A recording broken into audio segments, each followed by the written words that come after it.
made for a funny scene. And tell them to put their phones away, stop taking photos, stop looking at these women. And women have come up to me, me and my wife while we're there, thanking us for intervening. It's getting really bad, and part of it's like not even their fault. Like they're just from a completely different world. Like imagine you come from a world like that, and then you walk into a beach and there's like all these women just laying around. It would fucking blow your mind.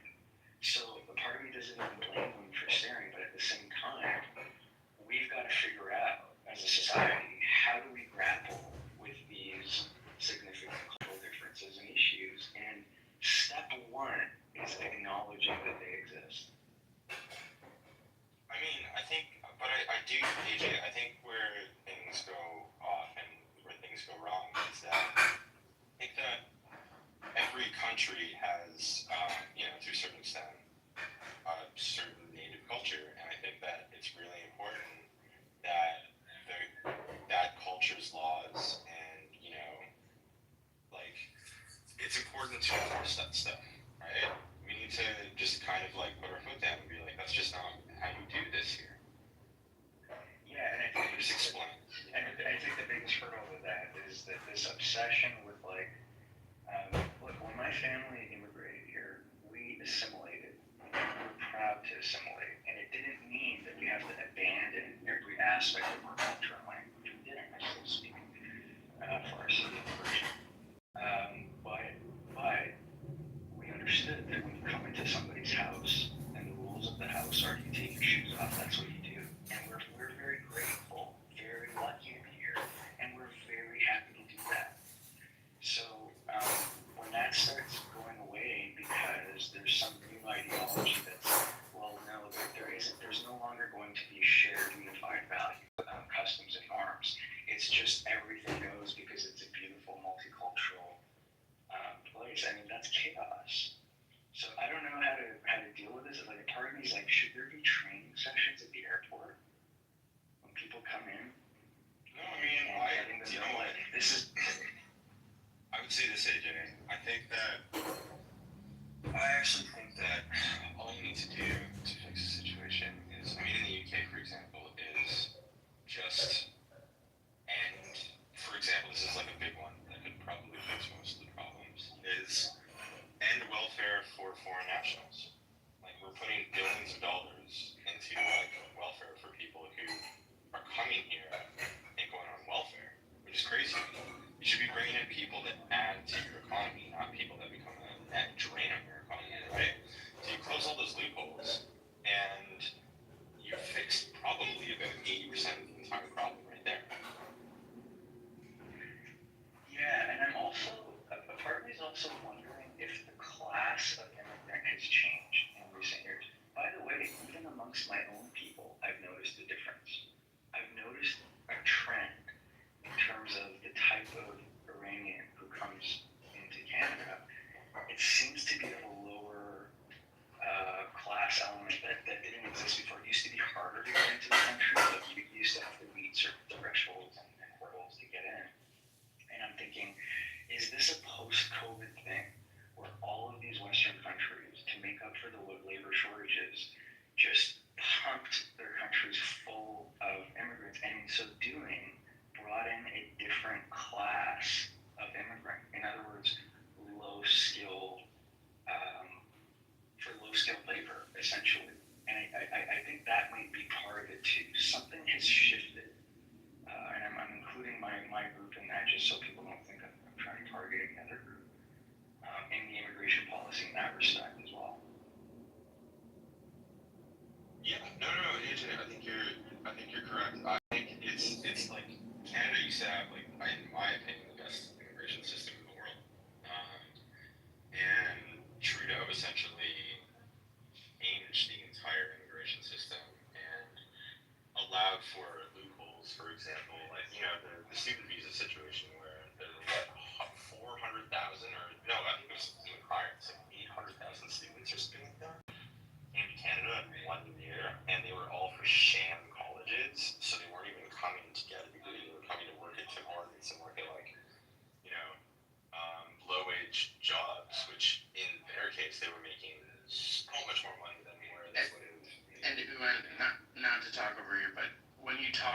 those kind of immigration figures into Canada, you have to mention the total population of Canada, because most Americans are surprised at how relatively small the population of Canada is.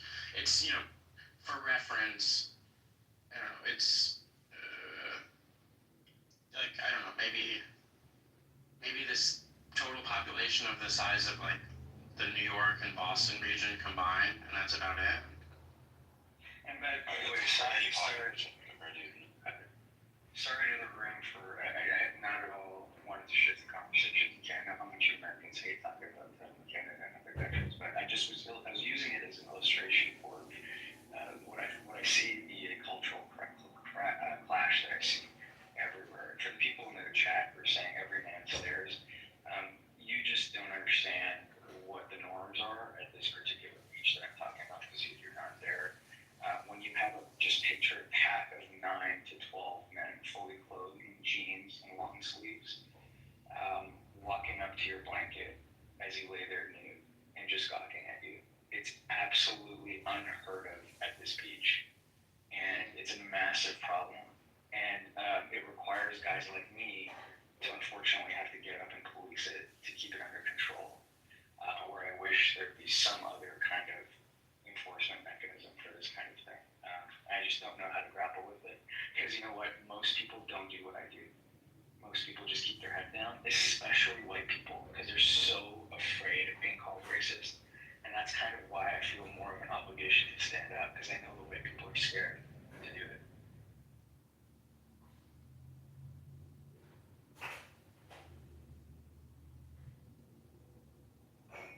Yes, I mean, what I've heard specifically about Indian immigration into Canada is it's something in the order of 2 million people over the last several years. And when you talk about the population of Canada being somewhere around 30 million total, imagine 10% of the country was just imported from one specific region in just the last few years. What that does to especially housing stock in the big metropolitan areas. I've been reading about, this was a cliche in New York for many years, but a one-bedroom apartment where maybe 7 people are living. And, when you talk about sort of, to be crude, the horny Indian boys who are going to the nude beaches to ogle women, like, they may be just, this is true in India also, just young men. They have no privacy to themselves because they're in such overcrowded housing conditions. They're just fucking young and horny. And there was nothing like that in their society, and they could just go and sort of, get their jollies by just ogling women on the beach. And it's definitely a cultural clash at best, and I'm also jealous because there are no nude beaches in my state. I know there are some in the U.S., but as someone who respects the work of Dr. Jack Cruz, I wish I could sun my nether regions, but I don't have any private outdoor space. I live in a condo community. Yeah, it's been a 326% increase as of the most recent numbers out of 2023, and it's only gone up since then. Increase what? Where? In terms of the migrant population, annual immigration trends from India in Canada. So I think permanent residents, it was like 32,000 in 2013, and then it went up to 139,000 in 2023. Projected growth, it just keeps going up, 148,000, more than 4 times. Saying that it's too risky to go out because you don't know what's going to happen, you don't know who's going to be pulled in. That's the issue. It's not that Trump said permanent residents aren't allowed to leave the country, right? That's fucking insane. it's gonna. I don't know if he said that, but that's, I'm just saying what my lawyer told me. My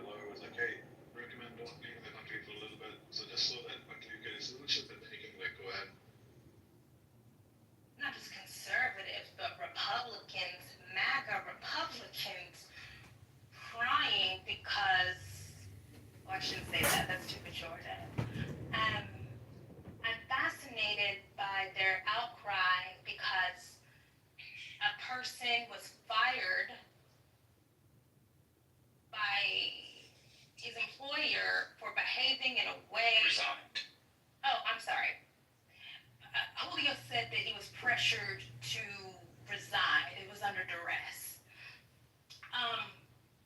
That this person experienced consequences for behavior that he participated in online, things that he said online. It's like, are y'all new to being Negroes? Dude, like, when did black people who call themselves conservative lose sight of the fact that if you want to keep your good job, you better be on your P's and Q's.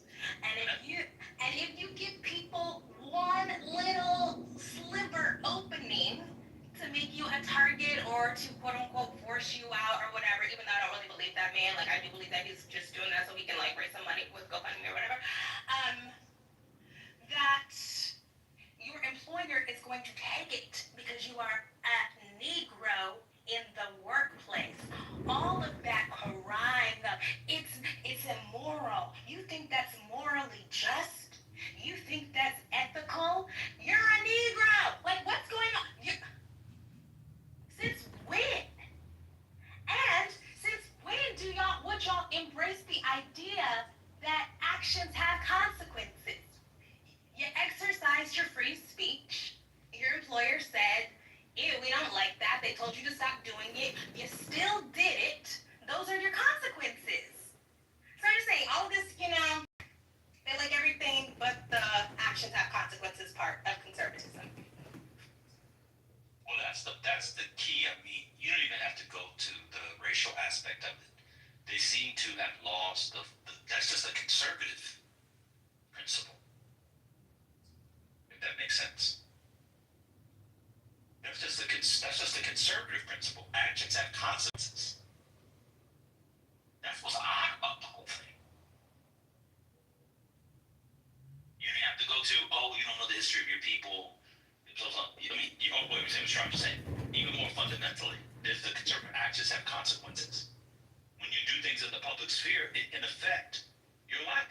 It can affect your livelihood. That's the whole ball game in part. Yeah, I told Julia in the other room, I said, you guys are the ones always arguing for unrestricted liberty. You want the liberty to hang out with who you want to. You want the liberty to go wherever you want. You want the liberty to make decisions. And here's an employer exercising its liberty. And you're mad about it. That's the problem. Yeah. Conservatives they talk about liberty all the time. And I said, the privilege to work is not one that without limitation. It is true that in the workplace you do have some rights. But if an employer isn't disciplining you for reasons that are illegal, the employer is fine. And the guy, it seems, just didn't want to shut up. He wanted to keep on talking. They told him they didn't like what he said. And they probably told him that moving forward, they expect him to do X and avoid doing Y. And he said, no, I'm going to keep doing Y, and so I'm going to quit. That's what happened. So, yeah, it's odd. And then they said that in 2025, conservatives are the ones getting canceled all the time. And the folks on the left are not being canceled. I pointed them to Claudia Gay. And I said, consider how she was treated. She was embarrassed, humiliated. She was stripped of some job responsibilities that were major because she didn't share Trump's views on a particular subject. So she was canceled. Yeah. Yeah. So my thing is that what's interesting to me is that they engage with these racist discourses.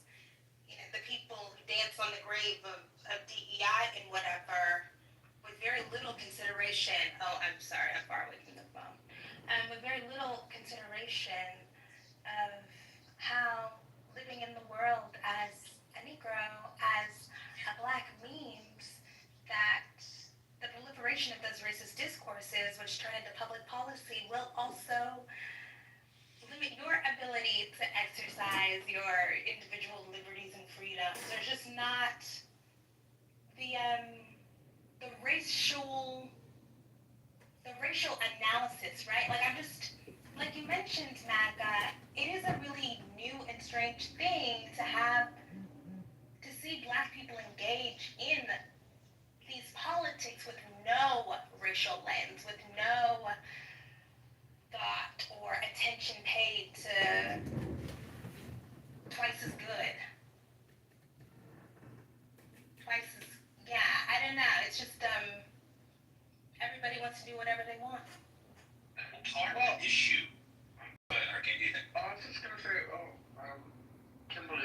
pushback. There are people who will say, and for good reason, that the twice as good requirement is unfair and shouldn't be imposed on them. Sure, I would say that it's unfair, but That's because you're liberal. right, Conservatives would not say that. right. Conservatives So would say you need to be more than twice as good because you and your people are behind in the progress and march of modern civilizations and cultures. yeah, I'm talking about the deficits in the ideology, the philosophy of the modern Black Republican. There's they've embraced an anything goes that is new. I would argue there's a strain. I would argue there's a strain of Black conservatism.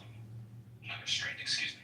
I would argue one of the major strands of Black conservatism is not only to critique hurricanes on the phone this ringing, but I'll say it.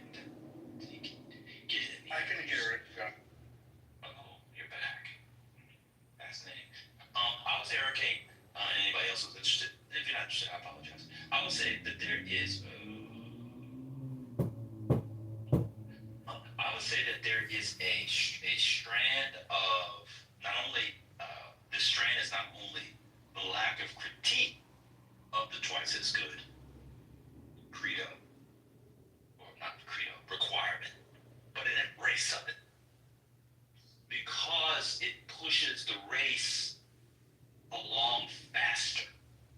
I think Black conservatives actually generally embrace that Black people need to be twice as good.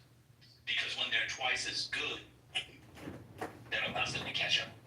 So if we're in a race, pun intended, well not pun intended, in a race, and person the guy in lane 5 is 50 meters ahead of you, and you're running at the same speed as person 5, you're never going to catch up. But if you're running double speed, you'll catch up and run quick. They actually like the twice as good principle.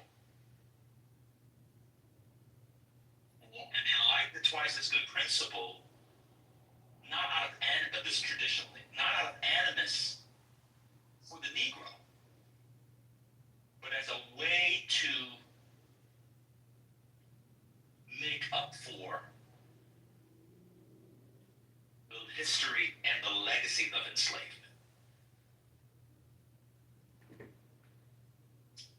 For sure. I mean, I was always taught that you have a responsibility to your people to be the best that you can be, to do the best work, to get the best grades, to be the most punctual, even though I always failed at that. That is how we show our care for our community. And that's like comes from the people who people project cooning backwards onto them. But I don't know. I've never seen more cooning from the liberals. The liberals are coons too, but that's another Yes, conversation. man. Yes, man. Let me say something about the sort of animating, not animating, but like the organizing principle for this straight conservative thought. As I understand it, anybody's allowed to come up and disagree or offer nuance, as people like to say. This is how I understand it.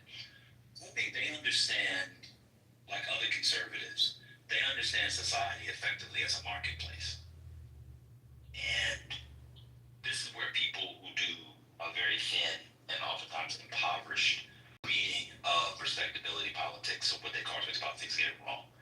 It's not that the people generally who come out of the ideology believe that if you do these things, white people or the dominant class will recognize them and reward you out of a kind of paternalistic largesse or charity or paternalism. It's not that. It's in fact in this marketplace, in sort of societal interaction, much like markets, you being twice as good, you'll get the benefit regardless of what they do.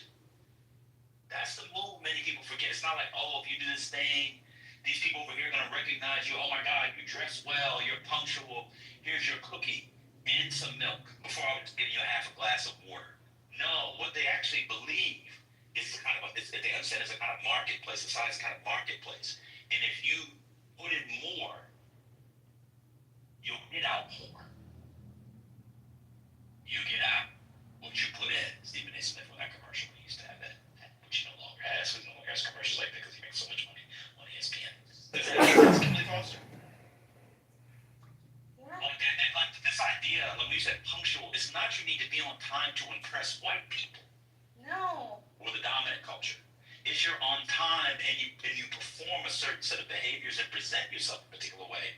That much like there's a kind of market relation, you're going to reap more from your investment because you're investing more, regardless of what the white people do. Oh, I hate the what proximity thing. How has that taken home so deeply? I don't know. What did I miss? You guys are talking now about punctuality or something?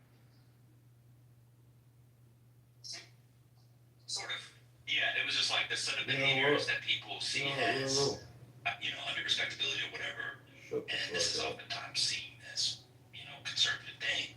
And so this is the idea that when people mangle it, oh, they're trying to be like white people, or white people are going to reward them for respectability. And actually what it is, and the most mature and thoughtful Black conservative thought, is they understand it as a kind of sort of a market dynamic. If you invest more, you'll get out more, regardless of what comes from, regardless of what the dominant culture says it does. So if you had a better product, just by sheer market dynamics, that product is going to perform better. So if your whiskey actually tasted good, your uncle would sell it, doesn't matter how near or far he is. Not too much. The whiskey. Well, maybe, but not always. No, but Hurricane, you keep doing this thing. You're a liberal. I'm telling you. You write down There. stuff and nothing changes. Oh, I see. You keep You're telling me writing. they're Now you write down reading to it four. as You know what, Rebel? Shut the fuck up before the Yes. Army Yes. National Guard That's struggle what since they're that day deployment now. You the Chicago Yes, GOP, yes, shut the we're trying fuck to work up. through some of the ideology. Because for them, this respectability in politics actually has nothing to do with white people. That's why it's such a These elections, I'm glad you people write down stop talking about stuff and respectability. nothing That's one of the changes. best things. You People keep say, writing, now you don't deploy. You know what, Rebel? Shut the fuck up. Go to the Army National Guard in Chicago 36 I apologize. deployment But anyway, now. You the it's not Chicago about like, oh, you're trying to be GOP, like shut white people. No. They understand it as like a market dynamic. They believe that you have a better product. You're better at work. This is all linking up to the twice as good. If you are twice as good, you bring more value. I'm using these market metaphors because I think they're useful. That you bring more value to whatever entity you're involved in, you'll get more out of it. Regardless of what happens. This is why Black conservatives will point to like random businessmen in the height of Jim Crow or the 1880s and say, see, if you just see how this person did. And a lot of them are doing that in good faith. Some of them are doing it in bad faith. But a lot of them are doing that in good faith because that's what animates them. But at the very least, they believe that if you strive that way, you begin to close the gap between you and the runner in lane 5. To use another metaphor, I'm not using exact metaphors and market metaphors. The sports metaphors work for everything.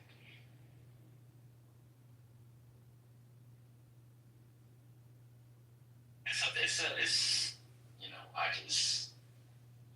just think the difference between and see what's fascinating because Kim Nelson, we were talking about the other day. It's fascinating because a lot of these people are still alive, and they find themselves because of partisan politics for the most part. As like if they're still public, like Glenn Lowry found himself having to defend Trump, or he was partially trolling too. But like they find some Trumpism and sort of MAGA ideology does not align with modern or traditional Black conservatism at all. At all. And it doesn't align culturally, socially, economically. It just doesn't align at all, in my mind. People can disagree if they want, but it doesn't align at all. But MAGA Black conservatives, they got the power. They're the mad now dog. Shout out to Fonnie Forrester. And so they brought these people along. guys have sons and daughters, actual sons and daughters, but also intellectual legacies. And so, like, Claude Steele's son is a MAGA. Or you get a Thomas Chatterton Williams. I'm trying to understand in part, how to understand someone like a Thomas Chatterton Williams. And they all want to do what Shelby Steele did in the 90s. They just can't do it. Anyway.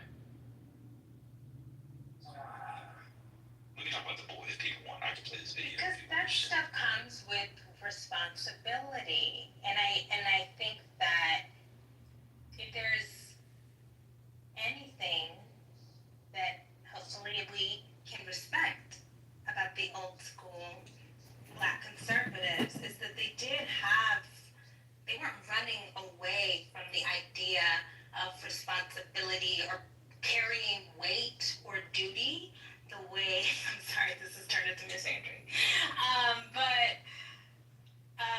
they weren't running away from duty the way that so many of the young Blagga are.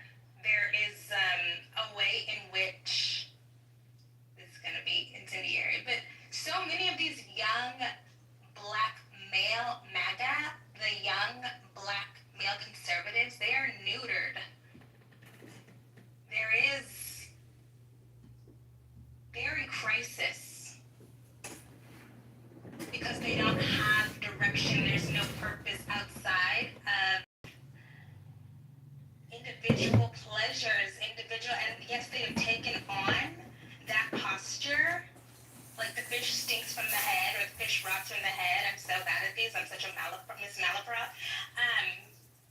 But they mirror the posture of Trump and those, decadent, indolent Trumpers at the top.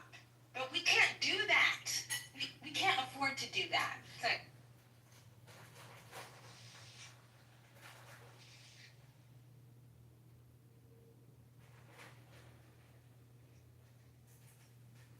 That's right. That's right. One thing that they have, I think, one rhetorical advantage they have over Black liberals, which Kimberly Foster and I have been talking about a lot on the app, at least. Maybe in real life, not really talking about my life.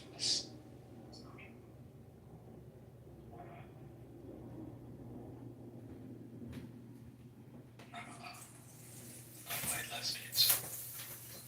We're talking about Black culture. Is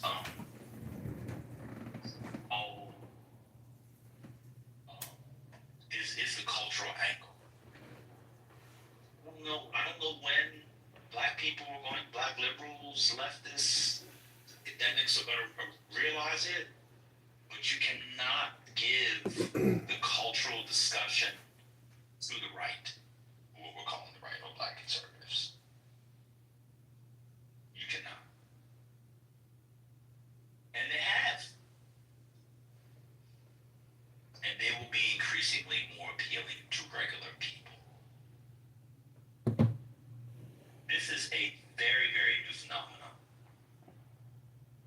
And it is, well, and we all know where it comes from. Anybody can respond to things. Anybody can skip it.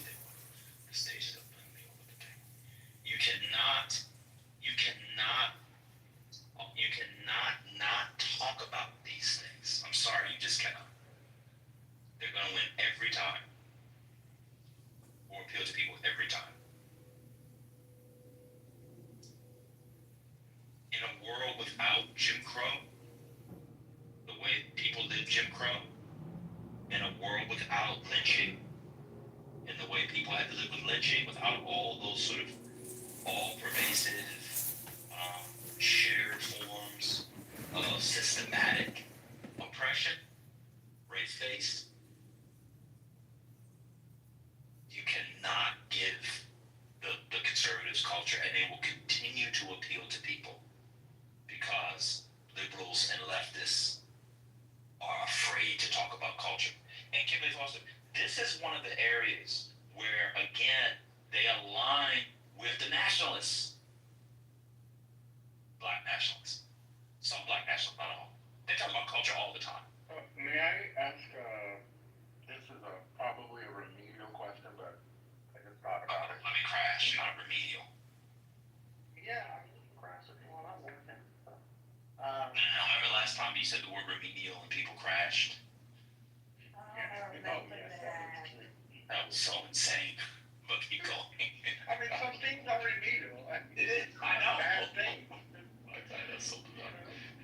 Okay, so tell me, and then Kimberly can weigh in. Why are black liberals, black folks on the left, so reluctant to discuss culture? Why do they run away from that? Very good question. It's because they have been indoctrinated to think that even to come close to that stove is to get burnt with the taint of being a white supremacist.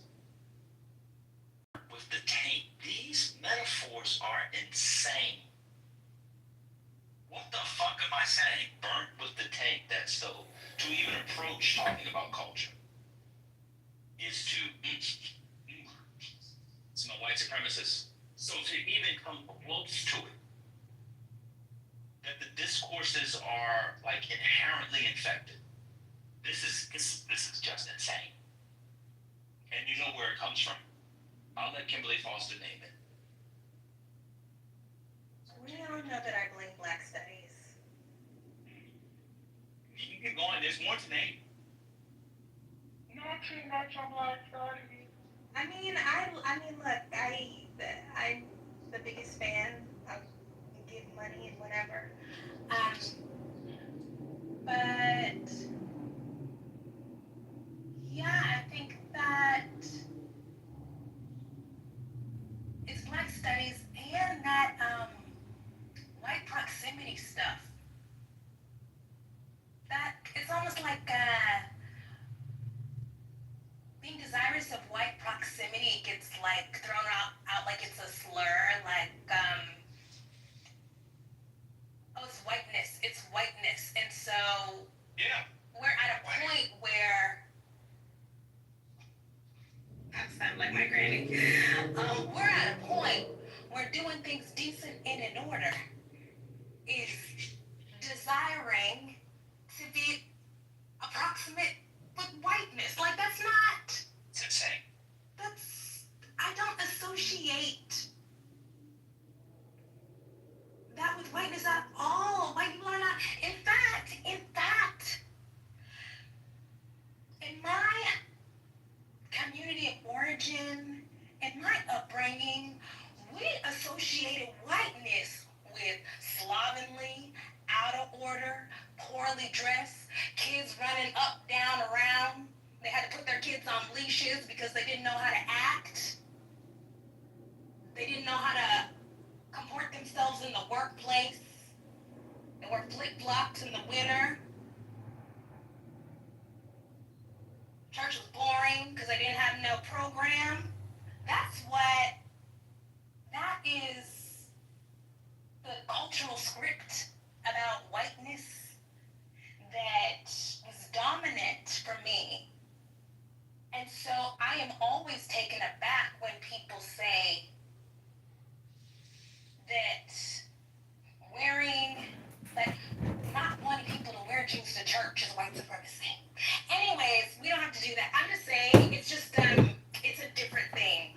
And I'm not sure where people I do know where people pick that up, but I do think we need to let that go. Because it strikes me now as anti-Black, because it emboldens people to punch down on the old Black people who are still living, but also their ancestors. People who experience violence that we could never imagine. People use that proximity to whiteness and white supremacy stuff on them. Yeah. Anyways, that's my. I mean, you gave some stuff like I'll extract it again to keep it at a normative level, more of a normative level, or an abstracted level at the very least.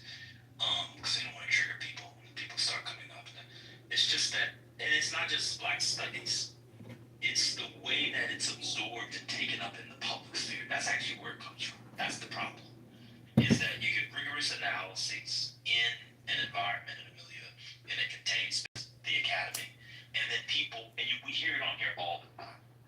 People think that they have the capacity to talk about these things in a rigorous and responsible way, and instead they're not only mangling ideas, they're ruining the very thing that they think they're supposed to be espousing without knowing it. That's the problem.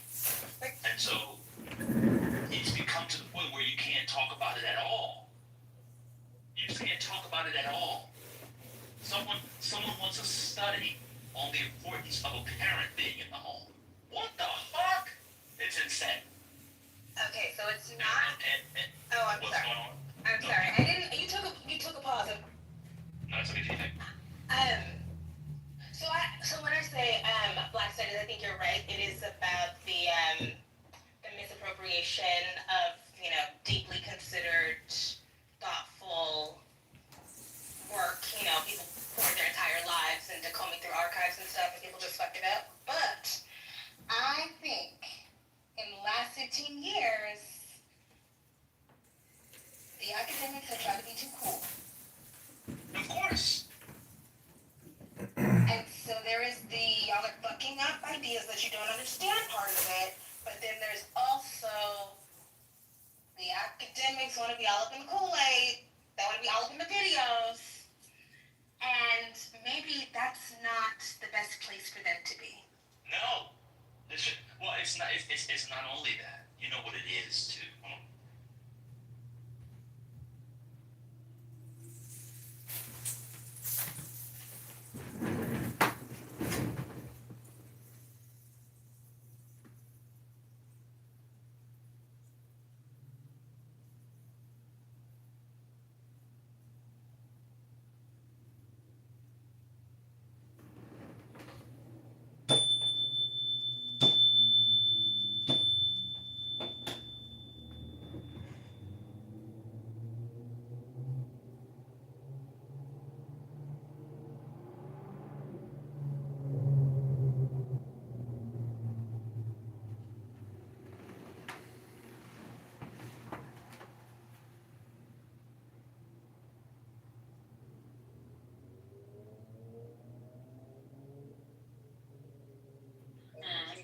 iPhone 6S for this, so I have to update to like an iPhone. Like they have more black women managers now, like per capita, proportionally speaking, than would ever be represented by the population. And so I think it's fair to point out that although I agree that there needs to be a proactive solution to righting the wrongs of the past, no question about it. If it's right in our face that's happening, we have to at least laugh about how far it's come instead of complain about how far it needs to go. I mean, that's all I'll say about that. So I think we need to celebrate where we've come as a result of the last 10 or 15 years of being constantly reminded how fucking awful we are as white people. Well, and then I think we also have to recognize that it potentially has gone too far and it needs to pull back a little bit because these are not black and white issues. No pun intended. These are scales so gray. Well, just it strikes me how much your characterization of the book White Fragility is contextualizing everything that you're saying and seeing, right? You're pushing for white durability, or something to that effect, and you're pointing out the context by which this author tries to push the black-white conversation into this whatever she means by white fragility. You have a visceral dislike, right? You see it as almost specifically targeting your buttons.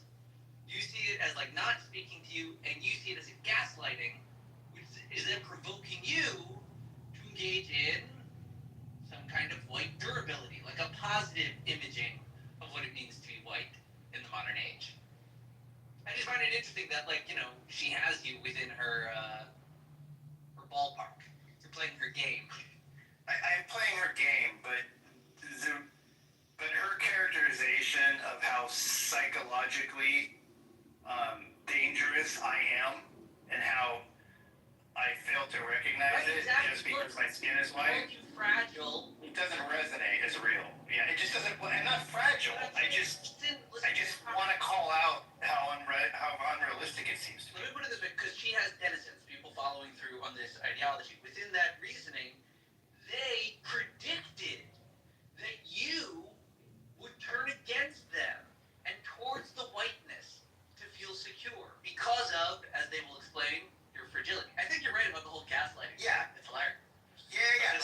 But this is why it's insidious, is because it's unfalsifiable, right? So what they say is the discomfort that Mike is feeling. See, that's a sign of how much work there's left for him to be doing. Mike, you know what you need to do? You need to lean into that discomfort. The more you hate this and dislike it, wow, you're just revealing how racist you are. Exactly. And so it's a fucking scam. It's like trolling me. It's trolling me. It's trolling me and then saying, "See, I told you so." When I react, and it's all paths lead to the same conclusion. That's why it's unfalsifiable. If you say you're not racist, well, there you go. That's just denial. So the only path is either you say you're racist or you're revealing how racist you are by saying you're not racist. And thankfully, a lot of people have seen through most of that. I read White Fragility when it was the new book back in the day, and I thought it was hilarious because I didn't buy into any of it. I thought it was ridiculous. It is kind of Basically, the whole book though makes her out to just be a raging racist. Like her little anecdotes. This is true. You know, I say this. By the way, since you're going to, is that political science thing? My cousin can well, ultimately, you're being strained by John Kitover. Oh, I don't. You need to do your thing so you can report it again. Yeah, if I could just get a link to it, but no. Sure. I got you. There's a shift happening. I was just talking to somebody. The woke times at what do we call them, the Max 7 companies, they're over. The woke people don't have as much cool as we used to. I'll just leave it there. That's because you guys went a little too far with it, if you know what I mean. I'm not gonna go into detail. Good morning, Kimberly. Hi. Brother Maga, I got a phone call and I missed what you said. What did you say when I got a call? If you don't mind repeating it really quickly.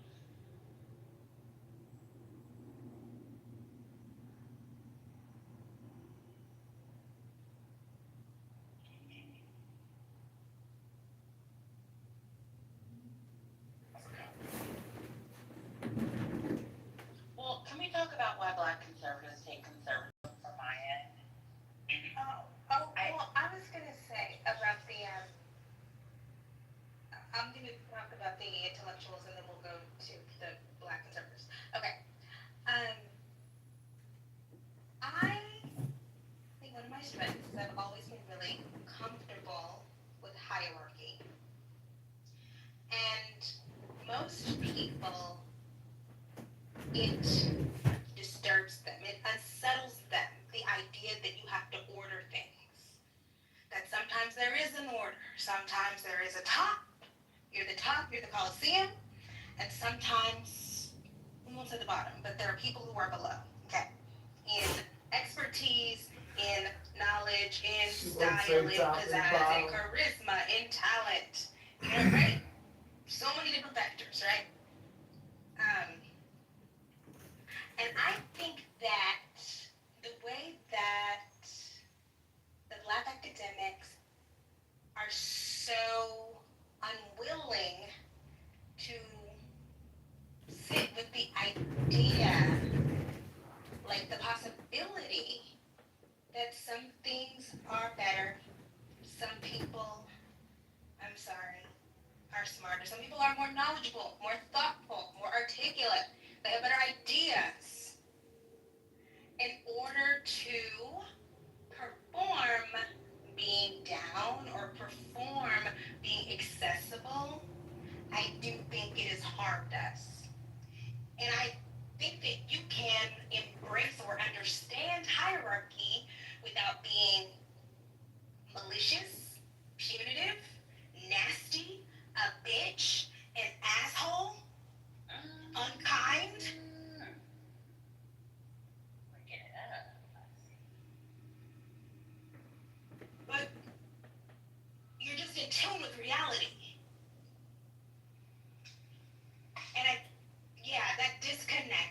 intentional running away, which does read as false. It's not good. You know, I'm not an academic, I say this all the time. I'm a person with ideas on the internet. But that's a choice, right? And so I don't think that people who are serious scholars should be doing what I do.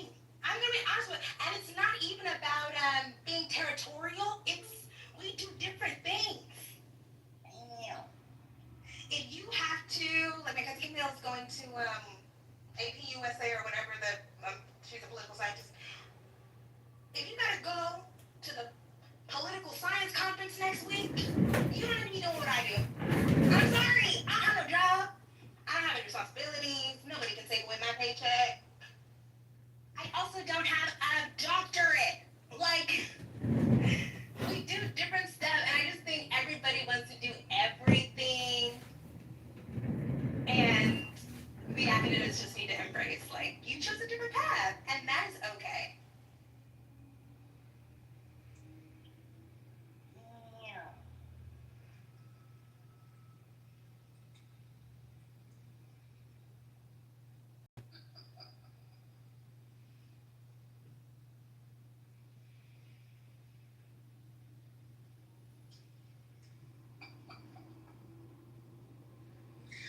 So, are you saying, Kimberly, can you break that down in layman's terms for the 097 people in the room, if there's any others present with me here? I am saying I respect the work and the role of the Black scholars so much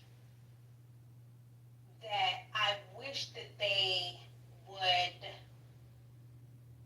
understand that they can do critical work for Black people without pretending like they're normies.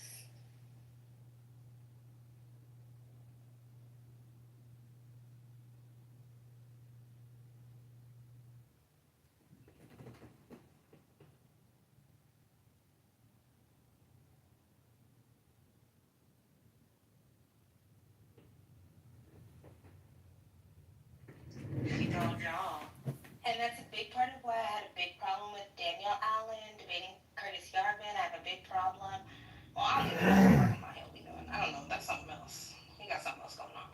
But they're doing the work, Kimberly. It's important for our Black folks in academia, what I like to call the intellectuals on the app, to be having conversations with certain people, even those of the likes that are me. well, I was going to say I don't think it's important, but it has nothing to do with you. I'm going to Right, no, I know that. I'm saying overall, right, because there is a commitment in anti-intellectualism that is happening, and so it's important for the Mark Lamont Hills to be on Joe Budden saying, yo, we don't give a fuck about what is happening. Is it gonna?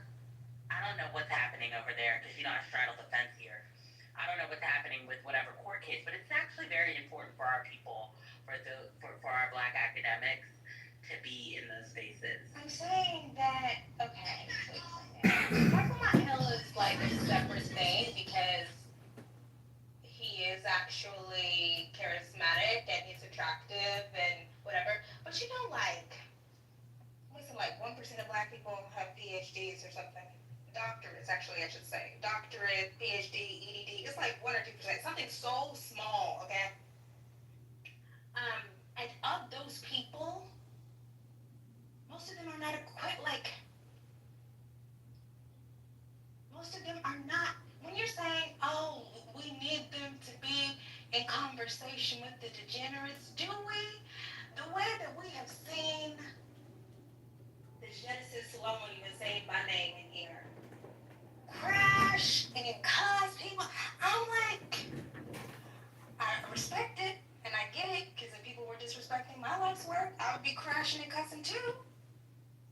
But think about the energy that a brilliant Black geneticist, physician, scholar, the time that they're wasting crashing and cussing when that could be used on for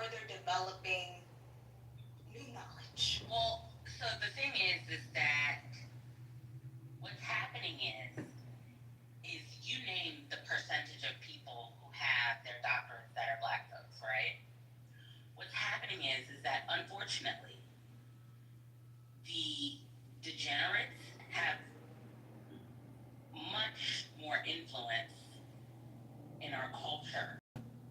And so that is spearheading people into falling under conservatism politically where they don't belong. That is spearheading people voting against their best interest, having certain things. If people have the capacity to sit and curse and shoot the shit and maybe take a shot and partake in intellectual conversation with the degenerates, I believe that that will assist in pushing the culture in the correct direction that we need to be going. Okay, Mika, how long has this app has been a thing? It's been open for 4 years, 3 years. We've consistently seen people who know what they're talking about. It happened today. Doc's hurricane, but he knows what he's talking about with regard to employment law. People going back and forth with hurricane Yeah, well, about labor and employment protections. People don't care. They don't care about expertise. They don't value it. They don't respect it. And as somebody who does really, I have a deep appreciation. I don't like to see people who are very clearly better equipped be so casually disrespected. I don't like that. And like the proximity makes it the norm. But that's my own thing.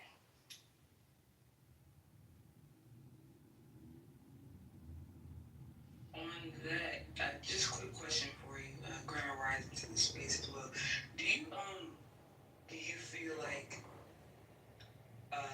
black, I guess in this commonly as using the word scholars, should not speak to people like that? Like, for example, Mark Lamont Hill being on the Joe Budden podcast. Do you feel that that danger is in him legitimizing those people as his peers when it comes to thinking? Mark Lamont Hill is one of one. He's a hard one. Well, sorry, you don't have to use him as an example. Well, just generally, like. But I know what you're saying. It's just like he's just such a special case. But yes, I do. One of the reasons why I don't believe that we should be willy-nilly just jumping on not we, but I don't believe that they should. Well, I personally have the ethic of as a person who has amassed a following and respected by people I respect, I do not jump on anybody's platform willy-nilly because I don't ever want people to think that I think we're peers.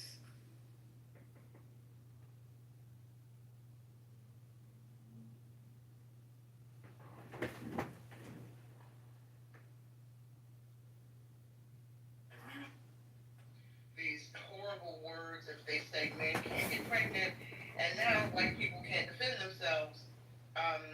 Otherwise, they're being racist. This is an embarrassing time in human history, and hopefully it will not be forgotten 20, 30, 50, 100 years from now. There needs to be case studies on this moment. You know what? I'm gonna blame it on fatherless homes. There have been case studies. Do you guys remember? I think one of my favorite. Wait, hold on, Rose speaking. Hold on. Rose speaking. Hold on. Thanks. There have been some studies that have been done over the last number of years, especially as there's been a greater emphasis of ensuring that women have been promoted into positions where there's senior management, and there is substantial empirical evidence that the more that women have been introduced into senior roles over the years, the more profitable become. I know this from reading that I've done, also speaking to some people on the executive boards of very large companies. So there's an argument to be able to say that BI has been effective in some. A very simple message. We just want to be able to live affordably. Everybody can get on board with that. So that's what Democrats should be focusing on is how he's campaigning, how he's doing social media, how he is also getting out there and meeting with groups that wouldn't necessarily normally naturally support him. He's doing the work. And that's what Democrats should be doing anyway, not just keeping it in their little bubble, but going outside of their bubble, talking to everybody, and creating a generic message of affordability. That's what I think. And people, the idea that, you know, these billionaires will leave New York or whatever, they say this all the time. They said it when de Blasio, and they called him a communist and everything was fine and it was overblown. So that's my message. I'm done speaking. Well, So I think my own way. I understand about his relative but I think I like him. I trust him. I like his integrity. There's something about him that I trust, and especially at this point in time with what we've gone through and what we're going through, that matters to me when somebody has integrity and when somebody has humility. I care about that. I believe him in terms of what his concerns are. I think he cares about human beings and about all human beings. I believe that about him. Not yeah, I mean, I'll give you that he doesn't have the experience, but who he is as a human being, I trust that about him. And I think that counts for something. Alright, so I done heard a couple people talk about, why they like him. I still ain't heard the people who don't like him. Why you don't like him? So he's just like a complete socialist.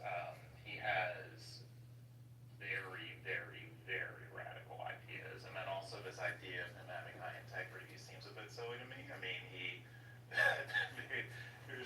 there's reporting that he checked himself as African American when he applied to college. His whole defund the police stance is pretty ridiculous. Some of his plans are that is ridiculous. His rent plans are crazy. Some of his rent ideas, some of the taxes he wants to impose. So there's a lot of insanity there. I just don't think he can do a lot of it. The rent thing is not abnormal. De Blasio did it 3 times, so you know shit didn't blow up.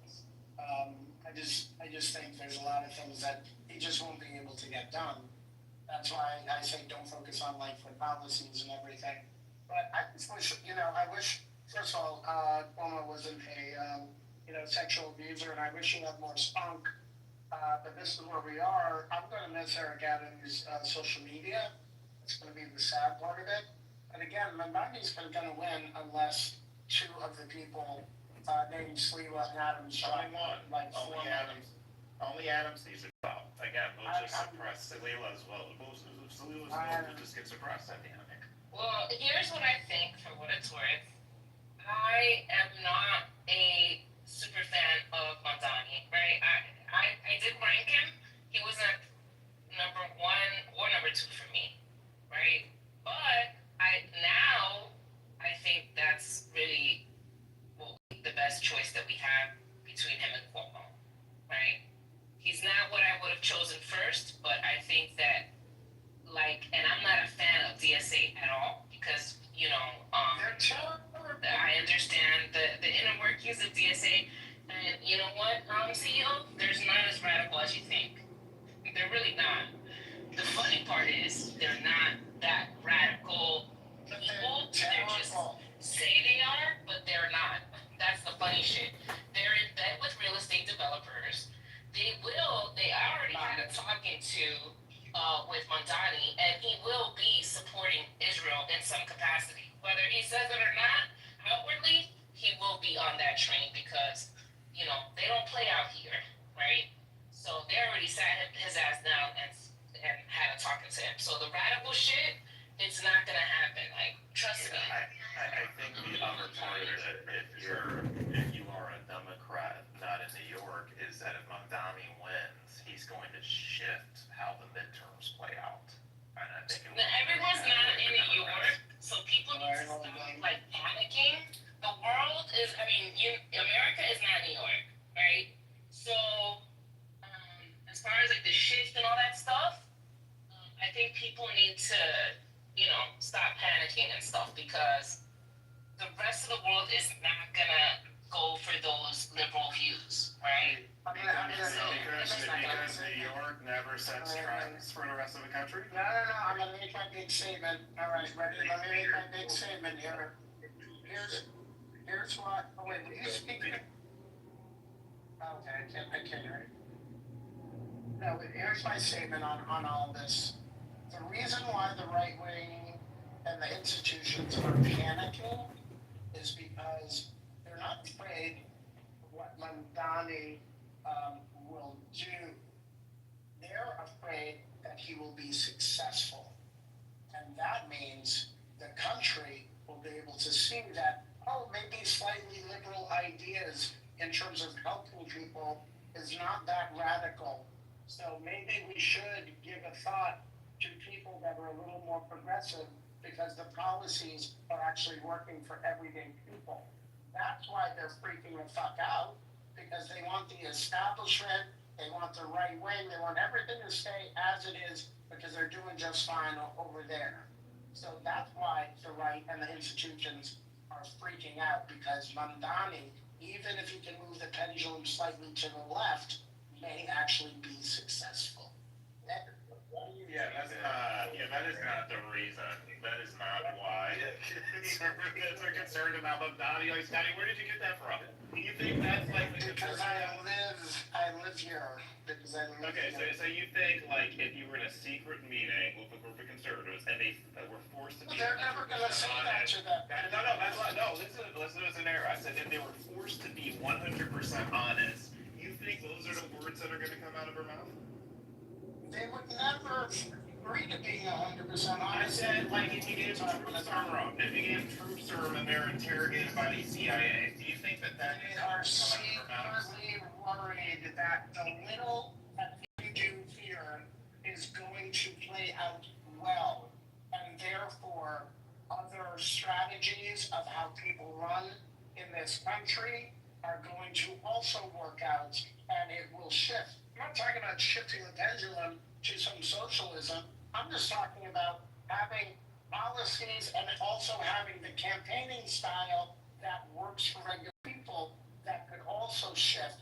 This could be the Tea Party of the style. Okay, that's a different. But I'm saying all of it. So in other words, if the campaigning style works and then the actual governing works where it's not tragedy, if it doesn't become the tragedy that the Republicans say it's going to be and the establishment, then they're going to be fucked. Because then people are going to be like, wait a minute, they talked all this shit about how it's going to be a communist or whatever, and New York's doing well, crime is low, business is up, tourism is up, the city's doing well, and the affordability has become more significant for the regular people that work here. So that's what could happen, and that's what they're. So now you're talking about a full term, which is a totally different kind of calculation, right? So what if he's successful? But the first thing you have to think about in why this matters is he would start his term in January, the midterms are in November, and he's going to have enough mess-ups that he's going to be weaponized against to energize the right for the midterms. That's what will happen, Scott. But if he doesn't, and things are as normal, it would take years for that to happen. It would take years for that to happen. Not necessarily. When you have the handoff between mayor to mayor, things don't change right away. So the only way it could happen is if he's totally sabotaged by the police department and by other forces where they start, they're like, oh, we're not going on the street anymore, we're just going to let crime go crazy, or whatever it is. But term to term, the numbers don't fluctuate very much at all. So if he just coasts in his first year through the midterms and doesn't do anything crazy where it makes some kind of impact and tweaks the margins here and there, really so that people get well, why not? It's New York. It's not Long Island. Yeah, I mean, but you're thinking but you thinking he can do that, and you're thinking that there's gonna not be things that occur that get spun based on what his reputation. Look, wait till these debates happen. Wait until you see the level of attacks leveled on him when we I'm get fine with that. October 1. Yeah, I mean, No, I'm fine with that. then that's going to be how he continues to get characterized if he wins, and then that will be weaponized for the midterms. So I'm just telling you, if he wins, it's going to make the midterms worse for them. I'll bet money. I don't agree because there's going to be a big, rather large amount of time between January and between November midterms. And if things are mostly the same status quo, then people are going to be like, oh, shit didn't, go crazy. So I guess it's not that bad. So that's what will happen. I don't understand how you think it's all of a sudden he's gonna be a disaster right off the jump. Because he lacks experience for his role. But if he has a good team, around him, he doesn't understand public safety at all. He doesn't understand economics at all. But if he has a good team and he's going to be around him, and he has a mandate to do some significant things. So he's going to try to do some, some immediate actions to move the needle. I disagree. First of all, the only thing that I see happening is the left is going to turn on him for acquiescing to the establishment, quote unquote, however they define it, and him not moving too quickly to do some of the big ticket items he's talking about.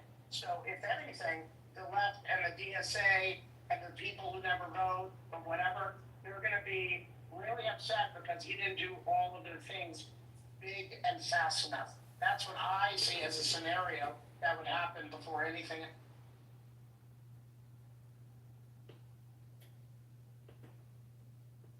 Also, because I'm a liberal, I'm open to watching the debates, seeing how I feel, and changing my mind if I want. But this is how I feel right now. It's how I felt for at least the entire year so far since he's been in the race, and since I've been tracking this very closely. Have you spoken with Bloomberg regarding Mamdani and heard what he had to say? Yeah, I put him on speed dial. Don't worry about it. I didn't mean it like that. I'm just saying, Mamdani will have good people on his team, like Brad Lander, who's already the city controller, who knows all the levers and shit.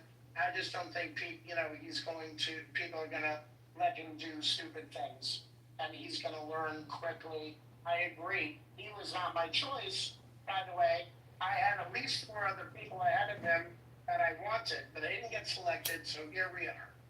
What if I told you it's already a shoe-in and he's already won, but, it's not out in the media? You can argue, You're right about that. I will tell you that the people, because I know people that are going to be a part of his team, they are extremely vetted. They have a lot of experience, the experience that he perhaps lacks. So he is going to surround himself around more experienced people and stuff like that. So the team is going to be very, tight. And they're already meeting. They're already, And wasn't it de Blasio who was, people were like, oh, he's an extreme leftist. Exactly. De Blasio? Yeah, de Blasio. So people were saying the same shit about de Blasio. So it's a little tricky though, right? So that was just like the kind of old school extreme leftist. It's just like how people used to talk about George W. Bush until we got Donald Trump, right? Okay, so that was just classical extreme liberal blah blah blah. That's all. It's different than what he actually is and the level of it. Yeah, him versus de Blasio, like Mamdani, is way to the left. You know who else was way to the left who they call the socialists? Can a new person chime in? Oh yeah, sorry, I didn't hear you. You were breaking up. Hey, the New York Jews ain't gonna have him become the next mayor of New York.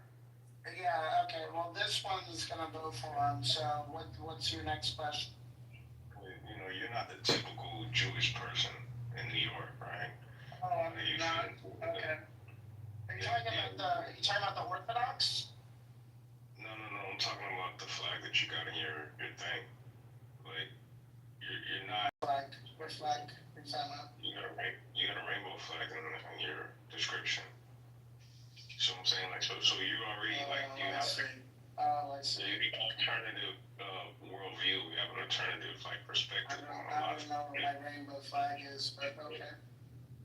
Yeah, no, but that's what I'm telling you. Like, you're not like 67% of Jews vote for Mamdani in the primary. Yeah, they're not gonna have him. 67% of Jews voted for Mamdani. Why won't you let me talk? This is what I'm talking about, man. You're just wrong, so I'm telling you you're wrong. Well, let me know wrong after. Yeah, where's the discipline, man? Where's the respect? This is the issue. Where are the numbers? Alright, fuck you guys got it. I'm not getting. Alright, perfect. Then you know. Anyway, 67% of Jews voted for Mamdani. The ones that are not or local, those are the Orthodox and the Hasidic that are in South Williamsburg and Borough Park and all that. So, no, they're going to be, Trumpers or Cuomoers or, fucking Curtis Lee or whatever. But they're 20% of the Jewish population in New York. So that's fact. And 60 to 70% vote for Mamdani. So it's not about that. It's not about a fucking Jewish conspiracy because that's where you want to go with this shit. It's not any of that. So removing that from the equation, and that views don't control fucking New York City, what else do you want to submit to them?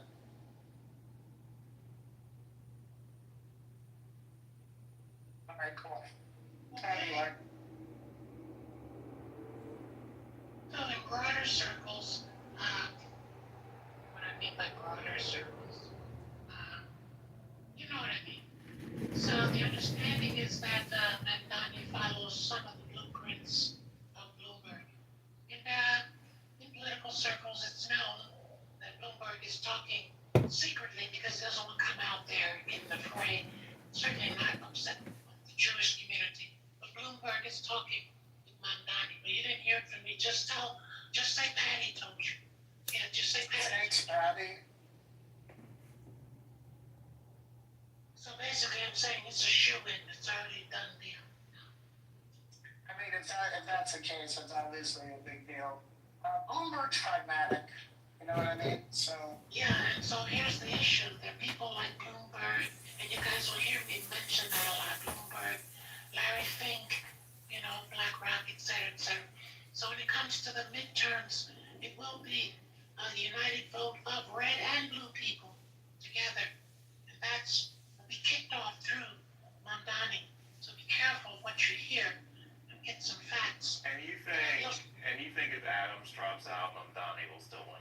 Adams is not even a contender. It's just smoke and mirrors. So you guys gotta get outside of the clubhouse. I'll fill you in later. Just tell him Patty said it. I don't want to tell you. Don't fire me, Paul.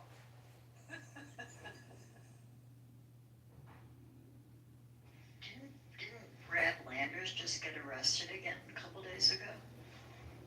I didn't hear it. I didn't.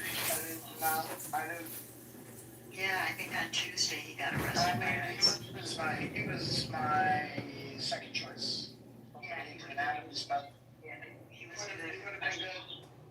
He really But would wait have a been. second, hold on, checks notes, he's a Jew, like that. Yeah, Not bad. but anyway. I don't need to hear that. They did the cross endorsement, which is very interesting. Yeah.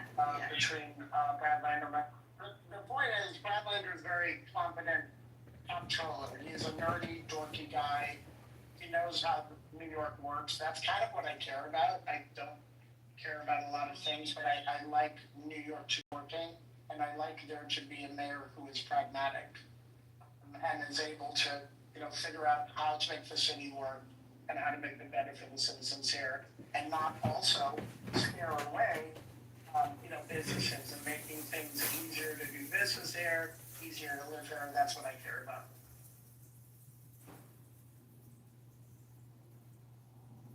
Yo, Scotty, you see your telegram? They over there protesting in New York.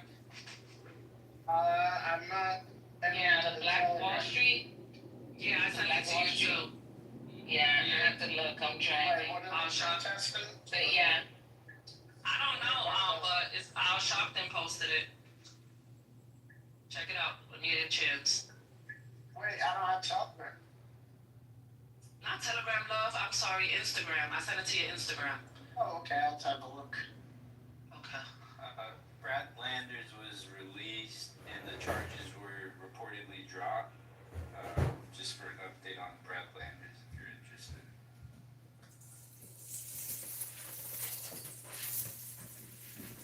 Thank you.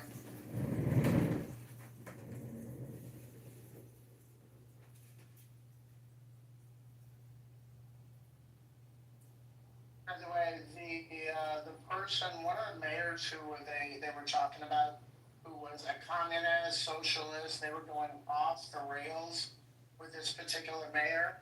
His name was Fiorello LaGuardia, and he fucking transformed the city for the people, and he was so good, they named a fucking airport after him. It's the best airport too, way better than JFK. It is a good airport, and he's even doing this shit. Thank you, Governor Cuomo, for fixing LaGuardia, right? I mean, if we're being,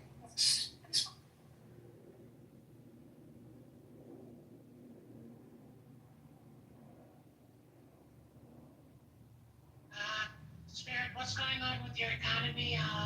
The market's been flat for the past 2 days. Are you all dead? Where's the money? Where's the money? Well, we were all here and we saw. Listen, look, if you're gonna do the Susie Orman thing, just tell us explicitly what we should do or not do. We'll do nothing right now. People are taking baths. Nothing's moving. People are just, for example, I warned everyone yesterday and the day before because they asked me, what do you think of the NVIDIA? Because their earnings was coming up. I said, listen, don't go for the hype. Leave it alone. Just sit on the sidelines. Did they listen? Oh, no. Oh, that's why I say I don't give a fuck. No harm to me if you don't listen. So they crashed and burned when the earnings came out yesterday. And NVIDIA's still down 2%. So I don't know, I can't make it any clearer to people. Fuck them, right? Fuck them. Leave them behind. Yeah, but NVIDIA is going to be worth a lot more in 5 years than it is today. Yeah. So, I mean, not everything should be like a day trading. No, the options is referring to earnings.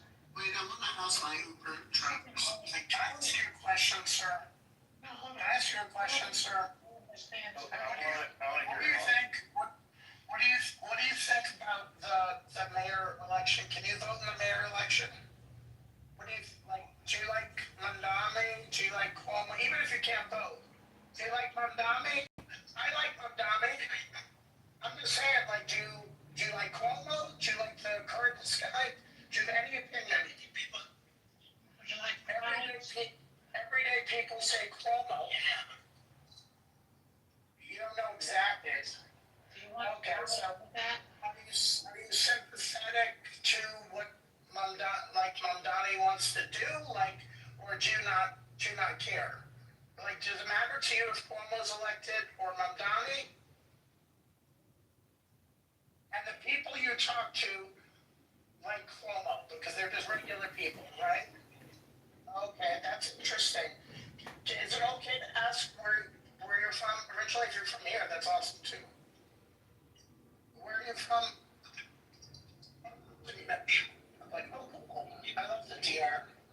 Okay, awesome. You don't like harassing people in public. You know, black. Ask him if he's black. I'm just joking.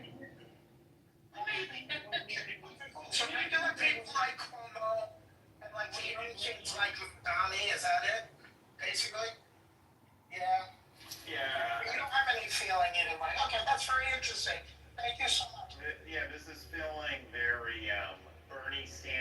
versus Hillary Clinton to me.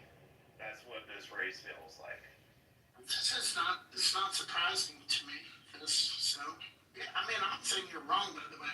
And by the way, I do want to see the debates. I want everything out there, and I have the right to change my mind. That's all. So you can hold me accountable in about 2 months from now. We'll reassess and we'll figure out where we're at. Is that fair? Of course. Be careful, guys, in the audience. What you hear on stage is someone said something will be something in 5 years. That's not necessarily true, and I have reasons for that, but they don't want to hear that. So go with the mods, whatever they say. Believe it is gospel. No, I definitely want to hear this. Why would NVIDIA not be worth more in 5 years than it is today? Because there may be new companies, there may be more competition, but I think to answer your point or question point, why the market's dead on arrival today is if we passed that Israel arms embargo, I think that would have resuscitated the market wholeheartedly. Sadly, that was tabled, and Ken Martin had a lot to do with that, in my opinion, even though only 7% of the Democratic Party is in favor of genocide. Why are we talking about this again? We're talking about the mayor's race, and you gotta fucking throw this in all the time. Because it's related to the market, it's related to money, and Point asked the question, so I just answered it, that's all. Gosh, you just tried to answer it. Nothing wrong with that. But that's why the market's a stalled. I get it. Well, that's his answer, so what's yours? Go ahead. Nobody can predict anything that's going on, so they are just sitting tight. Because this whole administration, you can't plan anything, it's erratic, so just don't make any big moves. That's what the people are saying. That's a good answer. That's another answer. Everyone has answers. Let's hear. A good answer, Point. Stop. Okay, but it's his answer. Scotty, I'll say this, right? Waiting on this administration to dictate the market, we'll be waiting forever. We just heard somebody say that, I'm not even going to mention his name on this app, but we all know who's running for office and crap, buying ads up on Worldstar, has been eating dinner with Trump family.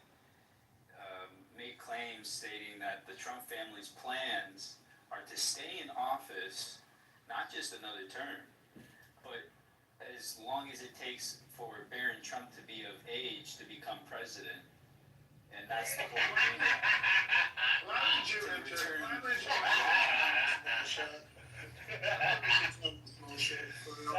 I'm sure that's how they laugh too, CEO.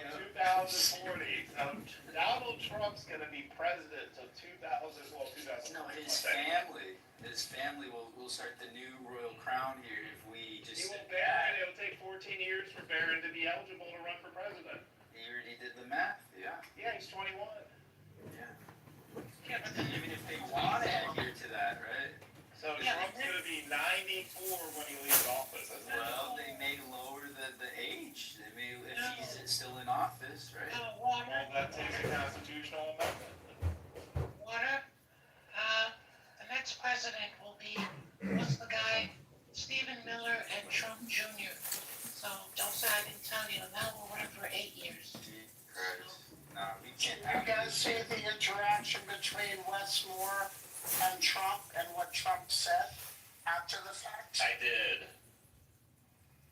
You want to recap it now? Not really, because we're going into meeting, but I thought it was actually a nice, and I think it was really good on Westmore, the meeting that I saw that recorded. Like, it was in a stadium? I forget where it was. Oh, yeah, you're talking about some live interaction? I thought you were talking about their interaction on social. No, I didn't hear this. Go ahead, I didn't hear. Yeah, no, I'll see if I can post the clip. It was basically, they had a nice interaction, just about, helping the city, et cetera, but it wasn't Westmore being like, oh my God, thank you so much, you can really help. There wasn't any of that. However, when Trump had recapped the meeting to the press, he just totally embellished the whole fucking thing. So there's video evidence of it, and then video evidence of Trump. And I'm gonna see if I can post. So Is it the message of Trump to the governors? Is it that real, or is it specifically, do you have the two of them talking to each other? No, the two of them talking to each other. Because I Hold can't on, get let me one. see that. No, because it was a split screen, essentially, of what had happened. Let me, if I can find it, I'll put the link in, but I can't play it, I'm going into.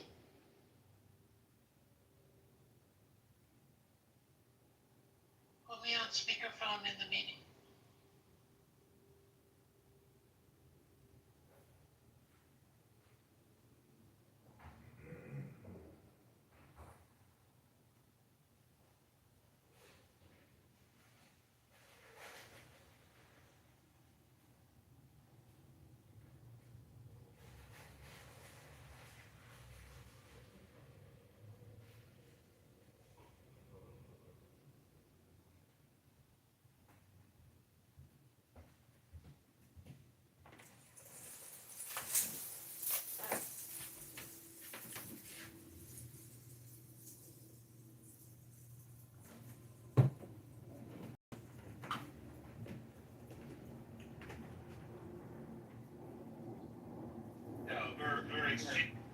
I'm not a gang member. I'm not whatever. Not me, man. I'm not whatever. Don't force nobody, try to force someone in America to support you the way you want to be supported. Send you cookies or some care pack that you feel like you deserve. Like be mad if you want to be mad at someone, be mad at the government that sent you to fight this bullshit war.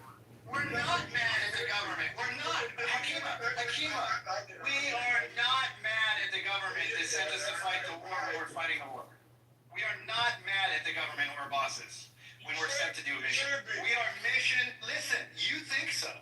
We are mission. Let me finish. Let me finish. What are you talking about? No, because hold on. I'll let you finish. I'll let you finish and make my point.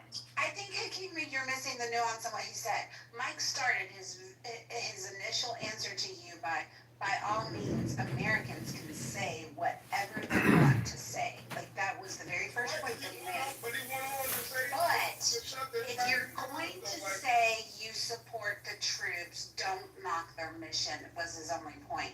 Right, but my point is, sir, that you can't tell nobody how to do what they want to do. Like, just go fight your war. You don't, in a free country, you don't get to tell somebody how to support or how to talk. I mean, you don't get to do that. And that's the point. You're right in that he's not going to fight that war. He doesn't get he wants to go fight a war. He's fighting for you. He's fighting for his countrymen and the civilians and everybody who doesn't know jack shit about war. He doesn't get to tell anybody what to do or how to talk or how to support, but as a former service person, he can tell you from his experience what it feels like to have somebody say, I support our troops, but fuck them for being over there in Afghanistan. Here's the goal, Hakima. Do you care? Is it all about you and what you look like, your appearance and your reputation? Or do you care if they feel supported? Because if you care if they actually feel supported while you're out there supporting them with your flapping gums, then the best way to do that is to stop flapping your gums and do something physical to support them. That's my point. I don't care how nobody feels. I don't care. Sure. Okay, that's fine. Well, they care a lot about how each other feel internally. Like, they're fighting that war for the guy next to them. They're fighting that war for the guy next to them and the guy on the other side of him. That's who they're fighting the war for. They're fighting for each other in an engaged, unified mission to accomplish what they've been told to do. They do not think that it's a bad, they don't talk about what a bad idea it is, what they're doing. They don't do that when they're there. They don't. Okay? They don't. I don't care if they disagree with it. They don't.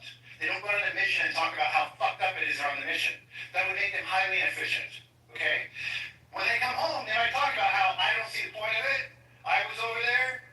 I don't understand why we did it. Great. But when they're there, they ain't saying that at all. Okay? And so you being at home saying it, you know what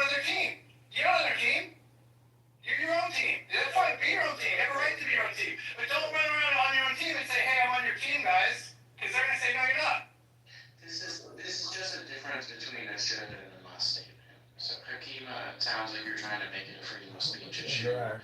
And it sounds like And Mike is saying poem for you 60 should seconds. not say this, but he's not saying you must not say this. And we also have to remember the context of this. After the Vietnam War, the left took a beating because they treated the vets so badly, and they treated the people fighting that war and the soldiers so badly that they had to come up with a way to save face. So their little diversion was to say, oh, I support our troops, but I don't support the war. It was correct. It was nothing more than a deflection, and I think, Mike, what you are expressing is the fact that the people who are actually over there understood that it was nothing more than a deflection. And my whole take on it is oftentimes war is the result of failed diplomacy. Hakima, you're right. Anybody can say anything they want at any time, and they can protest the war if they want. Absolutely, Mike is not saying you can't. That's not the point. My point is, if a war happens or the U.S. commits its troops to fighting some military engagement, it's too late. If you were going to protest something, if you were going to make your viewpoint known as an American and get other Americans to join in your viewpoint to reach a place where our legislators listen to that and take the action based on that viewpoint, then it needed to happen before we committed our troops to that military engagement. That's the point. Once we're over there, once we're fighting, that's it. It's done. Like Mike said, they're over there, people are shooting at them. It's the end of it. Now, Hakima, you can still complain about it. Absolutely, yes. But don't pretend like, and I know you don't do this, but I'm saying people need to not pretend like they're still being patriotic or they're supporting the troops or any of those other deflections that the left came up with after what they did to our military men in Vietnam. 100% true. And here's another thing. I'll tell you that you're talking to somebody, Kima, who's so consistent that I'm supporting Donald Trump. I have not been talking shit about Donald Trump since he was elected, because I talked ultimate shit about him before. I've never voted for him. I'm a never Trumper. The second he took office, I started talking in a manner that praised for success of whatever the U.S. is trying to accomplish. It's not my choice anymore. My vote lost, and now it's my duty to line up behind what I consider my commander-in-chief. I don't care if it's crazy or not. It's consistent. I know it's crazy to be consistent in 2025. I have fucking integrity. If your consistency is leaning on insanity, then you should break your consistency. Because, like, I'm not going to follow that. Let's just say, I'm not saying Trump is doing it, I believe he is. Let's say he's trying to take us back into slavery times, right? Let's say he's trying to go there. And just because you're the president, you're going to support it. Just because he won, you're going to support anything he does. You say, I'm going to support anything America does. Like this, the way Trump thinks, it's not about America. When you hear him talk, I gave you this money, I did this, he really thinks about him. He's not speaking for the American people, he's speaking for Donald fucking Trump. And if you want to follow that, that is insane. I'm not following him. I'm not following him. I'm not supporting him. I am remaining. I'm shutting my mouth to allow the United States to not fail while it takes various actions that I may or may not agree with. Some shit need to fail. Hello, moderators. This is candidate Congressman John Kitover. I'd like to read a poem to the room for 60 seconds. I'm all for the poem today. Please bring the poem on. Come on, John. John, bring the poem on. Bring it on.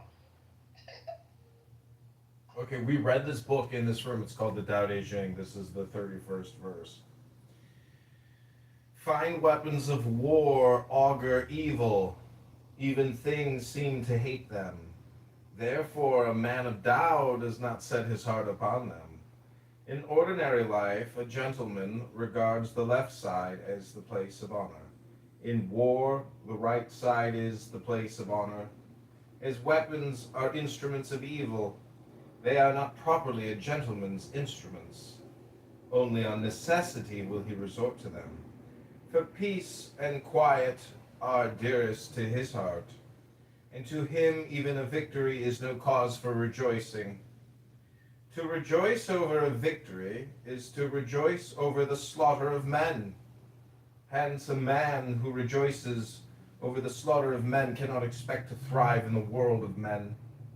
On happy occasions, the left side is preferred, on sad occasions, the right side. In the army, the lieutenant commander stands on the left, while the commander-in-chief stands on the right. This means that war is treated on a par with a funeral service. Because many people have been killed, it is only right that survivors should mourn for them. Hence, even a victory is a funeral. Good enough. And there you have it, folks. I have a question for Mike. Yeah. Sure, thanks. So, with your exchange you just had with Hakeem, I just want to see if I'm understanding this correctly. So, you're saying essentially, while Trump were any president, the moment he's sworn in to the moment they're removed, albeit in the peaceful transition of power or Trump style, the entire time they're in office, you were standing behind him or her as a patriot, regardless of whatever executive orders or whatever direction they're bringing the country in.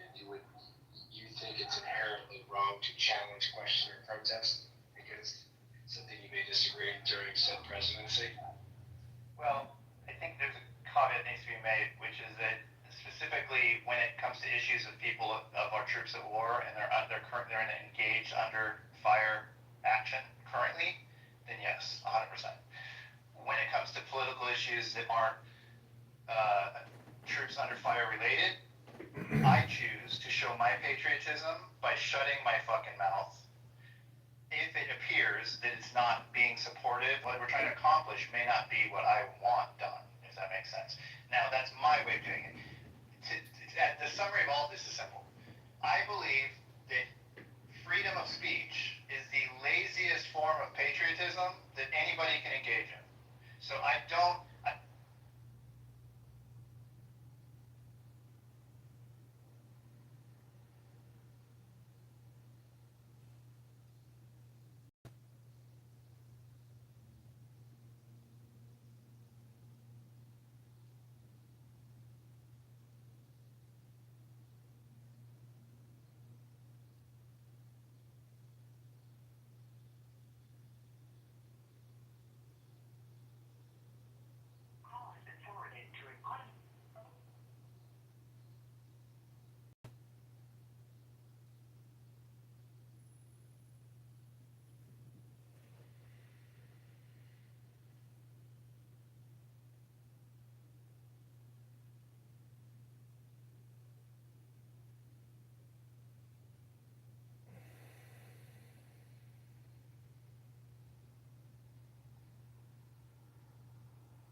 John, how's it going? Hey, it's going good. How are you doing? Sorry, I can't hear you. There's like feedback. I'm just at home relaxing. I was gonna put up a Craigslist ad because I gotta tell you, recruiting people to get signatures on petitions, people who circulate petitions, there's people here in Jefferson Park that do it. Like yesterday, somebody asked me to sign 3 petitions for 3 Democrats. So there's people here hustling petitions, but do you want to help me with my petitions? Bro, I'm like way overwhelmed right now with a lot of stuff that's going on. I mean, I've got like lawyers that I'm reaching out to. I've got an app I'm working on. I gotta start marketing that thing. You got And I got bigger, a whole bunch of you got family bigger things to drama worry going on. about. Well, you got to A worry whole lot about, of family. Marcin, you still got to worry about finding a wife and having kids. Yeah. Then there's the relationship stuff. Is that go? You have anything cooking? I mean, on the other side of the world, which isn't like Oh, you mean on Dune, the planet Dune, or the moon? I see. Dune or moon? Yeah. on Dune where they don't speak English well. So You're dating some Fremen girl who lives in a spice mine. yeah, so shit could definitely get better on that front. Well, that's part of the thing about traveling is you can always swipe right at a new town and see how your Friday or Saturday night turns out. But you got to travel to the Spice Mine, which is the planet Dune, which I would call Rockford and Peoria. It was just making a joke, but yeah, I have to start getting signatures on my petitions, otherwise my campaign, means nothing. So, if you have any ideas or suggestions, I know you said you know somebody in Rockford. If you could send me their information, I know you had a falling out with that person, so maybe this. Dude, they blocked me on Facebook. Well, that's okay. This could be your way to reignite that friendship because I say I'm still calling you. I say friends for life. Yeah. But like, I don't talk to that person, and like I said, the last time I spoke with them, they blocked me. So. Well, Marcel. The whole point is to say, hey, I'm a nice person. You're a nice person. Let's just be in love and peace. I mean, that's it. There's no. I mean, unless there was some kind of major falling out, but whatever your political opinions, I mean, that's your political opinions. That's who you are. And if people can't accept that about you, well, then they're no friend to you. Yeah. Well, anyway, I don't know. I'd rather just take this person out of it. But yeah, my only suggestion is that this damn political system be reformed where you don't need like 50 billion petitions to be on the ballot. How about that? That's the suggestion. Well, to run for Congress, I only need 700 signatures. That's it, dude. That's it. Really? It's nothing. I can knock that out myself. I'm gonna have to do it myself if I can't find people to do it for me, and I will physically do it myself. But it's nicer if I can come up with an approach to organize a grassroots effort to do this. You're my man. I mean, what was the name of the protest app? There's Chicago Association, or I don't know, what are they called? Alliance. You can reach out to a lot of these political groups. I only have $600 in the campaign checking account. So. Well, they could probably help guide you on like how to get, how to go and get through the process of getting, signatures and stuff like. It's not rocket science, Marcin. You're a fucking software developer. I thought you were smarter than this. All right, well, listen, I gotta go. I hope you're well, and I hope Ken is well. I feel your pain for him about not being able to, be mobile. This is very tragic and sad. That's his fucking choice. Like he could have worked out, and he could have tried to recover. He's kind of just giving up on life, which is bullshit. But like it's his fucking. Like I mean, I'm pissed off about the choice he made, but like. Well, is that the first time? Is that the first time you've seen somebody who's bedridden? I've seen people who are bedridden that passed on, and there was nothing they could do because they physically didn't have it in them to move anymore. Like they literally, the pain was too much. They were bedridden at that point. I mean, Ken, I don't think he's ever been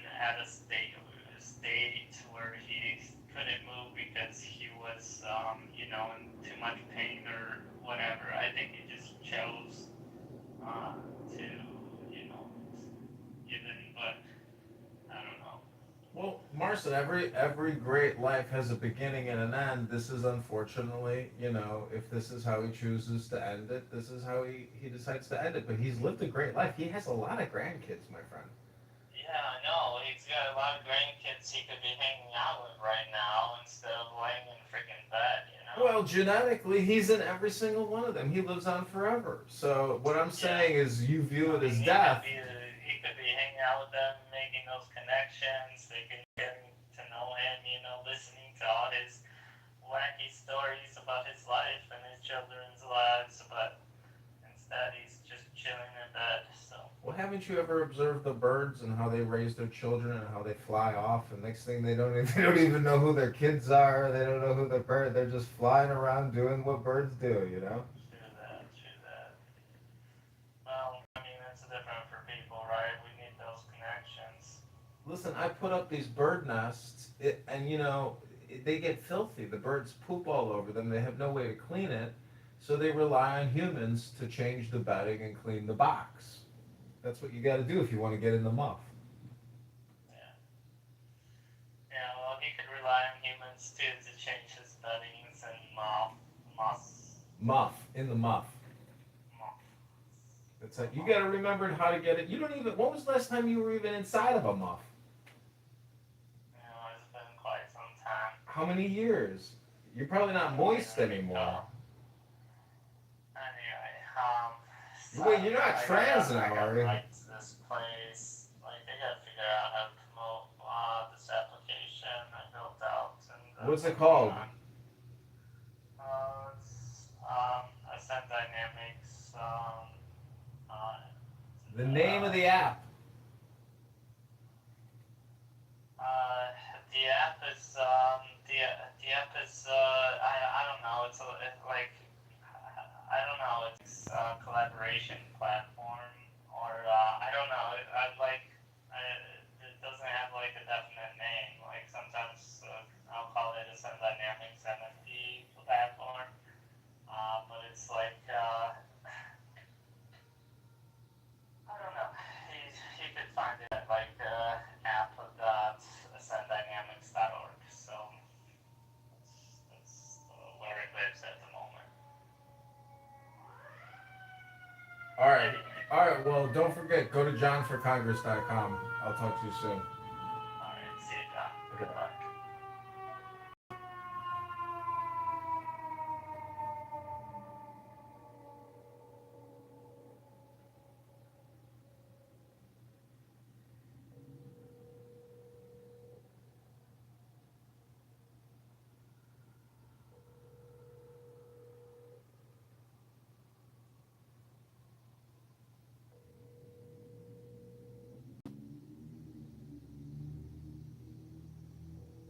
Your call has been forwarded to voicemail. The person you're trying to reach is not available. At the tone, please record your message. When you have finished recording, you may hang up.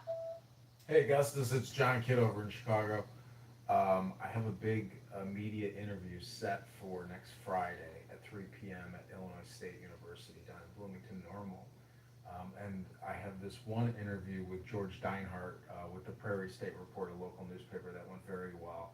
People are saying it's a very good interview. So I wanted to do a room with you, like a fundraiser where we'll play the interview and we'll do a fundraiser. And anything we raise, we will contribute to you as the influencer who did the fundraising or the fundraising dinner or fundraising X Space. So if you're available today, that would be amazing. Otherwise, I hope you and the Mrs. Palante are having a wonderful day, and I'll talk to you soon. Bye. Okay, next.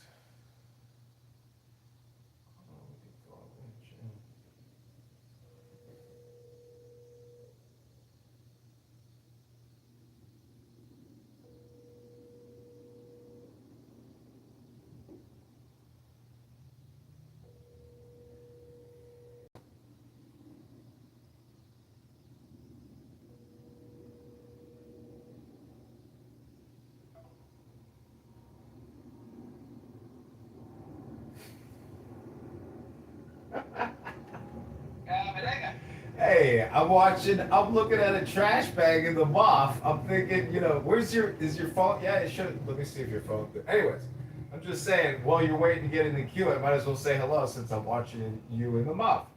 Right, I'm in the muff. It's so How interesting. are you? I'm good. I was talking to my friend here in Chicago who I'm trying to get to do petitions for me. And he's very resistant and hesitant. And I said, I put up all these bird boxes, and the birds, they shit all over the boxes. So it takes a human to clean the bedding out of the box and clean the box. Right. And, and this is how the world works. We all work together. I was like, when was the last time you were in the muff? He's like, oh man, it's been many years since I've been inside of a muff. That's sad. Yeah, some people, they struggle with love. And, the whole thing is, when it comes to meeting a beautiful woman, you have to be able to communicate. And some people are very bad communicators. Right. Now it's sad. Yeah, I mean, I feel bad for those. How old is this guy? I think he's maybe even younger than me, maybe 39, maybe 40, maybe 44, I'm not sure. That sucks. And he just doesn't get laid anymore? I've never known him to ever even get a peck on the cheek. Wow, that sucks. Is he ugly? No, he's not the worst. Oh, he said he's dating some girl in the Philippines. So I said, oh, you date some chick on the moon. Okay. He's dating online? Pretty sure. I've seen photos on his Facebook, and it looks terrifying, who he's dating. Right. I'm just, But the thing is, that's not dating. That's living in, the fantasy world. He says he's got all kinds of problems and struggles, which sound to me like typical everybody. Everybody has the same exact problems. Right, we all have problems. Who doesn't have problems? I mean like relationship dynamics, patterns, archetypes, collective unconscious. This guy is the laziest guy in the world. He doesn't go to the gym. He doesn't do anything physical. He's very lazy. Is he fat? He's not really fat, no. He's just not strong. Yeah. I mean, Well, that's a shame. He's, I would say there's health issues, but he's a software developer, so like he's really good on a computer. Like he's got a talent, but he helped me with a project once, but never to fruition, and so that's the problem. It's like you gotta cross the finish line. Right. Yeah, man, I don't know. Well, so why doesn't he doesn't want to just go get some signatures? No, he's probably just, he's just too busy. The thing is, I'm gonna put up more Craigslist ads like now to get more circulators and petition signers. Because I saw a guy yesterday with 3 clipboards, like, I need your signature right here. We need your help now. Sign, please, now. And I'm like, what are those for Democrats? He's like, yeah. I'm like, no, I'm not signing those. He's like, ah. But you're running as a Democrat. I'm running as a Republican. Oh, you're running as a Republican. Okay, good. All right, good. Well, so yeah, there's the competition. They're out there now. There's a guy with 3 clipboards out there right now. I know, and that's what I'm saying. Like, I can't wait anymore. If there's I have to get on this now. I need 100 signatures by Sunday. I told you if I do come, it won't be till October because I'm busy until then. But I would encourage you to get out there today. Go get out there today. Go get 20 today. If you got 20 signatures today, that would be a good day. Well, for me to just go drive 2 hours to get one signature. It's 2 hours away, so it's not like you can just walk out your door. No, it'd be more effective for me to try to do digital organizing off of Craigslist and getting people out there now. Because people have to print these ballots. You see what I'm saying? Like, I need to find. Do you know how hard it is to find a person who can even print something, let alone put it on a clipboard and grab a pen and say, I need your signature now. Right. But you could help me do the onboarding on Clubhouse because you've done petition gathering. So if I get these people from Craigslist and funnel them into Clubhouse, I need you to do the onboard training on Clubhouse. Can you do that? 100%. I very much can. I can help manage and encourage me. Yeah, I could definitely at least train people and tell them what to do and how to do it. because we're gonna pin the link to the Illinois Election Commission website with the PDF for the petition. It's on page 16. And Right. so, also even funneling them to a Google form page to fill in their information, and then get access to the petition. Like we have to funnel them into the campaign, so it can all be onboarded through Clubhouse and a link. And I wouldn't have it any other way, because anybody who can't fucking download Clubhouse to join a conference call for the campaign is not worthy of being in this campaign. And many people are already failing that test. But the one guy in the beginning, he did successfully do it because he's had Clubhouse before. So, onboarding people like that successfully is essential. Unfortunately, the campaign couldn't work with him because Clubhouse ruined the whole thing for him. So, we had a guy named Edward who onboarded through Clubhouse, but people were putting so much shit in the chat that we couldn't actually onboard him, and it freaked him out. He's like, "This is a spam and a waste of time. Good luck." Oh, I see. And it wasn't my fault. It was the fucking moderator's fault. So it's on him. But people who don't act professional on Clubhouse, they're just making the content. I'm trying to use it as a show, but also as an actual conference call platform for the campaign. I love it. I definitely could do it. I think that, I wish, it's a shame that it's so far away, because you have to commit. But I mean, 2 hours is not that bad. Like, I've driven to Boston and back in a day. No, So I'm it's gonna. 2 hours there, and then I'm you leave gonna. at 7 p.m. and you're home by 9 p.m. No, I know. But next Friday I have a big media event at the University of Illinois in Bloomington Normal, and it's a 3 p.m. basically full recording. Like it's called WGL-TV, and that will be like the biggest press I'll probably get this whole campaign. And so I'm gonna stay down there and get signatures before and after, and use the money in the account to book a hotel. So part of your job on this campaign trail is to also do fundraising on Clubhouse for the campaign to get you to Chicago to help with the campaign. So prior to you actually getting here, you should be able to raise like $2,000 to fund your trip. And plus, don't waste your time on Clubhouse unless you're fundraising, my friend. That's true. We should have a room. I mean, we should have a room that's like, donate to the campaign. Let's do a room. Well, Talk about it. I would say change your Clubhouse profile to petition signatures and make yourself a ballot. Get the ballot from the Illinois. I'll text you the image of the ballot and just start campaigning now in the muff, because these people will talk about everything under the sun for days to come because they're just addicted to talking and dopamining. But you could transform from a trash bag, my friend, into a petition signature. And you can be instrumental in changing this campaign now through Clown House. Don't let these people hypnotize you, and don't hypnotize them with any other spam other than the campaign. Because this is the only thing that has a cash pipeline. Every other second we spend on here is a net negative to the campaign, unless we're actively promoting and actively getting donations today. So I'd say fund your trip now. You could fly first class, if you can raise enough. That's true. It's very true. It's not a bad idea. Yeah, you could get a beautiful rental car at the airport. I mean, you could pay for everything. But don't waste another second. Even if you can go into Amir's room, you could fundraise. Like, make this the troll. Make this your shtick, that you're fundraising and petition gathering here on behalf of the campaign. Do it now. Don't disappoint me. Please, do it. This is a big opportunity for the campaign. You're my clone soldier that I need. You are the petition campaign, coordinator right now.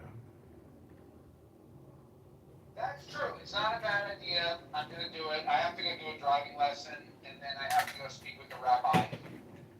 Well, ask the rabbi if it's kosher to be an online campaign organizer for the campaign to candidate John Zachary Kitover, and tell him Rabbono Shalom. I will. Yeah, sounds good. Let's do a room later talking about it. Try to get people to donate. Don't waste your time in the muff. Transform your profile now in the muff. Make the announcement. The whole thing deals with communication and putting it out there. You can interject anything you want in the muff. This room is basically chillism for stupid people as well. It's a total waste of time. Do you know how many times I've heard Ewan talk about the migrant gangs? It's like he's retarded or just a drunk. But how the fuck does this guy have a kid with Sarah and he comes on here nonstop talking about grooming gangs and getting into beefs with BB. Like the guy's fucking stupid. Anyways, Yeah, I don't know. Reed Toyer. All right, I'll talk to you soon. Bye. All right, sounds good. Talk later.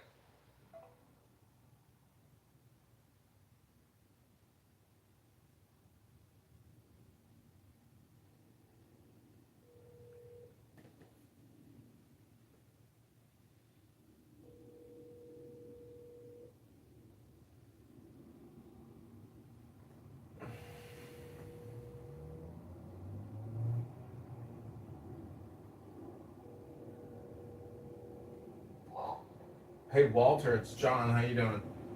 Good. How are you, sir? I'm good. I'm in a clubhouse room chit-chatting with people, but I have to start gathering signatures. So, are you gathering any signatures? Yes, I am, sir. Where are you circulating at? I can go anywhere. I can pretty much go anywhere, any place I want. You freestyle like that. Freestyle. I can pretty much go to any VFW hall. I gotta make sure there's people there. I can go to any bar. Train in Illinois. I can go pretty much anywhere. I see. Well, have you ever been to Dune, a world beyond your experience, beyond your imagination? Oh, what is that? It's the planet called Dune. It is the clash for the greatest prize of all. Chicago. Getting their signatures at. I'm getting them on the planet Dune in Chicago. It is the deadly battleground where a young leader will emerge to command an army of 6 million warriors against the tyrannical force that threatens to enslave the universe. Who's that be? Its surface is barren, its true strength hidden. Its foreboding desert conceals the power to fold space, to slow time, to send the mind where the body cannot go. It is the source of the ultimate power. No, this is from the planet Dune, a world beyond your experiences, beyond your imagination. So what's the good word? That is the good word. I mean, that you get signatures, I'll wait. I'm about to. I gotta hang up the phone and get shaking. What are you doing the rest of the day? I want to go to the library. Meditate to Allah. Iran or Yossi. Yashaba. You're a Mohammedan and an Abramelin. Who? I said you're a Mohammedan and an Abramelin. Oxford. What's up with Max? I don't know. I just called him. He doesn't pick up. Yeah, why is he? I don't know. What is he doing? I don't know. Maybe he'll call me back. I mean, he created a lot of stuff. He should do something, or we just do it on our own.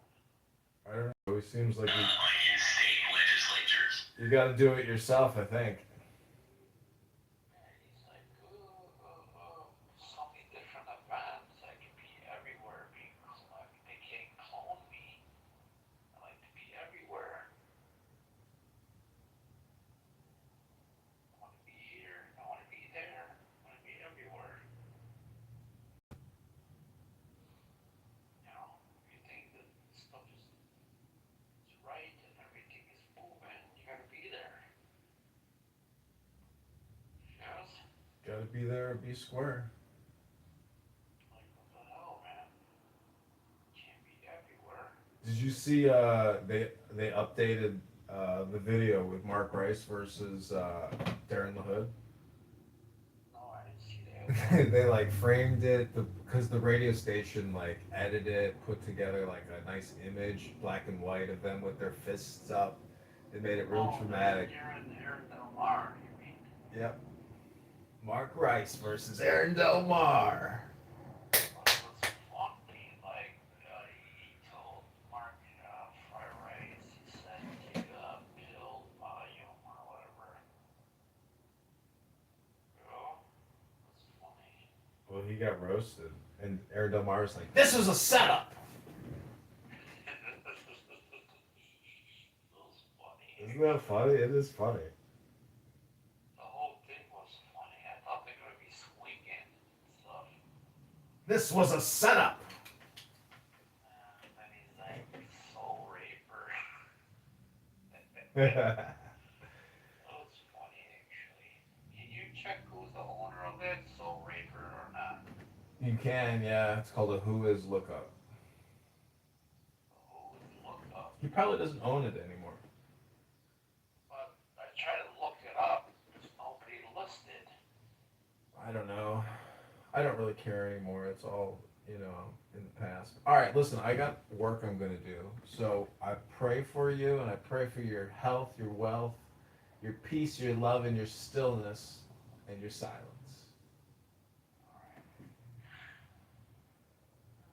To have fun out there. Okay, take care. Talk to you soon. Bye.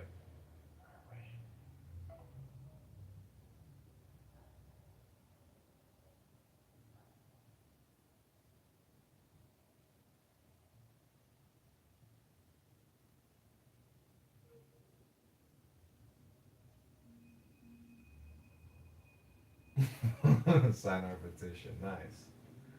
Vote for Edmund Dakin from Clubhouse. Nice. Okay, so I'm going to put the antidote. This is how we're going to fund your trip. Oh, he left.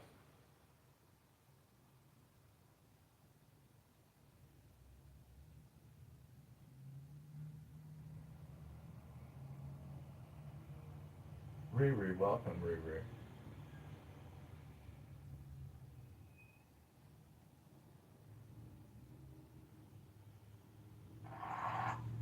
Yo, Augustus. Yeah, what the hell? Hey, how you doing?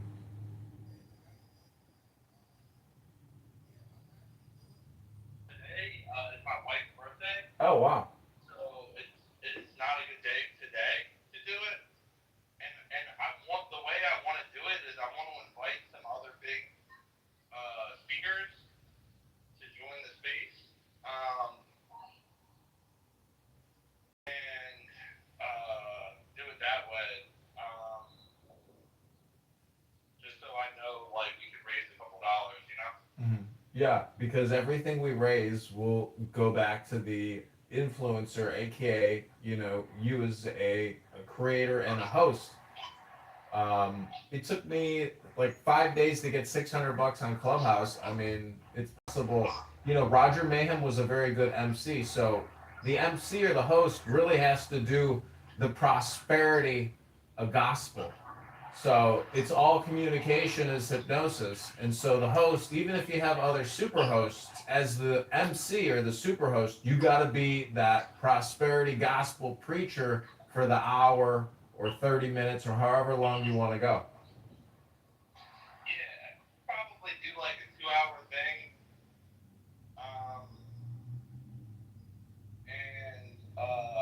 Let me just like today, tomorrow, at least spend some time making some calls to see who I can get to join the panel.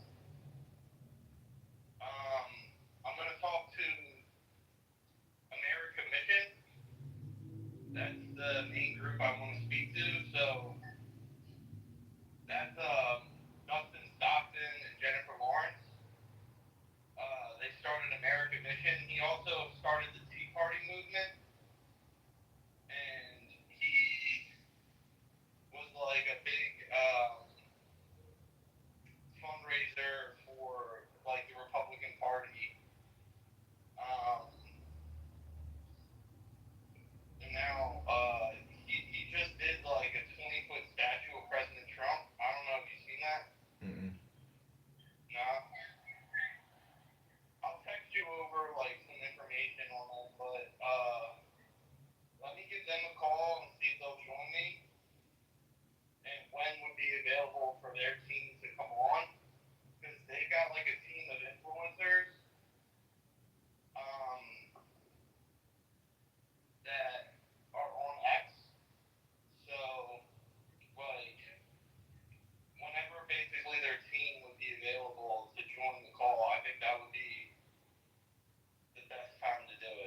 Okay, cool.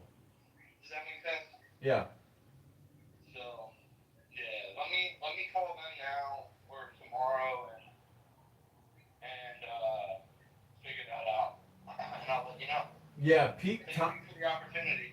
Thank you. The peak times I think are always probably in the morning, like 8 a.m., 9 a.m., and then noon, and then 5 p.m. I think that's when people peak use, social audio platforms.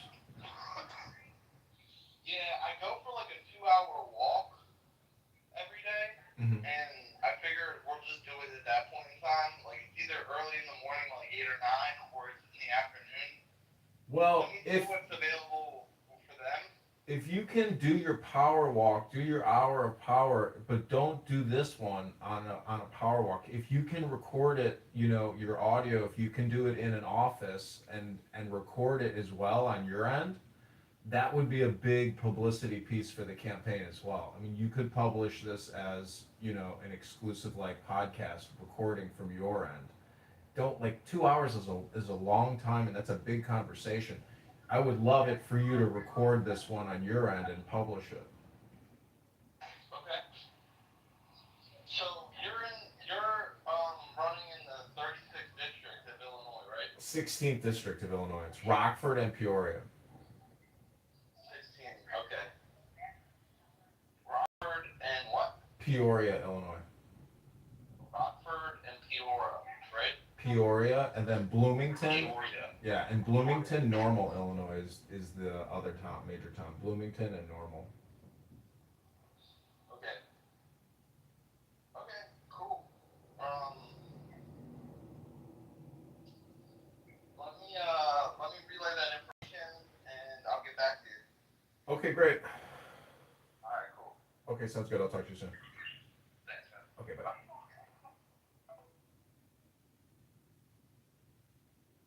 Hi, Yulia.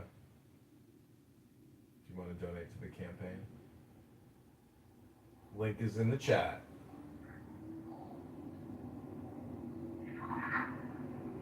Как дела, Юлия? Как дела, Юлия? Хорошо. Я тебя люблю. Я хочу самолет.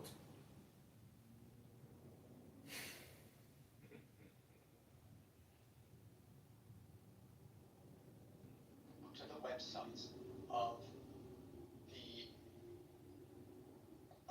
nonprofits that received money from the fire aid.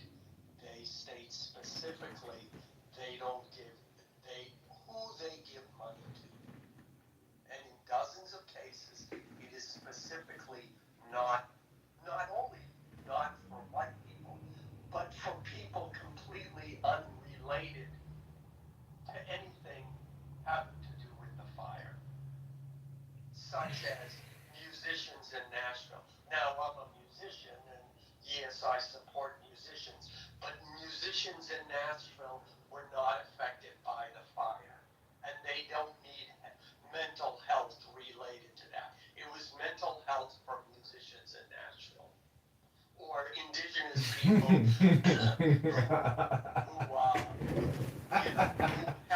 haven't registered to vote. So 9 years. I hear what you're saying, and yes, black people have been traditionally marginalized.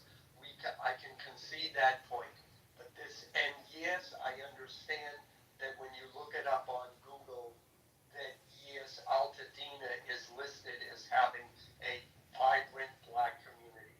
That's all true. But if you look at the nitty gritty of all of this, that wasn't who was affected by the fire. Because where the fire happened was in the more, how can I describe it, was in the more mountainous region of Altadena. And I'm sorry, but the fact is, that's not where that community was actually at. So what I'm reading is that 61% of the Alexander was black, and 48% of the black homes were destroyed. And out of the 17 people that was killed in Alexander, 70%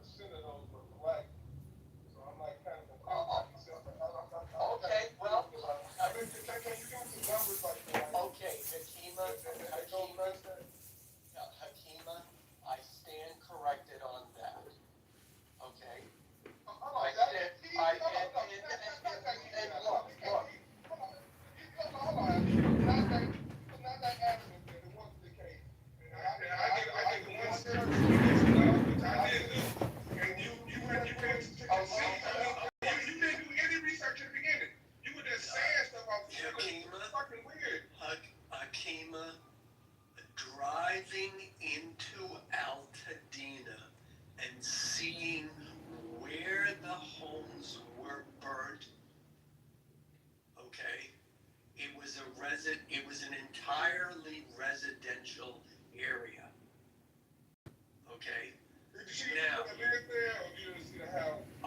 What I saw was, I've even got pictures of it. You know, nobody was there. So how do you know the home wasn't full of black people there? Well, that's in the opening I got it out there. They was in a certain place, so they couldn't have been black people. Is that what you're saying? No, that isn't what it is. Well, the numbers say something Hakima, I'm giving you a half of a gotcha. Okay? I'm not, look, Hakima, I'm giving you a half of a gotcha. But don't express any ill intent, because you went and you looked up the actual stats. Forgive me. Okay, I know people there, and when I drive there, Hakima, let me say it, when I drive there, look, I'm giving it to you, I'm not fighting. All I'm gonna say is, when I drive there, okay, and I see where the black people are, and then driving through the residential and seeing who's out on the lawns, okay, well, maybe I misinterpreted. Not maybe, I did, okay, in the actual stats. And as someone who says we gotta listen to the stats, you got me, all right? That was wrong of me. I'm throwing myself on the sword, okay? That's big of you. I won't put your sword in any further. Yeah, okay, and look, you're right. I was wrong in that. That doesn't take away from the fact that where the money is going has gone to people that have nothing to do with the fire. So based on what you have, like in terms of information and facts and whatever, like what percentage of those funds have been given to people who truly deserve and who truly don't deserve? That I don't know. We have no idea. I can't find that. Watch the report. Watch the report. Hello, ladies and gentlemen. Welcome to In the Love. This is your stewardess speaking. We don't know where is that thing that my friend sent me. Oh, where is it? Damn it. Check. Text. Okay, hold on a second. Was it back channel? No, it wasn't back No, channel. it's text. Not too better. Ladies and gentlemen, welcome aboard the In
Hey, please don't edit it. It's long, but it's funny as fuck every part of it. Thank you. Thank you. Sometimes it's preach and I get no credit for it, so, direct all the praise to her. Monica gets the lovely stewardess voice, though. Monica read it with a straight face, though. So I get credit for that. Who created? Serendipity. Then that's why she gets all the credit. I doubt Serendipity thought of any other thing when she created it, but Serendipity, what made you do that? Because it is fun. We were joking yesterday morning during the whole, Monica. welcome to American Airlines, and I was just like, we need a welcome to the in the muff. We could put it on the house wall to read it. On the house wall. But actually we can't not until the creator of the house comes back. Oh, he is back, but I can. I've been Nice.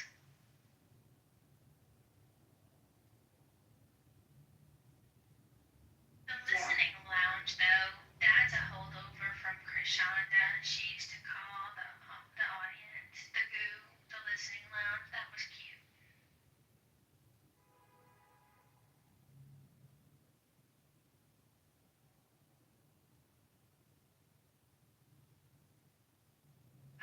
Whoever removed the poll, did you screenshot the results for the librarian or no? I didn't remove it.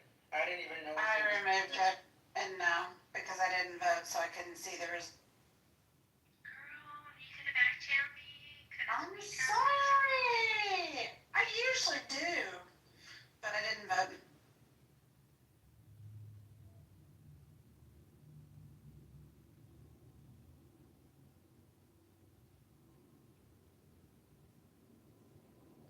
Sorry, we didn't mean to bust up the combat. I have a question. Is this house about being inside vaginas? Earmuffs, Ewan. Earmuffs. What? I'm just saying, it's called In the Muff. Earmuffs. What else? Yeah, you're Sorry. Because I thought, I don't know, I thought it was slang for vaginas, but okay. I was like, what the fuck is Monica's in the name? room right now, so it absolutely means earmuffs. It means moist vagina. Tina, did you say that M word? Yeah, I tried to run Monica out. I'm upping the rules. We're gonna include the M word too.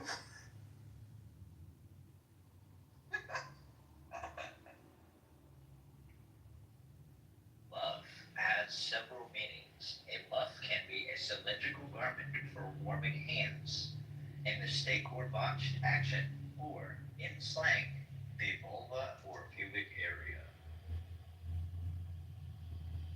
They can also warm the hands. As a verb, it can also mean to mess up. We should find out what muff is on Urban Dictionary and read that. That's a good idea. Somebody else do it. Mother actually read the definition from the Urban Dictionary about a week ago. When he came in and was wondering what's the muff and Mojo was like, go read it on the Urban Dictionary. And so, yeah, let me see if I can pull it up unless somebody already has. I've already pulled it up. It's pretty good. Go ahead. All right, muff. Contrary to popular belief, they spelled it wrong. The word muff is not associated with hair at all. Instead, the word muff is an inoffensive slang word for vagina. Muffs can range from dainty and tight to floppy and roast beef colored. Some muffs smell fishy or sweaty, and others smell like skin or roses.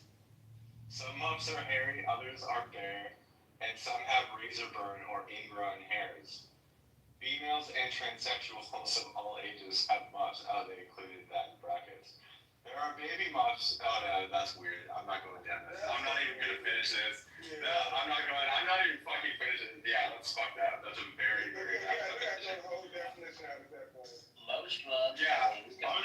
this definition. Unless the owner is on some sort of contraceptive. It is also the root word of muff diver, muff, and muff doctor. Jan decided to go on birth control because the muff doctor said it would prevent pregnancy, cramping, and that weird smell coming from her muff.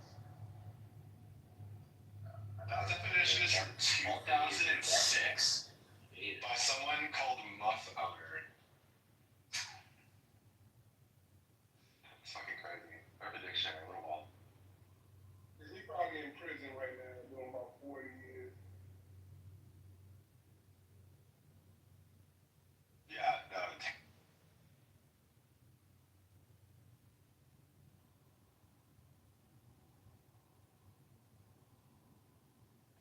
Should we update Urban Dictionary with our own definition? Yeah, should we make a new definition and out muff this muff definition, this terrible definition?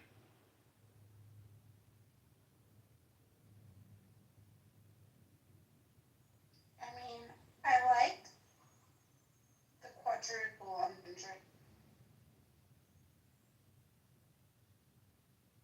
The quadruple what?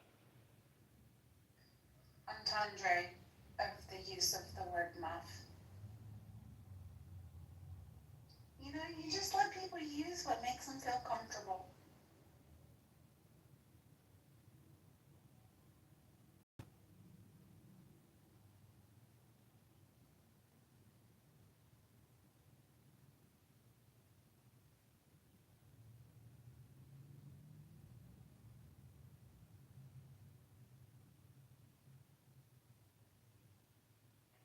Labor Day, woo! Yeah! So, where's Jarl? Is he in here? He'll be so disappointed he missed this. It's Jarl. Jarl? Yes. Either way, it sounds like a gurgle.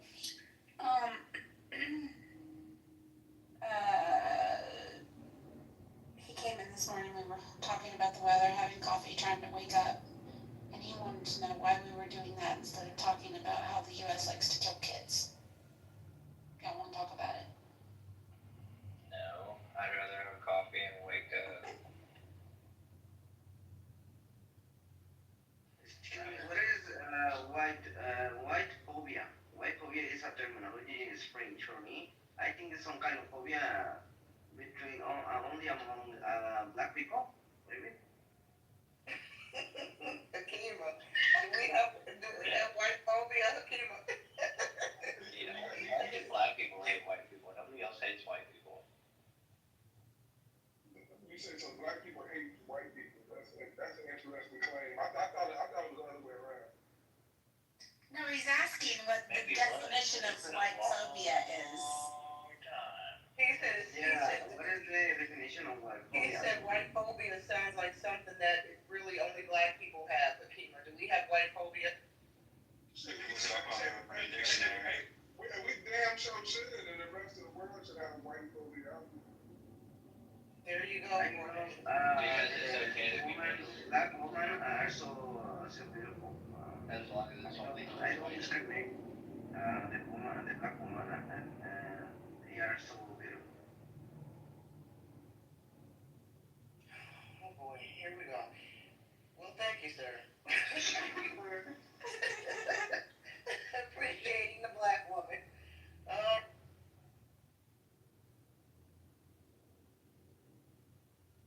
I don't know how to vote in this poll, serendipity. I know, I just picked one, Mike. I just picked one, okay? I don't know. I'm gonna keep it safe and just pick. I almost wanted to do white phobia, but we're just gonna go Labor Day weekend. So what Lion made me realize that I was racist, even though I didn't think I was, and I gained knowledge from it. I learned from it. Actually, he opened my eyes a little bit.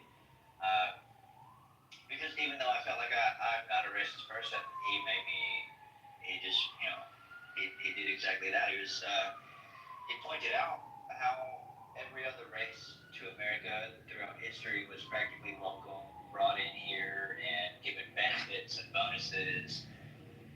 except for black people. And that when he was just making that point, like everybody wanted to go to America, right? Everybody came here, but not only were black people dealt the cards that they were, everybody else was intentionally dealt better cards. And I was like, damn. So it's not maybe me not really giving a fuck for or against people of color.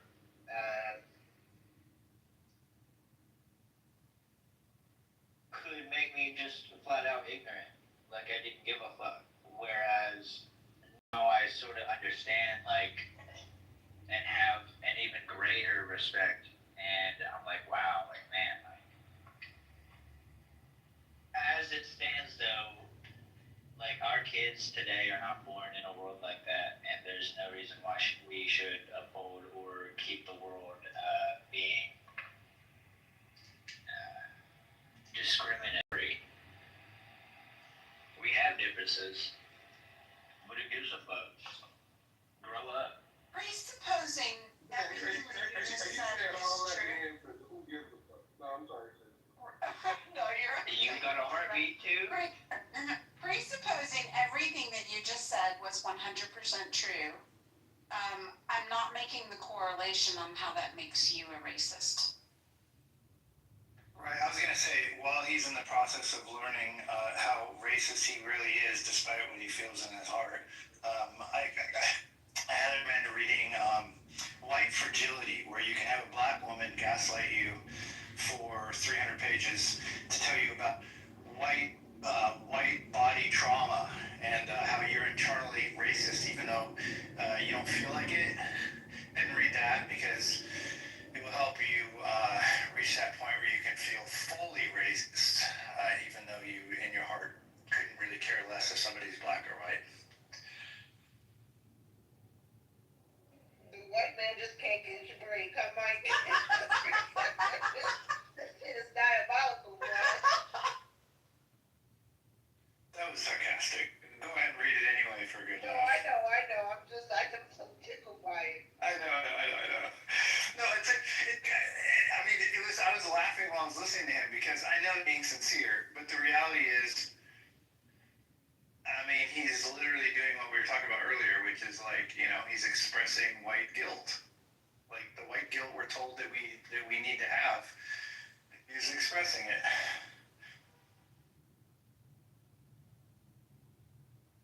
What I heard him say is that he felt that he could be racist because he totally was dismissing a whole part of history.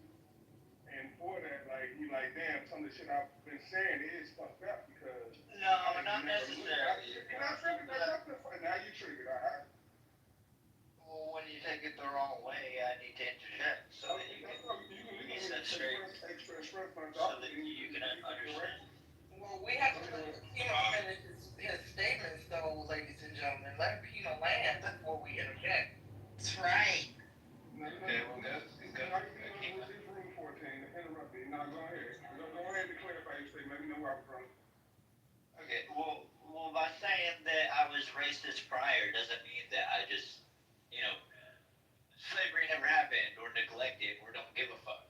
Just before not really feeling like, hey, I'm not going out calling people the N-word, I'm not racist. I have no ill intent towards anybody until I get a feel of who they are and how they treat me. So when he started getting to white guilt, it was kind of like that. But Lion was the only person who could make me see and feel white guilt, because I've never felt responsible for the white man's actions. I've got cherished. Shame on you. Shame on you. You should feel guilty. You should wake up every morning feeling extremely guilty for what your great grandfather did. Right. I'm gonna raise my children better than me. I just wanted to quickly point out, because we've been bringing up Robin DeAngelo a bit today. I was trying to find the worst paragraph in White Fragility, but what I stumbled across is a news article where it turns out that she's been credibly accused of plagiarizing people of color in her doctoral thesis. So just let that sink in, Mike. Oh, the irony and hypocrisy. Hold on, guys. Hold on. Hakima, did you get a chance to land and finish your thought? Did you have more to say about Ms. submission? If not, please go. I'm good now, thanks. Yeah, no, I thought we settled that. I thought we came to an understanding. Gotcha. Okay. No worry.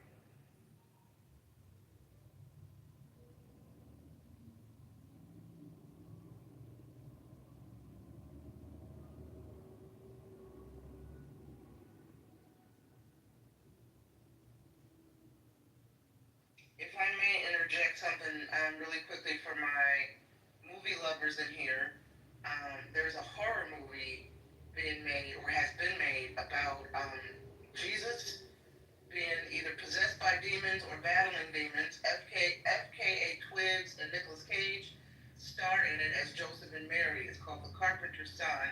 The teaser trailer has been released. If anybody's into that, I'm pretty excited about this film. It looks really thrilling, to say the least. So if anybody cares, The Carpenter's Son teaser trailer is about 60 seconds. Has been released. I'll see if I'll share the link in the chat for anybody who's interested. Just a brief interjection about movies. Wow, FKA Twigs is a black British girl, isn't she? I actually love one of her songs. Exactly. Am I thinking of the right girl? Yes, ma'am. That's interesting. Wow. She's actually a phenomenal dancer. My lord, she started as a dancer. If you haven't seen her music videos, woo, pretty hot stuff. Okay, so my question now is, based on today's day and age, who is going to be the one portrayed as Jesus?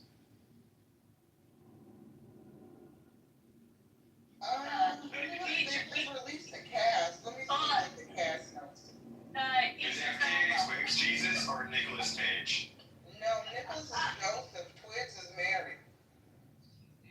Nicolas Cage is just, now that's an interesting, I like that. I love me some Nicolas Cage. Is Mary gonna be like breaking out into some erotic dance routine?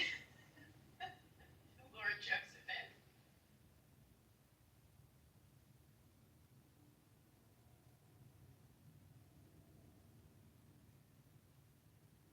Has she been in anything else? I didn't know She was just in that Crow remake, just recently, the Crow remake. Oh, okay. That came out, I think, a year ago.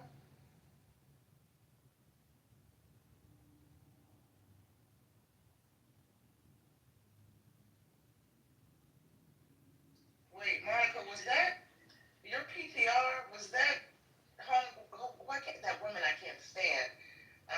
With the flu, I caught the last moments of it. Oh God, what's the fat singer? I can't think of her name, but I can't stand that one. Lizzo, was that Lizzo in your PTR, Monica? Check the chat for her answer.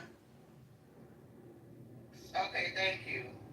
Why? I'm curious why she added that. That's so funny. Yeah, she is a classical flute.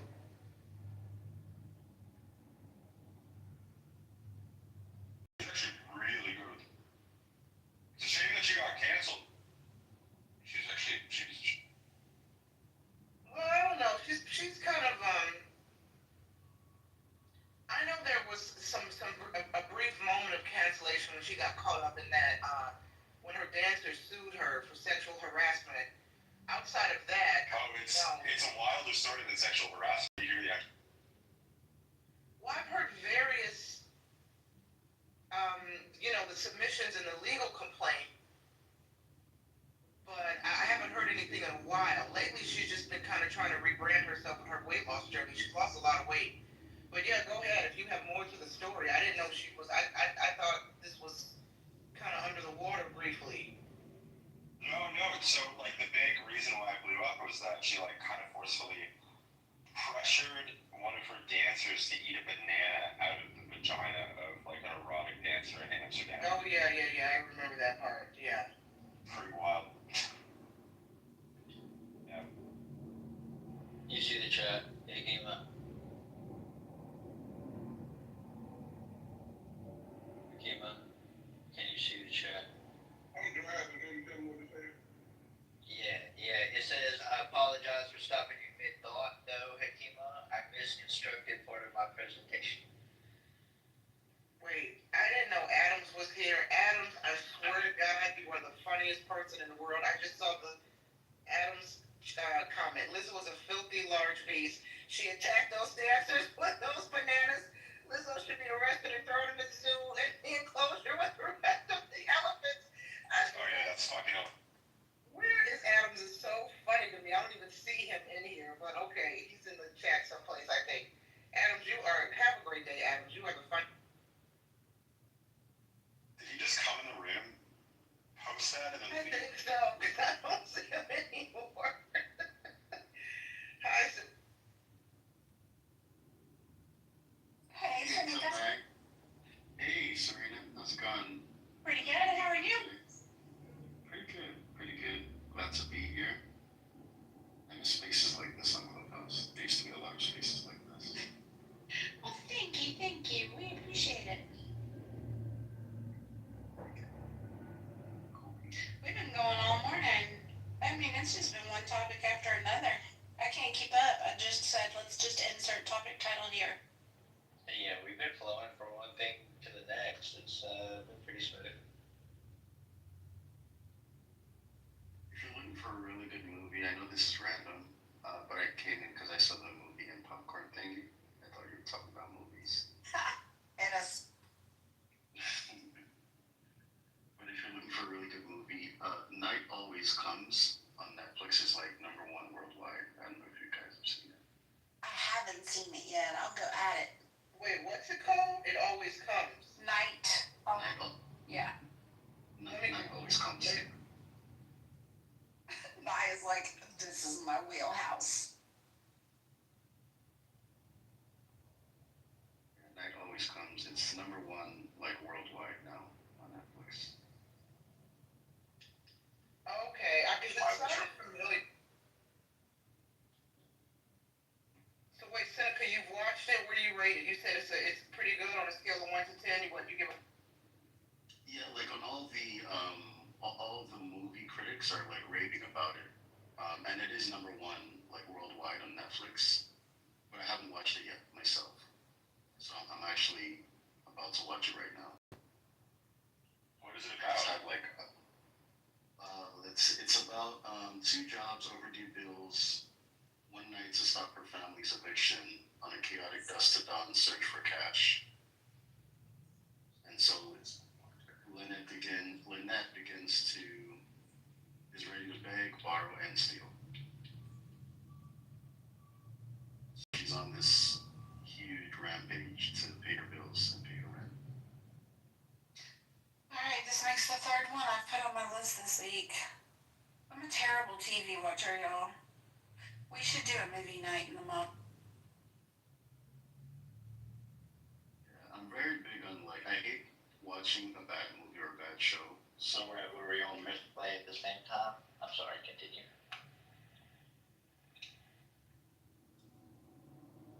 Yeah, I hate watching bad movie or a bad show. So I'm very picky when it comes to. I don't watch a lot of TV, but when I do, it has to be really good. Or else I'm gonna feel like I wasted my time. Me either, something like that. I just, that's the thing for me is I generally don't have time.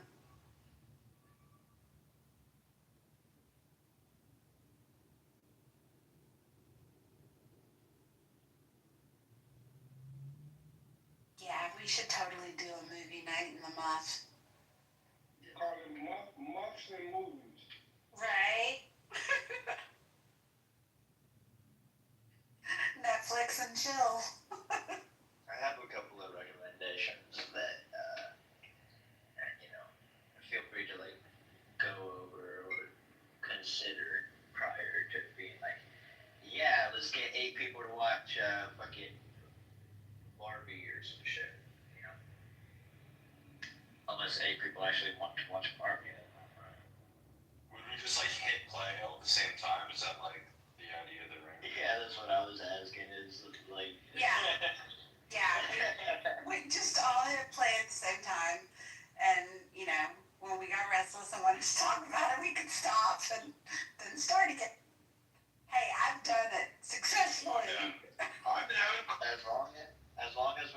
the flight announcements before takeoff. I think that might work. Right?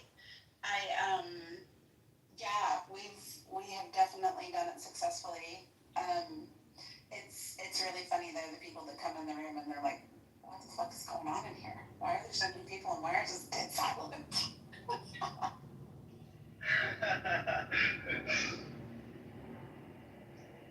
I think it's funny when they're listening to that. They're like, oh shit. Not only is this like funny, but it's a warning. You know, this is, if I misbehave, this is warning me I can leave quietly or I can get removed.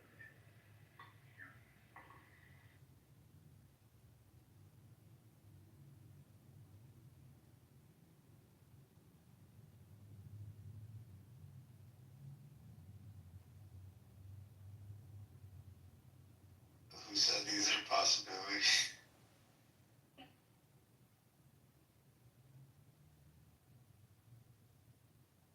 Yeah, I don't think you can stream Netflix material.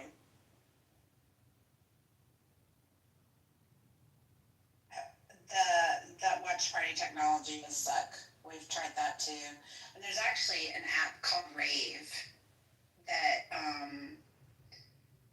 you can do, and as long as everybody has their own Netflix login, you can sign up for Rave, and we can create like a room just like Clubhouse. Basically, it looks very similar to this layout. And in order to get into the room, you have to sign into your Netflix account, but we can all stream the movie at the same time. That's cool. Yeah, the only thing about Rave is that you have to be careful when it's for your account. By default, it pins your location to your profile, and so like it would show everybody where you were at. So you have to turn that off before you like go friend requesting people and shit. I was gonna say, I mean, if all of you guys got an Oculus, we could all watch it in a movie theater in virtual reality. Yeah. There's apps where you can watch Netflix in a virtual reality movie theater. That'd be sick. Like we could look over at each other's avatars and shit. And all I did it with people on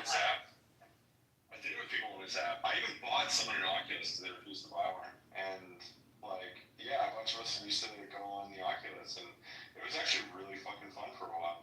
We got kind of bored of it, but I'm down to like straight Netflix all night. It'll be fun.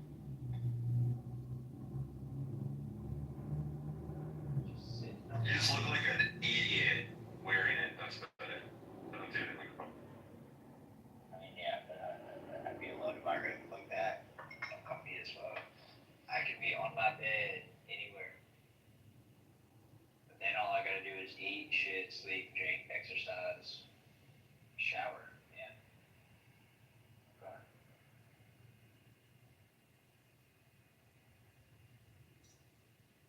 Sounds like a retirement plan.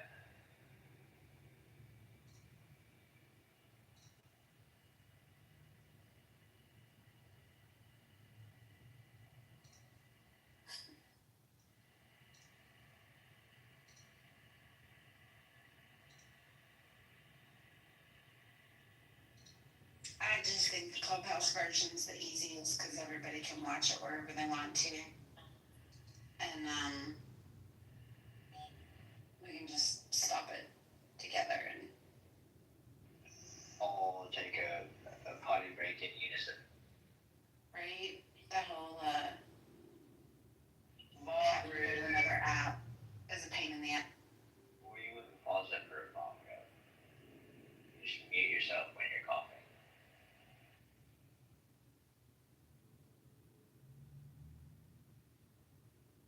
We'd all be on mute anyway, so that we wouldn't hear each other. Right.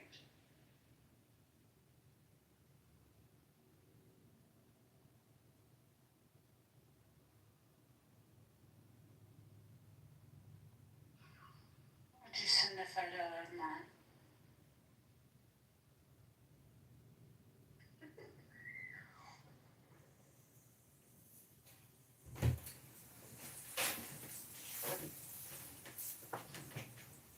Mojo was on this morning and I missed him. You can on the app? Yeah.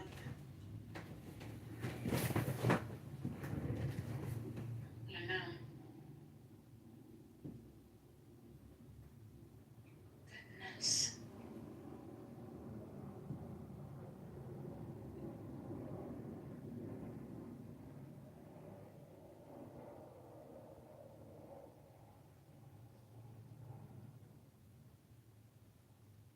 Monica killed it with her little stewardess rating. No, she did it. That was the best. Hey moderators, this is John. I'd love to read a poem for 60 seconds if I may. Yeah. Take it up a notch, John. Okay, this is to all my clubhouse friends and haters out there. There is a sun star rising. Oh, that's me. I'm one of those. Okay, well then take the deepest breath of the day. Hold it for 10 seconds.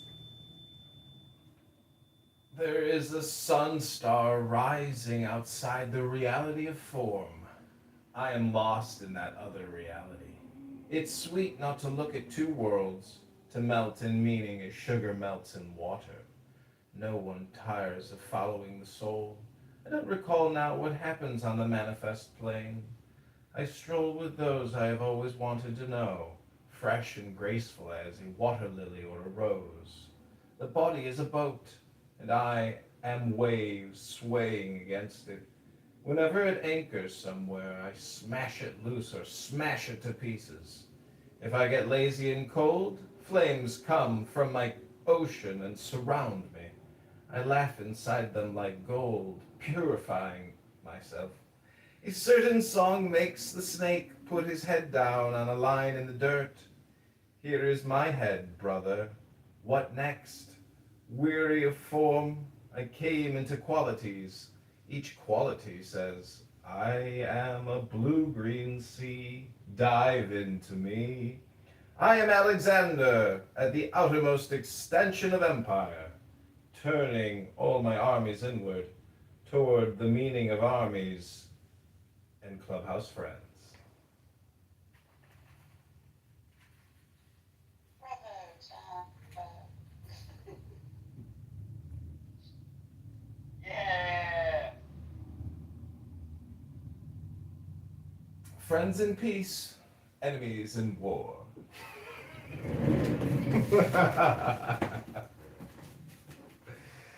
Friends in peace, enemies in war.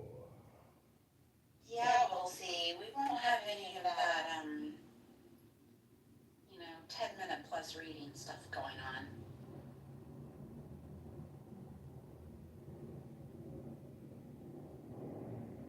John, you're getting requests. Oh, did he leave? He left. Okay, never mind.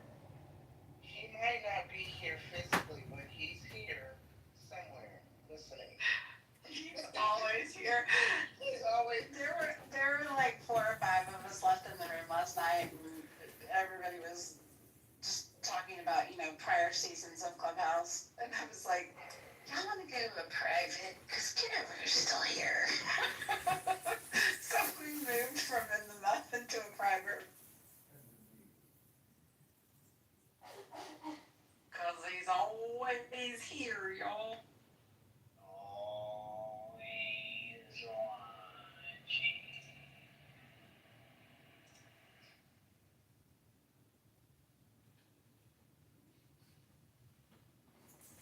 Kristen, how's your day going? It's Friday Eve. I'm good. Are you proud of me that I haven't been on mic and wait? I'm so proud of you. Thanks. I'm proud of you regardless, but, The meaning of this song is light music. Hey! Magic music. Dang, hit that note. Is light music. AKA That magic came from my music. soul.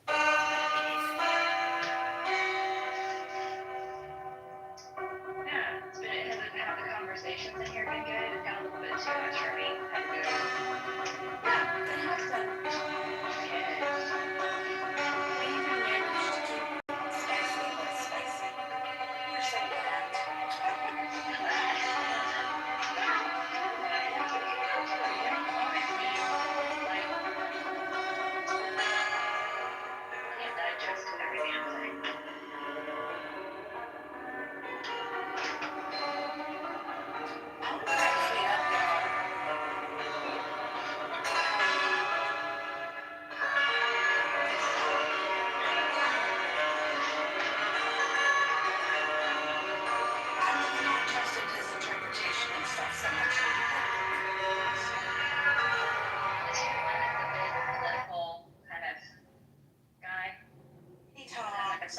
slow, yes. Oh, no, And this I summer. don't know, okay, I don't know.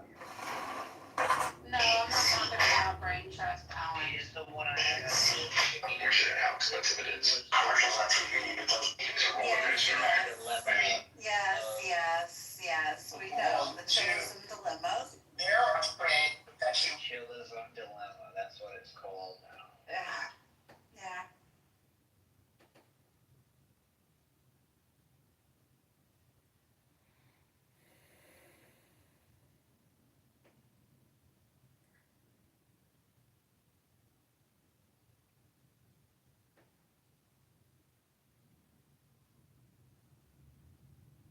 You can tell everybody's working. Trying to decide what We this is. talked about some kind of movie previously about Nicolas Cage. I think was interesting to topic about. Music on the sound tour performed by Kennedy Congressman John Kitover. Topics about Nicolas Cage was 50 Second. The main writer was also such movie was this movie don't have money at all. I think Okay, the name of the song is Music of Light on the sound tour. Yeah, you like Nicolas Cage, huh? Oh no. Oh wow, that's what I say. I don't give up. I want Nicolas Cage to do more National Treasure. It doesn't do anything to me. Me too, because I don't really care for him. But I did like the National Treasure movie. They're like Indiana Jones light. Exactly. I always miss you. Aw. You know, it's not spelling. This room has been broken. Every single one of you has changed their accent. Was interpreted one character about some kind of Indiana Jones. I can recall that name as almost similar to Indiana Jones, but I can recall that it's based in historical facts or something like that. It's discovering like Indiana Jones, but somewhat similar, but I can recall the name.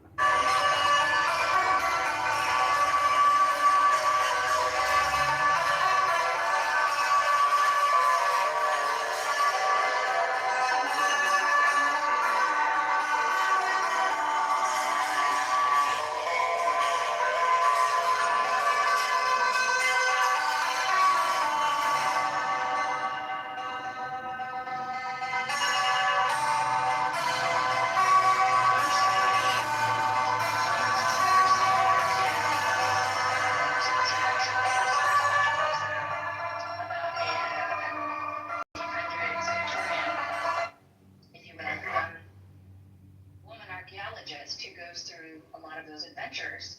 And that would be an awesome series too. And there's just so many cool, like, unique book series that would make such good TV or movie stuff. I wish they would tap into that instead of recreating all this. This is light music on the sound tour performed by Kennedy Congressman John Kitover.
Did somebody say they wanted me to read from a book? I did, John. Thank God you're here. Wanting to hear that voice. Read. My day's not complete. You had a request, John, for This Is Water, DFW's commencement address. But it's really long, so I was going to suggest that maybe you should do a replay room.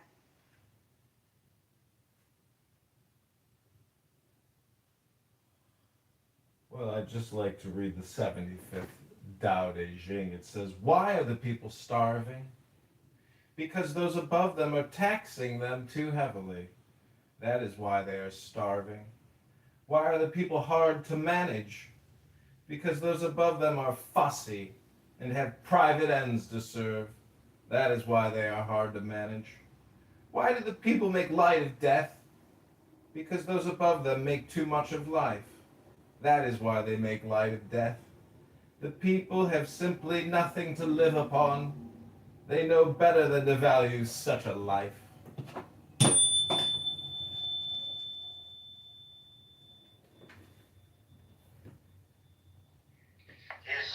Is that frequency beep at the end? Like when you get your memory wiped in Men in Black by the little pen because you don't want to wear the glasses. He's wiping his own memory after he and then he leaves the room. He doesn't remember that he was even here. Then he comes back. Hey, can I read another poem? Yeah, the other poem would be interesting. Read the poem. Go ahead.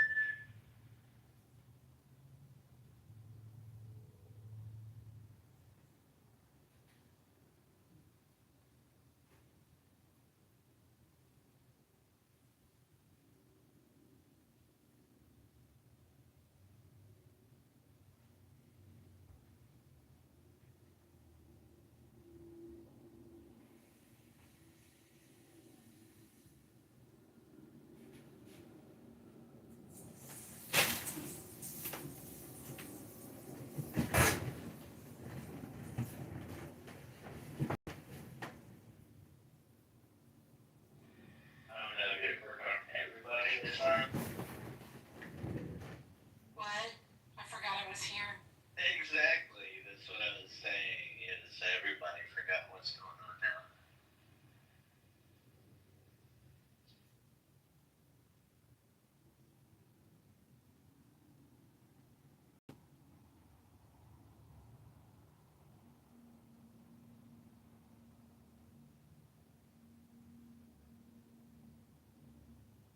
Yeah, everybody's working in the background, so that's why we get quiet real quick, because folks got distractions going on. But we certainly appreciate everybody who's here. Or this afternoon, I should say. Yeah. It was a good room.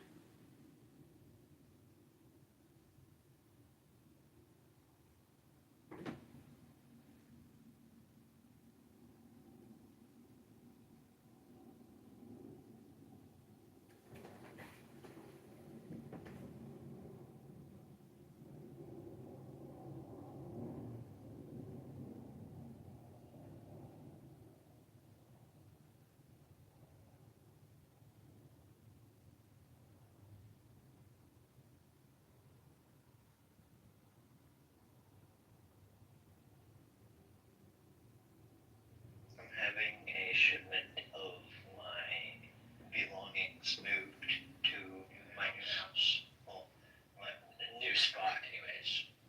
The new house that I live in. I don't know. Bishop came from New York. I'm probably gonna sell my TV so that my dresser will get room for laundry baskets. Like at that time, my church was doing pretty well. My Xbox into a different screen, no problem. And I got transferred. My Xbox has I was called to do a transition in my church wraps around with another it, pastor. and this case opens up like a laptop. Exactly. When we have the Xbox on its side. No, I had zero. I still was my chat. And 120 hertz. Has two HDMI ports and has its own dual speakers, so it can do stereo sound. I think if you combine the Xbox X with a good TV movie, could be maybe OLED technology could be the maximum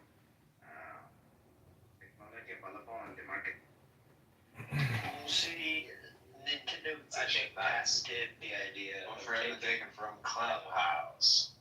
an optical sensor of a mouse and putting it into their Joy-Cons. So now, my idea of having an Xbox controller split in half that also has a mouse. Yeah, built you into it. now you have available these features. I think is you even you can paint in Mario Paint if you are have online and Nintendo. Even you can play that video game as rare with the share or something like that. With share. Play this board and something like that. I see in the announcement of the Switch. And even you can use the sensors in the new Donkey Kong. I think it's wonderful. Yeah. You can use it to browse the internet. You could have mouse and keyboard like gameplay without it being mouse and keyboard, without having a keyboard, I guess. But I don't know, it'd be like having a kick-ass gaming computer mouse with all of the buttons and a joystick that you would need, and it just snaps to the other side. Like that'd be neat, I think. The only problem with this console is expensive. The price is so high compared with the other. Even the hardware is not. Yeah. The only thing is matter here is the video games. For example,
daughters, but my nephews, they are in college now and they're still in therapy.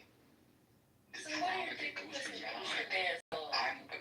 I'm forgive me for being long-winded on this, but I'm saying the notion that there's one solution I feel is false. Can there be several things?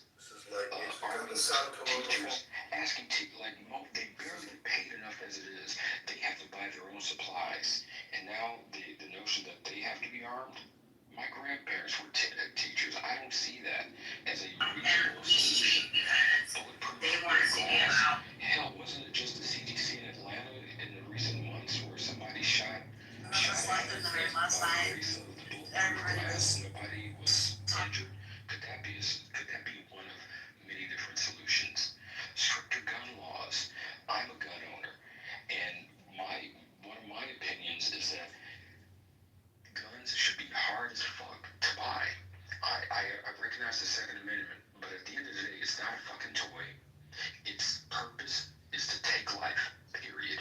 Make this shit hard as hell to acquire. Look at Japan, if I'm not mistaken. When someone buys a firearm in Japan, they interview the fucking neighbors of that potential gun owner for their psych eval. So, again, the notion that there's one solution, I wish we could broaden our vision and think beyond that. And every situation is not the same as a previous situation. Maybe one of the consistent things is yes, it's schools. But hell, after the school shooting here, there's a fucking fucking shooting at the splash pad around the corner from my house. And some moron rolled up, kids were out there and just started shooting. Mass casualty event with kids. So, all these Star Trek, Star Wars fantasy solutions, they're great.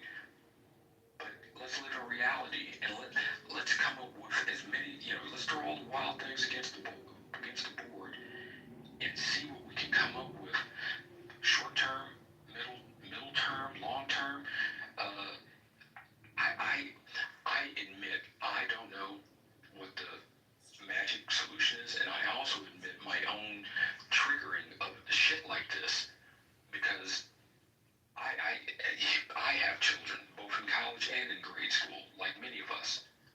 I just wondered, I appreciate you, Brian, so very much. You're one of my favorites when it's the male voices that I hear. And sometimes I hear you in my head, which is weird, strange. But I gave you guys my solution, and I'm going to figure we need to, okay, I'll give you my solution. We don't need to do anything. Y'all don't even have to listen or care. But my solution, final word from me, or maybe not, but it's just to get rid of the most overpriced things I have ever seen be sold repetitively is men's razors. Clothes on and powdered wigs back in the day, and they were carrying around muskets. They had no clue that we were going to have this type of armory and people walking around playing with children. They had no idea that we were going to have guns that could deliver those kind of rounds at one time. Look at a musket. Y'all want to go to look at a musket. How about that? I'm good for that because you got to push it down and put the powder and whatever. Go get you a musket. By the time you load that, I'm going to knock you out. So that's what I'm saying. And go learn, like Jim and I said, go learn how to fight. Go take some karate classes and whatever you guys need, you softies, you weak ass men. Go do that and learn how to protect your family. Awesome. Whatever. Yeah, so they had no idea. And then when we're all gone, all of us here, because we will eventually die, and there are going to be some other advancements. You guys think it's just going to settle with what we got going on now, those kinds of stuff? It's going to get worse. There's going to be better technology, better ways of killing. And if you guys are okay with that, so have at it. I don't, at this point, I don't really give a damn. Well, that goes to my point of, sorry, Michael, I promise this will be short. Just to reiterate what Lisa said, in my opinion, what hurt my heart was after Sandy Hook, and nothing was done. And that really hit me like, well, shit, when this country and our elected officials got comfortable with kids being killed,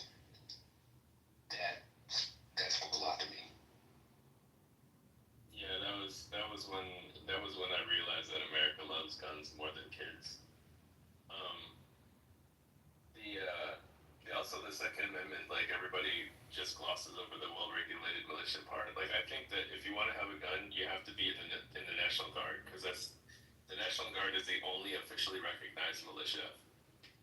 So that you can only have a weapon if you're in the National Guard. And they should be okay with that, Trumpers, especially because they like the National Guard being in their city, so. Hey, bitty fool, how long does it take you to load a musket? I'm from Kentucky. Don't test me on the musket, though, alright? Let's don't go there. I got that skill. April's like, I just used the musket in my rabbit the other day.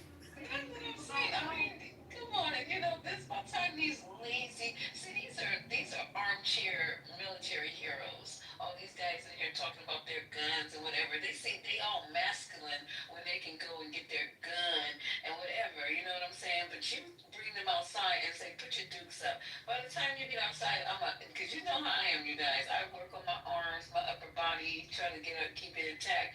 Because if one of you weird ass clubhouse people come up to me, I'm gonna sock you in your fucking jaw with a lock in my hand. I'm not playing around. So if you so damn bad and you so big and bad, go learn how to fight and then meet us outside. But you're gonna go and grab your gun because you're hiding behind it, the bullets or whatever. I don't have one. Meet me and let's do hand-to-hand combat, but you don't want to do that. Right. Right. You ready for some breaking news from General Milley? Do it. All right, this is from yesterday. This is General Milley speaking. Breaking news, Trump gave the order, but for the first time, the military said no. In a historic moment unfolding in California, General Mark Milley, one of the most powerful military leaders in the U.S., openly defied former President Trump's directive to use the military against immigrants. Standing firm, Milley reportedly told the president, "I will not use the U.S. Army to carry out injustice. If you cross this line, you'll be facing me." His words, captured in real time, have triggered a political firestorm. Trump's attempt to invoke fear through military force has instead ignited resistance, not from protesters or lawmakers, but from within the chain of command. General Milley went further, saying that Trump's actions violated the Constitution, and that if these abuses continued, the military would take steps to protect the country from the inside. It's rare, almost unheard of, for a general to publicly stand up to a president, but this moment made one thing clear: no army, no weapons, no power can defeat nations united around justice. For more updates like this, follow and stay informed. Is sure this is real? Hell? Yeah. It's an AI voice, and General Milley is retired. And they said former President Trump, too. That's is that old? The comments are from the last 12 hours. That's what I checked. Yeah. Yeah, the comments they could be commenting on it now, but it's an old video that they're commenting on. So, Let me check. That's definitely. Jeremy, are you aware the soldiers pulled out of Union Station? No, I didn't know Are that. you aware why? No. They ran the only reason they were there were for the pizzas and the burgers, because that's all they were doing in Union Station. I thought they were taking over Union Station. No, the vets came out. The vets came out and challenged the actual soldiers and told them they were taking illegal orders. And told them they were taking illegal orders. Look it up yourself. I told you I have people on the ground. I come here to get my news from Viewpoint, so I don't know. Thank you. You gotta do what you do. I'll do what I do. I just share what I share.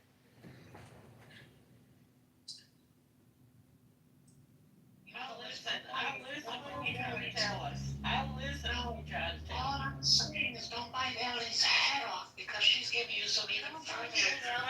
Anybody's head off. No, I don't feel like my head was back. I apologize. Nobody's biting your head off. Don't listen to Point. You know we love the hell out of you. Don't listen to that shit. I love you like I love cake, and I love some goddamn cake. I was. So, you know that. You know that. I'm just trying to keep us on breaking news because I think that's what, how much can we talk about this shooting? I mean, it's been going on 24/7 and where I'm living right now with people that I know and their kids. So I'm just looking to see what else is happening that's important.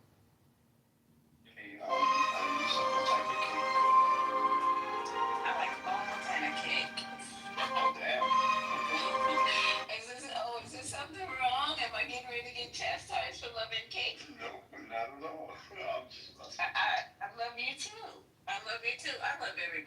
might not sound like it, but I love everybody, and I appreciate you guys all the time. Everything you have to offer, even though I don't agree.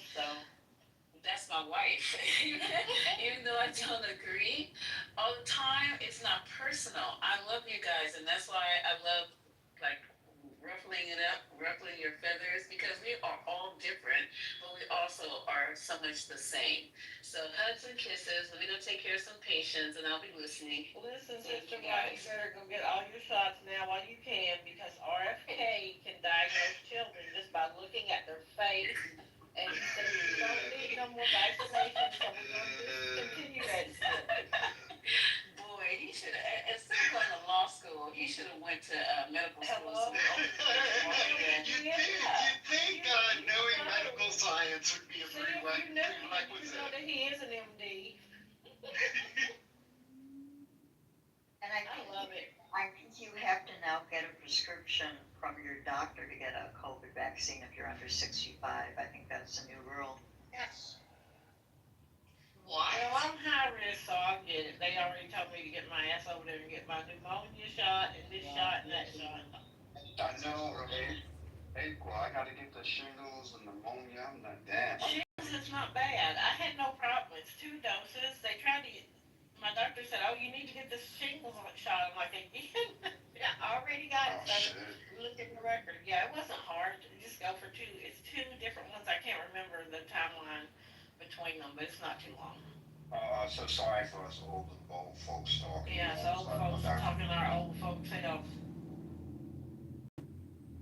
You young ones are out here spreading the plague every other damn day. Natural medicine for shingles, but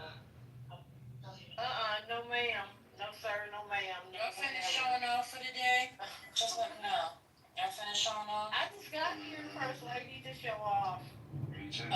You showed off as soon as you got in there. So. Yeah. I knew you So were you going to finished? hammer down. I am finished. No, you're not.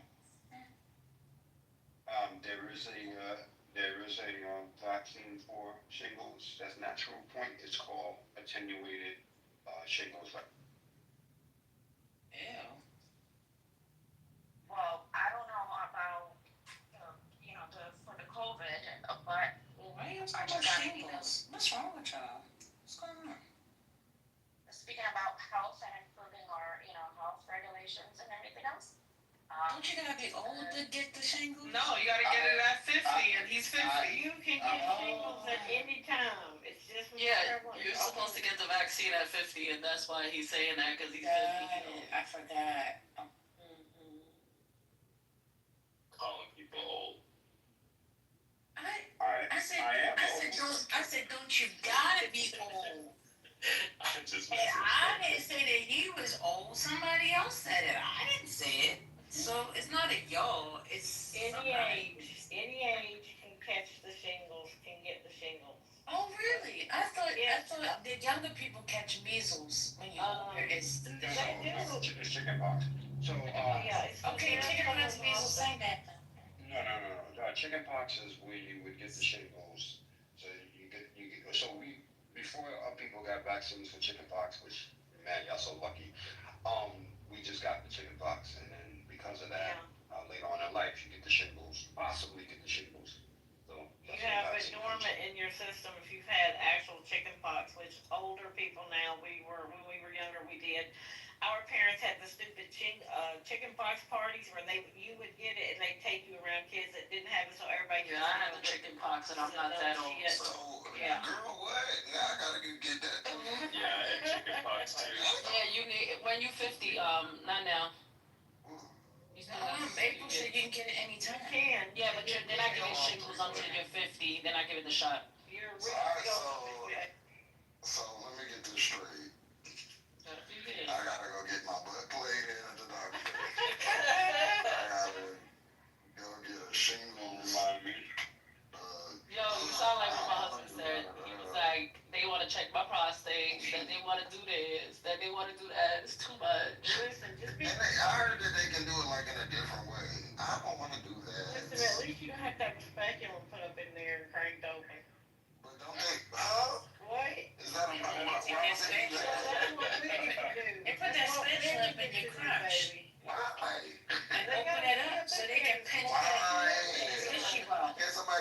reason for I just told you so they can go in there and get the tissue out. Make sure you ain't got no problems with that. You're a winner and a past me, sorry. Huh?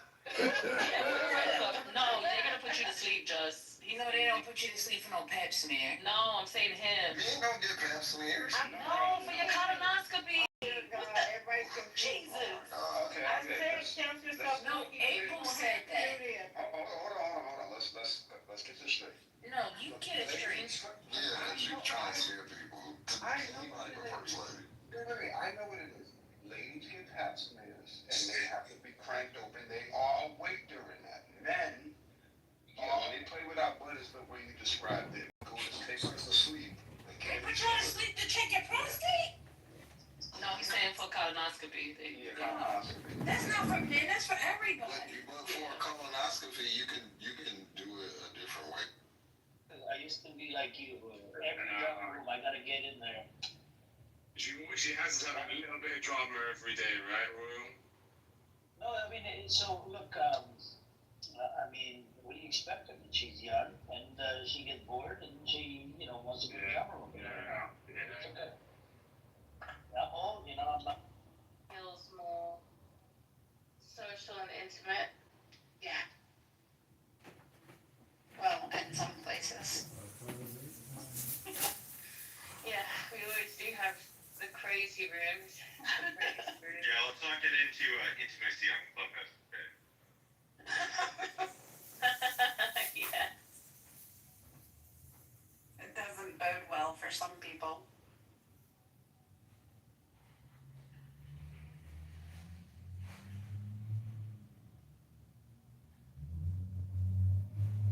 Yeah, I can't believe BB called me a piece of shit. He was like, Sarah, you're a piece of shit. And I was like, what's wrong with you, man? Let's not talk about it. No, I know. It was quite funny because nobody's ever called me a piece of shit on the app. And I was like, Well, Sarah, I'd say count yourself lucky. It's unfortunate, but... You're a piece of shit, but I love you to death. oh my God. Being called a piece of shit twice on the sound down one's better than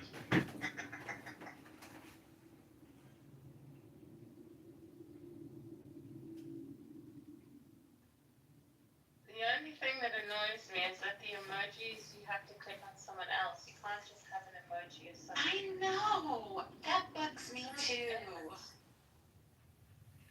Didn't that used to be a thing? No, that's new. Used to, when you click on the emojis, they were on you.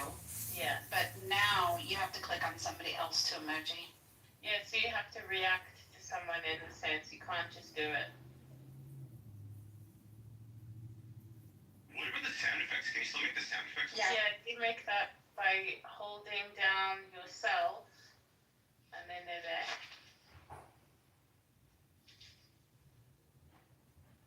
Gotcha, okay. So it's the same, yeah, okay, that's the same. Well, I mean, that emoji's fine, I don't care about that, though.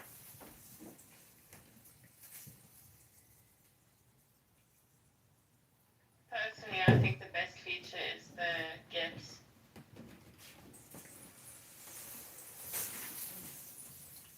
Yeah, I like the gifts.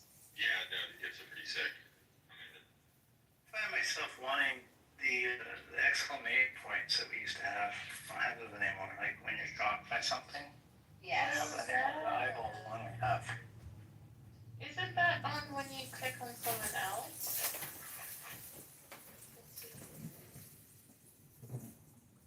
No.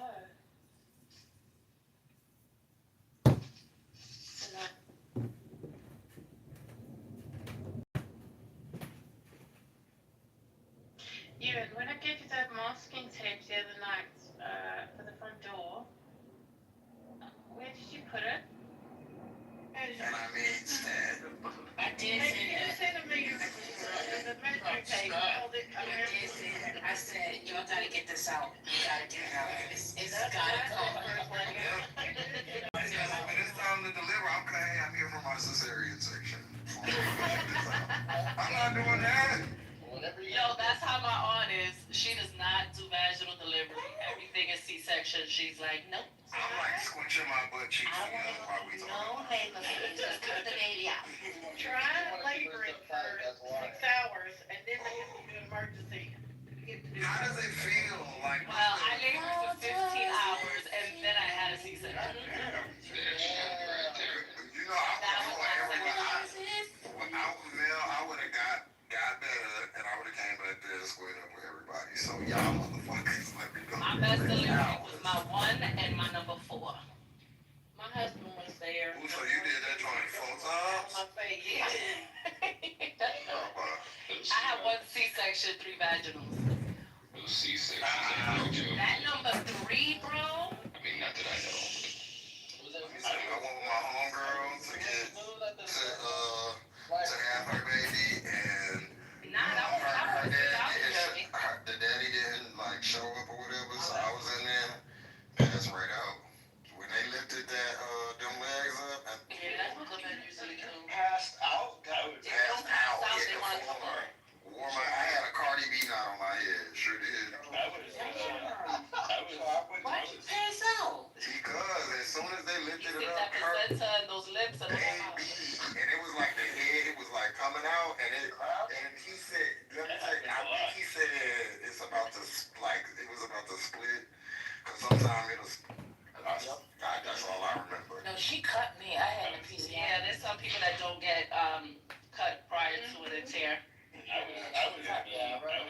Yo, there's these chicks, they tear from the pussy to the ass. Yeah, but that's what they were saying. They have to lube a lot. I was like a 12-time baby. Excited about this stuff. It's a crazy subject, because listen, I was there, and I had to keep a straight face the whole damn time, because goodness gracious, I really wanted to make that scrunchy face. I couldn't, because I wanted to make sure my wife. Yeah, you better not. Oh man, I was at you like, don't make no faces about my shit. I was gonna start projecting. I was mean to my mom. I was a 32-hour labor and I weighed 13 pounds. Jesus Christ. You wouldn't have made it. One of us would have made it. One of us would not. And then for y'all to do it and then go back and do it again, it's crazy. Yo, the crazy thing is after you do it, you like, yo, I'm never gonna do this again. And then you find yourself not doing it again and it's like, releases drugs to make it seem like it's less painful after the fact. Women are the less scared people it is. We do this shit. That's what it is. and that's the thing, when you're pregnant, you know that baby gotta come out no matter how it comes out, that baby gotta come out. You're ready and it gotta happen now. Like, fuck. My kids are 10 years apart, so it wasn't like I was like, yeah, let's do this tomorrow. Oh, I have gaps too. I have a 6-year gap, then I have a 9-year gap. Yeah, all that contemplation time, that's this. I had And then I have 9 years a ago because I couldn't do no abortion. I wasn't gonna do no abortion. You know, there's implants, there's all sorts of stuff that, you know. My Some first people one, get pregnant on birth control, dear. Yeah, I had that's true. 48 hours. I had 48 hours of labor. Girl, 4 hours. God bless you. And then I burst a hole in my lung from pushing. And I got pregnant 2.5 You did what? You got a virus. Fucking can't do Get it. out of here! 1912. following. This is how 70s guys. And please tell me you were one and done. Please tell me after 48 hours of birth, you only gave birth once. This is following 9 months of hyperemesis where I threw up all day. No, what happened was 2 years later, I was sitting in the kitchen and our little 18-month-old was sitting in her high chair and she was very close to her daddy. She was always daddy's girl. And she looked at him and she crooked her little finger. She wanted some milk and she said, "Hey, Gare." And I said to myself, "No, we're not doing this. There's not going to be 3 of us. There's no hey, Gare." And I decided to have a second child. And I have the same hyperemesis, so those who are medically aware, that means I was in the hospital on IVs 6 or 8 times with both of them. The labor with him was 36 hours, and it was a better pregnancy because my first pregnancy was an all-male OBGYN, and they were telling me I like my doctor, Jim. oh, mine was horrible. They were like, "You're trying to throw up the baby. baby. I was so excited to be pregnant. I wanted nothing of this. And I did do it a second time. And yeah, I did. I mean, it was a huge thing. And for years, I did workshops for expectant mothers about the emotional changes of pregnancy. That's what my first book came out of. And one of the things I always told them was, do not forget about your labor and delivery, because I know that's what they used to tell women. Oh, just forget about it. You won't remember it. Well, I remember all of it, and I think it's something women should remember because it's such. My child is 15. I think I still got postpartum. And also about the throwing up. That's another fucking thing. Yeah, that's terrible. Don't get that. Yeah, but I have a question now. I have a question. A male question. So, have you ever had a flashback of that pregnancy and then, like, for some reason, like, slipped or slapped your child because of that? Like, did that ever happen? There have been points in raising them. They're now 41 and 43. There have been times when I felt like saying, you little shit, you have no fucking idea what it took to bring you here. But it wouldn't do any good. That's why the urge to slap the shit out of them when they disrespect you wells up. So you don't that hand is across the face before you even contemplate carrying on with it. My first son was born, both of them were born in a military hospital, but the first one was an experiment because every fucking body and their mother was crowded into my room while I was laboring and while I was delivering, the people who were training. I don't know how many goddamn people. Everybody was saying your poom poom. Okay. I didn't give a shit. I did not. I know you don't care. Get this shit out. When you're in pain, you don't. Everybody want to be like, oh my God, they're gonna see me down there. When you in fucking pain, you kicking everything off, and you got your shit all wide open, and you don't give a fuck who sees you. He had the cord in his neck, and they were like hands in there trying to pull him out. So okay, listen, take a tape measure and get to 10 centimeters, make that into a circle, and that's how big the shit gotta get. Okay, This is what we go through, and then we get ungrateful children. Okay, this is how. Like I said, Brian would have been dropped off. No, where'd he go? He would have been dropped off at the orphanage as soon as we got out of the hospital because 13 pounds and 28 hours of labor. Oh, that was Michael. Michael. I can't get over that. I can't get over that. We can't go on and have a relationship after that. My mom said it was smooth. I was like 9 pounds, but she said she went in at 8 o'clock and and I was there by 6 p.m. Yeah, my mom said I was smooth. She said it was like going to work. But she had a C-section or whatever. And she said that's where I got that from. She said she showed up and said, here for my C-section. And the comment in the chat is right. Men should have no say because we the ones have to go in there and actually have another person pull out our body, okay? Shit, y'all get some say, but keep your shit wrapped up or stay away. I am pregnant. Let me tell you, if I was a millionaire, I would have multiple kids, more than 4. Yeah, I would have a lot of kids. I have 2. I have female. 2, 20. Come out here. Yeah, I would have like 10, 12. Yeah, take those. Yeah, Christ. What if y'all could be like dogs and have Don't worry, you can't have a vagina. Y'all out for that? Listen, Justin. Like long shebang? Let me say this and I'm gonna be quiet. This will be real quick. My last child, still, even to this day, I'm getting better. But for a long time, I had PTSD. Where when I saw other pregnant women, I'd be like, ew. Like, can I do that? Seriously, I could not fix my face. It was just like, ew, that is so gross. For years.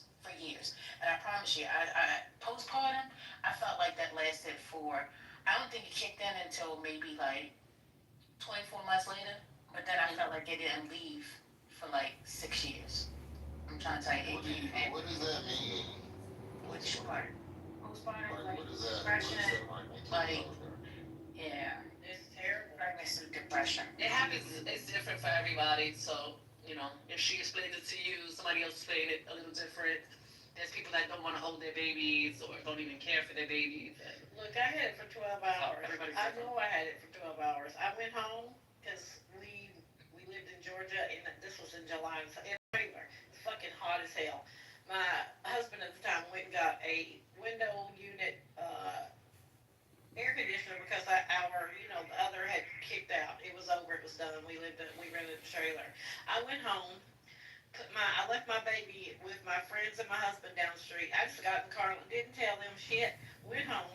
My parents had been visiting. I had left before that time. I went home. I put my 38 on the counter, okay, because that was the neighborhood we lived in, and I cleaned my house from top to bottom the first day out of the hospital. The next day I couldn't walk. I regretted life at that point, but I had it. I was like, if somebody had come through my door, other than somebody I was related to or friends with, they would have been going out, been carried out because I had my 38 ready to go. I'm serious. I'd be like, I'm done. It would have been insanity. That's how the lady that I used to live next door to, when I was in Texas, she had a baby, and she was the sweetest person. And after she had the baby, like, she just used to be doing weird stuff. Like, I was here holding the baby, no back support, the baby just like flinging around. I just be like, something wrong with her. That's wild. Yeah, I think it went bad for her, and then she ended up getting put out of the like place. I don't know what happened after that, but I remember thinking like, damn, like it was such a like nice pregnancy, and then it just went bad. And she just would be looking at the baby like she was older. It's women who actually kill their children because of postpartum. It's so severe. Like Janelle said, it's on a spectrum again, like many things.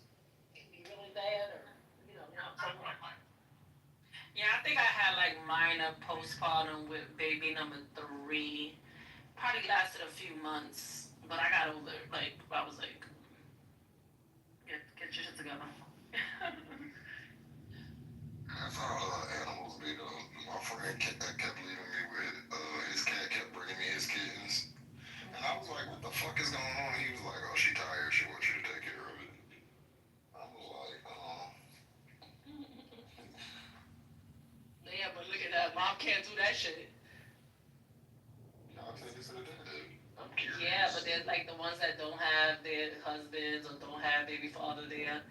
They just with that baby by themselves, baby crying, baby with colic, and Do the dads be good with them? With the dads? Yeah. No, I ain't gonna lie. Both my baby daddies is beautiful. I was the one with baby. yeah, I think if they present, I was at work. yeah, I think the ones that are present, yeah, but the ones that are not there, I don't know. Both of mine were pretty good dads, especially when they were small. I was surprised, but yeah. When it comes to my newborns, I am like an animal when they have their puppies. I don't want nobody carrying my newborn. So I never allowed the dads to really do anything with them. Oh, really? Yep. Yeah, no, I'm not so. So I'm literally like, well, I would compare it to the animals. The way they are when the dad tries to come around a puppy yeah, that's the way I was. So I used to be fucking exhausted, and I used to still just be there pumping and holding her. Not my dog. I would never recommend her to be around. They supposed to keep him for like 8 weeks. At like 5 to 6 weeks, she just stopped. She stopped feeding them. She stopped doing. I had to get him so. I was like, what the fuck is wrong with you? She'll like kind of growl at him like toward the like when they'll come near her, like girl, get away from me. And about her food, when they're trying to like come near her food, I'm like, you gonna fuck the kid up like that? So I don't know. Maybe she had folks. Maybe they'll come in animal form too, cause she wasn't with it. She didn't want to be no mama.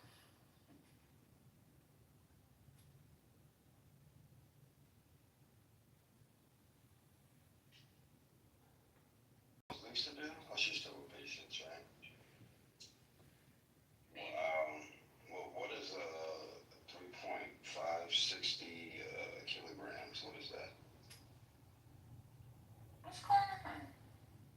From cocaine? Yes, cocaine. Come on now. Yeah. We don't know what the hell are you talking about. You just come on and with it. Lisa here. Just give me a. I want to know about 3.5 ounces. What? 3.56 kilo. It's probably about 5 to 15, depending on the day. Thank you, Brian. You read my mind. said 7, 8 You trying to pounds? convert it to pounds? It's like 7 or 8 pounds. Who's 7? Okay. Who's 7 or 8 pounds? That was my son when he was born. Oh, okay. I was 7'15" when I was They gave your born. baby to you in ounces? Yeah, that's no kilos. Yeah, kilos. Yeah. That's crazy. When you was Yeah. born? Like you was born in America? Yeah. What the fuck? I mean, she was acting up. Like talking about kilos. What's going on? Yeah. That's the way they set it on the scale. I don't know. Yeah, they measure both. I looked right at the screen while they was doing what they was doing. I would look to the side. I saw pounds and ounces. Yeah, I mean, I memorialized everything, so, I took the pictures of him on the scale and everything. Yeah. So, that's what I'm looking at. I needed oxygen, because, like, I not treated oxygen. I'm dead ass serious. Because you was about to pass out? Yeah, I didn't think I was like, so, all three of my sons were C-sections, but my first one, like, for never experienced or whatever. And You said that you had a C-section. What's that? no, I said all three of my sons, their mothers, Oh. C-sections. No, for me as a dad, the nurse said, hey, you know what, when we come and get you, you need to go right at that point. So, went into the, the delivery room. I didn't know if I was in a delivery room or an ice locker. It's like fucking cold. Yeah, like an ice box. Yeah, and they had my naked laying there, and they just had like this sheet, like ass naked with a sheet in front of you. Yeah, I just throw up. Can we hurry up with this story? That's how they do C-section. I know, and that's why I had a flashback. Literally, I'm getting hot. Having a hot one. I'm just saying, as a guy, I have no qualm because I just kept looking at her. I'm not good with blood anyway. She left? I'm looking. She actually left. Wow. But no, they told me when they pulled my son out and took him over to the little weigh scale thing, it looked like he was at the deli. When I stood up, like I noticed while they was doing it, like one of the clips on the bed sheet or whatever they had blocking her lower off, it had dropped and nobody clipped it back up. So I just kept looking at her closer. And I saw this bloodied arm from one of the doctors. And so the nurse said, all right, you ready, Mr. Young? And I stood up and I consciously looked up at the ceiling so I wouldn't look, down towards her, stomach where the section was. And then when I looked down, I looked right at the spot on the floor where there's blood and like some cloth. I always thought I stood there for a couple of seconds, but apparently it was longer because two of the nurses had grabbed me on both sides and had to walk me over and gave me one of those little oxygen things. Yeah, that shit. Yeah, bro. You ain't supposed to be looking on the other side of the sheet, bro. Like I said, I'm telling y'all right now, if y'all gonna knock it up, right, y'all gonna have to take blood, because whether it's a C-section or not, there's gonna be some blood, y'all. Yeah. And especially when the doctor wanna make fucking jokes like, oh, you have a redhead. I'm gonna fucking slap the shit out of him saying that. Yo, but there's gonna be blood. I'm sorry. My thing, I kept hearing all this metal clanking while I'm looking at, my son's mother. I was like, are y'all delivering my son or putting in a small block V8? Because that's a lot of, tools that y'all got over there. And I'm like, dude, hearing the clank, clank, I'm like, what are y'all cutting? Yeah, bro, they cut it up multiple layers of her stomach. Well, they pull the baby out. Yeah. Yeah, I know the experience of both sides, and I'll take a vaginal over a C-section any day. And that's just me. I got better with my other two. But yeah, go ahead, man. Who says that? I said even with the split, because they gotta do that watch out sewn up again. I've heard all the stories. Yeah, let me tell you, I'm not gonna lie, Jamaica Hospital, they did an amazing C-section. I'm talking about the scar, everything. Beautiful.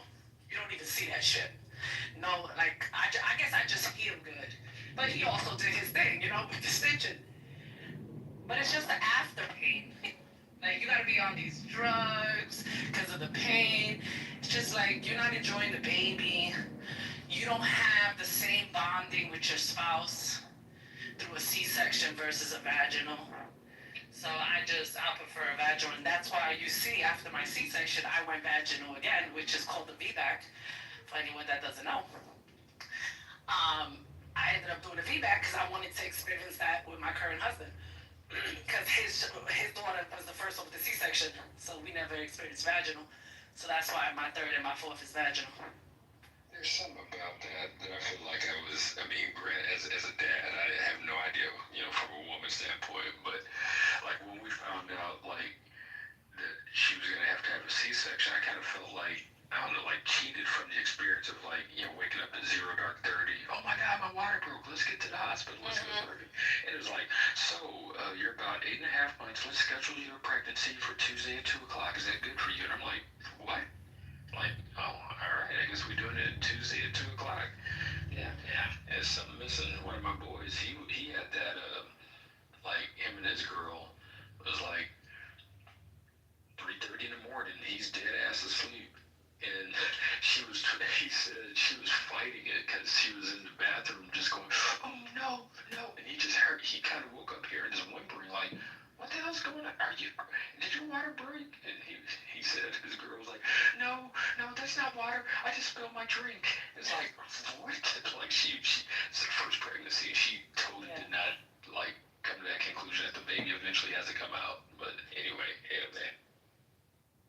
Yeah. You know something? They're trying to make my sister C-section, right? Yeah. And my sister was like, no. And my niece came out in 7 minutes. I mean, that was her second child, but my niece came out in 7 minutes. They're just sitting there trying to make more money. That's what it was. No, of course. Let me tell you something. For my C-section, she definitely could have came out vaginally. She is my smallest baby, smallest head. I was already 6 centimeters dilated. She was able to, I understand heart rate is dropping, but guess what? With my third and fourth pregnancy, the heart rate was dropping also, and I delivered them vaginally. But I get it. The doctor's he's about to go home, his shift is about to end. Yo, let's get this surgery money real quick. Send this bitch to the back and let's cut her up. Once again, I believe she could have came vaginally. I didn't need that C-section. But, you gotta let people do what they do. Somebody call 911. I can't breathe. Come on, please. Come on. Can I breathe? Traumatizing me today. What y'all doing? Why is that traumatized? You already got kids. You can just, you already know about labor and delivery. What you mean? We hyper focused on C-sections and what y'all doing? Oh, no, I was just saying that I prefer a vaginal over C-section. That's it. Oh, God. My C-section was not planned. You had a C-section for 1 and 2? Or just I had been in labor all day long, and then it was 8:30, 9:30 p.m. And it was like, your daughter, she's down there, you've dilated 8 centimeters, but she just won't come out. And I started crying, like I was crying. I was like, I don't want to see such a please. And it was like, okay, we're going to get the midwife to come in here, and they're going to do some positions with you. They put me in a pretzel there, and my leg all up in one end of the place. They tilted the bed upside down. And mind you, I had to get a surcludge because she was coming out early. So now it's time for her to come out. She didn't want to come out. And after like an hour and 45 minutes of them trying to do all these positions and she didn't move, it was like, yeah, we're going to put you in C-section. How much did she weigh? 8 pounds, 14 ounces. Yeah, that wasn't coming out.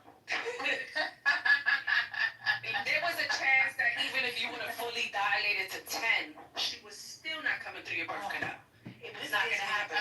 Because with the third one, she was 7'10". The third, she was 7'10". They said if she was 8 pounds, she was not coming out. She was not. I had my son, he was 8 pounds, 4 ounces. And he came out vaginal. Yeah. Oh, okay. So you had a vaginal, then a C-section like me. Vaginal C-section. Yeah. Even my labor when I was 15, beautiful. Best labor in the world. Another Jamaica hospital labor. I'm talking about I was there for 23 hours and 38 minutes. Didn't feel no pain. I never knew what labor pains was with my first pregnancy. Because I didn't feel any pain. I took epidural. I was good, numbed.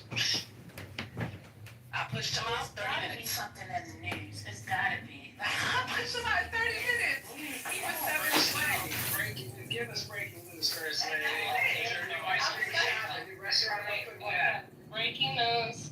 Breaking news. Sorry, man. I don't know. Grocery store. No, please bless First Lady with another baby. Thank you. How did you do that? Blasphemy. I'm about to start crying again. Don't you ever say that. That's curse. So, alright, breaking news. So, they about to really go in on the Argentinian president. They're throwing shit at him. They're fucking about to whoop his ass. Right? These Argentinian people are not fucking playing. Apparently, he cut some benefits for some folks, and they're pissed. They took to the streets and they're revolting in Argentina. So I don't know. I'm trying to look for the article now, but I'm like, I just jumped back in the car. And I'm driving around. So, I don't know if anyone wants to look that up. Do we care about Argentina? Or no? What they gonna do with Argentina? Don't cry for me, Argentina. So, so I was reading this article. So,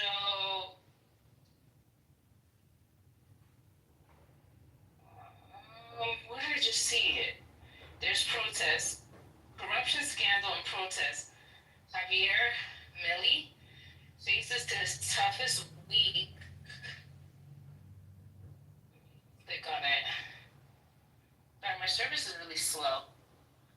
I'm out here in his toughest week in Argentina, and Argentine politics. A few weeks have been as tumultuous for a president as the one Javier Milei had just endured. His popularity, which until a few months ago seemed unshakable among the sectors that listen to his power, is facing rapid erosion amid corruption, allegations, financial scandals, massive protests, and election climate fraught with uncertainty. Less than 2 weeks before the provincial elections on September 7th, and with eyes set on the midterm legislative elections on October 26th, the Libertarian government finds itself under unprecedented pressure. The epicenter of the political storm carries the Milei surname, though it is not only the president who is directly implicated, but also his sister and right-hand woman, Karina Milei, currently Secretary General of the Presidency. Audio recordings released by the streaming channel Carnival placed an influential official at the center of an alleged bribery scheme tied to the management of the National Disability Agency. So these cases add to the ongoing investigations against the president himself, such as the cryptocurrency scandal that has been under judicial scrutiny for 6 months, including one case moving forward against the Argentine president in the United States. Interesting. Didn't the Trump admin cite Argentina like plenty of times? Was it Argentina or Chile? I can't remember.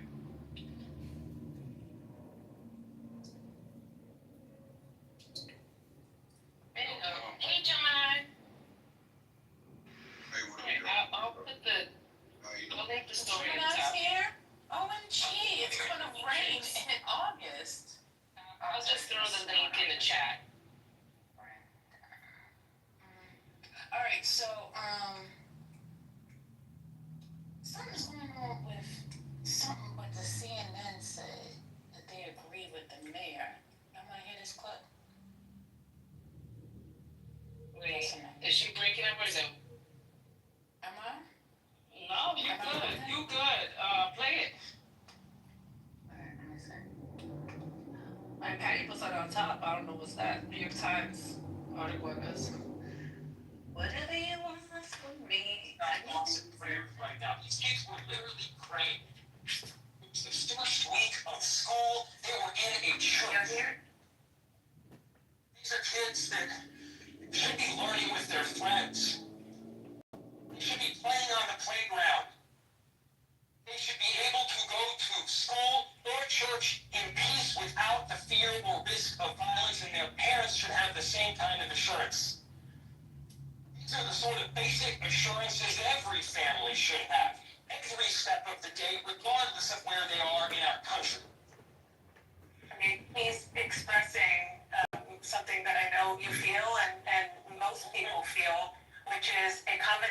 sadness, but raw rage. That's right. Forget about the thoughts and prayers. These kids were literally praying when they were murdered through a church window.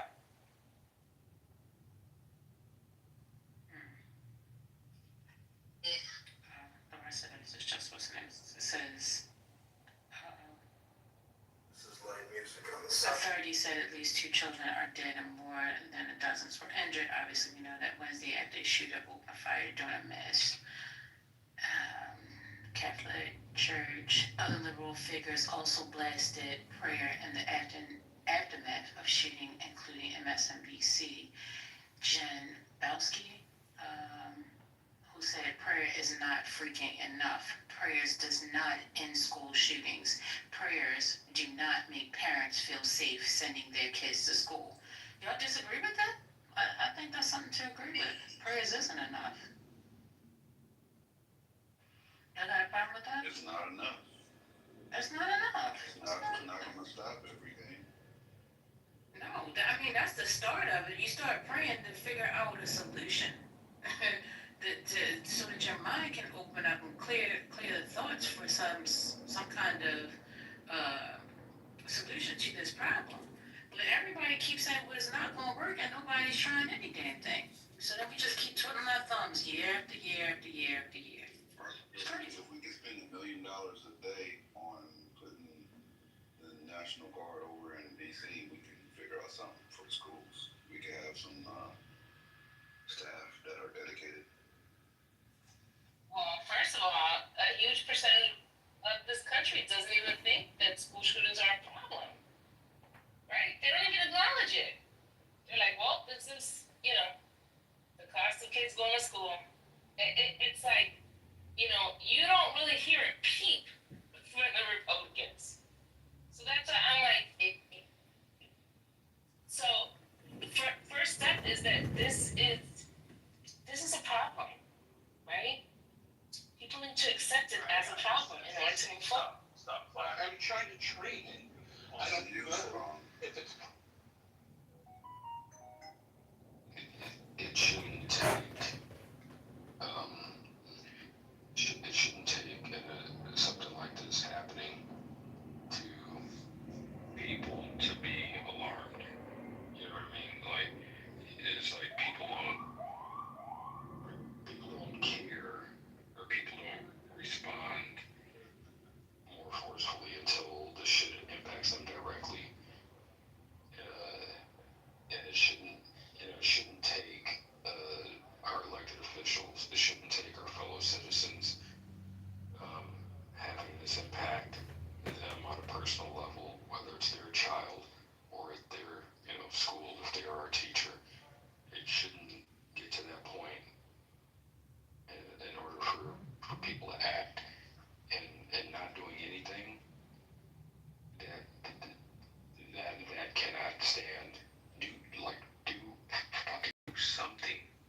So let me ask you a quick question. Gemini, you brought up the National Guard and how much you're spending, right?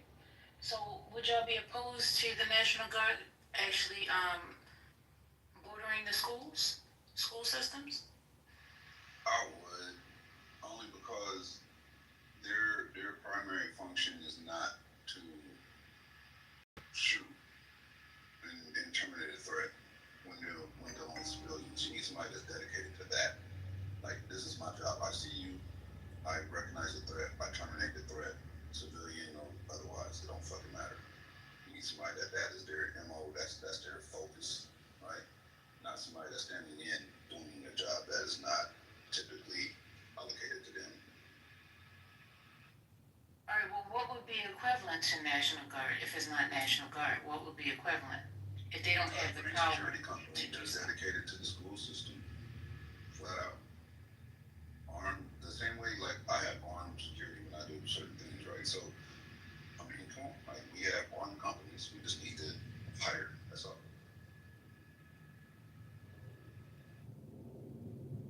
Not mentioned, I don't know, it was an hour or so ago, or when Katrina and water and mainly water, but they were spitballing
Russia attacking Ukraine overnight and unleashing over 600 air weapons, the second largest attack, and then ended up with I forget how many deaths, I think 27, and like 4 kids.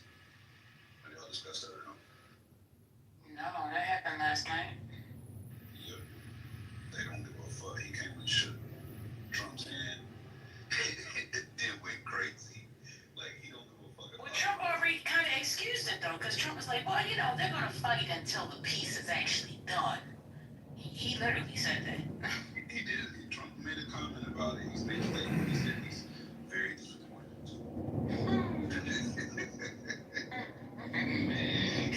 Oh, well. That's a way to get him, Trump. Get him, Putin. Disappointed, finger wag, you know.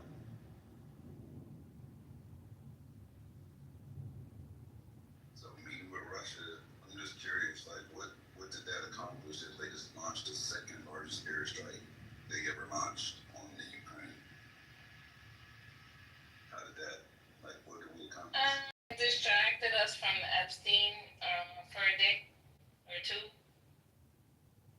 That's the worst part about the Petals, I'm gonna say this real quick. We get right back to it because I still think that Ukraine is crazy. But there is a gentleman, there's this bitch ass dude on the app called Hollywood Prince, and I just he got it on the stage. I was one a while back, and now he's coming back around trying to be around. He was outed in the chat when I was on stage for somebody had in the chat. They were like, I was monitoring this other stage, and they were like, y'all gonna really lit this pedal on the stage? I'm like, you can't be saying people are pedals without proof. Like, that's not cool. Like, if you got some proof, then we can go ahead and address that. And then I was like, who are you talking about? They're like, Hollywood. So he was next to me on the stage. I'm like, hey, come off the mic, bro. They accusing you of that, and I need to hear your side. He's like, well, I didn't know she was. Okay. All right. Immediately, I'm already on his head. Coming to find out when the conversation was finished before I moved him out the room, he had been charged with sex trafficking 2 minors on 2 different occasions, and he is a convicted pedophile. Not only is that, he's convicted and a convicted pedophile. So y'all see him around because he's back trying to come on the app. His name is Hollywood Prince. He knows how to present like he's articulate, but he's a fucking pedo. Anyway, we can get back to Ukraine. What's his ethnicity? Unfortunately, black. And he out here in LA.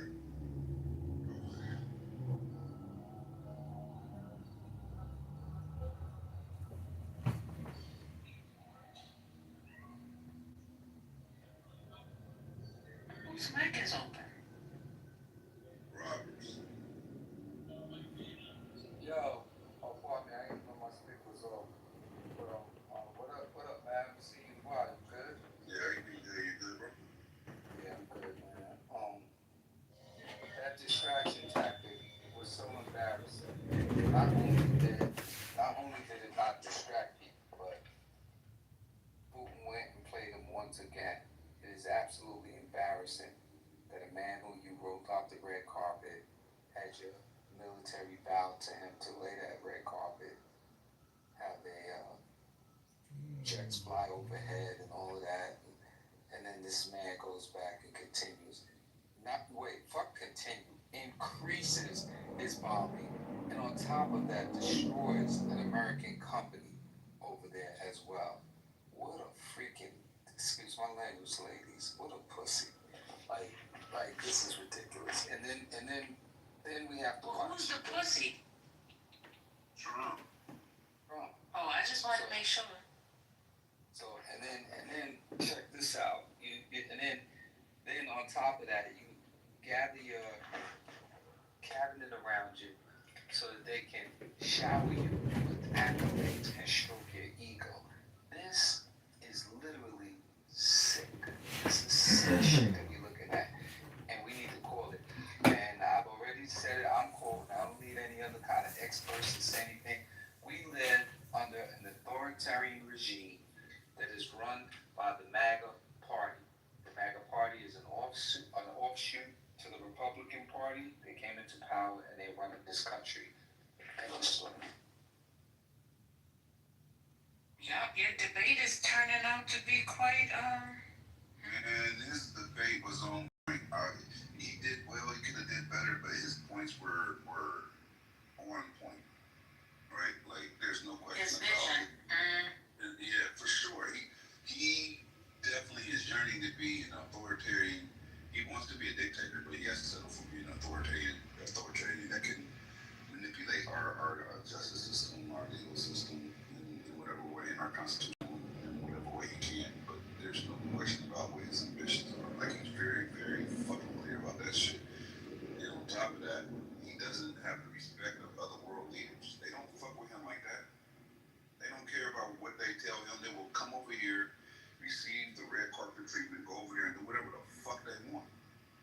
He is not respected. They know that he can be manipulated. They know that. I feel like Putin has to have some type of leverage when it comes to Trump. Like it always seems like he's bending the knee. Like he's always giving him the benefit of the doubt or granting him grace. Where I don't see why the fuck would you? Like he don't give a fuck.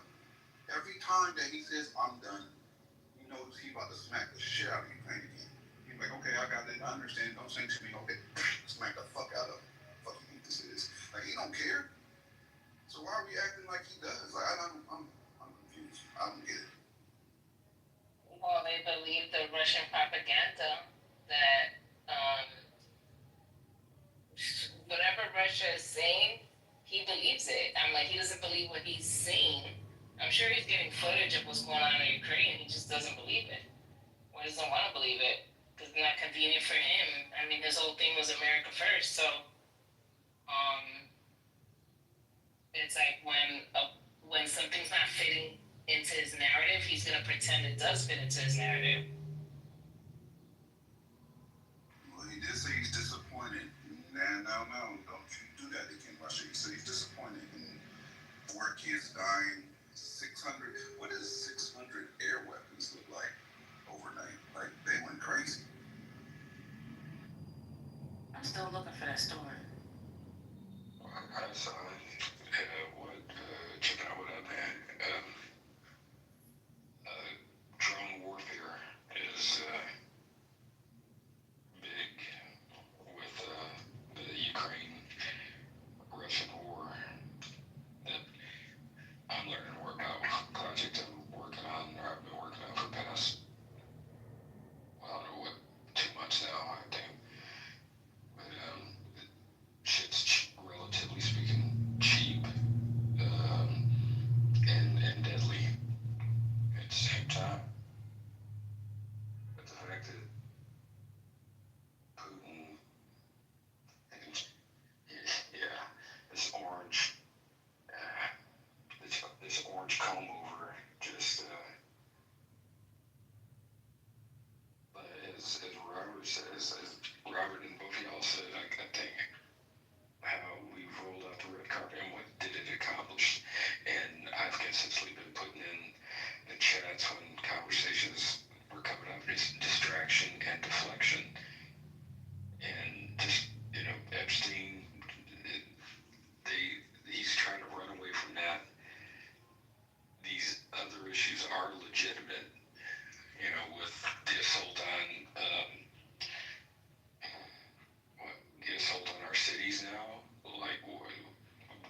Russia's second biggest air assault of Ukraine war, killing at least 21 and damaging EU building.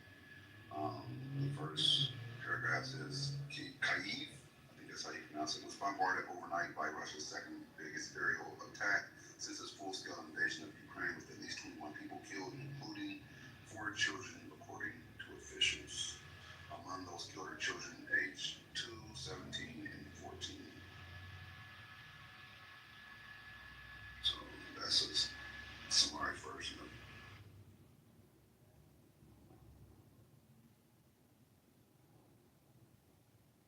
I wasn't talking about like that. I was talking about so I could play it. Oh, I'm sorry. It was an article. I never seen it. Yeah, no, that's why I was like, I was searching for it so I could find something to play. Oh, you're looking for audio snippet. Got you.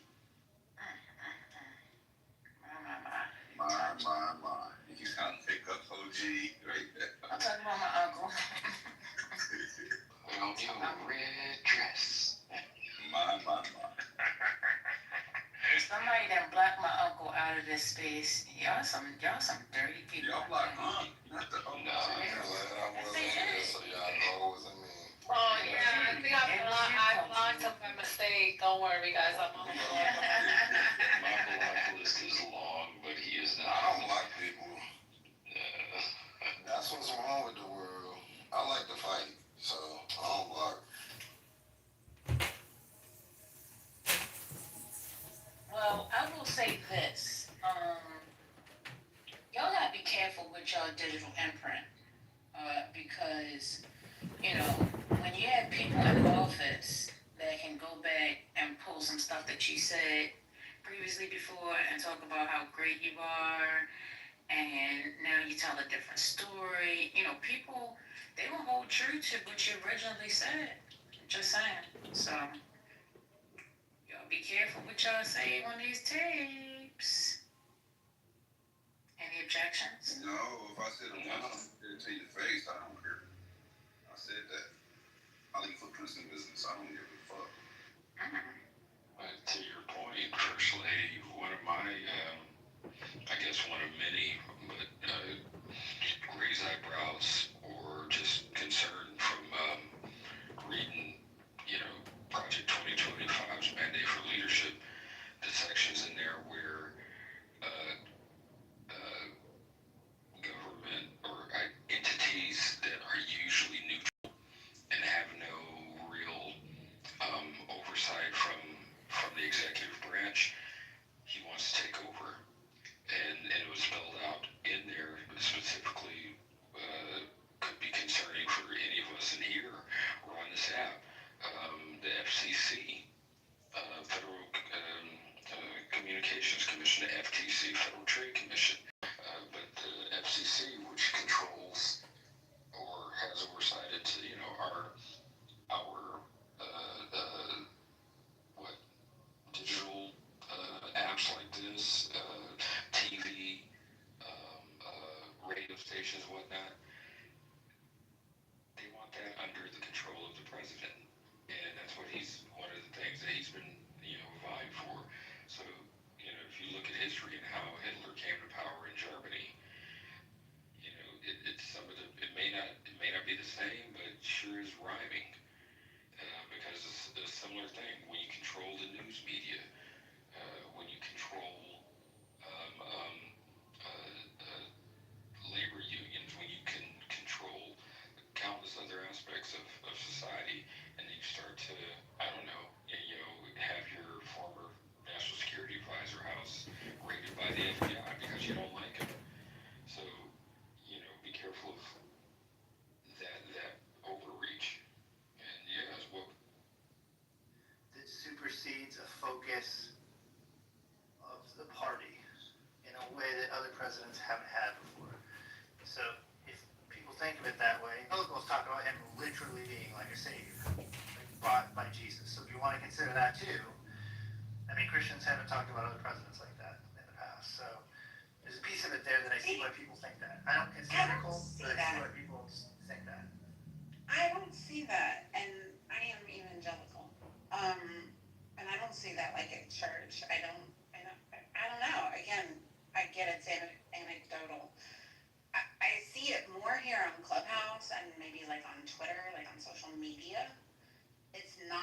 necessarily what I observe, like, in my day-to-day real life when I talk to people.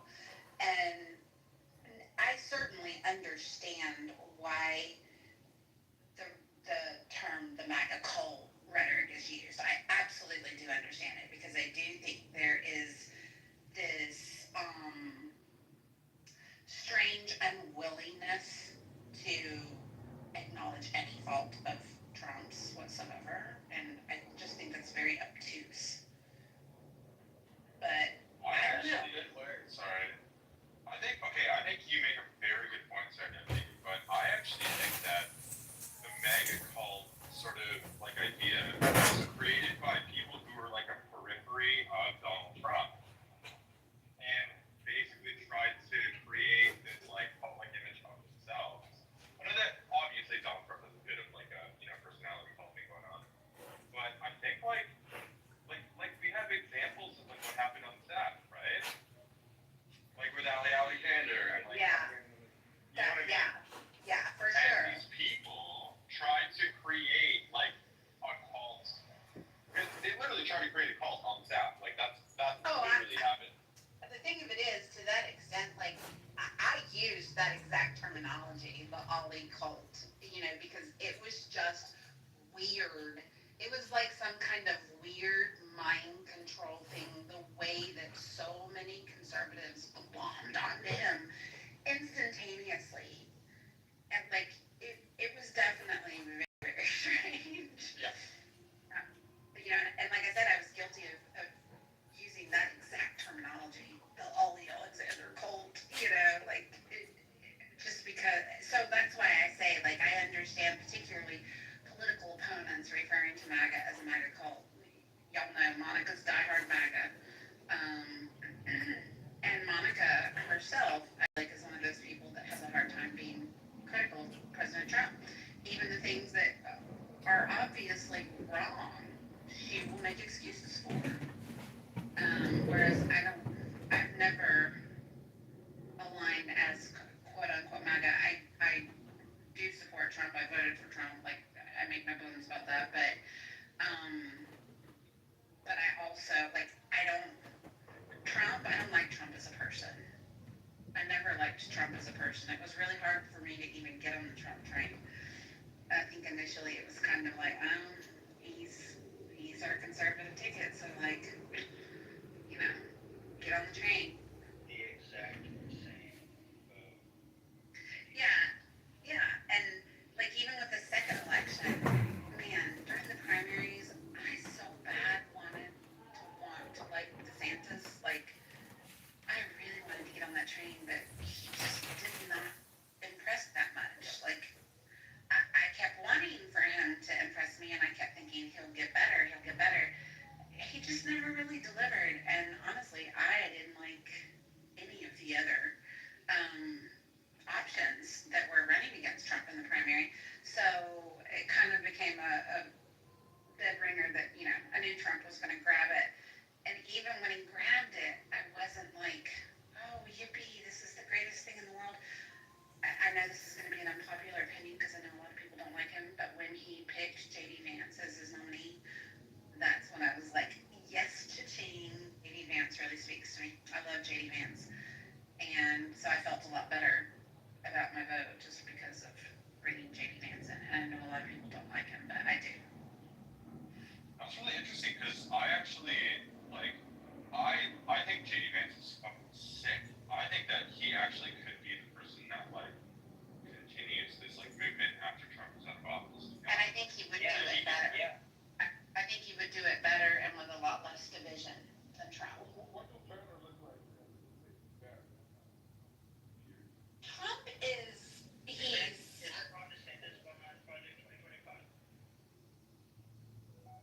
I don't even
Trumper. And he came around to supporting Trump before he was chosen as the VP nominee, like a couple of years before he was chosen as the VP nominee. But what that says to me is that he's willing to learn. J.D. Vance also had some really, really harsh opinions on abortion.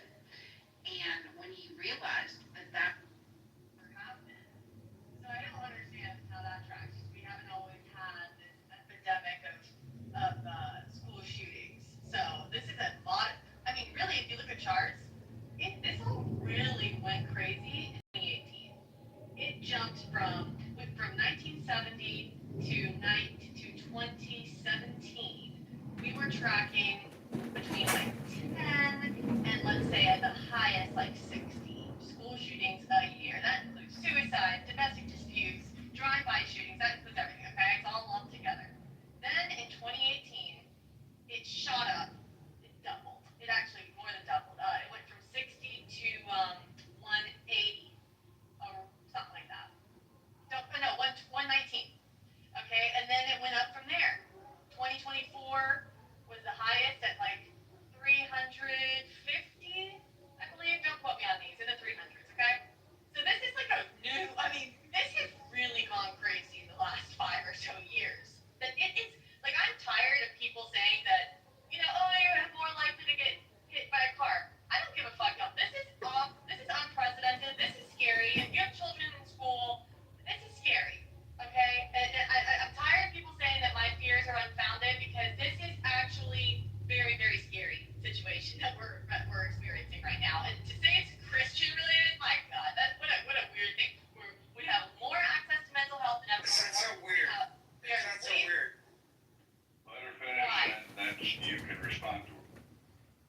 All I'm saying is, sir, we are less religious than we've ever been. I don't understand. Like, why didn't we have an epidemic of school shootings back when we were extremely religious and kids were actually going to mass?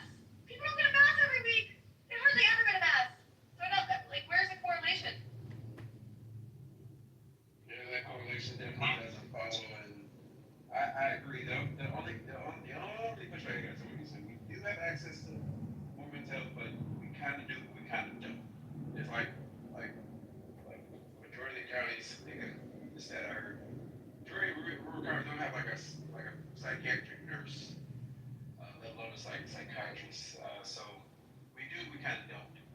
And I think that one thing is, you know, this is a multifaceted thing. I'm not a 2A guy, right? I have a whole separate philosophy with respect to guns, and I'm not anti-gun, but you can be pro-gun and you can be pro-gun and anti-2A.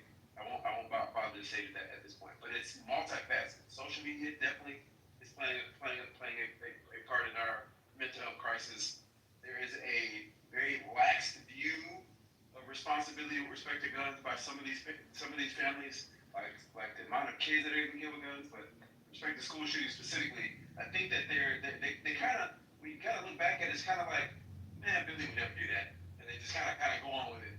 When the signs were there, because the last few, it's like, how did this dummy get a gun? Or he had a gun, and how come y'all didn't see the signs? Like, y'all not paying attention to your kid? Like the signs were there, and we're kind of like, didn't pay attention, you know? But what if that is the answer, though, Finley? What if it is that dumb?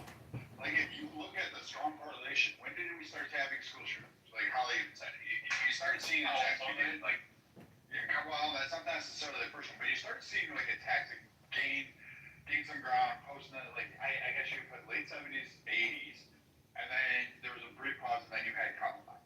So, if you're starting to say, hey, what was the precipitous?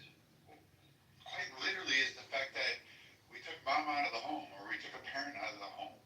What if that is, it's that fucking simple, because that timelines, if you look, they tend to correlate right there with, and I'm not saying that women need to be barefoot and pregnant in the kitchen. I'm not saying, or some of the other guys on the app. But hold on, dude. But what if it is something that simple? Like we just removed a parent, a guiding force, somebody to connect and teach their kids, and now we're putting it in the hands of 23-year-olds who last week were coking and token and basically getting plowed and gangbanged in fucking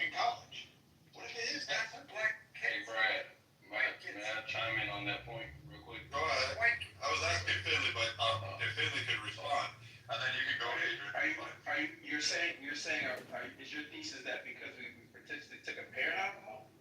We didn't just take a parent out of the home. We took the majority of parents out of the home, like the overwhelming majority in the country. So what if it is something that simple that we could just put parents back in the home? I think there's definitely something to that, right? But I think it goes back deeper. home. I think, and again, this is something that even though I'm an attitude, hey guys, with particularly school shootings in general, I think it's bigger than that. I think the community, as we used to know it, like and I'm really younger than you, like that doesn't exist anymore. Like we have helicopter parents, and like, but can't nobody else do nothing with your kid. And we can't assist. Like, there's no assist. It's just like the parents, and that's it. Nobody else into my kids. Yeah, I think that is. It takes a village to raise a child. Yes, yes. And a lot of it is paranoia. Like I was listening to, and I don't want to get too far off base here, right? But I was listening to a conversation about like kidnappings, right? The traditional stranger kidnaps your kid off the street is about 100 to 200 per year in the country. The majority of them are family members. The majority of the, and 90, I think it's 97% of them are all retiring within like a day or two, but it's mostly family members taking a kid, right? Something along those lines. But the paranoia around that has caused people to like isolate themselves from like the neighbors that live like right next door to them. And I think that plays into this because again, there's sometimes like your neighbor can see things that you can't see because you're too busy, or there's sometimes your kids will talk to your neighbors that they won't talk to you about, right? I was one of the few kids that had talked about sex with us, right? I was one of the few kids who experienced talking about sex with when I was 7. My friends learned about sex from my parents because their parents would not talk to them and they were afraid to talk to their parents. They're all right. They're all Christian. Hold on, let Adrian go. Yeah, stay polite. You wait until everybody else is done. You said I after the last one, but I get it. Oh, I apologize, Mark. You'll go after Adrian. No, let Mark go first, man. Go ahead, man. All right, then Adrian. Go ahead. Yeah, there's something going on here, guy. Can I talk? Hey, come on. There's something going on here. All right, there's something it's hard to explain, but there's something going on here with technology, with information at the click of a button, and Christian people children who have the information at the click of a button. I'm rambling here. I'm confused. We have been over this. Marshall, hold on. Let him just because I want to get to Adrian. What I'm getting at is, why is it a white Christian person all the time? But it's That not. does these things. Mass shootings are qualified as 4 or more people wounded. No, I was going to say, school shootings, not every one of them has been white either. My point is, you seem to want to attach a religion to it, and I can't figure out, like, there's no on attaching Christianity to it, noting that your argument is because they're Christian now, they are more susceptible to be violent. Despite the fact that, as Holly and several other people have said, this religion has been practiced in the country for 250 years nearly. We're not anywhere near as violent as we were in 1867. We're worlds away from that, right? And Christianity has existed the entire time, right? So if it's existed the entire time, and you only had a couple of spasmodic periods of violence, which lasted, one like 10 years and then like 40 years, maybe even a little longer than that. I can't remember the math straight. But other Christian countries don't have this problem, right? Like, why is it so important to attach Christian to white or attach Christian to school shooter when not all of them have been either white or Christian? Like, why is that? People are too lazy to do this, but it saves homeowners. Hold on, DJ. Hold on, everybody. I want to get Adrian. Yes. Like, you guys are skipping them. And I let Mark go. Mark, we're gonna pin this. I'm gonna let Adrian go, and then we're gonna attack this one because this one's.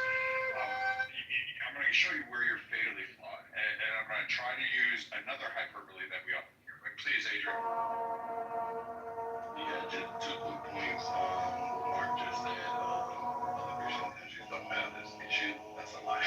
Yeah, that is a lie. I'll just give you one example.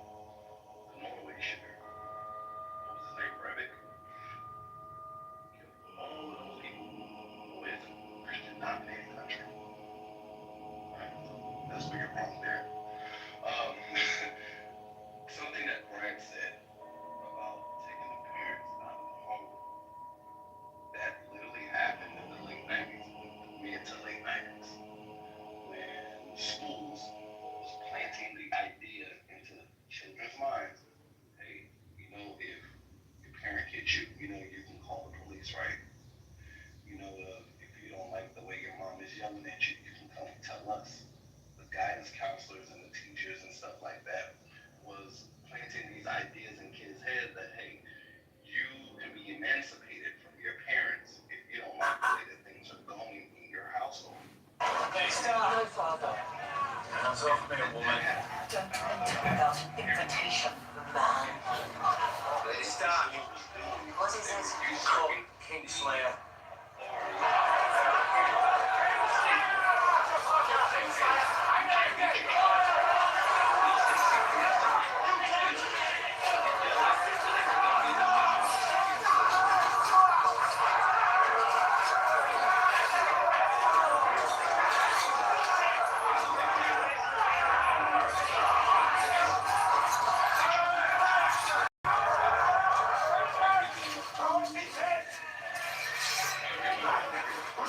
Between your father and his vengeance. Ask for death. This man is our prisoner. This monster killed my son. And crippled mine. He will answer for his crimes, I promise you. But not here. I will have his head. And if you try and stop me... You will strike me down? Have you forgotten me, sir? I am the widow of your liege lord, Eddard Stark. I am the mother of your king. Where is our king now? You know very well. He has gone to the crag to accept the surrender. Gone to the crag. But not to negotiate. He brought that foreign bitch with him. How dare you? Threatening my baby is an act of treason. How can it be treason to kill Lannisters? I understand your grief, my lord, better than most. I understand it. But in the name of my son, the king in the north, stand down. When your son returns, I will demand this murderer's head. Wise men do not make demands of kings. Fathers who look at their sons do. I will have his head. Thank you for fighting on my behalf, Lady Stark. I would have come to your defense, but... Take him to the stockade. Hang him with every chain you can find. You're a real she-wolf for your later years. Someone stretch that from you. And drag him. Lady Stark. You risk getting locked up. Because you don't get the deals right now, so you want to pound the talk.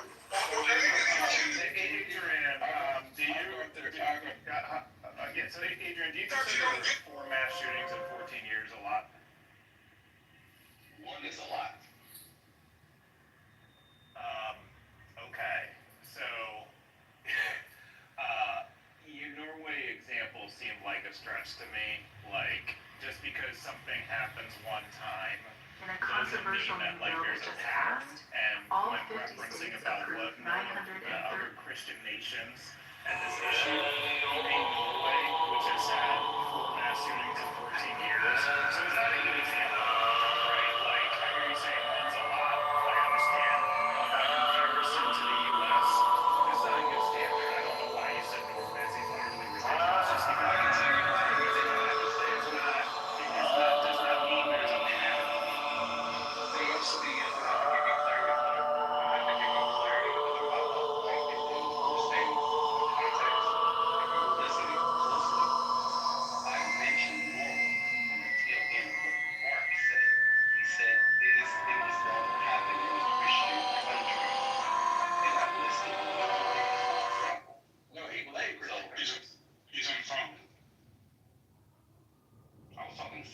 Yeah, I'm saying Mark blamed Christian countries. He said that's the problem. Totally. Well, I mean, if we can, Real quick. It's a fact. I just wanted to point out that Hold on a second, Adrian wasn't done. I'm done, man. No, go ahead. Hey, I didn't mean to. Go ahead. No. I did not mean to interrupt you, Adrian. You're not there. No, you go ahead. So I was just gonna So your thesis is that the increase in CPS has caused a decrease in parenting, which has caused an increase in school shootings. Am I restating your thesis? The usurping of parents' authority is my stance, because that absolutely happened. So I mean, I disagree, because I don't necessarily think that authority has been usurped. I think that. So we're overcoming a lot, and I think Kennedy is ultimately doing it the right way, recognizing if we're going. Yet, but I think that parents have gotten lazy. Sustain this long after Kennedy and Trump are gone. We better establish that scientific credibility, if you will, and that is. But yet they think that they're too involved. You know what I'm saying? They're kind of involved. I don't know what's going on, but I'm going to be micromanage those that are here to assist. Again, this idea there's no community, but you're not going to tell me to do with my kid, but I'm not doing anything with my kid. That is my thesis. Hold on. Let me respond. Wait, AJ, you respond to Finley? So I'm going to respond to Mark for the question. Real quick, 15 seconds. I've spoken with teachers. There's been a lot of teachers on this app that speak out, especially when it comes to mass shootings and things like that happen. You know what the number one thing that all of those teachers have in common that they say that they love? They say they love helicopter parents. They say they helicopter parents are the best parents in the school because they are the most engaged. They're the most involved. They're the ones that come to the parent-teacher conferences, the school board meetings, the PTA meetings, all of that stuff. And they don't play about their children. They want to know exactly what their children are learning and see how they're being productive in class and make sure that they're on top of their things, right? In school and at home. So a lot of teachers love helicopter parents. So to have these parents disengaged from their children is a problem, and it leads to more things. So there's nothing wrong with being a helicopter parent, with being involved in your child's school life and home life. I'll reserve my report. I was just going to mention really quickly to Mark, because first of all, I don't know if Mark is being like genuine or is he just trolling, because I'm pretty sure he's researched this with his claim to some degree, bro. I like to believe that you did. But you say it's fact, it's a fact, it is not a fact. The Virginia Tech shooter was Asian, my nigga. Okay? The Parkland was like half Hispanic. We already talked about UVA was Hispanic, and like Red Lake was Native American. Appalachian Law was black. Detroit was black. Knoxville was black. Like, I don't understand where you're getting all of them were white and Christian, bro. That's why I feel like you're being disingenuous for the sake of being disingenuous. But majority of them all white. That wasn't what he said. That wasn't what he said, though. He said that all of them were white and Christian. Yeah, not only white and Christian. That's like it almost sounds like you have to be some religion when you're born in this world. So if you're born in a Christian country, that automatically makes you Christian. I don't believe that at all, bro. You can't, if you're not practicing Christianity, you don't go to church, you don't pray in the name of Jesus, you don't do none of these things, but automatically you're Christian? Like, how is that even logical? It works that way. Even if an Arab is born in an Arab country, that don't automatically make him a Muslim if he's not practicing Islam. And people who practice Christianity are not going to shoot up shit. I said something simple, but it is hard to prove, no doubt, that most of these school shootings are of white young kids who were raised as Christians. That's a fact. Okay, wait. Could you cite your citation for that, please? You keep saying it's a fact. What citation do you have? It's hard. First of all, you have to go to their parents, right? Because they're the ones. But my nigga, how do you know? That's what I want to know. How do you know?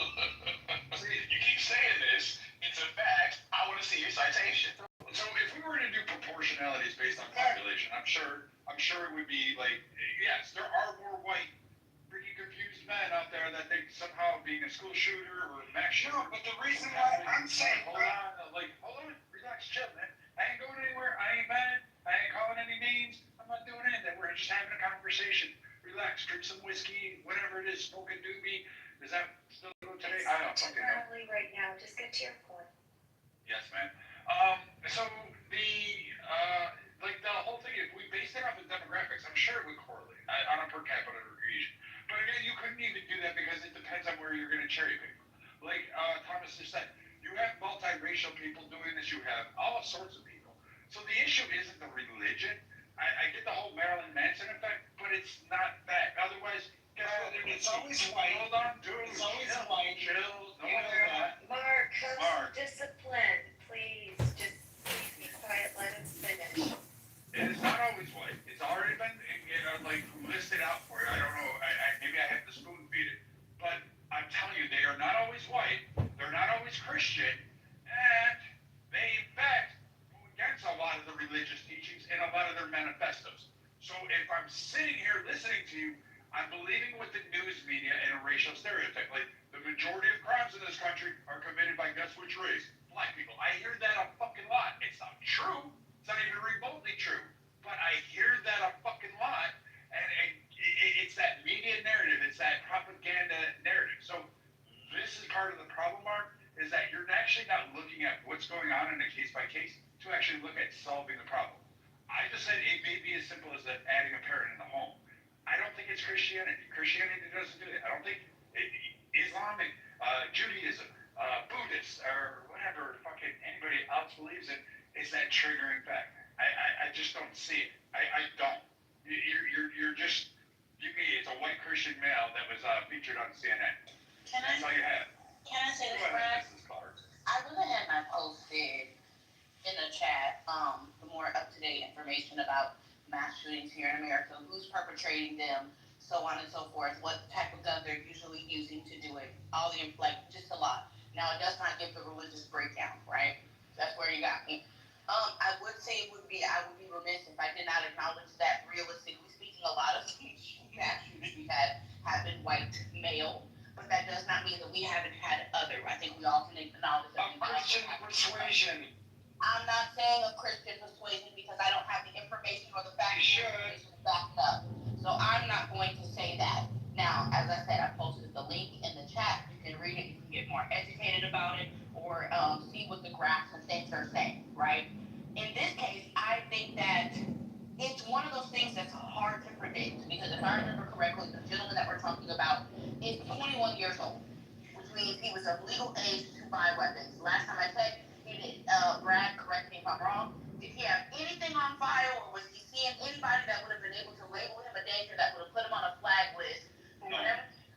Whenever he went to purchase that gun, it would have been flagged, right? Technically, they were struggling with their identity since 2020. So was there anything on record to show or to be put on that background check when you run that would have labeled them as inaccessible to a gun? No, right? No, nothing that's been reported yet. So no. Yeah, so he wasn't seeing a doctor while he was struggling with his sexual identity that would have been able to annotate that and submit that, correct? Correct.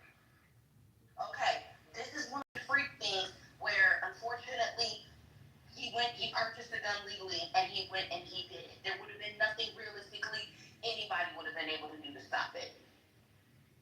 That's just the facts of it.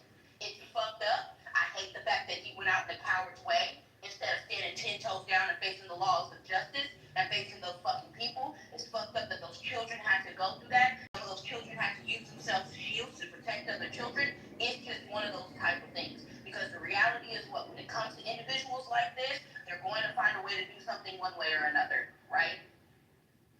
And that's the facts that we're dealing with. All this if, and, shoulda, coulda, wouldas, and what about this, what about that? No, you know how I am, Brad. Deal with the facts of the case. Don't add shit. Talk about it in the context that it is. Yeah, but the facts is the context saying it's just one of those things. It's kind of wild, respectfully. And hello, Miss Clark, it's been a while. It's kind of, yeah, I don't necessarily want to accept that. But we're pushing back against this thesis that white Christian men, that is definitely not, that evidence does not. So this is the race on Christian. Wait, because I don't mind doing this. Wait, hold on. So why don't we do this? So Thomas actually had a whole list going. I don't know if Thomas can do it or somebody who's got, because like right now, I'm trying to figure out how to not break this crock pot. I'm now on my third one. So, what I'm trying to do is, let's see, can anybody break this down real quick? What is the race of those? And I'm willing to bet it probably is overwhelmingly white. I'm willing to bet it's probably male. Those are two. Brad, are you about to ask about active shooters and shit? And the stats on them? No. Listen to it. We're talking about a school shooter, so let's go ahead and diagnose this. Like, let's find it, because maybe it is. Maybe it's as simple as, you know what? Let's fucking remove all the white kids out of the male kids that, you know, I don't know, have like fucking, you know, I don't know, whatever. They play fucking. It's overwhelmingly white. It's overwhelmingly white. Over 90%. Over 90%. Over 90%. It's not 90%. It's not. It's over 90% up until recently. It's not. Up until recently, yes. Doing this at all. I just hate when I have to do this, but I have to do this. Please, everyone will get a chance to speak. No need to talk over, and please be courteous of other speakers. If you just joined the room, don't just get up there and try to speak. Understand other people have been waiting to speak in front of you. Also, if you are on stage, you need to cash in your pink ticket to be able to stay and speak. Sorry, and a lot of pink tickets in the audience. Please cash those pink tickets in, and I'll go ahead and go on mute now. I think it was it Miss Clark that wanted to finish her point? Yes, ma'am. It was Weedman. Okay, Miss Clark will finish her point, and then I believe Weedman wanted to. Throw me the cue to after we minute. Okay, just so that way we can have a quick breakdown, I'm gonna move through this quick, right? Location and timing. Most mass shootings are likely to occur in workplaces and school. Weapon. Handguns are the most commonly used weapons in mass shootings at 74%. Rifles are at 32%. Shotguns are at 16%.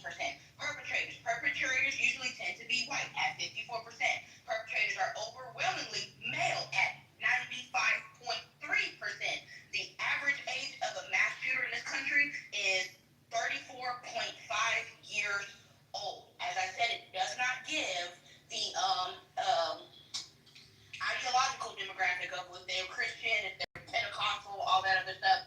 And the site that I have does not list if they're normally Republican or Democrat or far right, far left, or anything like that. Mass shootings are most commonly perpetrated with handguns, one being at least handguns, like I said, 73.5% here, and at least one rifle, 32.5%, at least one shotgun, 15%.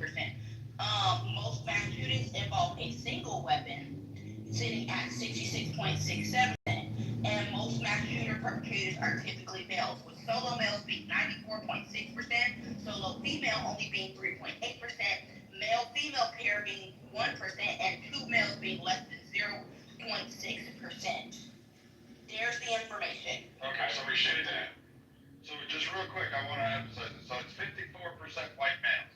All right, that's probably in alignment with the racial breakdown of the country. Are we all in agreement? Yeah, it is, Brad, but it's also, it says, she's right, 54% white, it's also 22 to 26% black, and it's 10% Latino. All right, just to add those stats. You know what, fine, then we are all on board. We agree that maybe it's not just the skin characteristics. Oh my God, we might get somewhere. It may not just be the skin characteristics. It may be something a little bit more deeper. All right, go ahead, Finley, or whoever was next. I believe it was Weedman. Yeah, Weedman, go ahead. Oh, Weedman, I'm sorry. She effectively broke down what the statistics are. They waiver, essentially the FBI and the CIA does extensive research on this. Actually, one of my concentrations for my bachelor's degree was school and campus security. So what we did is we go back to the 1800s when the first documented attacks on schools actually started to happen. And it gets pretty deep. With that being said, her statistics are right. I would say more in the recent years, we've seen what would be off base of the norm, which was white, whether middle-aged men from the age of 35 to 45, whether you're talking about schools, active shooters out and about in the world, it's middle-aged white men. That's been typically the 90+% ratio up until I think just the last couple of shootings might offset it a little bit because there were some different, racial ethnicities involved. Nonetheless, I'll be honest with you guys, I don't think race is the biggest deal here, right? And I think we can all agree to that. We have kids that are being shot, and what's happening is they're realizing that people within my community, the security and risk management industry, are paying attention, and we're making moves, and now schools and communities are reacting, and so we're able to install different things and try different measures, and then we're testing, we're exploring options, right? There's never going to be a picture-perfect situation here unless the truth is we lock the fucking school down. And then even if we do, we have what took place just the other day. I don't know if this is the Minnesota shooting, but is this the one where he shot through the windows? This is because there was like two of them in just the last couple of days. Is this the one where he shot through the windows? Yes, this is the one that shot through Right. the window. So we get to this point now, which was my biggest worry through all my studies over the last 20 years in college and in this profession, is that we can create great access control, remove bottleneck situations from that access control. We could do a lot, right? What we can never stop is somebody from the outside just shooting fucking in. If somebody's determined to shoot, kill, and harm, they're gonna do it. They're gonna find a way, whether it's a bomb, a knife, a sword. You look at China, you look at England, you see all types of violent acts in mass, right? And they're not used with firearms. I think just a couple of years ago, some fucker walked into a goddamn mall with a goddamn sword and chopped fucking 33 people up. Now, did most of the people survive? Yes, and I think so there's a difference there. Nonetheless, race, while it's a topic in the discussion, those of us in this industry are cued in on what's taking place, on the actors, the people that are investigating these things. They're aware of these breakdowns and these statistics based on the information we receive. And I could just say I don't think that should be the main sticking point in conversation. I think it's divisive. I think it doesn't allow us to get to a solution. And I'm going to pass the mic real quick. Sorry for being so long. Can I speak, please? Can you guys hear me?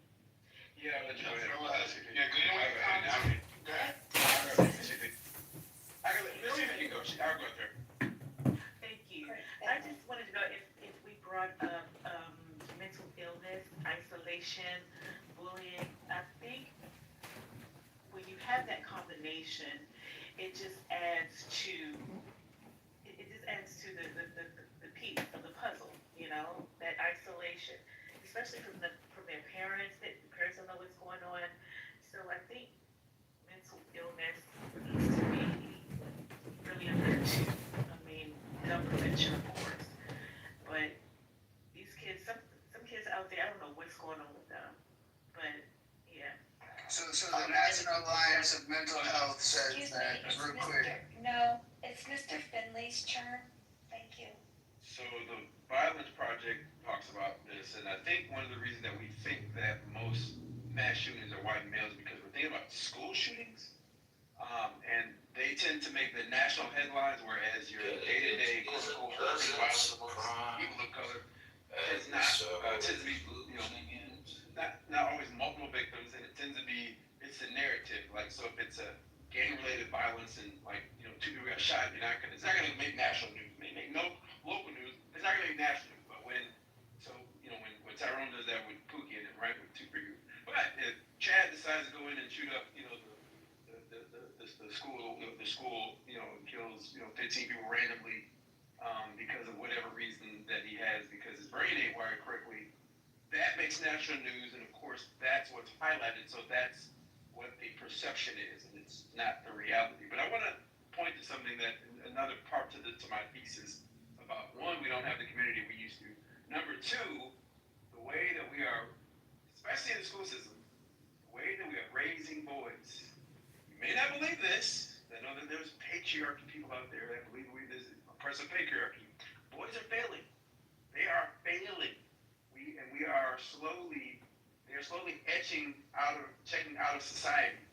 And it starts young because the way we educate boys, it's a whole problem systemically. These aren't my words.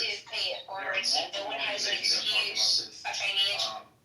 That there is a problem there, and when solutions are offered, the pushback is, no, we can't do that for boys specifically because we're gonna go back to the old system, patriarchy, evil, blah, blah, blah, blah, blah.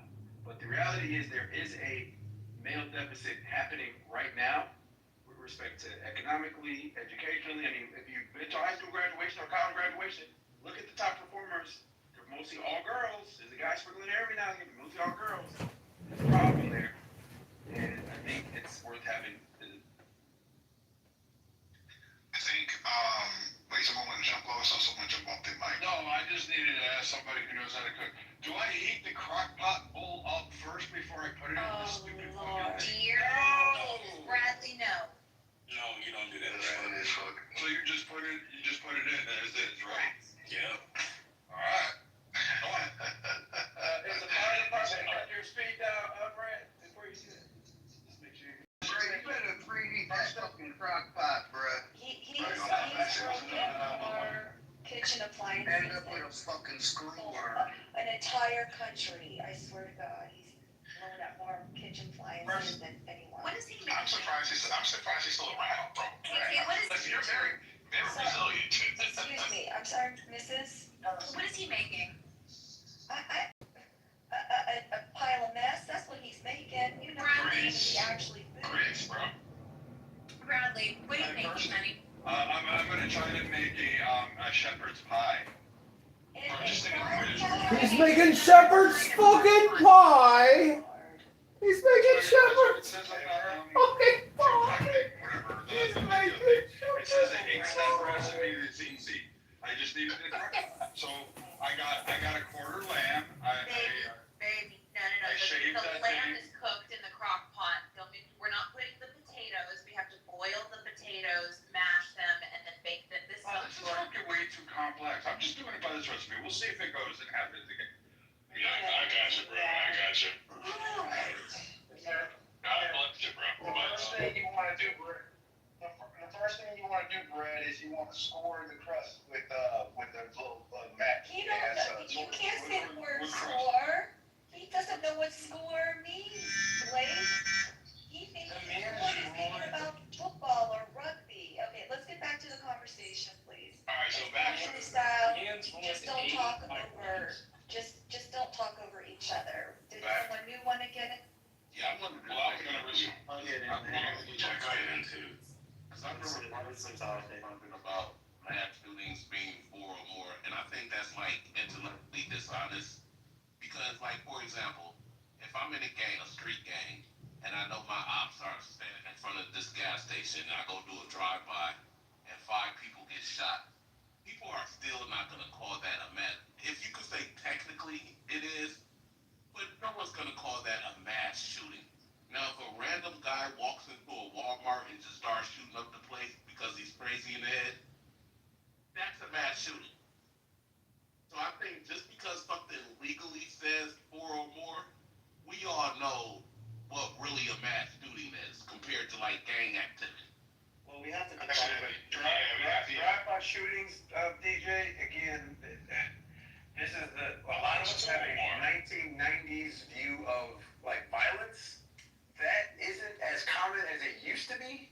And believe it or not, I get the legal definition, but the 3 or less is not as rampant as you think it is. And gang violence is tracked a little bit differently, and there's a ton of data on gang violence. But I know that we're trying to make the comparison between the drive-bys and the school shootings. And again, I address that there is a narrative problem here, to be fair. Which is why we think it's all white males, but that drive-by narrative just isn't a thing anymore. Not saying it doesn't happen, but it's not like it used to be in the 90s. It's like rare, very rare. Detroit's way more calm, but do you guys want to, like, just for sake of argument, define mass shootings in a very specific way? Then we can all be on the same page with each other. A mass shooting is defined as 4 or more people getting shot at one time. All right, stick with that. We stick with that. All right. For simplicity's sake, thank you, Marshall. Yeah, and that's regardless. There's another term that we could add in that I think technically is a catastrophe in this case. Well, I think anybody being shot is catastrophe. Two or more deaths define catastrophe. Sure. But my thing is this: is to DJ's point is it's almost as if we want to. It appears this way, as we want to sit back and kind of differentiate the killings of one group compared to another. If someone goes into a bank or a school or whatever and starts killing a bunch of people, now the gentleman, as far as I know, two children died, from as far as I know, in the shooting that took place recently. If a guy is driving and trying to get his ops and he ends up shooting, 4 or 5 people, the death is the death. But like how they died or for whatever reason they died should not matter. Yeah, let's stick with the basic. They were killed. So I don't like playing the semantics game respectfully, saying, oh well, he did it because of this X, Y, Z, but this guy did it because he was doing it running away from the ops. He was trying to, deal with the ops. So I was like, but they murdered niggas, and that's all that matters. But Sometimes the reason, The context does matter. right, because how you deal with it is going to differ. This is why cities that are doing a good job of dealing with violence are finally able to deal with it, because they look at the underlying issue instead of, we're just going to be aggressive and just be aggressive for the aggressive sake, right? That's not how you deal with crime. You're going to deal with the school shooting incidents, which we're really not dealing with, differently than the gang violence, because gang violence, you can look at the underlying issues to stem that and slow it down. I mean, you'd probably never stop it, but to slow it down. But to that point, Mr. Finley, as someone pointed out to the chat, hold on just 1 minute, please. I'll just be brief. Are we discussing mass shootings in general, and specifically in this case, school mass shootings? Because the remedy and the prevention of it does have some different variables. So which one is it, gentlemen? I thought we were specifically talking about school shootings, but Alright, let's stick with that. Let's stick with that for simplicity's sake. I mean school mass shootings specifically. yeah, sure. I mean, at the end Let's of the stick to day, school because it's in the title. well, I'll put it like this: they're all fucking crazy. Shed some light on this situation to help you out. Oh, help us out, brother. Go ahead. I actually live in Minnesota and I actually work with the BCA, and I've been working on this case. I was on vacation for 10 days, so I just hopped on it within the past 2 days.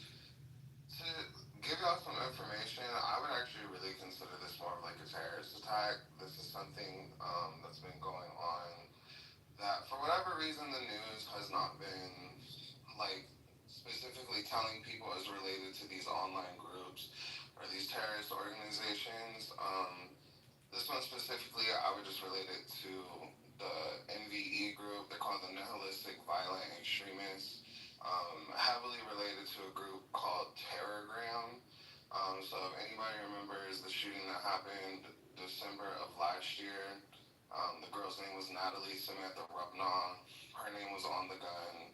A lot of these things that you wouldn't think are related are heavily related, and it's all terrorist activity. So it's basically these online groups.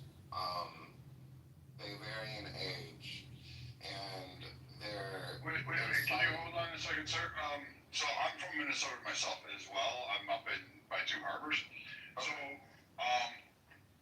first, right, I don't know what ERR means on the crockpot thingy, so this is all fucking done. I give up. Secondly, error. It means. but what is this guy? You're the whatever saint, whatever SMT, whatever. Do you have proof of this? Do you have some evidence of this? Because this is I'm hearing about this because I've never heard of an online terror troll farm that's recruiting people across the nation to commit school attacks. That's just. That seems like something that would have been released by the FBI, or at least schools would have been made aware of, and parents would have been made aware of. I'm sorry, it's no, kids have roadblocks. You should be concerned. I can definitely. I can. Terrorgram is a real thing. Yeah. So I've seen it in the news and stuff. Because this is the first I'm hearing it. Yeah, I'm trying to tell you. I think it's basically it's a collective of different terrorist groups. Groups that are anything from accelerationist neo-Nazis to just sick fucks that glorify mass shootings and shit. And they have they do weird things they'll have shrines for the people that have done these mass shootings. It's just, I mean, I don't actually participate in those places, obviously, but it does exist. Thank you. Yeah, thank you, Pete. SNT, can you elaborate a little bit more on what he said too? Because, like, again, I'm not trying to draw anything. I'm not trying to make a mockery of anybody. I have ignorance on this. I am completely ignorant to this facet of this conversation. No, Telegram as IMC is actually, is very. Can I let SNT go, Meg? Meg, you can go right after him, but can we let him go? Because I really want to hear this. And since he brought it up, I heard what Pete said. And I value what Pete said. I just want to hear what SNT has to contribute. Yeah, I think a lot of people are ignorant. That's the only reason I came in here. I know that I was ignorant to this, so I'm just trying to like lay out the facts so people aren't ignorant, because it's actually a big deal. Do you have sources like we can post? Because KK's got spirit figures and a hat, but I don't know if she knows post so once I finish talking, like I'll gladly post like only research that I've done that I'm allowed to like post in the chat for you. Okay, thank you. So basically, I'll say like with us specifically, we have had a string of what's known as swatting calls. So they're basically like fake 911 calls that come in, and these groups basically are inciting each other to get points on a leaderboard. They gamify this, so it actually gets into like what Pepe said, like neo-Nazism, accelerationism, where they have these concepts that basically the white race is in peril and they're doing what they have to do, and they want to overthrow the government and basically insert a new world order, in which case they are secure. Can we also toss in Scientologists in that mix just because? So, another important aspect of this is, I would say, like, the children, for whatever reason, a lot of these groups are actually, like, kind of obsessed with it. A lot of them are pedophiles. A lot of them actually specifically. So this group, Telegram, is under another group. It's like an umbrella. It's called the 764 Network. That's, like, specifically really well known for basically having children take videos of sexual acts of themselves and then blackmailing them to get them to do various acts, whether it's acts like these where they harm other people, acts where they harm animals, acts where they harm themselves. And they radicalize these kids into these people that you're like seeing today, these mass shooters. So damn, man, back to the swatting calls. Holy crap. So back to the swatting calls. So it starts with swatting calls, fake 911 calls. They're starting to get these points on the leaderboard, right?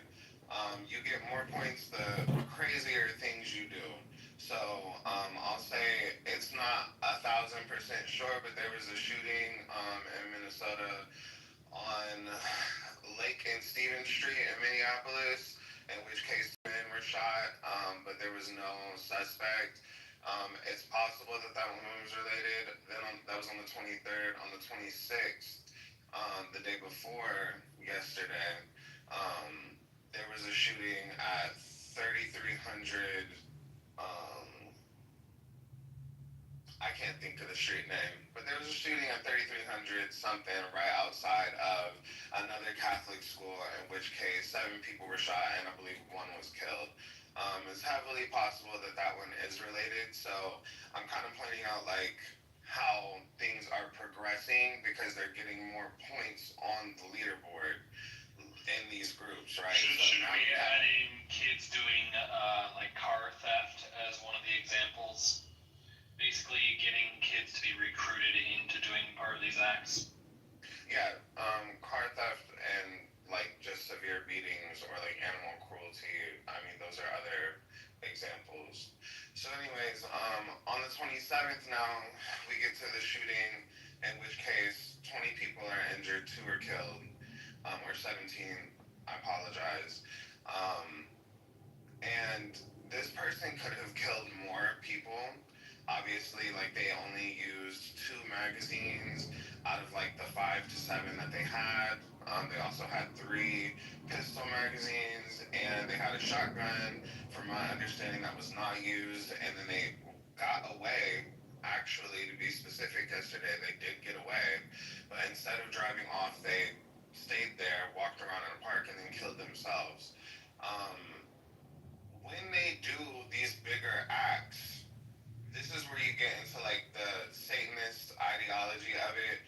They consider themselves, they call them a saint. They anoint them, quote unquote, as a saint. And that's why Samantha Rucknall is like a great example of that, where she references somebody in like Turkey who killed a few people at a gay bar as a saint, because in these groups, whenever they want like notoriety, some strange reason, doesn't quite make sense within the holistic point of view, but they want notoriety, they get clout, quote unquote, and they become these saints. So the higher you get on the leaderboard, the more people you kill, the higher chances of you becoming a saint in the group. So I'll kind of leave it at that. I just think it's important to like know, because for whatever reason, like I said, they don't share, like a lot of these cases are heavily connected, and it's not really hard to like, I guess, find that from just like reading.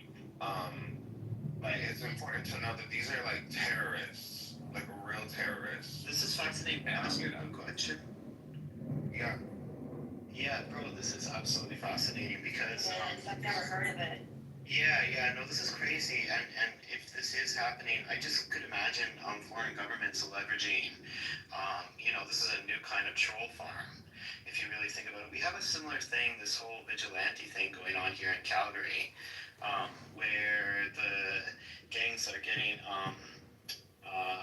kids to kind of pose as to try to find out sexual predators. This is in Calgary, Alberta. And we have a lot of very conservative people, conservative Christians and conservative Muslims here.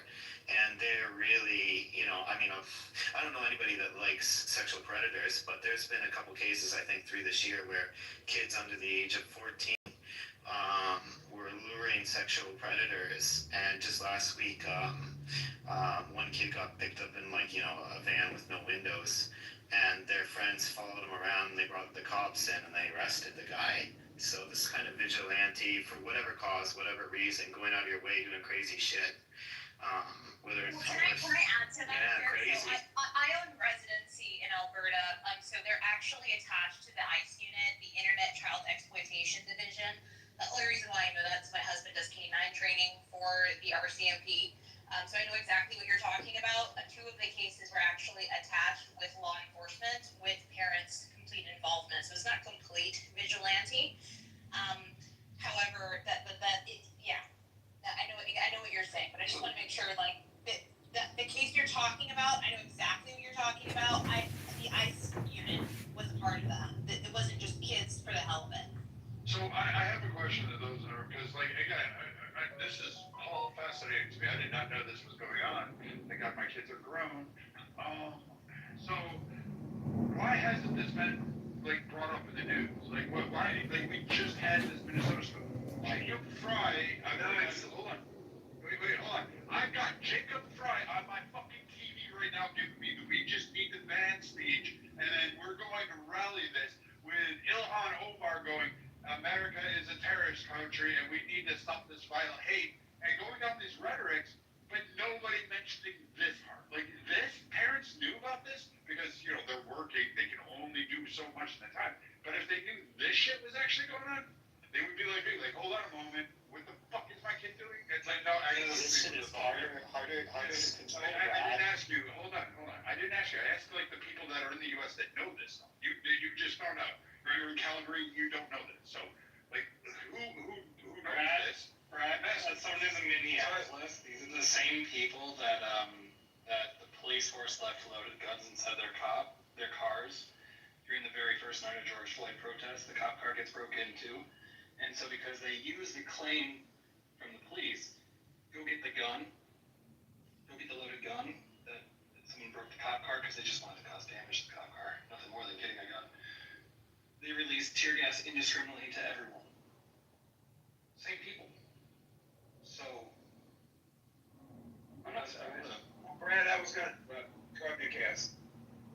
Thank you, Mr. Tony. Brad, I just want to say thank you for asking that question because I didn't know that either, and it makes a lot of sense because now I'm thinking like these are not like lone wolf incidents as we thought before. Probably there is something to it. There is a network that we can look at. But this is really fascinating news for me, and thank you, I'm Saint for saying this, and also Brad for investigating. Yeah, thanks for this room, Brad. I mean, this is fascinating. The same shit's gonna end up happening in Canada too. So it's not completely off topic, definitely. I agree. It's something, excuse me, Mr. Finley, I'll go right straight back to you, sir. Something that's interesting, and it goes back to the full circle of what someone had brought up earlier, and we only have this room open for an hour, which is the parent being removed from the actual family, not the parents not being actively engaging with their child. So these young teens in particular can engage in a deep dive search onto their tablets, onto their computer screens within this community. So it kind of does tie into it. I'm opening my eyes to it as well. I'm the same. I would love to do a room on this topic just to open the ears and eyes of parents that may have young teens. I'm going to add you as a friend right now, and I would love to chat with you about this. Go ahead, Ms. Lee, and thank. So with this group specifically, because I've heard of it before, but from my understanding, it's like very fringe and like only a couple of cases here in the States, because it's not just here in the States that this group has had influence on. There's like other instances in other countries, but it's like very fringe, and it's like the connections aren't there to say that there's a pattern that we have to do that it requires a response. I think again, there's only been like 2 people that are loosely connected to this particular online group, as far as I understand. Can you go into more detail about what you understand about? So it's been mentioned. So I study criminal justice still, and I read a lot of stuff like by the Violence Project, the Innocence Project. Like there's different groups that I read a lot about, and I've heard this like whenever there's a mass shooting, once the dust settles and like the facts come out, and not in the news facts, but like the facts come out from the organizations. They talk about what they've investigated, et cetera, they write about this stuff. Like it's been mentioned, right? But it's not that there's a clear. It's not been mentioned enough that there's a clear link between all of the school shooters here. There's only been 2 in which this has been loosely mentioned. And when doing the quote-unquote, the Madison is one that I can think of off the top of my head. I forget the other one, but I know the Madison shooter because that's when I first. Because I used to be in law enforcement in Wisconsin, so I still follow a lot of stuff there. And so the Madison shooter, and I forget the other one, but the Madison shooter for sure. But there's one other one, but I can't remember the name of it. But if you guys are really interested in like really digging past this, and I too got off of the white male train when I started digging into even like shooting, like mass shootings, because what draws attention and what does not, which is why we shape our minds around this. But again, that's also why I have the thesis that this divestment in boys is kind of creating all of these problems because there's uptick in youth crime amongst young men. Obviously, school shootings is a problem. Dropout rates in young men are bad. Reading scores are bad. It's just bad all around. In the Minnesota area, we kind of set a giant middle finger to the federal government for funding because it came with so many strings attached that they couldn't run the schools the way that they were. And so then the federal government said, okay, we're going to discontinue all of your government grant foundations. So Minnesota just got hit with every government-funded non-for-profit was unfunded. So add that to the mix of this current time. Yeah, so just to clarify, whatever facts or lack thereof that were just shared. So December 16th, 2024, Madison, Wisconsin, what he's referencing, Samantha Rupp now. Terrorism is also related to the January 6th incident in 2021 that happened at the riot at the Capitol. There was an incident March 1st in Waukesha, Wisconsin with Nikita Capps that was related to the terrorist organization known as the Order of Nine Angles. May 18th, 2025,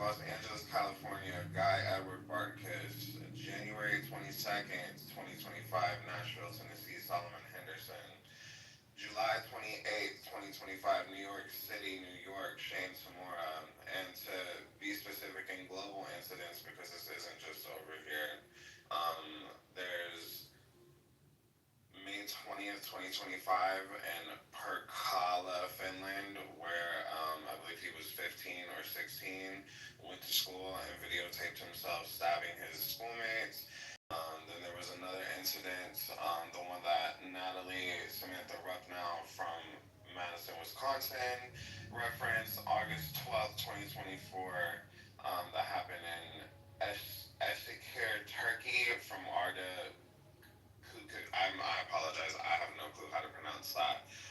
But just to be specific, these are some incidents that are actually related based on literally the manifestos of the people who did them and their social media accounts of like the past year. So to be, I'm just gonna say this real quick. Hold on. So as I'm deep diving while I'm listening to you, and Joe and a couple others, I mean, I even found that I guess apparently this is real enough that Frontline did an expose on this, along with National Geographic and other entities are starting to do exposés on this. Like BBC is not going to pick this up. ProPublica is picking this up. So now I'm like, I feel really dumb. I had no idea this was going on. I mean, you know what? The way it comes across, I probably would have just drew it out there as a conspiracy theory or some other crackpot kind of far-reaching thing like Martian mobiles take over It's DC. a new culture of violence, and violence has evolved over centuries. So to be clear to S&T's point, there is a larger group that I am not familiar with. I'm speaking specifically to school shooters in this particular group. That there is a larger group, and I also did mention that it's not just in the States. I did mention that it's global. Let's hear it from public media, because actually this is where I first, maybe not first or second, I had heard of Telegram, and I know that Telegram, one of them came from Telegram, which I'm a bit of a suspect of. So I was taking my suspicion of Telegram, and actually NPR did something on Telegram. And I was like, hold on, Telegram, or they looked talking about Telegram, so that's why I watched it. So NPR actually broke one of the stories about Telegram. They also included, I think it was 4chan is the other thing that's also you can look up. But yeah, let's hear it for public broadcasting. NPR did do a really great expose on this a while ago. Wait, why would we want to fund that? Let's catch fund it. In my home in British Columbia, Amanda Todd, I don't know if you guys remember this story. She's a 15-year-old girl from British Columbia. And what happened is that she died by suicide, right, in 2012. And so this was an early case of online manipulation. She was being like prolongedly harassed by this dude from the Netherlands, right? So she posted a video in September 2012, right, of her using flashcards saying that she was exposing herself, like her body to by webcam to a stranger. And he said, if you don't send me pictures of you doing all these weird things, then I'm gonna it was a sextortion case and cyberbullying. And it was this Dutch guy, Aiden Kovan, this Dutch-Turkish guy. He was in Netherlands and he was already convicted multiple times for online sexual extortion. And they actually brought this motherfucker to BC here, and he's in Canada now. He's got 13 years in prison. So I mean, this kind of online manipulation of young people, it's just going to get worse because the technology is getting more sophisticated. This is fascinating. Hold on, because so before anyone goes, hey, welcome Cedric, I'm not going to berate you. You can have all sorts of opinions up there. I don't, as long as you can back it up and support them. But I'm just really fascinated currently. I just went to the State Department, and I shit you not, this is on here. The Department of State is designating Telegram Collective and its 3 leaders as specifically designated global terrorists pursuant to EO 13224 as amended January 13th, 2025. So this, ladies and gentlemen, was actually instituted by Biden's administration and codified over by the Trump administration. So 2 separate opposite administrations have carried this over. It goes through, Telegram is a transnational terrorist group that primarily operates on the social media and digital messaging platform Telegram. The group promotes violent white supremacists, solicits attacks or perceived adversaries, and provides guidance and instructional materials on tactics, methods, and targets for attacks, including critical infrastructure and government officials. The group also glorifies those who have conducted such abhorrent attacks. Attacks or attempted attacks by Telegram users motivated and facilitated by the group include the October 22 shooting outside an LGBTQI+ whatever bar in Slovakia, a July 2024 planned attack on energy facilities in New Jersey, the August 24 knife attack on the mosque in Turkey, the September 24 DOJ charged 2 U.S. Telegram leaders with 15 count indictment for soliciting hate crimes, soliciting murder of federal officials, and conspiring to provide material to support terrorists. Additionally, the State Department has designated 3 leaders of Telegram as SDGTs, pursuant to EO 13224 as amended. Zero Daniel Amane Ferrari is a Telegram channel administrator. Ferrari is a Brazilian national residing in Brazil. He'll never leave there. Milo is a senior member of Telegram, is located in Croatian national residence in Croatia, and Hendrik Wall Mueller is a Telegram channel administration. He's a South African national residing in South Africa. South Africa will give your ass up. I believe they will. So yeah, this is like some real shit. Why didn't we hear about this? That's a really good point, Brad. I haven't heard about it. It's a fucking pine shop. It's got no head, you cut it off. This is some rats. Yeah, it's decentralized for sure. I apologize. I think what's crazy is that like this is what we're supposed to be focusing on. I think both sides of the aisle can definitely get together on this and try to like figure what this fit is, because like I don't know why it has to like be one or the other, but this is crazy though. This is the first time I'm hearing this. I'm kind of shocked that this isn't like mainstream knowledge. So thanks to I'm the same for that. But also kind of a little ironic because the cult also venerates the things, and you have I'm the Saint on it too. It's actually not mainstream though. That's actually what's so what we're talking about is that I first picked it up off of Telegram and NPR, and then I'm the Saint works on this, and then we're picking this up off of other channels. But the major broadcasting stations are not broadcasting this. I only found it on NPR as far as in articles on stuff like that, or on Telegram.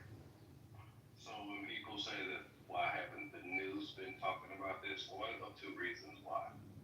One, this became mainstream media coverage, and A, you're going to legitimize them, or B, you're going to drive them underground.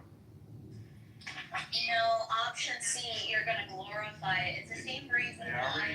That's what I mean by legitimize. Yeah, it's the same thing as to why when human trafficking operations take place, it's not broadcasted, because what we don't want is for people who are sick fucks to get off, right? Exactly. On seeing the victims and the cases and the information. So you generally would have to have nowhere to look to actually see the court case and the entire operation from beginning to end. So I think that the moment, you're right, sorry Adrian, you're correct, the moment you legitimize it and you bring it to surface, you're indirectly recruiting. Exactly. And then there's VPNs and there's all sorts of different ways of hiding exactly where you're living.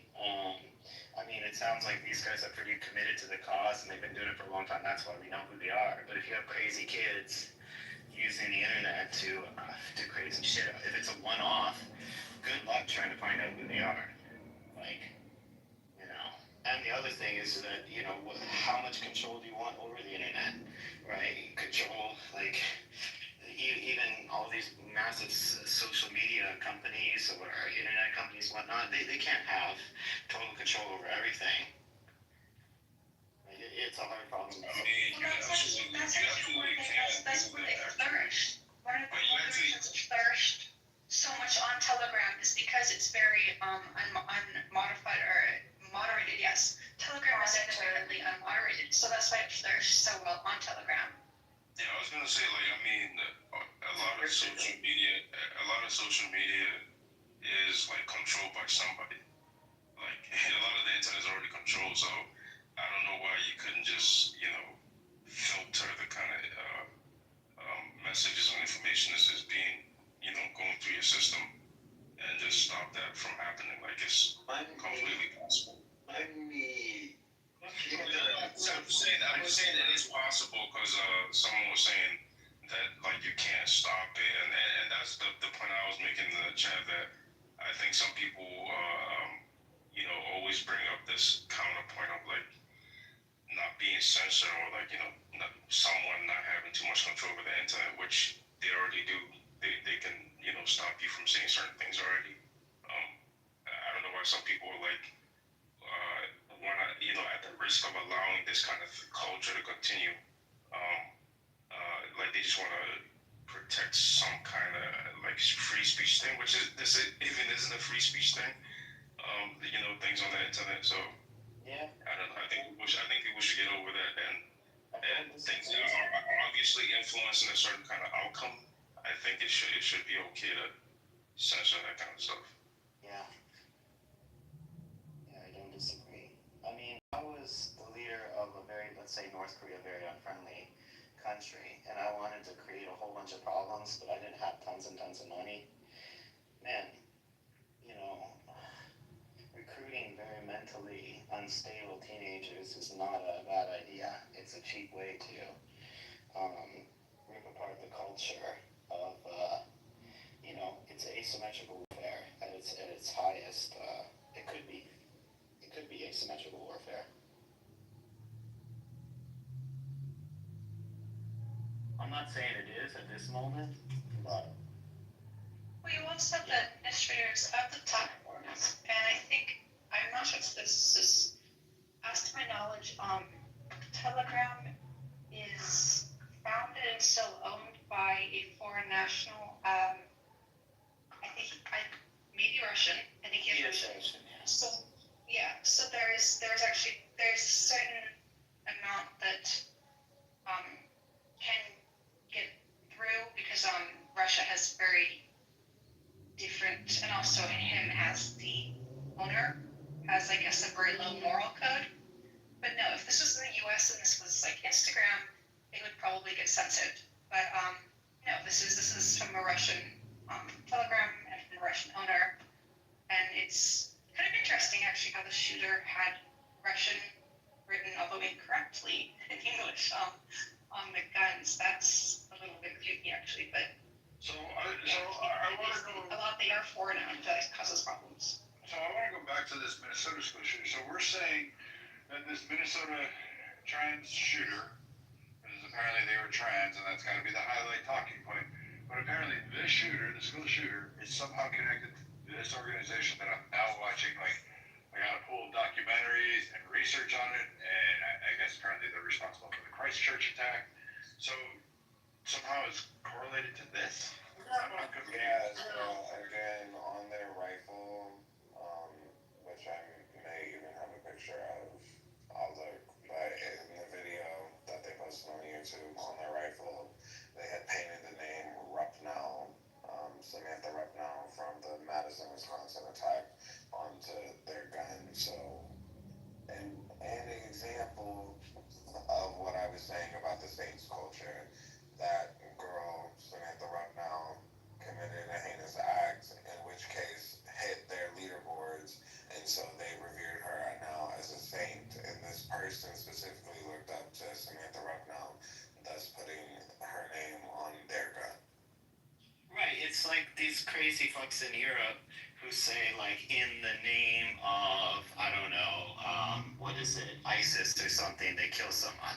It's not as if they're an organized insider member of ISIS. It's just that they go online, they spend all this time in their parents' basements, they get inspired by them, and then they do shit, and they want to claim association with them. It is a loose association. To what degree or not, well, that's, debatable, right? Under how much influence, it's probably a case-by-case sort of thing. But it is one of these things where the intentions of the individual person is terrorism. And they may claim to be, part of this terrorist group, but they may have never been to, ISIS, they've never been to Iraq or whatever, Syria. And so it's one of these things where, crazy people with lots of bad ideas meet each other, give each other worse ideas, and then claim association. I would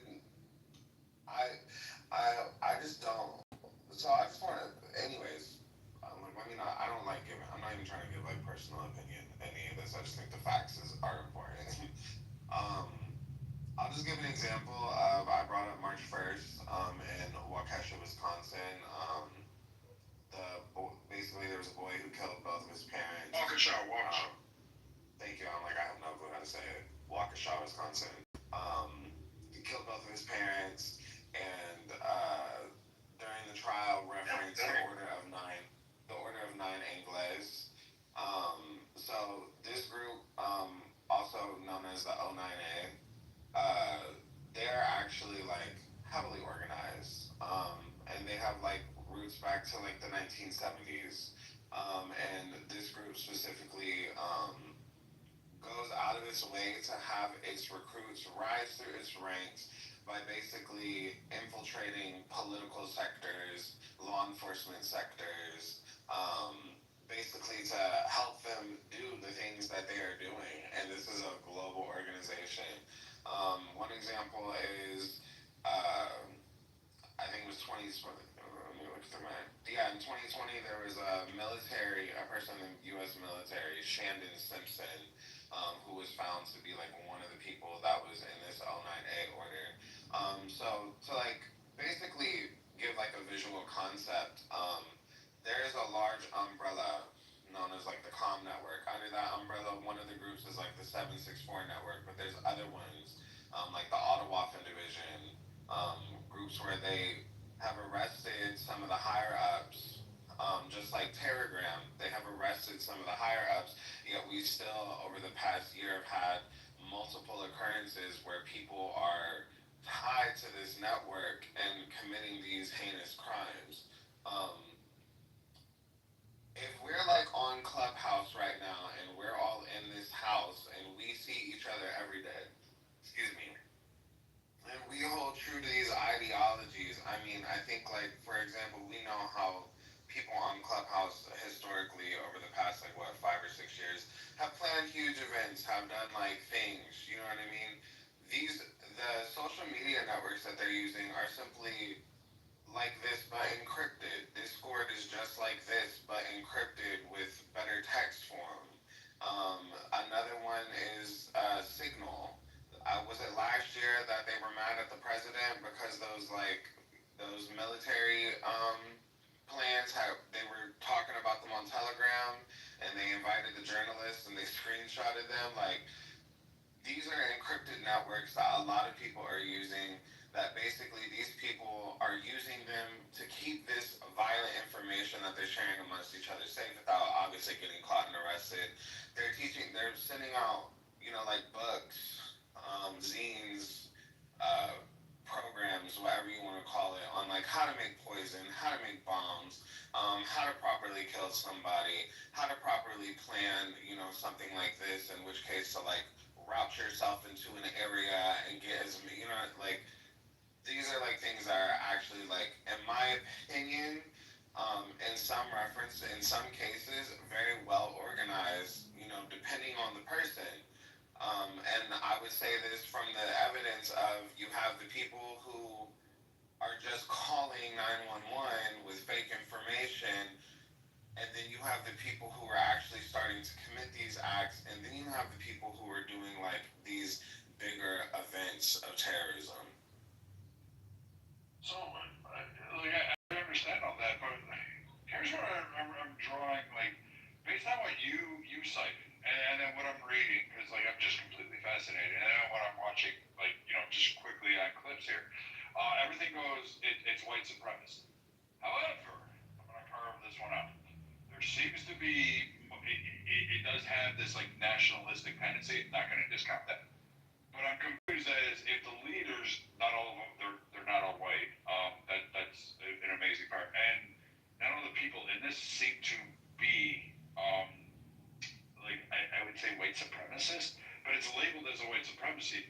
And I mean, I think the reason why it got missed and why people aren't aware of this actual being spread, because this is actually calling, like, I'm looking at like chats that they managed to excerpts from court cases. They're showing like, oh, target your church. Like, that doesn't come from like, white supremacist groups. This is something far beyond that, I would say. Like, am I missing something, or is this just the way the news media is trying to label this? They can't figure out what this really is, or am I missing? I mean, there are white supremacist groups that hate Christianity, so I wouldn't say that that's contradictory. Like, you know, I'm not saying most of them, but there's a big section that think Christianity is like a foreign religion that is not European. So yeah. So yeah, for the 764 network, which houses Telegram, is actually heavily influenced by that group that I referenced earlier, the O9A, so the Order of Nine Ingles. And I think I posted like a short link on them in the chat, but I would do some research into that because that kind of answers your question. So this specific group is one of the Satanist groups that I was referencing, and they actually are heavily against the Western. When Pepe was up here earlier and brought up accelerationism, accelerationists are extremists who want to, in this order of things we're talking about, who wants to basically have a new world order. This group, the Order of Nine Ingles, which heavily influenced all of these groups, is Satanist, and they are heavily against Judeo-Christian values, and they feel like our government and system in the Western world is too influenced by these Christian values. So if you saw the video, for example, from the Minnesota situation, you saw like on the gas canisters it said Jew gas.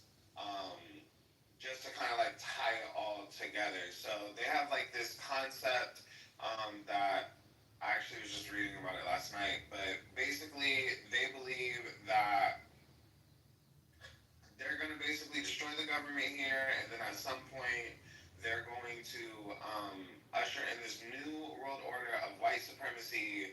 Then we're in like a phase where there's an aeon, so like a god that people worship.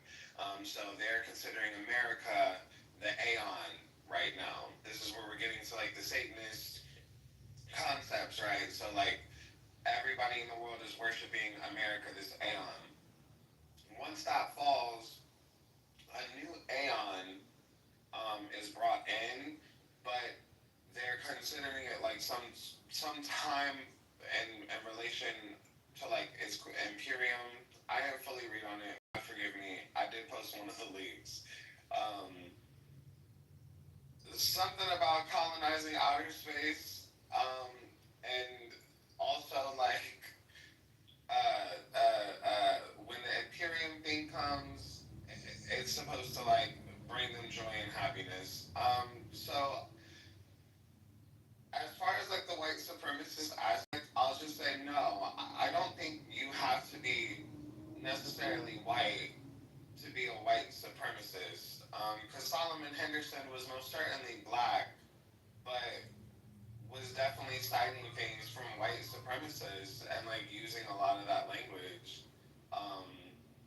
I think that this is just like, you know, these groups who have these ideas and these goals and are radicalizing children.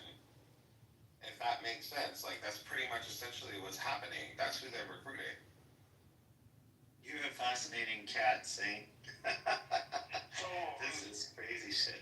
So, Saint, like, I'm watching Curtis's video. Thank you, Curtis. Curtis put a video in the chat for those of you that want to watch the shooter's video from Minnesota. It's eye-opening. Be cautious that you're not watching it in a place that, like at work or something like that, or around your kids, and don't stream it to your TVs and be dumb about it. It's disturbing. It's actually something that I would be terrified of, and if I'm scared of it, you should probably be a little bit afraid of it. I'm blown away. I did not know this. I think this is a hate group. It could be white supremacy. Fuck them. I don't really care what clan they want to call themselves by. I don't really give a shit. If they have Casper conventions and Target bedsheet sales, I don't give a damn. I'm just fascinated that I never knew about this till today. And everything you said, saying I'm cross-referencing and checking, and it seems to be accurate what you're saying. So I can't say this is just some sort of conspiracy theory or some kind of rabbit hole. I would never condone this. This is not something in my wheelhouse. I'm actually kind of disgusted that this has not been brought up a little bit more and been more precisely correlated, especially when after the incidents you cited. I have an issue with this. I have another issue, like as I'm diving through, I can see why people would have been chosen to ignore this, because I'm watching this. The Young Turks, they're doing, the neo-Nazi lady with a trans man on, Benjamin Carolello, talking about how dangerous this woman was because she's the voice of Telegram, but then finding out she's later discharged of it, and she wasn't connected to it, but they were like going on because she was blonde hair, and they went down this race thing. I'm like, I don't know. I can see why people like just don't pay attention to stuff that we should be talking about. This should be something that we know about. This should be something everybody knows about, especially parents with your kids online. I'm massively confused why we don't. Yeah, I want to leave, so I just want to say quickly before I go. So I came in here, I didn't see any rooms like talking about it, but I work with the Bureau, the BCA, the Bureau of Criminal Apprehension, and so like basically what I'm like sending are just like public links that I found, because I just literally went back to work 3 days ago now. Yeah, yesterday was Wednesday for me. Literally like emails hopped in, and then this happened yesterday. And so these are like just the immediate things that like my research brought me to, that are public. The information I'm sharing to you is like public stuff that I can like actually give people that I just think is important, because it's something that the news is obviously like not informing people on, and they're targeting kids. A lot of these groups, exploitation. It's not anything in reference to gender, or there's boys and girls. It's not anything in reference to political ideologies. As you see, when you pay attention to the Minnesota one, for example, it doesn't make any sense.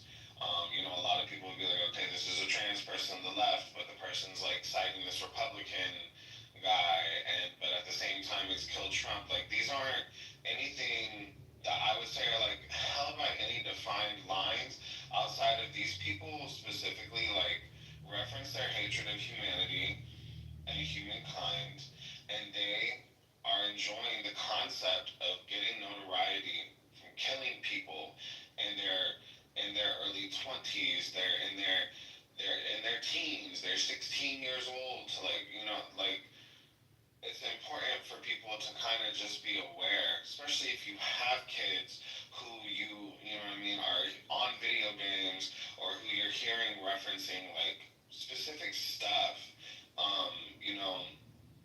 Parents are getting charged now for Samantha Rucknow's dad got charged, the one from Madison, Wisconsin. I think that may have been the first one, as they should, right? Because now who's about to tell these, for instance, yesterday, 20 people, or 17 kids injured, 2 dead,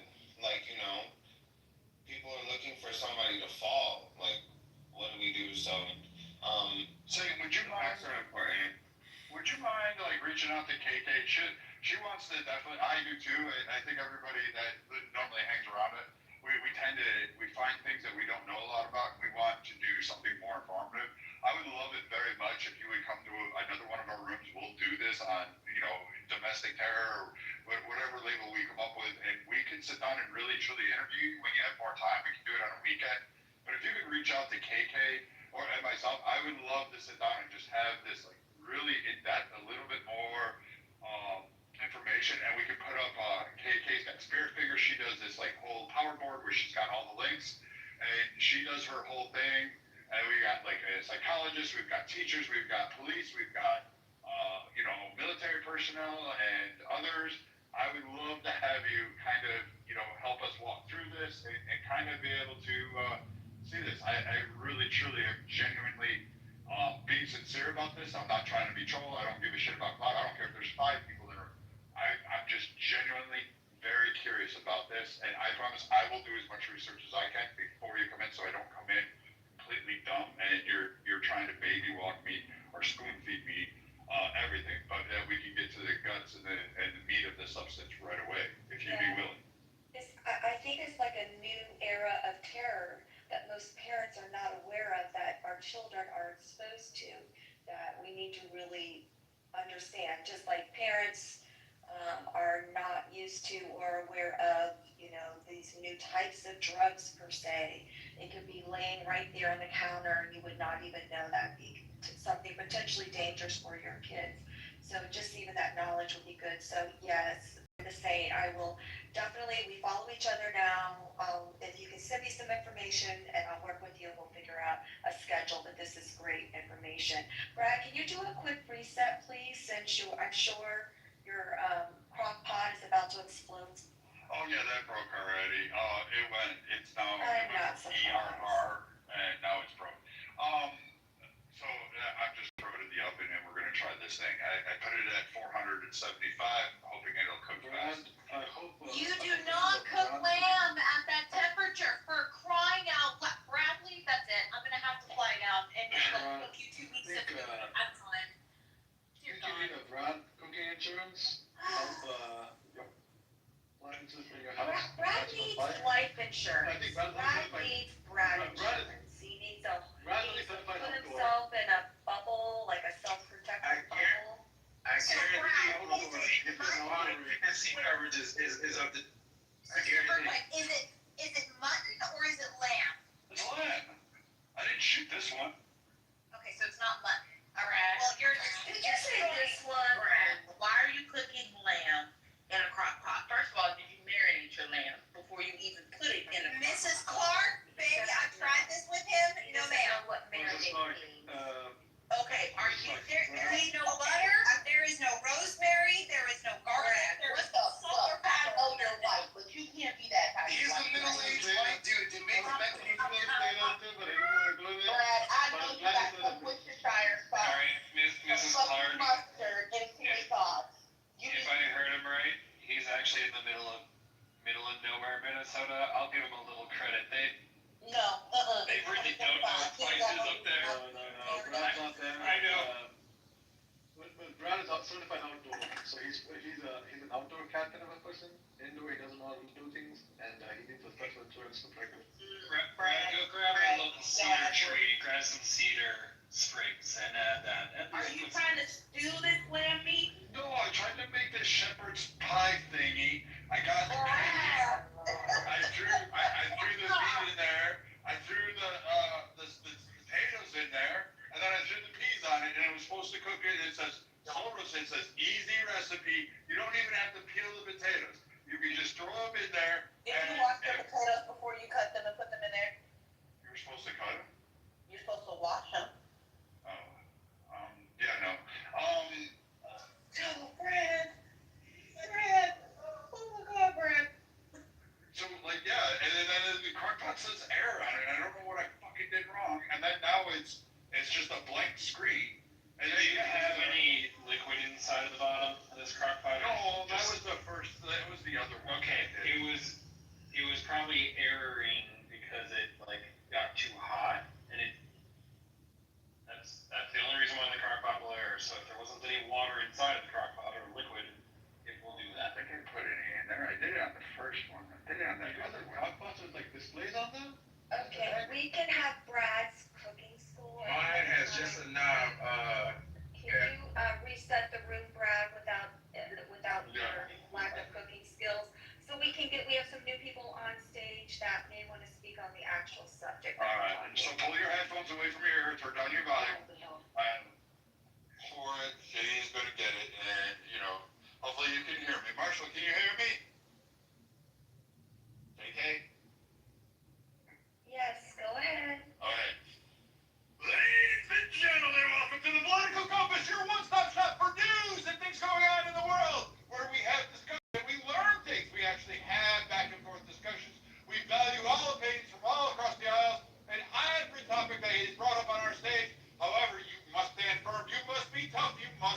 validate your opinion, and don't be afraid of criticism. We actually want to have a back and forth with you. This is a biased conservative house. I make no qualms about that. I hide nothing from it, but I do welcome all differing political opinions. We do not discriminate based on race, gender, or fucking sky daddy issues. I don't care about any of them. All faiths are welcome. All races are welcome. All sexes, particularly those of women, are definitely welcome. We care about what's going on in the world. We want to cover the news. No, not everything Trump does is perfect. I still think he's better than Kamala. I still think he's better than the Democrats' plan going forward right now. And with that being said, make sure you listen to the mods. There's two queens in the house. That is KK and Patricia. If either one of them does not like you, you have problems. I can't save you. Don't back channel me. Marshall is our historian, our legislative genius. He will sit there and call out us if we go astray or get some facts wrong. He's our information highway. We learn from everybody. I'm fascinated today. Today's topic was on the Minnesota shooter today, and of course the Scotland Queen Mary of Scots, the Scottish girl in her axe and knife. If you haven't found that one up, Google Scottish girl with axe, and you will find an entire fascinating thread. I just loved all the memes. But with this, we also learned today about Paragram, and something I was not really formally aware of. And I think we're going to have further room. So please follow the club, follow speakers, people you like, and come back. We try to do this about 1 to 4 every day, or at least in between, and usually on weekdays. But we're going to do an expose on this. We're going to deep dive in this. So we're going to gather some information. We're really going to try to provide some information to people and maybe draw a big crowd so people can be aware of what's going on, what this is about, so that you can protect your kids. That's the overall goal. Is some of us have to actually stand up and protect the world. With that said, carry away. Do whatever where this new discussion wants to go. KK, I don't know where we're at right now. I'm just still fascinated and floored and still trying to figure out this fucking thing.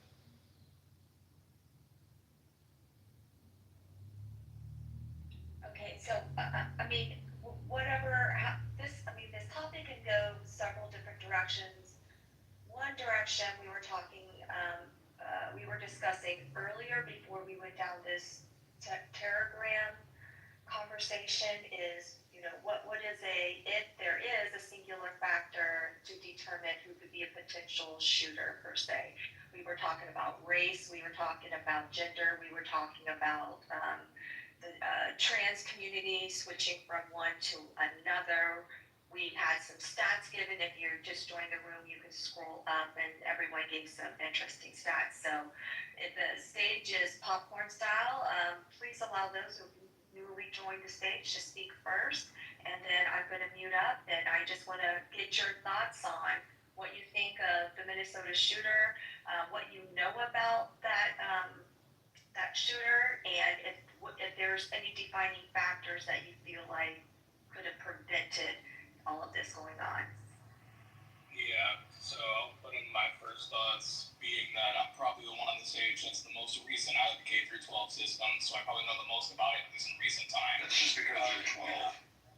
Yeah, it's fucking dumb. Like, I'm so sorry, but all the drills and all the safety preparations that we do, I mean, if you guys read statistics earlier, I'm hoping that one of them that was read is that the majority of the school shooters don't come from outside the school, they come from inside, so students that end up doing it.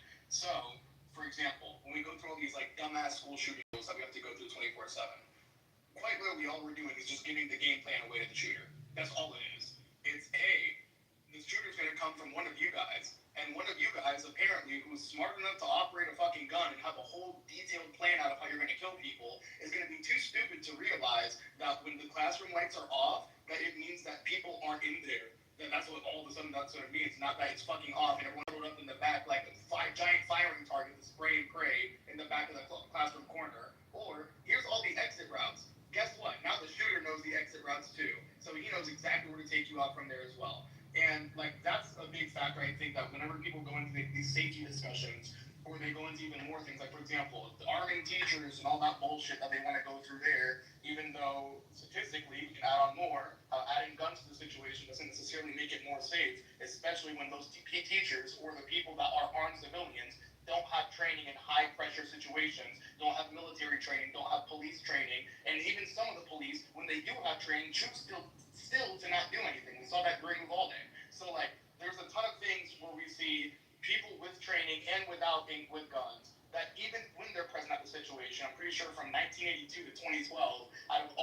mass shootings that happened there, less than 1% of them were stopped by somebody who had a firearm on them as well during that time. So, do I know what the solution is? No. But do I know what one of the solutions isn't? It's adding guns. That's not a solution.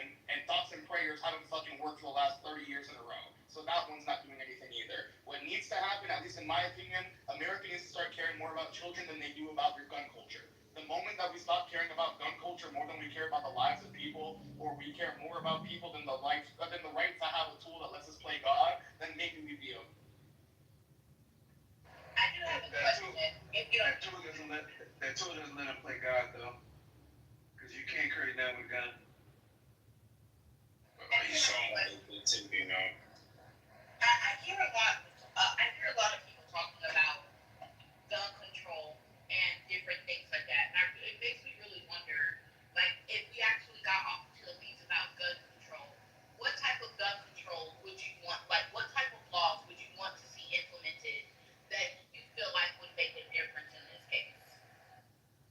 Yeah, sure. I don't want anybody, and call it ableist, I'll double down on it. I'll stand on it. I don't give a fuck. Anybody with some type of mental disorder, get the fuck away from a gun. You don't need one. If I can't have the mental disorder going into the military in order to do so, you can't have one to own a fucking gun as a civilian. I'm okay. If the military can realize that, so can like regular civilians. I don't think that's a huge fucking step to take. On top of that, when it comes to what's called evaluations, et cetera, I think that people should have to renew their gun licenses. I think that people should have to renew their psychological tests. Because, for example, one person may be okay mentally to handle a firearm during 1 year. In 5 years' time, something crazy could fucking happen to them where they develop something where they're no longer able to do so, right? So I believe in the same way that people have to get licenses renewed for multiple different things, so should gun licenses, and so should the test to see if you're mentally fit to carry a gun as well. That would be one of the most basic ones that would end up curbing a lot of shit that we have to deal with right now. Call it ableist all you want, I'll stand on it because it's safe.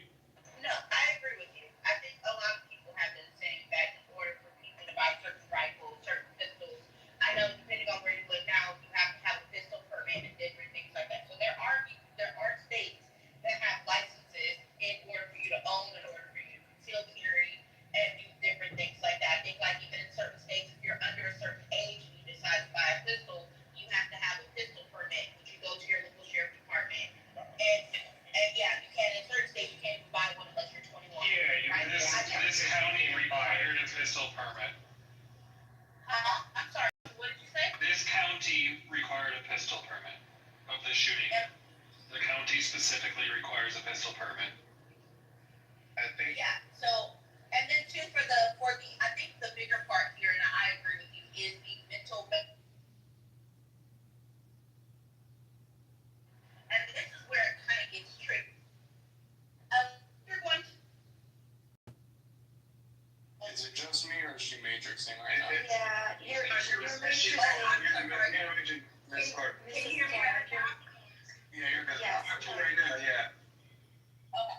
So unless, and I agree with you, this is going to be one of those things where unless the state or the federal government puts something in place for people to take a mental test to ensure that they're capable of carrying, that's going to be the tricky part. Because that's the reason why earlier, and I don't know if you were here, I asked the question of when he went to get his gun, because as far as I know, if you have any type of mental disorder on record, you cannot purchase a gun. Correct. It's already illegal under federal law. Yes, and in this case, he was not seeing a doctor. He was not going to someone that would have been able to say, hey, surprise, surprise, this person's mentally unstable. Let's make it to where they can't get a gun. Like I heard people saying he was struggling with his sexuality, but even though he was struggling with his sexuality, that's not cause, unless we're going to make it law and cause to say, if you're a person who struggles with your sexuality and jumping between if you want to be trans or not, you have to go to a medical professional and then get that documented and then, put that in a way where you're no longer able to access guns. That's one thing. So I do, that type of mental test is going to be a hard one to get past because now the question becomes, who do you deem mentally stable and who you don't deem mentally stable? It's not just that, it would fit the definition of an undue burden. Now, there's already an existing federal law in the books which allows the federal government to argue, right, if you're schizophrenic and it's on record, right, like, you can't go buy a gun in most states. If you have a history of DV, you can't buy a gun too. Right, but I'm not necessarily speaking on this like history that's already been there. I'm speaking more of like you need a test on site in order to get that, not like bring your medical history, etc., etc. Before you need to go get assessed before going ahead. One of the problems is that the court calls stuff like that an undue burden. There's a balancing test the court does with rights. And one of those tests is a reasonable person undue burden test, right? And the question is it an undue burden to have to take a mental test to be able to access a right? That is the question the court would consider. Given that it's more conservative, it might side conservative, but that would be the essential question at hand. I understand that. The opposing question from the moral perspective, at least to me, goes, where's the undue burden of the amount of people dying every single day, especially children, from this shit? Well, that's a different argument. Marshall, I thought in this thought experiment, we were, I could be wrong. I thought we were not using the Second Amendment as our like measuring stick, right? Because I'm sure in all his proposals, mine included, we would abolish the Second Amendment, and gun ownership would be a privilege, not a right. Certainly in the framework of the Second Amendment, there are a gazillion hurdles. Well, if you can get it passed, I'm not gonna, if there's a campaign waged to change the constitutional amendment and I'm on the losing side, I'm not gonna bitch about that. I just don't. You fight a hard campaign for what you believe, and if it doesn't work out, it doesn't work out. So I wouldn't exactly be that way. More what I meant was we either think all the constitutional rights matter or we think none of the constitutional rights matter. The important part about rights is that they can be limited. The Heller test in 2008 said limited or fundamental but not unlimited. And the most recent, the Bruin test, rewrote the standard from the 1790s to the 1920s or something. I say all of that to say that it is a constitutional right in that way, and that we can't. I mean, is it a right? We can't brush the listed right to the side simply because we don't necessarily like it. The right exists. The right passage is what you the right passage is what you propose, which is a constitutional amendment. That's completely within line of the system, how you're supposed to actually do that, right? There's an amendment process. And like I said, if we change the amendment in a perfect world and I'm on the losing side, I'm not going to complain about it. Fair is fair. I think once the boomers lose power. Sorry. I think once the boomers, and I'm aware of how the amendment process works. And I don't disagree with you, Marshall. I'm a gun owner, but I'm very much anti-Second Amendment because I think that the floor is so low for gun ownership in this country, and too many idiots have guns, and they're making the responsible people look like they're endorsing the idiocy. And sometimes the responsible. There's a guy who's friendly. Hold on, Marshall. I'm sorry. And sometimes the gun owners do endorse the idiocy because the fear is the slippery slope fear, and I think that's where we get it wrong. This idea that if you do this, then they're going to do that and that and that and that and that. And certainly, if we've seen this with gun rights, certainly there's a point at which you can put the brakes on this imaginary slippery slope, and that is a big problem because again, even a lot of law enforcement folks will agree there are certain things that are quote unquote common sense that we can do that's pushed back against. And one of those things is like the handcuffing of the ATF to freaking get the handguns out of the hands of the idiots. Like we handcuffed them from doing that because we fear the government overreach, and I think that in and of itself is kind of. If I can jump in. Hold on. I'm going to let Marshall go because you wanted to respond to that, and then I'm just going to interject for one sentence, and then I'm going to hand it right to you. Yes, sir. Ms. Clark, you can go first. I thought he's going to say something. All right, so we'll do this. I want you guys to think on this. I am not saying that there is a gun problem. I'm not saying XG may have a sense to his argument. I'm saying listen to his argument.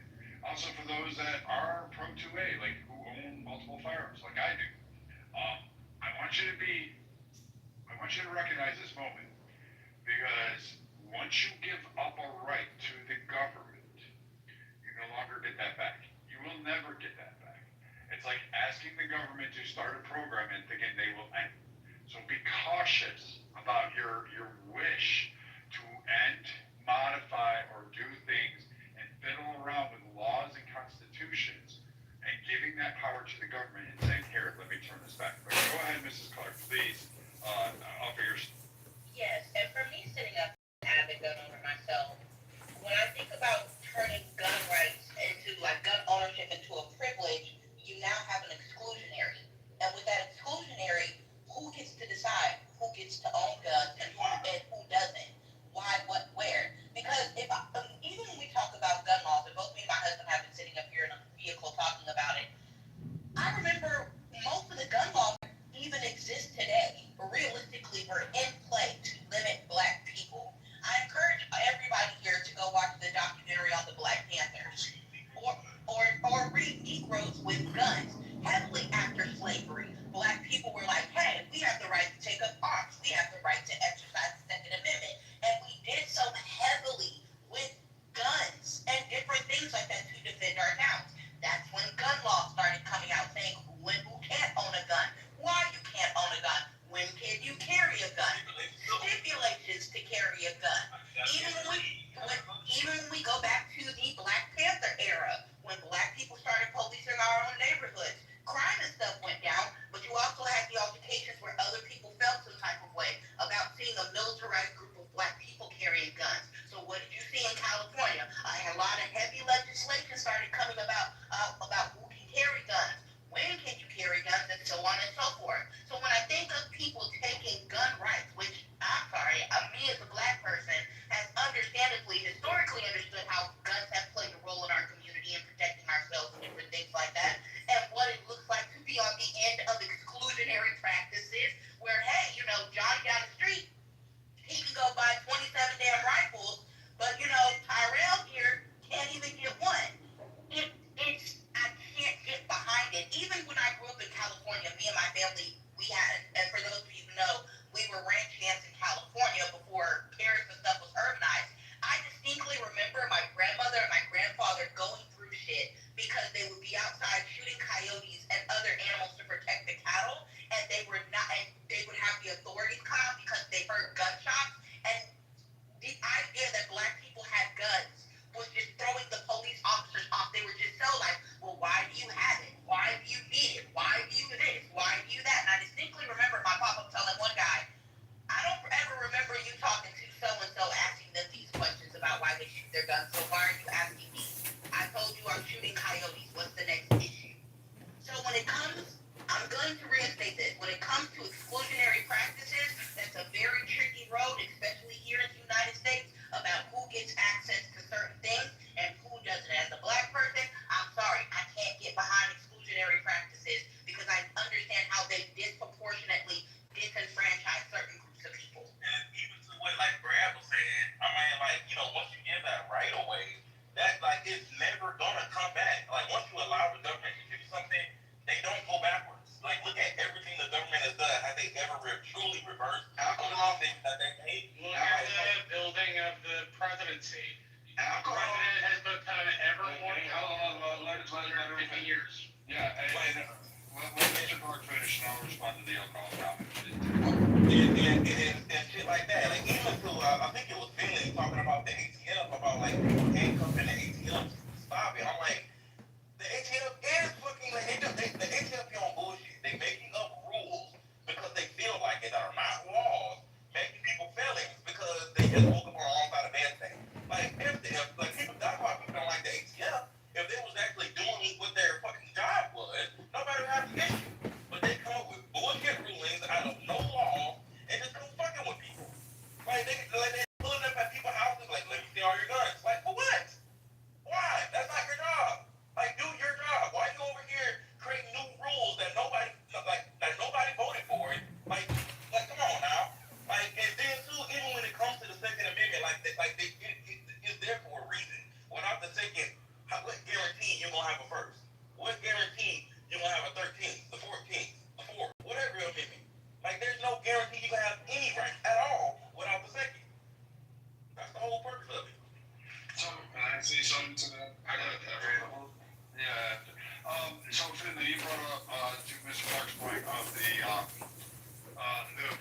there. You should, one of the key things, I hear this a lot when we have these discussions. Look up what the rules and regulations were for alcohol and distribution, the breweries, and the number of breweries and all that stuff, and how their taxation was actually what was probably the most beneficial to our economy. Then prohibition happened. Then they lost substantial income, like massively crime went up and all this stuff. Then they said, hey, you lost things significant, we're going bankrupt, and people are still fucking drinking anyway. Now all of a sudden they bring back prohibition, but they regulate the hell out. And they do a lot of different things. Like you should actually go see what goes on in terms of the alcohol authority and what they allow, who oversees it, the Bureau of Alcohol, Tobacco, and Firearms, you know, that three-letter agency, the ATF that makes up rules. See what they do for alcohol and the tobacco. Same thing occurred in tobacco. You know you can't grow a tobacco plant in your backyard thanks to our federal government. They took away your right to do so. Only 3 states allow you to grow, I think it's 4 plants in your backyard for personal consumption. When before, you could actually just grow tobacco in your backyard.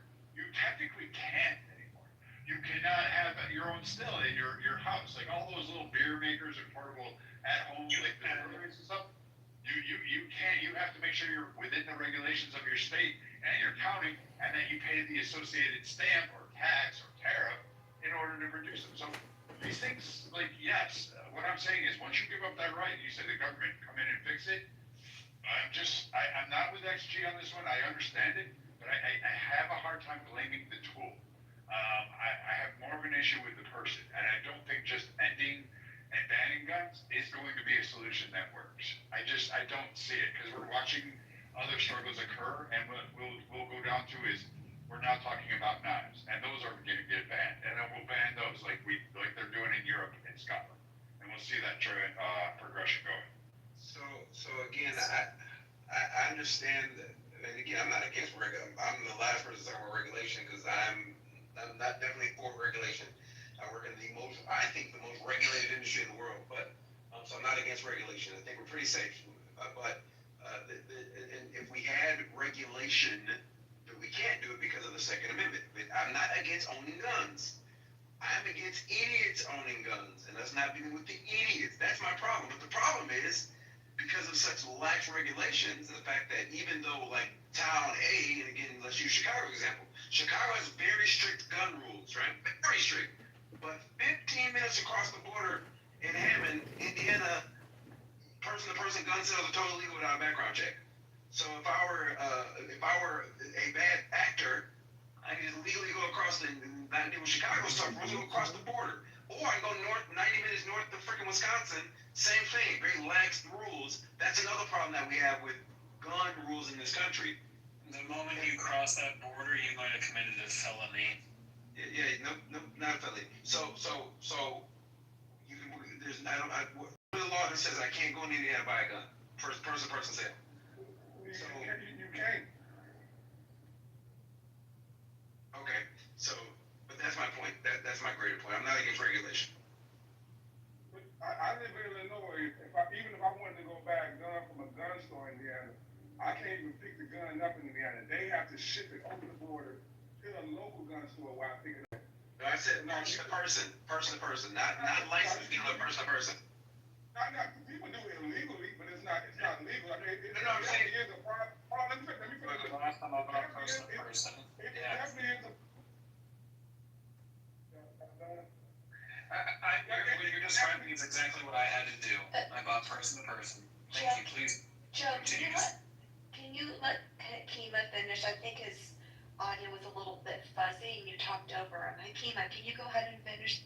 Only if you guys hear me, but come outside for the wind. Can you hear me? Yes, we can hear you now. Thank you. Okay. Now, it's definitely a problem with guns coming from Indiana, but it's not people from Chicago going to buy the guns legally.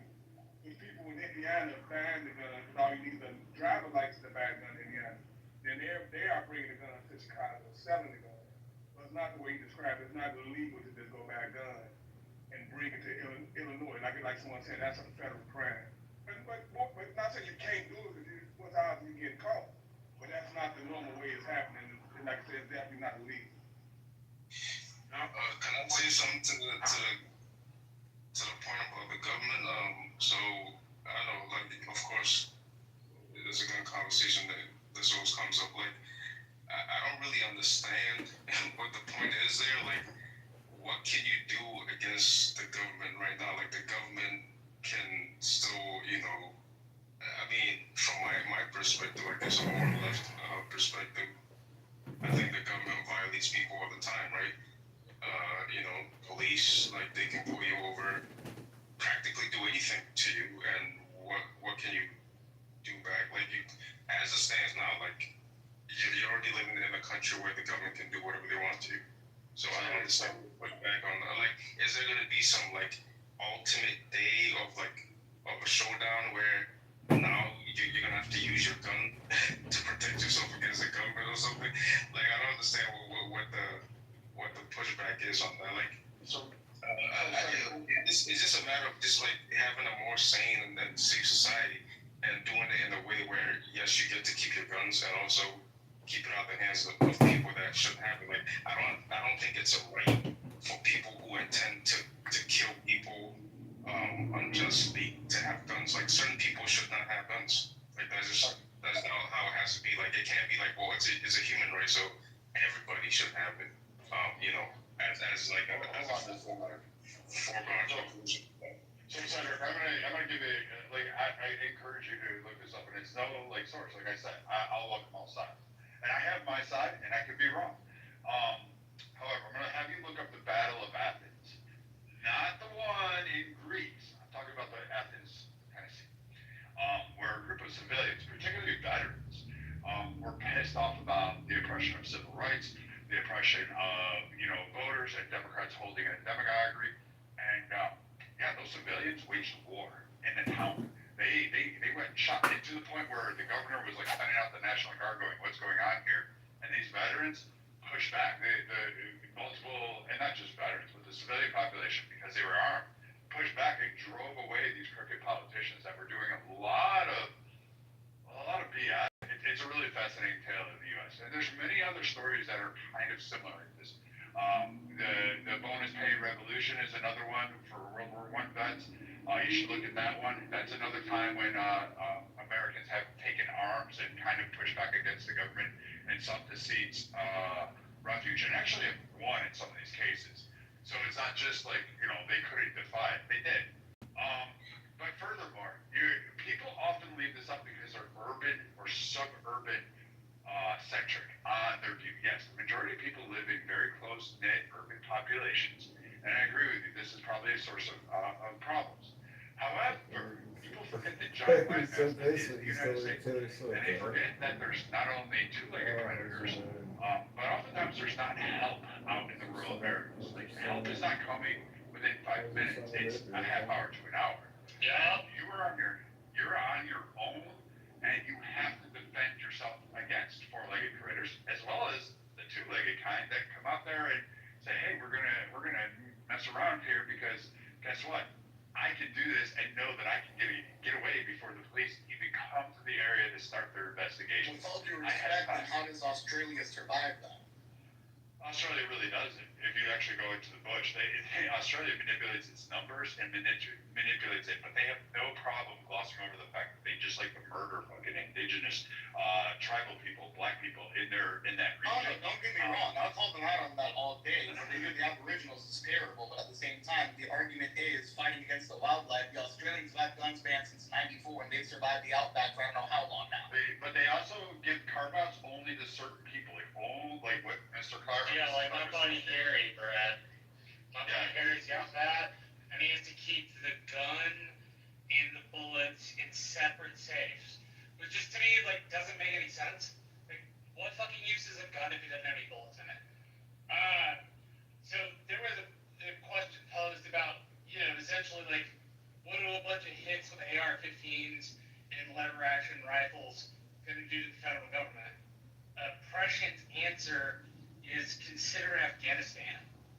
Those people were largely supplied with small arms, a few stingers they were able to keep from the Soviet-Afghan War in the 1980s, and IEDs.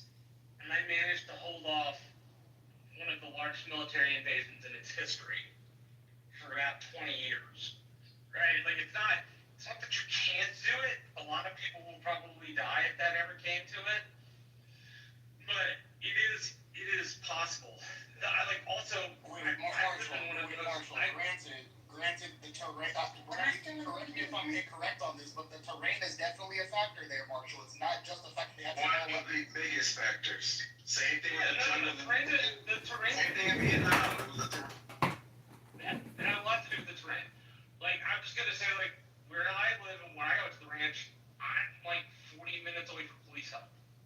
And if I'm gonna go walk around my land, I take a pistol or a rifle. I take a pistol and a rifle. A pistol in case I run into rattlesnakes, and a rifle in case I run into packs of hogs. Like they're invasive species in Texas, and they really are little destructive critters. And so that's like a common thing. I also, at least for my money, I think suburbs and rural areas view guns a little differently. I'm gonna use Dallas as an example. Dallas is full of a bunch of hoity-toity people, the people my grandmother called dime store cowboys. The folks who get the gun and gotta put it on their hip, and it's an appendage, and it's so cool, look at me. Versus rural areas, you know, like where Brad's from and where I'm from, where if I'm looking in my safe and I need to go kill a nilgai and the hog, I need two different weapons for that. A nilgai 308, and they're invasive species here too. And like to take a hog, I need a 223. And they're viewed more as tools, like a shovel or a rake. I realize that's not exactly like a one-to-one comparison, but that's, at least where I live in Texas, that's the thing I've noticed is like one of the biggest differences between gun owners in big cities and gun owners that live in rural areas. Right? Like it's primarily one views it as an appendage, and the other views it as a shovel or like a pick. I know you spoke to my point, and this is and this kind of gets to the hard part because don't get me wrong, I agree with y'all when we say certain people shouldn't have guns, right? Certain people or the crazies or the idiots, right? But this still goes back to how do you determine who is the idiot and who is crazy, right? Because even me sitting up here, I can sit here and look down the road at Jim Bob who sits there and chews cud and cuts and spits and he talks with a real deep Southern Creole accent, and I know he can't read. Does he lose his access to guns? On the other hand, is he now an idiot and has the right to not carry his gun, even though he's living out in the woods where the boars, bears, and possums and stuff are?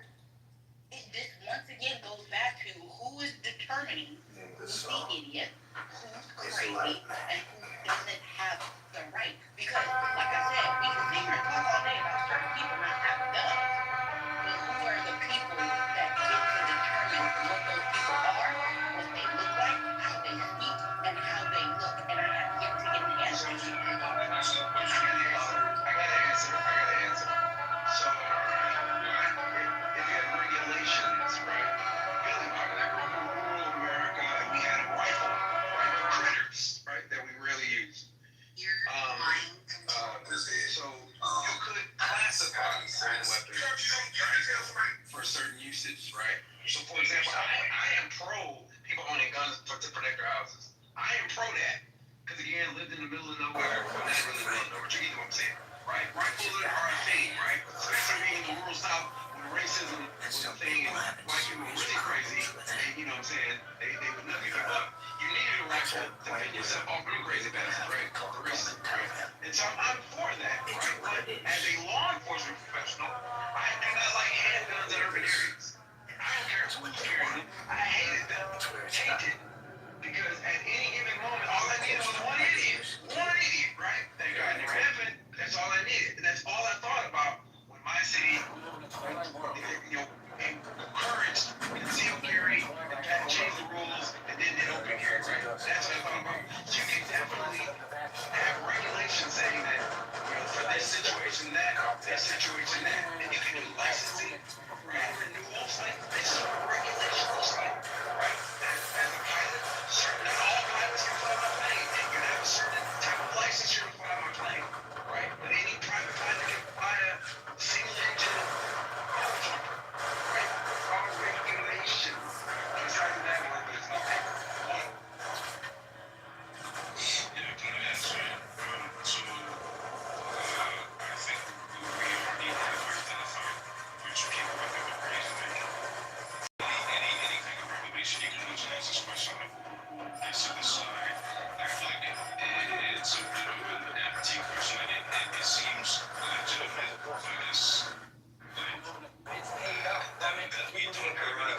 motivation for anything because, well, somebody will be deciding and they have a bias, so, whatever it is, pertaining to this conversation, I think, I don't really see where that bias would be, especially if you're worried about racial bias. As far as I think that can always play into everything, because I think racist people get racist bias into everything. Right, that their minds are, involved in. So if you have a racist person involved in the decision making, then they might inject something into that. But if we focus on the type of profile that we're discussing in this conversation, like someone that glorifies violence, thinks chaotic violence is a good thing.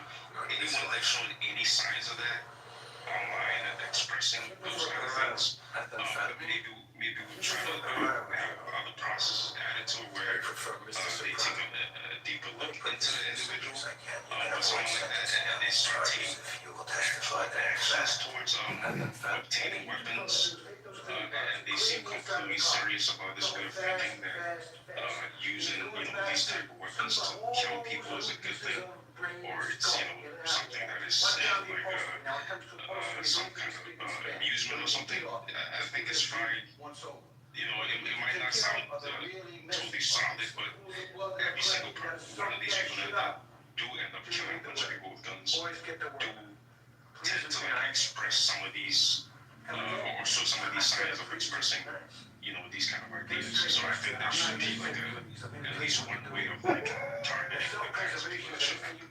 So you're saying that we need to go out and hire completely new force that goes and disrespect the social media of every single American.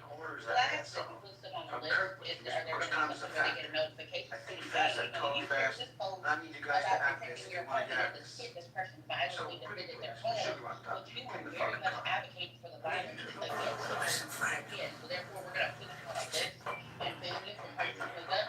So you're totally twisting women like this. Yeah, twisting like this.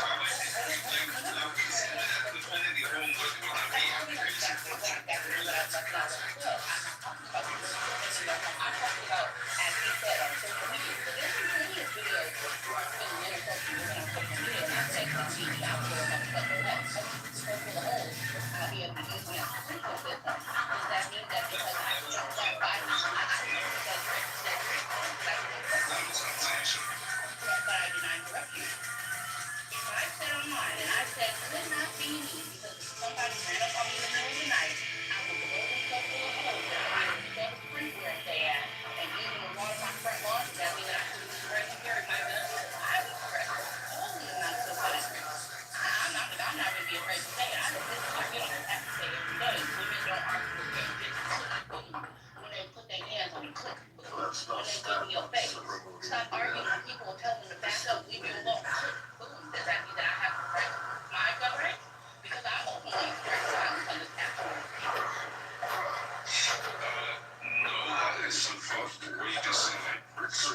Someone just speaking to me and just can't shoot that is kind of crazy. I don't think that that's something that you actually say and that you actually yourself.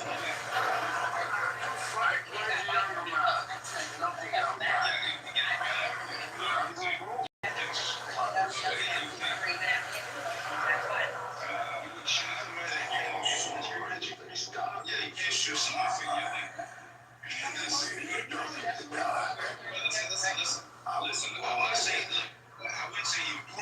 that necessarily rises to the level of someone being insane or something too crazy. These are people that express that type of violence where they're initiating it, right? They're going after people that are just living their everyday, lives, right? It's not like any kind of a defensive sort of scenario. It takes I'm not saying anything that can be twisted or misconstrued as, you're a violent person, or, it should be, we have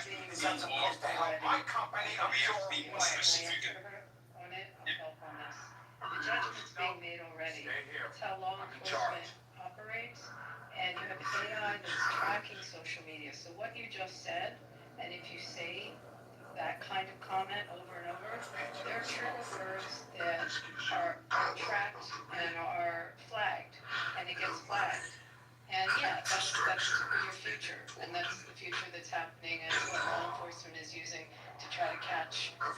threats or to try to catch where hate cells and problems permeate.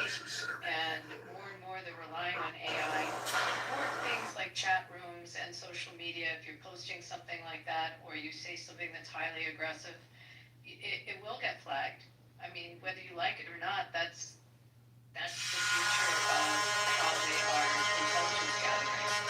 So just realize that. Also, I wanted to add to the conversation Of course that we're standing up with love. not all these people Of course we're standing necessarily up with show thoughts mental illness. and with And I prayers. put this in the chat. I mean, the worst shooting we've had in the United States, the biggest shooting, where over 500 people got shot and 58 people died, was not a guy that had any terrorist threats, no political agenda at all. The only thing that finally came out afterwards was that he had retreated somewhat from his girlfriend and his family, and he was at wealth, and he was using a lot of his money to play poker slots. I mean, that's about it. But not all of them are something you can catch in advance. No one would have had him on the radar, and he wasn't posting dangerous or hateful or aggressive statements online.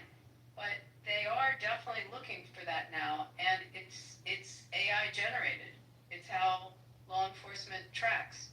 Yeah, so I mean, I'm just basically agreeing with that point of view. And I wasn't necessarily saying that like it's gonna solve the whole problem, but you should at least start somewhere, right? You should at least make the effort to reduce these kind of things. And I think sometimes there are obvious signs that for some reason get ignored. Like I don't know why they, don't stop some of these people from getting up. They just are going to go on the radar of law enforcement. That's just what's going to happen. Stop them when they proceed to act on it. Yeah, There should be some intelligence sort is of- out there. They're also going to track people that threaten the government. I mean, again, it's trigger words. It's computers that find this, and their algorithms that track. But they can't just track it, is what I'm saying. They need to I've act been on trying to get in for a while. Abby, that sounds good. It just seems like we need a little bit more of a unified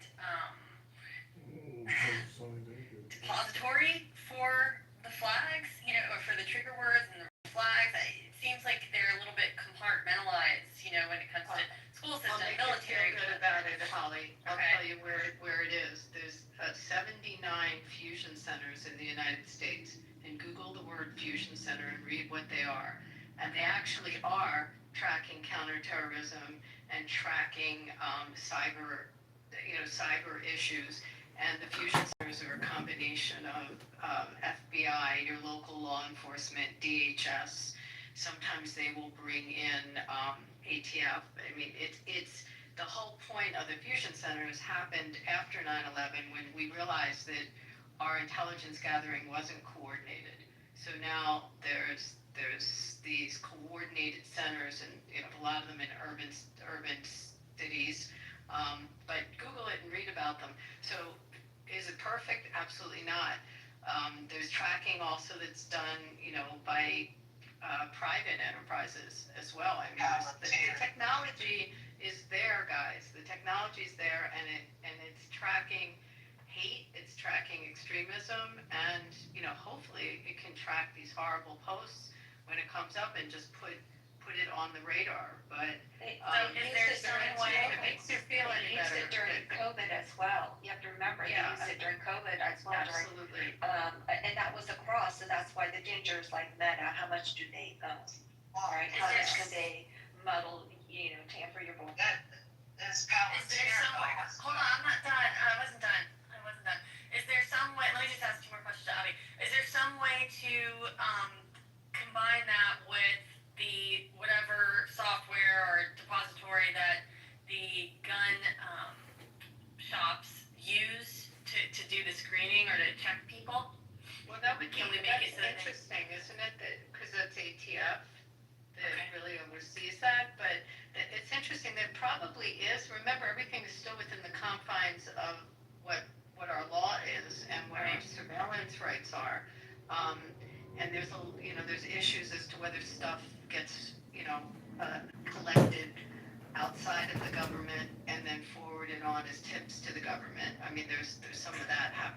well. But the technology is definitely there to do it. That's a question you might have with, your member of Congress or someone. State senators, yeah. Exactly. Okay, and then the last question I have for the room, does anyone know, maybe it's not out there yet, but do we know how many minutes he was shooting for before he shot himself? I don't know. I'll look it up right now for you. Okay, I couldn't find it. Because the reason I ask is I'm always curious when these things happen, like at what point, because I know I saw somewhere where some parents, some fathers supposedly were there and that they blocked his access to get in, and I was a little confused about that, but I'm just wondering, like, was anyone at this school or at the church grounds carrying? Because my kids go to a small Christian private school, and there are individuals who work on site who always carry or have access quickly to guns, but you don't know who it is. They keep that a secret. But it's just hard for me to envision, like, how many clips was he able to get out? How many before nobody had a gun? Nobody was able to intervene with a gun. That's the part I'm curious. Well, there's a couple of things. Number one, it's been so long since I've been in church, a Catholic church, where this would have happened. Something tells me they might not even have anybody that's carrying. I could be wrong. They wouldn't allow it. Yeah, in Catholic church, I just wouldn't picture them allowing it. But then, two, he was firing from the outside, from, it's my understanding, a narrow opening. And I think it was so narrow that he couldn't even necessarily see who he was hitting. I guess that.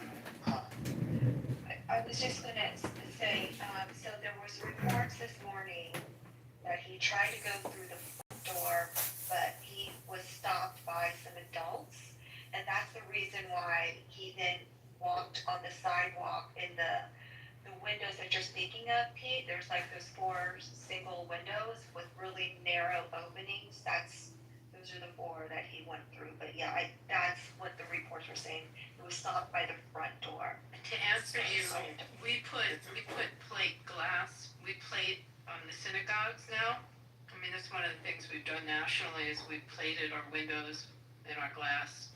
I mean, we retrofit our facilities exactly for this. So and it's very different. And I think you're going to see the Archdiocese make some significant changes.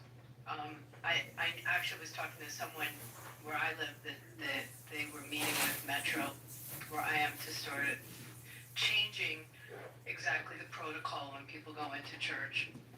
But for us, we have I can't go into synagogue without metal detectors, and there's definitely people that are there to protect. The significant amount of guards, and then private, plain clothes. But you're going to see that with more places of worship than you're used to seeing now. And I was just going to say, like, even if somebody was... Hey! It was made out of brick, but it didn't sound like you really, especially with the handgun, you'd have an opportunity to hit him from inside the church. It was just a really shitty situation overall. Maybe someone can help me that is in gun speak. Last time I held a gun, I cried. Sorry, I just did. But they said there were more than 100 shell casings found. So what does that mean? Is that a lot or a little? 103 mags. That's just like over three magazines. Yeah, he fired 3 magazines if it was an AR. He may have gotten 3.5, maybe if it was over 100. It just depends on the number of the casings, and it depends on the number of weapons he had with him. So that's all that means. He had 3 weapons. It says there was a rifle, and then there was a shotgun, 3 shotgun rounds, and then he also had a handgun, but a bullet got trapped and it jammed in the chamber. So he stovepiped his handgun, which is a blessing, because you can see that wasn't proficient ability to clear that. That's usually just a slide and swing back. And then you have your AR. It sounds like the AR platform was the one that was primarily used, and he went through 3 mags on that. He had an extended mag, which generally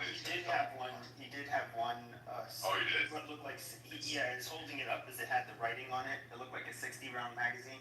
Then he did 2 mags. Yeah, I'm Holly, not trying to act cavalier about it. I'm very practical on it. Holly, I'm scouring and I'm not seeing any update or information on how long he was actively shooting. Just around. Okay. So it means that the round that's being ejected somehow gets locked in to the slide mechanism, and it will not trigger another round to be ratcheted in or split into holding from the magazine on the pistol. So you just have like a shell casing that's jammed in there, and you have to sweep it back. You have to pull it back, clear it, and sweep back with your hand. And then you'll slide it a couple times, and it's just following with the ejector. It happens with shitty ammo a lot of the time, and improper gas pressures that aren't able to do a full extraction of the shell from once it's been fired.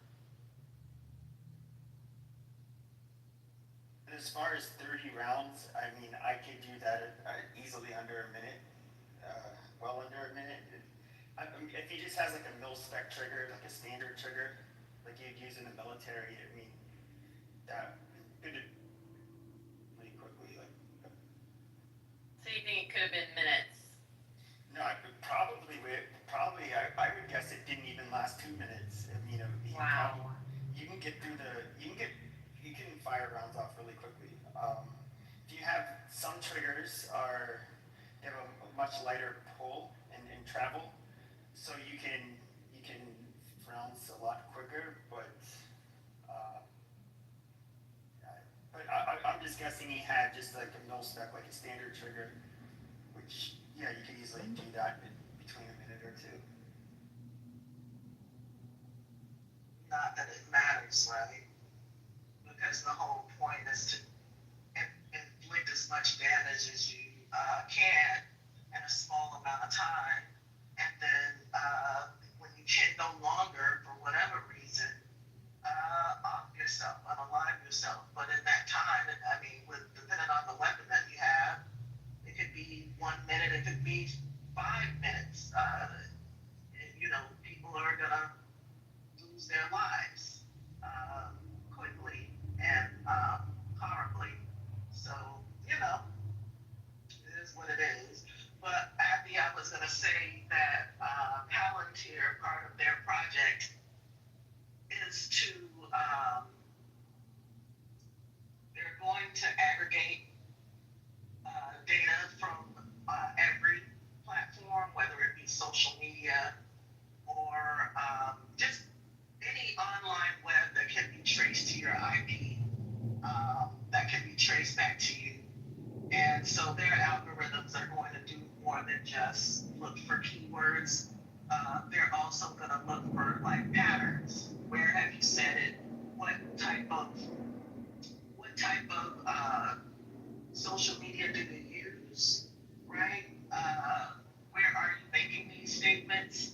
Are you in a room that has, because we know that there are whole quote unquote online communities that hype each other up to do these mass shootings. The black kid who shot up his school, I think it was earlier this year or late last year, the one who called himself a Nazi. He was a part of a online chat group and very much encouraged. What was that, Pennsylvania? I don't remember where it was. I don't know if you were in here earlier. We discussed this, and there's a whole new thing. We're not going to go down there because we spent a lot of time talking to that and getting.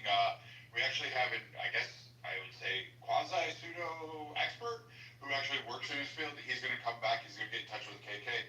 We're actually going to do like an expose and a deep dive. We're going to have where's my other guy? What's his name? Pete or whoever. He's going to come back. We've got a couple other people that are going to go. It's called Telegram.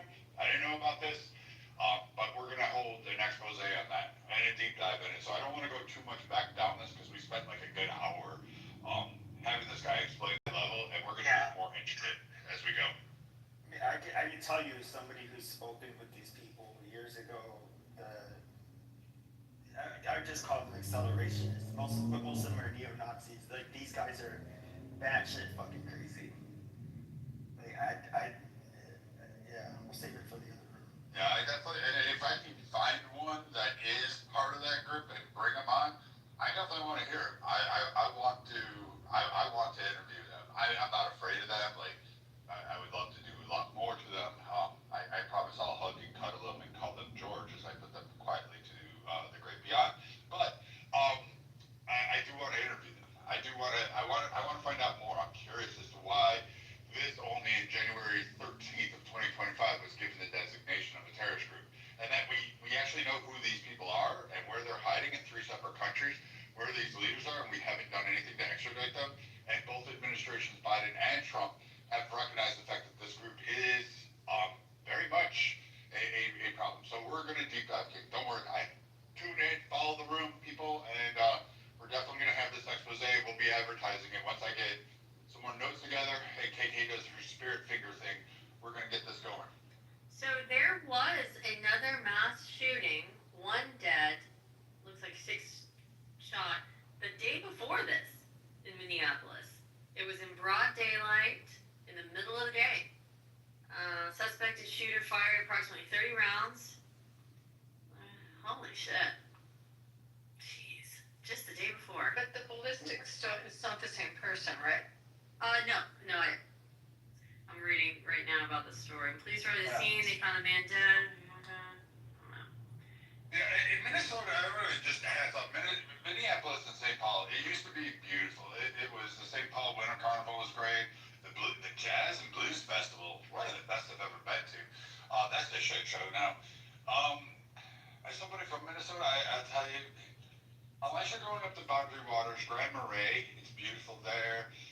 Split Rock, Goose Falls, 2 harbors. Bemidji, even then I'd be careful around Bemidji. There's no reason to go to Minnesota. I mean, and it's a shame because it is literally so beautiful. You could go see Walnut Grove. Go ahead and go enjoy it. You'll be shocked at the culture that's there, which is all Hmong, like literally mountain people who came down from Asia. The whole town is nothing but Hmong, and they celebrate Laura Ingalls as if she was like the founding saint of the Wild West and America itself. They put on pageants, they restore homes, they have artwork, and the food is fantastic, and they do a whole lot. But the whole town is Hmong. It's fascinating. You can go see Plum Creek. It's literally all in Minnesota. It's beautiful. The Mars Factory Spam Museum. It's all great. However, it's just since Jacob Fry and a lot of leftists really have evolved, I really haven't fostered that sense of community. When I first got there, it was all green, beautiful, and people tended to smile. There was problems. I'm not discounting it. Like, the cops are assholes. Like, I'm just going to say that. But there was like I said, like people took pride in where they were from. They took pride in their parks. They really had a lot of gripes about how civic leaders needed to start cracking down on a lot of things. And then COVID happened, and those poor people, it was the loudest ones were the ones you wouldn't think. They were saying, please send in the cops, please stop this, please. And now it's a shell. And I've taken people up there to show them. One of the famous ones was Greg Sittel off this app. And he came up and he went, this is horrifying. I've seen Minnesota. I've seen Minneapolis. He goes, it was 5 years ago. It did not look like this. It's a burnt hulk of what it was. And this is what you got. So if you go up north, or maybe go a little south and just go visit Walnut Grove and have fun. But Brad, what does that have to do with mass shootings, though? Like Sandy Hook, I'm sure, was in a beautiful, well-off community, and many of these shootings are in well-off communities. Like, what does any of it have to do with it? Like, I don't believe that this is a problem that you have to be in a trailer park to experience. You can be on the upper rung of the socioeconomic ladder. Where are the majority of these shootings happening? what do you mean? Like, what type of schools are these happening in? Because someone didn't pick this up. We went from white Christian nationalists. What were Parkland? What type of schools? Where are the schools located at? Are they urban schools? We know that no. Okay. So why are there not mass school shootings in urban schools? They're easy targets. They have security measures. There you go.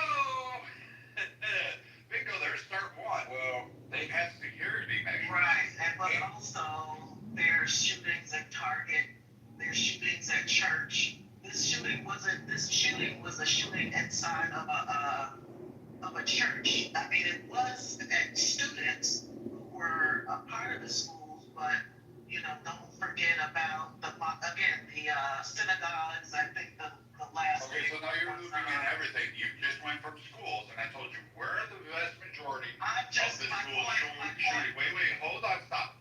Where are the vast majority of school shootings happening? They're happening in soft target-rich areas, such as suburban areas, because the PTA wants the look of a great school, but they don't want to spend money on security measures. They'd rather spend $150 on a new high school football stadium than give the kids band, art, and security protections. You don't want to spend it. Everybody wants the last thing they spend on is to be secure, which is fascinating to me in America, because over in Europe and other places, the reason you don't have a lot of violence on the schools is because they actually invest in security.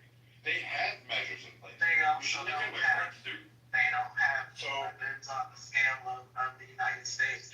But and also, that we don't want to pay for anything hardly with tax dollars anymore. So, I mean, all of the things that you mentioned, they sound great, but once it's time to start figuring out where the money is going to come from, people, even the people that have to vote on these types of things, they all of a sudden forget, right?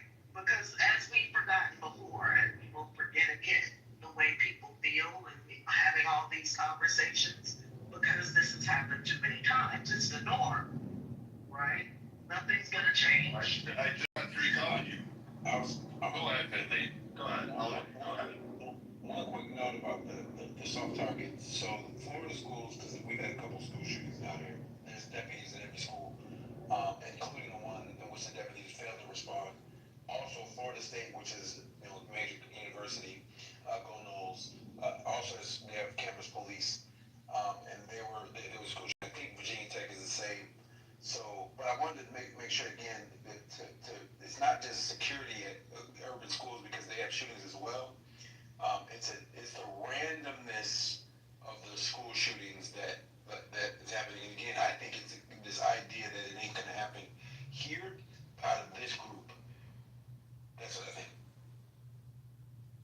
So this is such an easy problem to fix. After 9/11, our government crazy. There's about 90 public schools in the United States. There's about over 8 million unemployed veterans. Veterans who are trained weaponry already took an oath to lay their life down for our country. Put 2 fucking guards in every school. 2 unemployed veterans in every school. Have a staff of 5, let them rotate for lunch, whatever. This ends tomorrow. There has to be a political motivation to take care of this problem. The fact that we're still discussing this problem in 2025 actually mind-boggles me. I'm just curious though, there's officers here in Florida, Andy, and we still have school shootings. We have deputies at almost every school. We still have school. One of the other things to note is as new school facilities are built, they're built with security measures taken into the architecture. So it's interesting because, Brad, you're right, they're softer targets, but in actuality, a lot of the newer schools probably have, in the physical location, vestibules and areas to deter the entrance or to go through certain security measures that you probably don't have in the urban schools. yet it's interesting they're penetrating and getting through. So no security system's ever 100%. But hold on. In my experience, I have witnessed this, that people pay the least amount for security. So I don't know what the guards are making in Florida. I'm assuming 30 to 40K. Maybe they're making deputies, they're sheriff's deputies. I don't know what they're making, so that means nothing to me. But my point is that I just watched Texas putting a $150 million high school football stadium. Now they've cut programs. It's a big freaking school, but they've cut programs, and they complained about it. And I sat there and I said, that is a massive target environment. It's a huge school system. And I go, so I'm confused. Like, what upgrades did you do to security? And when I looked, I didn't see anything. I didn't see anything proposed except for like one additional guard at $33,000 a year part-time, which I said, that's not going to cut it these days. Like, I'm sorry, we live in a more modern world with all the advancements in technology, not even just taking guns out of the way, but just like looking at what you have going on. Like, we removed the responses to bullying. Like, bullying never left. We never changed bullying. We don't need to bring bullying back. It just never left. What we changed was how we were allowing people to respond to bullying. Instead of going knock that guy back on his feet or girl, now all of a sudden it's you have to use your feelings and you have to repress all this rage and anger and humiliation you have, and we'll work it out through drawings and puppy love and skills. I don't know. I'm not a psychologist. You'd have to ask one of them. I just think that we took a wrong term somewhere. And if you're really serious about protecting your schools, you need to get rid of hollow core doors. There's already been a study out there. $250,000 would actually increase the odds of you having survive a shooter attack in your school, and it was $250,000 per school across the U.S. There's also surveillance. There's also laws. You have to look at your state, because not all the states allow certain surveillance, license plate readers, facial recognition. Some states have a ban on it, but for the states that allow it, if you've got a car that's like circling a little too many times around your school, AI picks that up, and AI can, just as you were talking about, can see patterns, but they can also see it with the camera systems, and if something seems out of the ordinary, they have plate readers, and they can track it. It goes right into your Metropolitan Police, and they're going to investigate it. So, but not all states.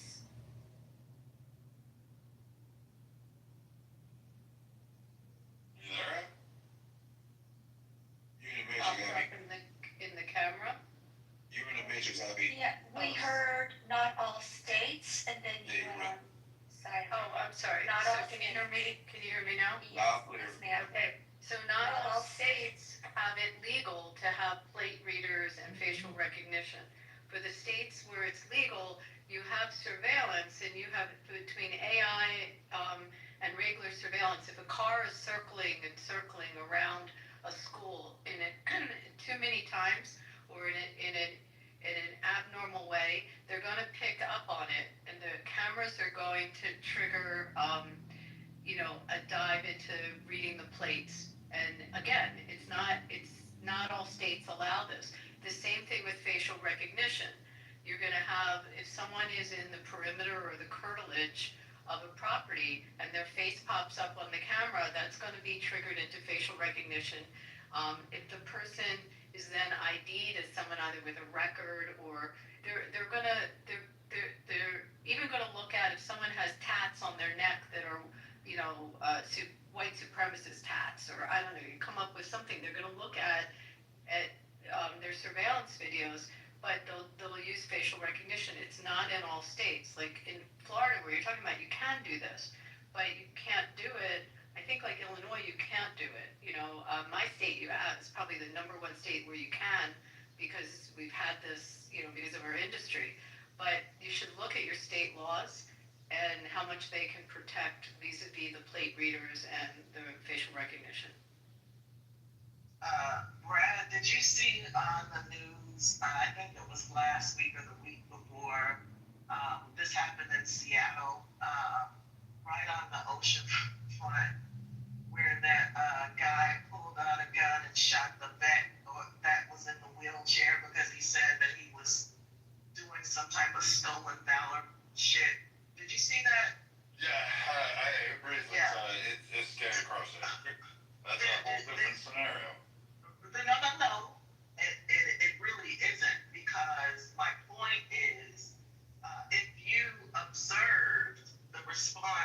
children. There were several children in the frame, right? If you would observe the response of the children knew exactly what to do, right? To get the hell out of the way.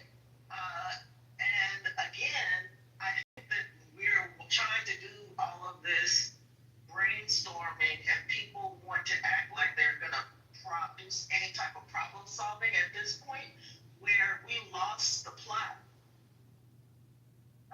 years ago. And we've already, produced a generation of children that are already like almost like war torn in a way. Like they know I don't know if you've been listening to these kids describing what they went through yesterday.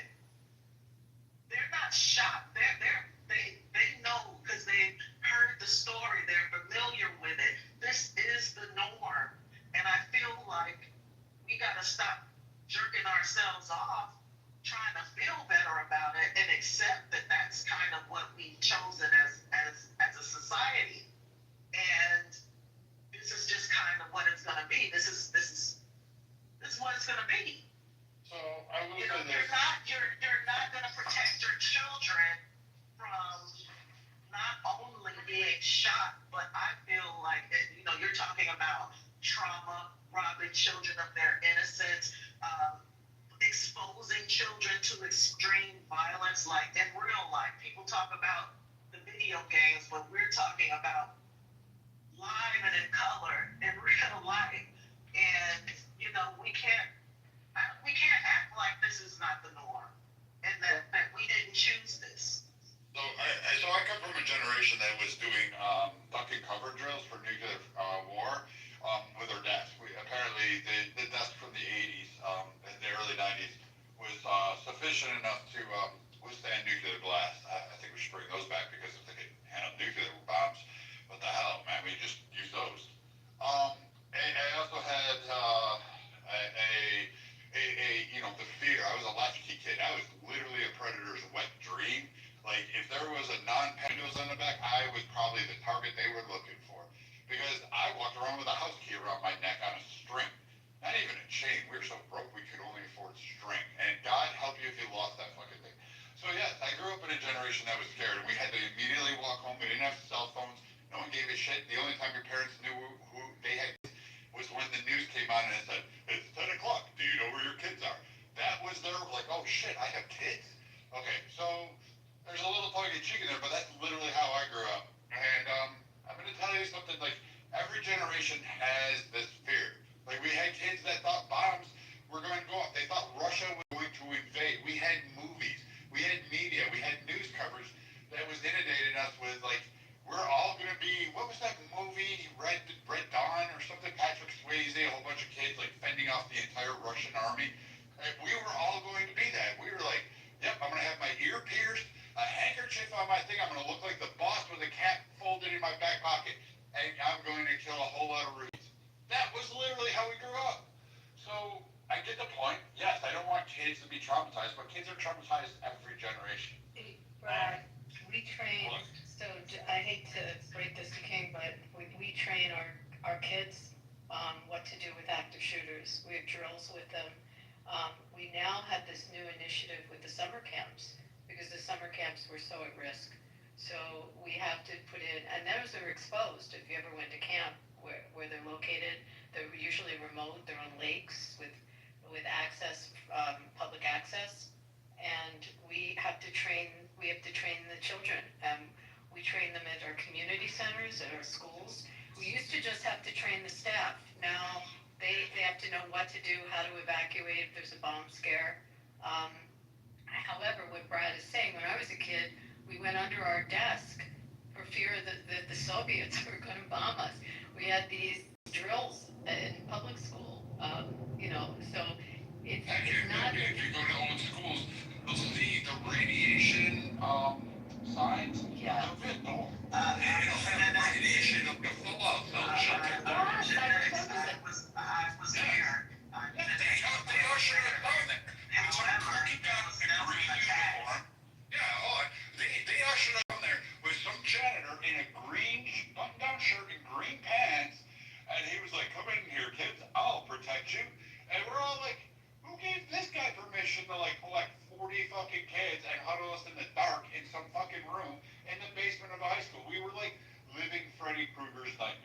Like, that's how I grew up. So I get the trauma on the kids. I understand that. And I wish I could have just said, hey, it's going to get better, but there's going to be a new trauma. Like, you have an online threat with kids today. That's what's actually plaguing you. It's not the gun violence. Right. It's to it online, which apparently is a triggering thing. And I'm going to be honest with you, it's a cultural thing. Like, we have to examine why is it overwhelmingly boys? What is it that we're doing wrong with raising men? Because clearly we're doing something fucking wrong, right? Everybody in agreement with that? We're doing something wrong if we're creating mass shooters who go to school when they graduate saying, life's too hard, I need to shoot up everybody. People murdered back in the 80s too, you know, like the murder is not new. It's the scale of the impact that a person can make with the type of arms they have available to them now. Like we saw presidents be assassinated. We saw that, right, on TV, right? But it's not How many of us, you know, if we're gonna sit in any type of empathy for our children, how many of us, when you went to school and we did not only nuclear drills where we got at the table, but we had to do severe weather drills. I'm not stupid. Like, I know that you can't really shield a child from potential catastrophe, and catastrophes happen. But this is not a natural disaster. This is not a natural disaster. It's a norm, and I think that again, like people always take for granted shit that they never had to go through. What is the difference between back then? Our generation was not being mowed down in churches, in shopping malls, and that didn't happen until Columbine. Wait, stop. Pete, I'm gonna let you go, and then Pete go next because he was talking about the video. But I'm gonna say this. I'm calling bullshit on that because literally I could go from the country's inception and foundation to say that that's bullshit where kids were not afraid. There's various groups that came over here, that were imported, that were enslaved here, that had to worry about other groups and be determined. America is not for the shame. Stop. Mute up. Thank you. Other people are going to talk, and not just kidding. But I'm telling you right now that kids, since America's start and inception of a country, have been plagued every fucking generation by some trauma that has existed, whether it be savage Indians, as they quoted back in the day, to fear of black people, to Russians, to Asians. You would be shocked at the number of kids that had to go through every generation there has been trauma. Anti-Semitism, the fucking Germans, Japanese were gonna kill and eat their kids. Like, that shit really went on here, and every kid grew up under the banner of it. So, I'm gonna go to Pete, but every kid gets it. Yeah, so fuck it. Yeah, like, all right. I already said Pete, too. We already saw, go ahead. Can I go after the next guy? So I was just gonna say, I just find this all ridiculous to listen to. Okay, in the 80s, especially for like 1987, the types of firearms you could get it's actually the availability was a lot easier. A lot of the guns were a lot easier to alter and turn into machine guns and that kind of stuff. And I would say, okay, the school shootings seem to be more of a thing now.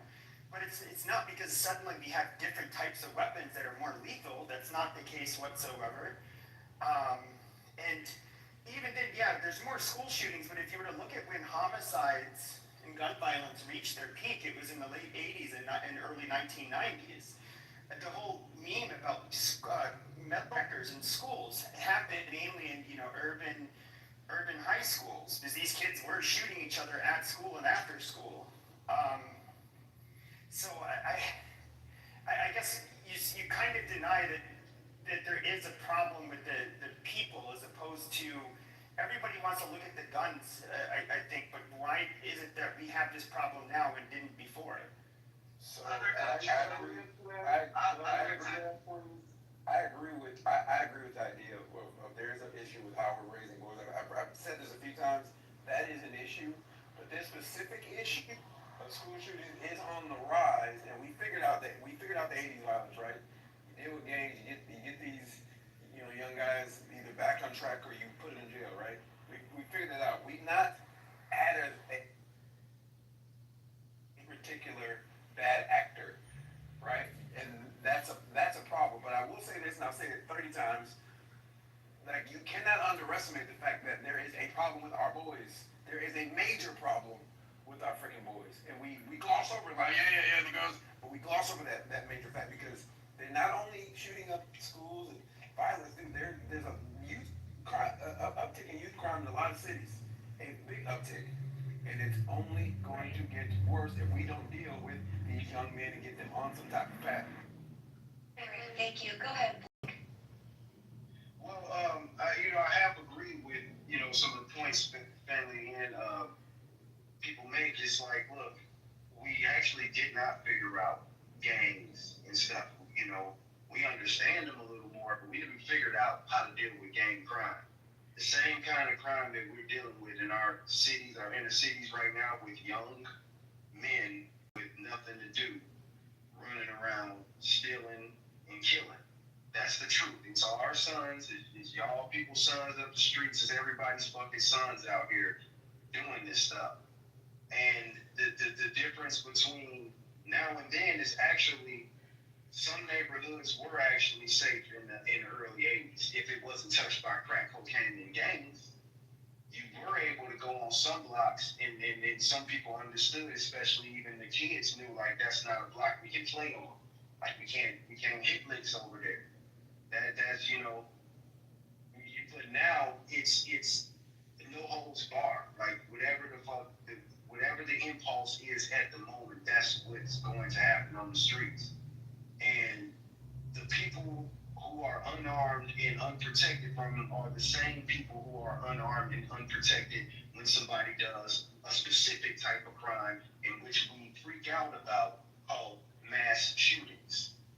Now, what we fail to understand or we keep ignoring is the statistics that we have for the amount of mass shootings in America are all grouped in a bunch with the ones we deal with more often, and that's, young black male shooting up like 3 or 4 people, pulling up on the ops, as they say, might hit 3 or 4 people, half of the targets were innocent, had nothing to do with their squabble. So that's the kind of mass shootings we usually deal with, and those are the numbers that are being clumped in. And for somebody to be able to make a national statement saying that mass shootings are on the rise in America, it's like, no, the same kind of shootings have been going on, and we've never figured out how to deal with that.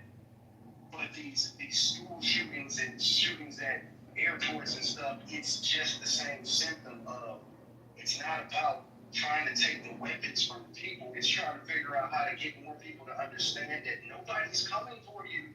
Nobody's gonna fucking save you. You are the ultimate beginning and end and responsibility for the protection of you and the people you are responsible for. Yes, we have laws. Yes, we have policemen. Yes, we have authorities. But at the end of the day, they have shown and proven that they show up when the crime is already being committed to solve the crime of your murder, your robbery, your rape. That's what happens when you depend on a system. So it's not to blame victims, but until we get the same attitude we have about protecting money in America as protecting our kids, saying statements like maybe the kids should not be held up in an unarmed fashion, they shouldn't be held in a single place, a single location, unarmed, without any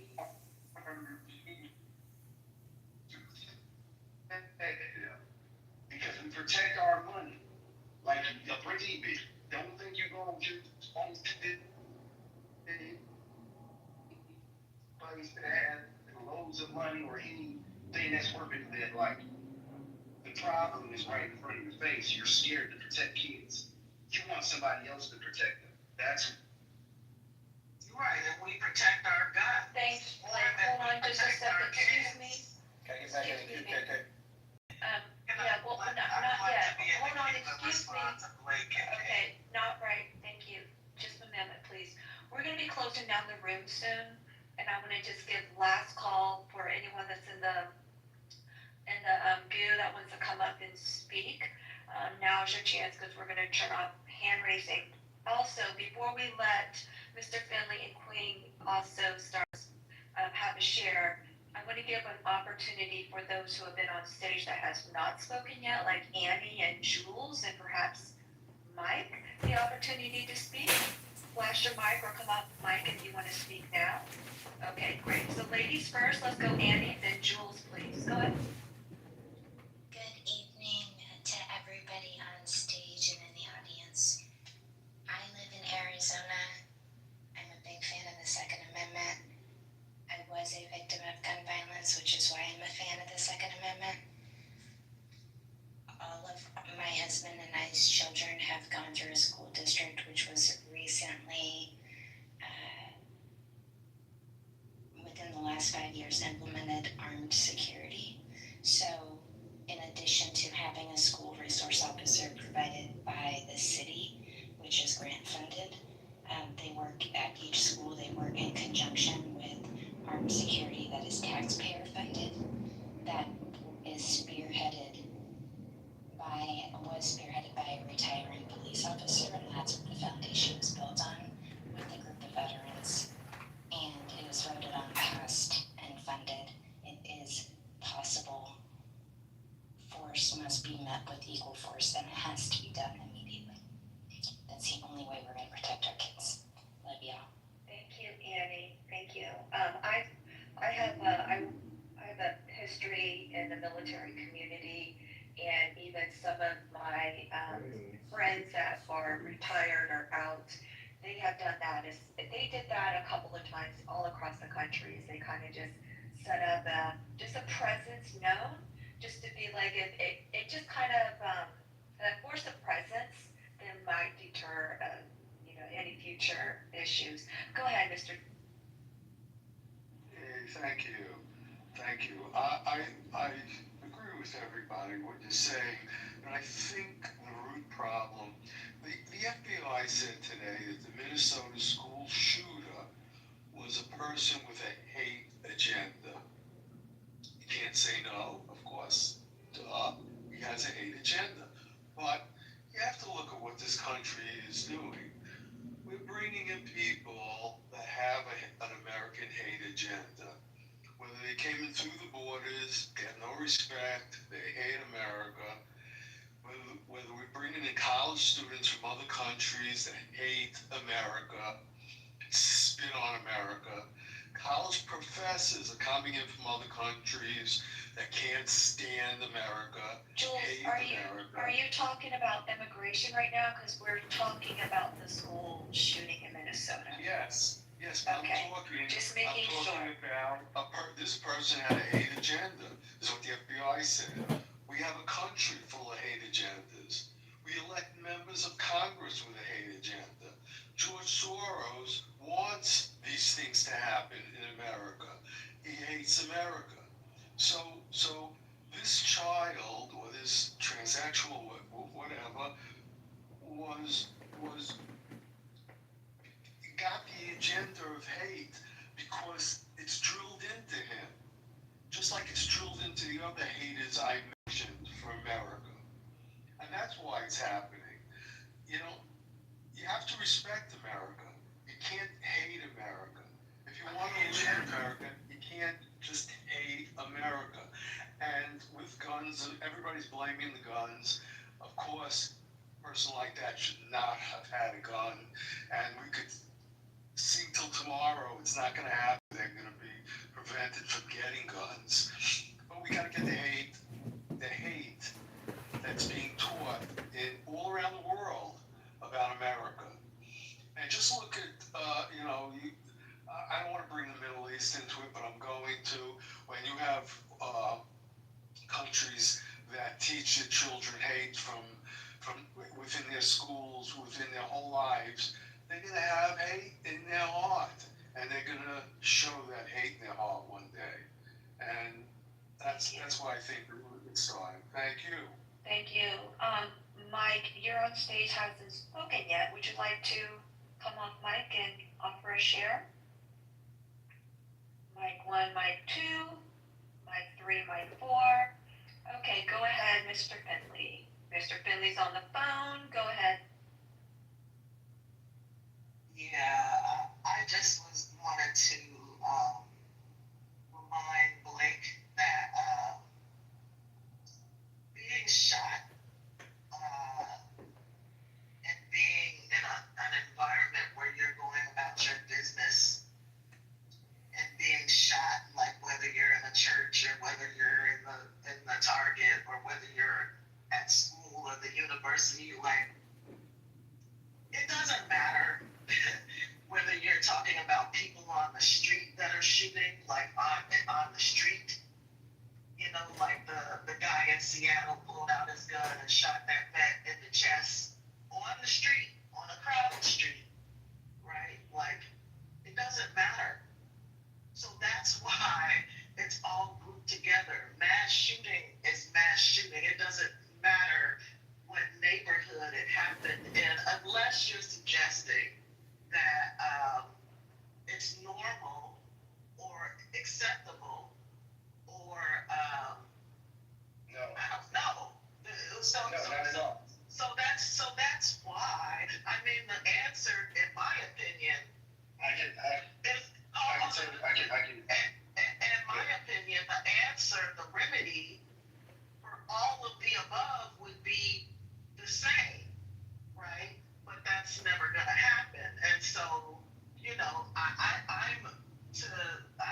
at Brad's point, you know, it's like, fuck it.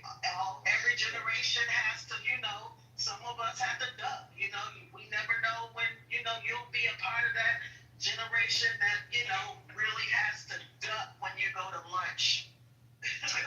Which I did, and I'm grateful for that. You know, I didn't have to duck. Right. Because, you know, there was violence, but I was able to take a lot for granted, and I'm very grateful for that. But, you know, hey, c'est la vie. All right, You know, this is just a part of the human condition. Go ahead, Blake. Yeah, Did you want to quickly respond or no? Okay, just wanted to make sure. Yes. Yeah, am I here? I don't know if my Yes, microphone is you're working. here, you're loud and clear. Rock it out. This thing, I voted already, this thing keeps on breaking over, I'm just saying anything. So, the difference is the problem is the one category is taking and providing the perception that we are getting shot up in our targets and our schools and our churches in a ridiculous rate, as if this is the normal thing you're going to have to deal with as an American, is getting shot up at the CVS or getting shot up at school, when in fact that's not the more likely case of you being shot in America. The more likely case of you being shot in America is, one, cheat on your wife, two, go to the hood. That's how you get shot in America in the most case. But like the shootings on the street, though, Queen, we have a solution for it. We don't want to do that because we have to go out and target a certain demographic of people. When you told me hard in a certain area, when you told me children, right? Like we can no, not at all. No. Homicides at nearly the same rate as these young it doesn't. Okay, so y'all are cool with it, and that's what I'm saying. Like, you know, I'm not okay with it. No, this is the difference. I'm not okay with it, but let me tell you what happens, and what we've all known for a long time is certain things you cannot do in the suburbs that people do in the city. It's just certain. Listen, until the demographic from the city comes to the suburbs. That's just the truth of it. In the suburbs. Yeah, and I bet you do. I bet you do. No offense. A guy shot his wife. Excuse me, Blake, are you finished or no? No, I'm just going back and forth. I don't mind, you know, but we just run back and forth if it's okay. People that are trying to. Oh, sorry. We can't hear you. It sounds muffled. Yeah, I'll yield. Queen sounds like Yeah, I'll yield. she made a fort in her living room and she has bad acoustics in it. Blake, you sound like you're standing on top of your car in a parking lot. So that's the problem that we're having here. I'm not trying to be Oh, rude. okay. She I'm said just that saying on that top of we my can't car. hear. Yeah, Okay. Queen sounds like That's she's in hilarious. her living room and she's inside. Okay, Well, go ahead, thank you for Blake, letting and me I'll know let you that, guys Kate. get back I forward. appreciate the call. Yeah. I appreciate that. I didn't know that. I like Yes, ma'am. Yes, ma'am. Go ahead, Blake, and I'll let Queen go back and forth with you. yeah, she in the living room preparing, waiting for the next shooter. But you know, the thing is, Queen, like when you go to the quote unquote hood, I'm just gonna use that as what we gonna call it.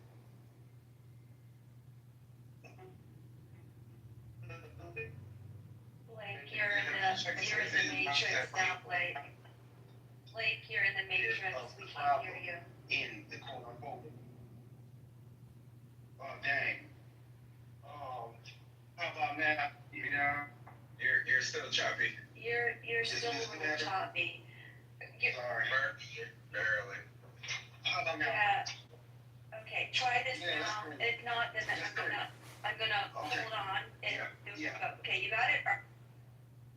Yeah.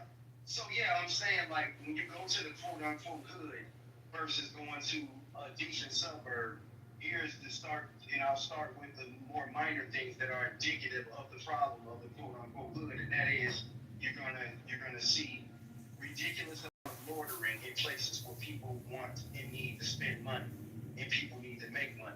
You're going to see people loitering and causing a tad bit, usually a minor but enough amount of a nuisance to make people not comfortable to live and pay rent in places to landlords. You have people more likely to destroy owners' property in those areas.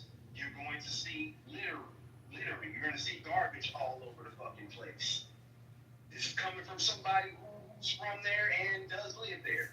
You know, I've chosen to go back to the city to take a stand on my little patch of grass. I don't own anything, but I'm renting and I'm working.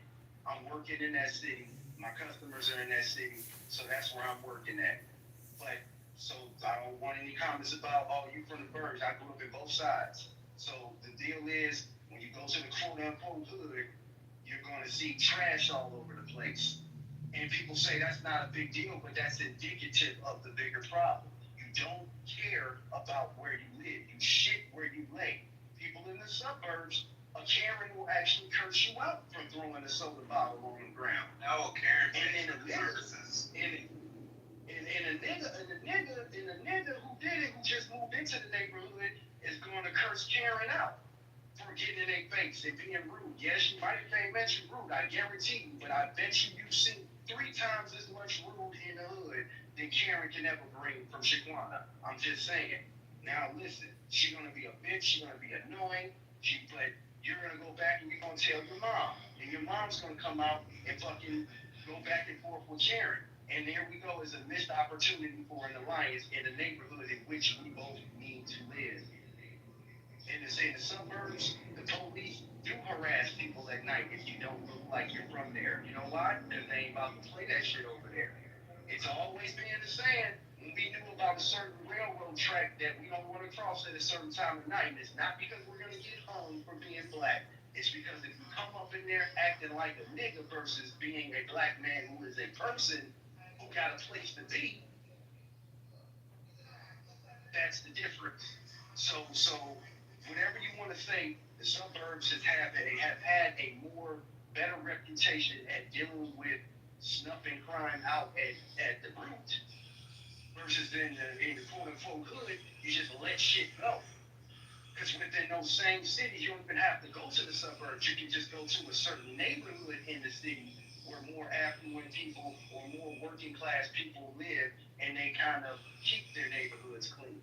They kind of watch and be nosy when strange people are walking around who don't look like they've been there before, or look like they're on the way to somewhere in particular.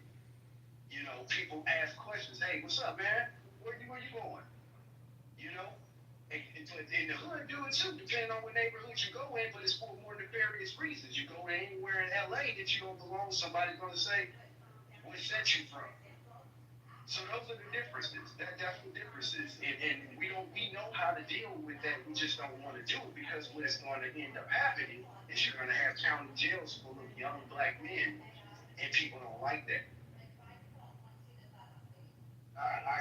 Real quick, excuse me, Mr. Finley, I interrupted Queen before and Blake, so we're just gonna start wrapping up this room here in just a moment. Queen, do you wanna go back and forth with Blake, just one more comment, then I'm going to go to Mr. Finley and we're gonna shut it down. Just real quick, please, ma'am. Yeah. So, that was an interesting spiel on how we're all different because of the color of our skin. But I'd like to offer a place of commonality, something that we all seem to share and all have a problem with, and that's keeping our kids from being shot. So we can talk about the grass. I really wasn't here to talk about grass or sighting or any of that dumb shit. I was here to talk about the lives of children. Being a parent, knowing parents, watching my kid go to college and have to worry about some fool busting into his classroom and shooting him, right?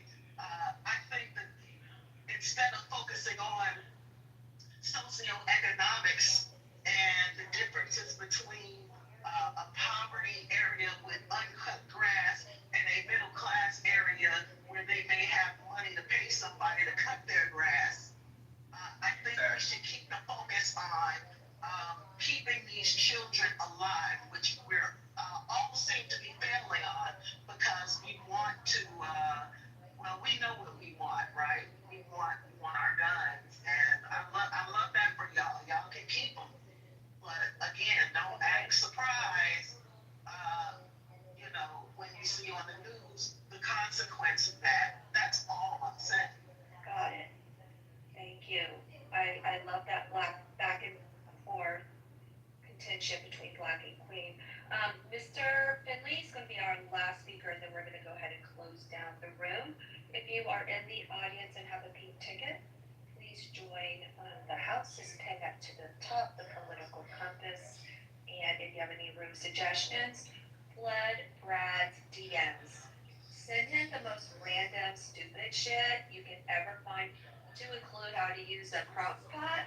He just sent me a text and he's eating burnt slop now, so Brad is not living his best life. So, Mr. Finley, and then we're gonna go ahead and close. So I was just gonna say that to earlier kind of that Blake made with respect to gang violence, we did figure out gang violence. Gang violence is no longer these turf wars that we had in the 90s in which random people were getting killed. Now the stuff is more targeted because it's those that are involved. That is a different problem, not the same problem we had in the 1990s. Number one. Number two, there's comparison between neighborhoods. The only reason that I live in an upper class neighborhood, the only reason our neighborhood is not in shambles is because we pay people to come in and cut grass and pick up trash. Like literally, these rich people don't pick up after their dogs. It's not a hood thing. People in the hood, quote unquote hood, don't have people to pay people to come pick up the trash. That's the reason why it's like that. So this idea that's the reason why they're criminals is that you're making that breaches is wild at best. But I'll leave it there. I'm totally gonna leave. I heard KK and find that funny, and this shit is just ruined so much for that fucking idea. Well, that's what you get. There's a thing called Uber Eats, sir, and like TV dinners frozen. I could have just cooked it outside in the fire outside in the yard and cooked it. Exactly. Happy Thanksgiving. So Brad, you want to close this out then, please, sir? Yes. I want to thank everybody for coming today. Thank you so much for entertaining my afternoon and bearing with the abusive treatment that KK has lavished upon so heavily. We thank you so much as always. Please make sure you follow us. We're going to be here usually figure out a schedule, and we'll get better with the topics, a little bit more nuanced. We're shaking the rust off. 1 to 4 Central Time. If we need to, we'll open it up a little bit earlier to get you East Coast pass in. But we're gonna try. We're working with this, and hopefully you enjoyed today. Come tomorrow and see what else we got in store. Is there anything else, KK? No, sir. So I'm gonna go ahead and close the room in 3, 2, and 1. Thank you. Have a blessed day.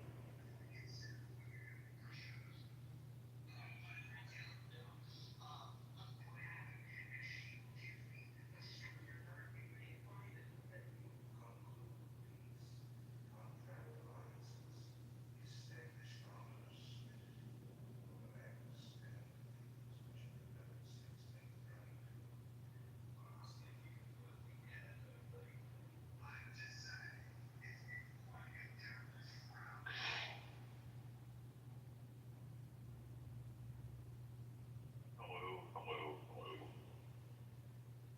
Good morning, everyone. Good morning.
Hey, what's up? How are you? You're the first contestant on Ask a Christian. Yay!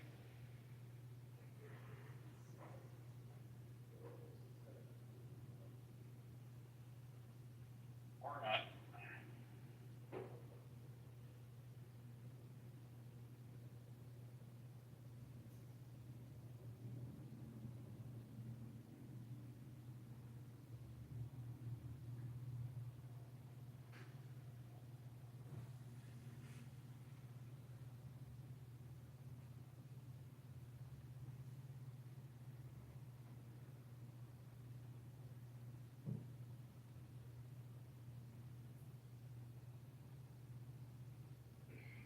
Good morning. How are you? Have to hop in the shower for a minute, so.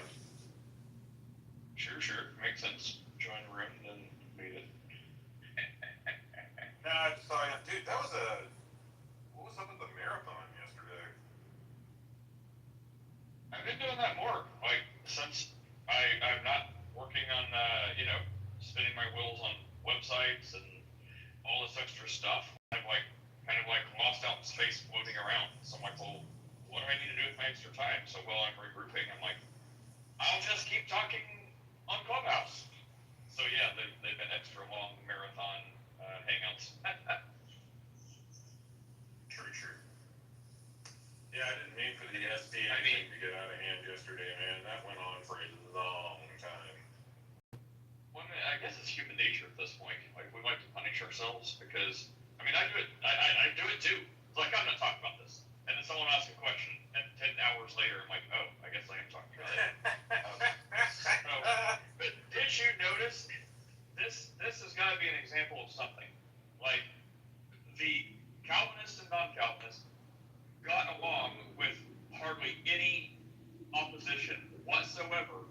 All it took to accomplish that was 2 SDA people and a King James only cultist. So peace can be had between the 2 factions.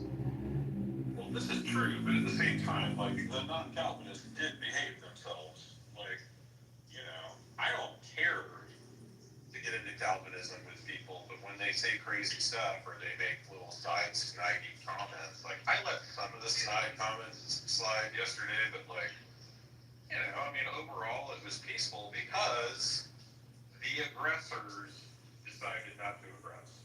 Well, you know they'd say that about your side. Oh yeah, I know, but That's great. Yes, if everyone just takes it on the chin, peace could be had. That's true. All right, I'm gonna hop into the shower, play yourself some music, or actually, you know what you should do? Is making that music? Yeah. What should I do? So there's a brand new Robert Gottfried out that just came out yesterday, or maybe a few hours ago. That's about revolutions and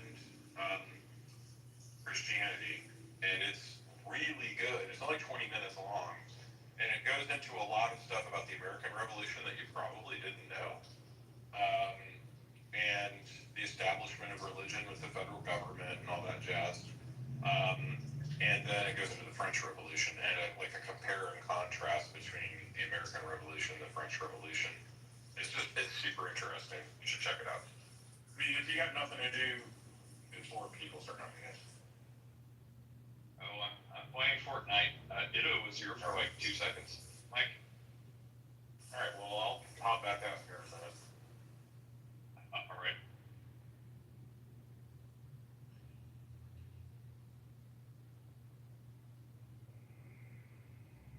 Anyone else watching the replay, this could be your time to shine. Get here early, ask all the questions you want.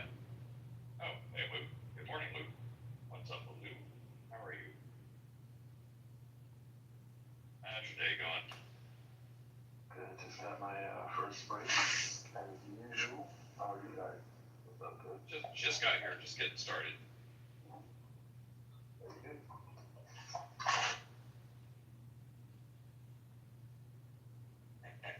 Yo, what's up with the podcast, man? Who do I have to call to complain to?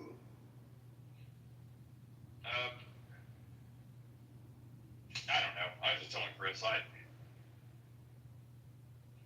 don't know. I'm trying to figure out what I don't know. I don't know, man. I don't know. I don't know anything. Call you later.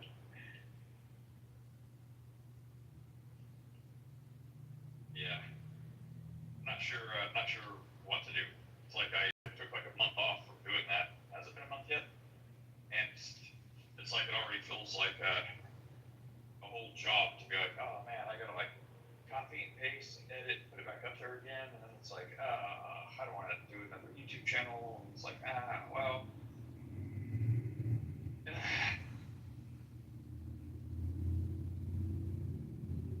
And then also like, you know, very unorganized, like, you know, it's been going like 9 hours. But it's also, you know, not really had structure, but it never has structure. So I don't know. I'm like, well, how much staying in my lane do I need to do? And then what even is my lane? So yeah, it's like, do I just stay here and do like extra long hangouts like the Google Plus days?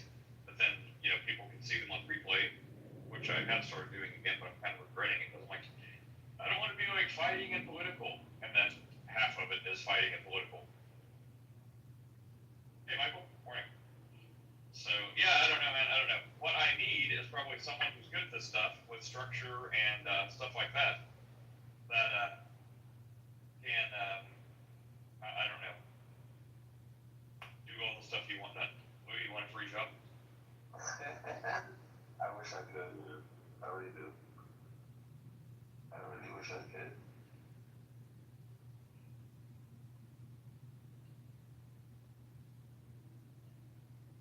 How are you, Michael? Well, you know, doing everything I can to avoid work. And it's like,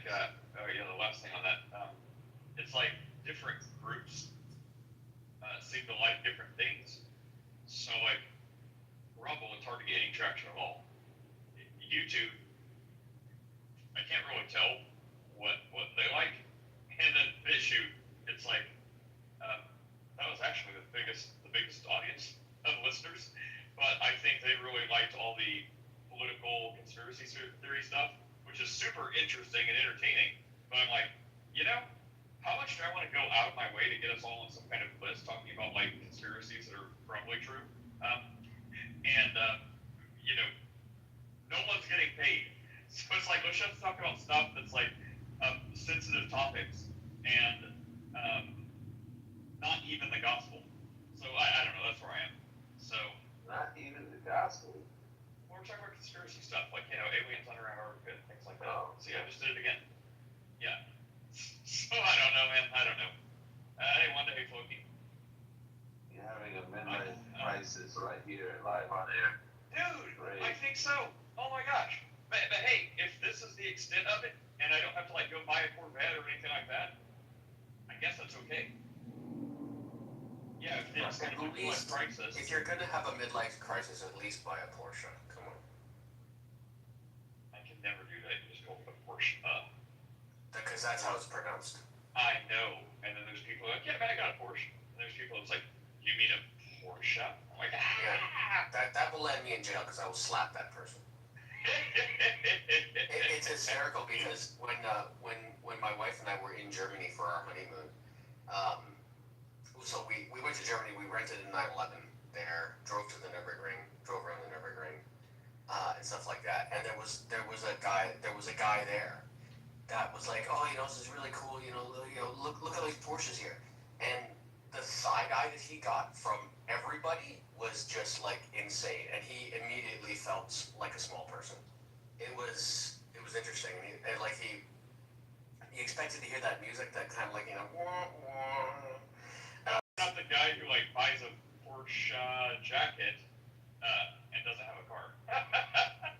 Yeah, what's funny is that gets railed on a lot. So almost every year when we're not away, they do basically the tutor, or they keep changing it from tutor to like IMSA, different things. Anyway, the sports car challenge at Canadian Tire Motorsport Park, just east of us. And the years that I do go, I buy tickets for the Porsche Platz, because Porsche always has a big thing there. And they had like if you own one, then you can get people like the guys from Porsche Motorsport. Like if you the first year I was there was a guy who had a GT4, and he got the guys there to hook up and tune his ECU, and he went from, so that car normally has 420 brake horsepower, and this is a guy that I keep in touch with. His name's Erwin. And so the Porsche Motorsport guys, they tweaked his ECU, and he took it to a place and put it on a dyno, and it was 505 horsepower after they tweaked it. And like just amazing. But I don't want to get my warranty voided, so I don't do that. Yeah. Wait. That brings the question, should Christians buy expensive things? Should we be doing that as Christians? There's no reason not to. I mean, if you have, follow Romans 14 convictions. I mean, in the Bible, clearly, you see poor people, you see rich people, and people love, the answer. If people are in love with their money and, treat it beyond just a tool, that's very problematic. And I think if you have, a vulgar display of wealth that you're like, yes, I have billions of dollars, I have every nice thing, my toilets are made of gold, and you're zipping past every hungry homeless shelter doing nothing. I mean, that probably says something you want to check, do a heart check on. But no, if you're like, yeah, man, I'm a Christian, I'm moderately wealthy, I have nice cars, I like nice cars. That seems fine. I'd say, be generous with giving and stuff like that for people that need it. And then it's like, no, I don't know anyone that needs it. It's like, have you tried looking? Or are you like, nope, I was driving so fast, I didn't see. Yeah, I was so fast on the way to work that I didn't see a single person needing money. It's like, slow down to 60 miles an hour and see if there's someone that maybe you could handle a gift card to. I don't know. But no, just having wealth and nice stuff is not in and of itself a bad thing. Do some good with that money. Amen. I like to say, act your ways, right? Be responsible, and no matter where you at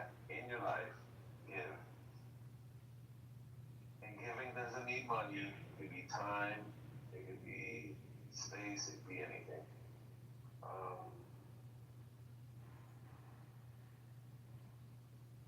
Amen. Good answer, Nate.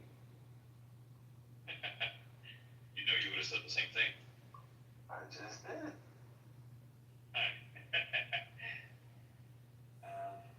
And then there's Michael, who, you know, I'm sure is generous than many Christians, is more generous than many Christians, because he's, you know, talked about him and I guess his giving fund or whatever. So here's another I question. don't have a fund, I just give money to charity. I don't drink, but what is drunk? What does that mean? Like, is that subjective? Like, I know you can drink as a Christian, but like, how much is too much, I guess? Is it like a buzz? Is it like, I don't know, what is that? What do you think? I think it's got to be somewhat, the line to crossing it has to be somewhat subjective. Or is it, you know, it's, I'm sorry, or is it your conscience that's leading when you're too much, when you're doing too much? I gotta go, but that's my question. yeah, I would say that too. I'd say objective drunk is when people are like drunk and passed out. You're like, yep, there's no question, they're blackout drunk. That line, yeah, would be like, you know, Romans 14, your conscience, right? Because some people will be like, well, when I you know, stumble after every sixth step, that's getting close to the line. It's like, no, when I stumble after 2 steps or whatever, I don't know. However they mark that, and then it's like, as you know, get more and more tipsy, maybe your line of where am I actually drunk at? You keep kicking that down because you want to keep drinking. So it's like, oh, well, you know, if I was just starting off this way, I'd say this is probably getting close to that line. I should stop. But since I'm, you know, in a happy buzz, I'm going to say, you know, that line, we're going to move that line a little bit further. And then later that night, when the room is spinning, and you're like praying to God that you managed to wake up the next day, you're like, yeah, I crossed that line probably 5 hours ago. I'm sorry. So, you know, having been in this position more times than is probably good, you know, the Bible is not bad advice when it says work out your salvation with fear and trembling. So, I would say that is your ultimate guide. Yeah, like it's interesting. Like there are legal positions, right? Like if you're going to get behind the wheel, I don't know what it is in the U.S., but like in Ontario, it's 0.08, right? Like that, anything higher than that, you can be arrested for DUI. You know, but like I agree with you that it's completely subjective. I mean, how many times have one of us come across somebody? It's like, you know, are you feeling okay? Oh, I'm totally fine. Meanwhile, they can't. Yeah. Meanwhile, one eye's going in one direction and the other eye's going in a different direction, right? I'm okay, right? So, I mean, I would say that unless you're talking about, you know, kind of the quote unquote, you know, legal standard, then I think it becomes. Then I think it, of course, it just becomes totally subjective. But yeah, I mean, that's one of the reasons why, you know, we make sure that, you know, if people are coming over to our place, because, you know, we'll regularly have, you know, people come over and stuff like that, or whatever on a weekend or something like that. And, you know, I've got a liquor cabinet probably sufficient to kill everybody listening right now. But you know, I so rarely drink myself, but it's like, you know, are you gonna, you know, it's like, are you guys sleeping over? We've got space for 4 people, right, to sleep over. You know, so, you know, you guys can, you know, let one rip. Like, I don't care how much you guys drink. Everybody else, you know, there's an understanding that if you come to my house, that you, and like I have this rule, like you put your keys by the front door, and I'm the one that, if you're leaving, I'm the one that judges whether or not you can drive. And it's only been one time where I feel like, nah, man, I'm not gonna, and I've taken, like, it was like, okay, we gotta get out of here. I went up ahead of them and took their keys. I'm like, yeah, I'm not getting their keys. You know, I don't want to have that on my conscience, say, oh, you know, this guy drinking, you know, he killed somebody or something like that. Yeah. What are the legal ramifications in the U.S. if somebody comes and gets like just ripped drunk at your house and goes and leaves? You mean for the person who lets them?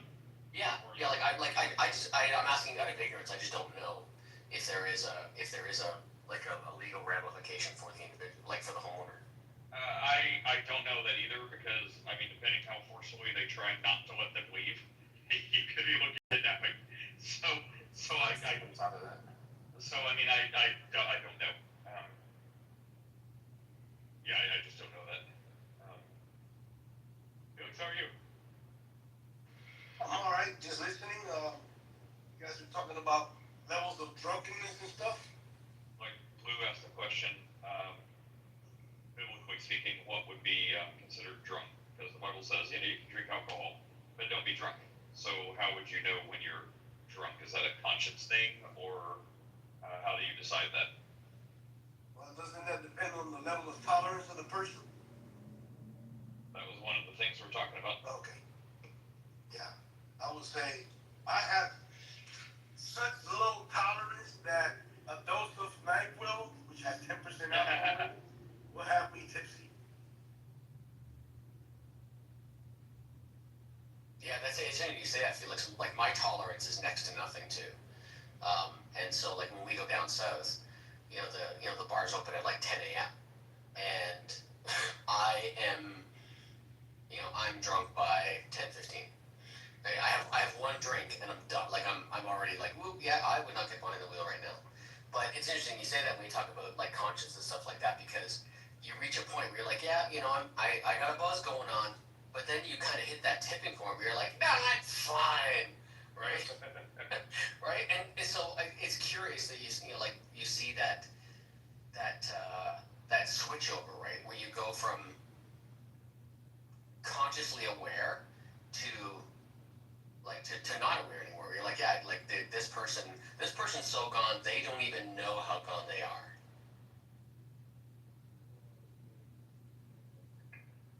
So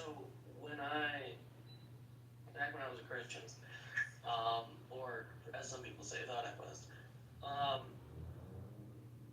that was actually about around my college years as well. And so the college youth group, air quotes youth, the college youth group that I was a part of, we had a standard.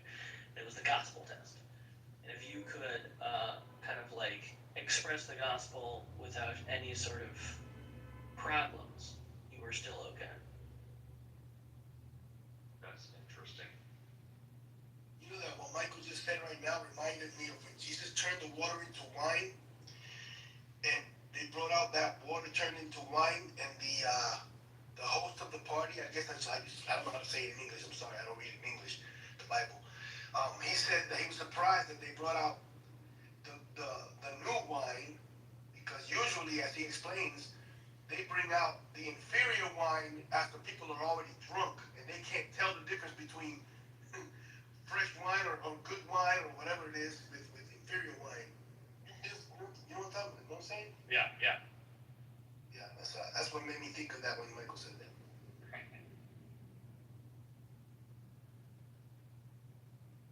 And wine in general, like wine, I don't like wine.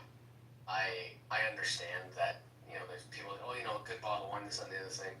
And I heard somebody say once, the best bottle of wine is the one you really like. And there seems to be this, this kind of conception that, unless you spend X number of dollars, on a bottle of wine, it's probably not a good bottle. And yet my wife enjoys this. She likes rosé.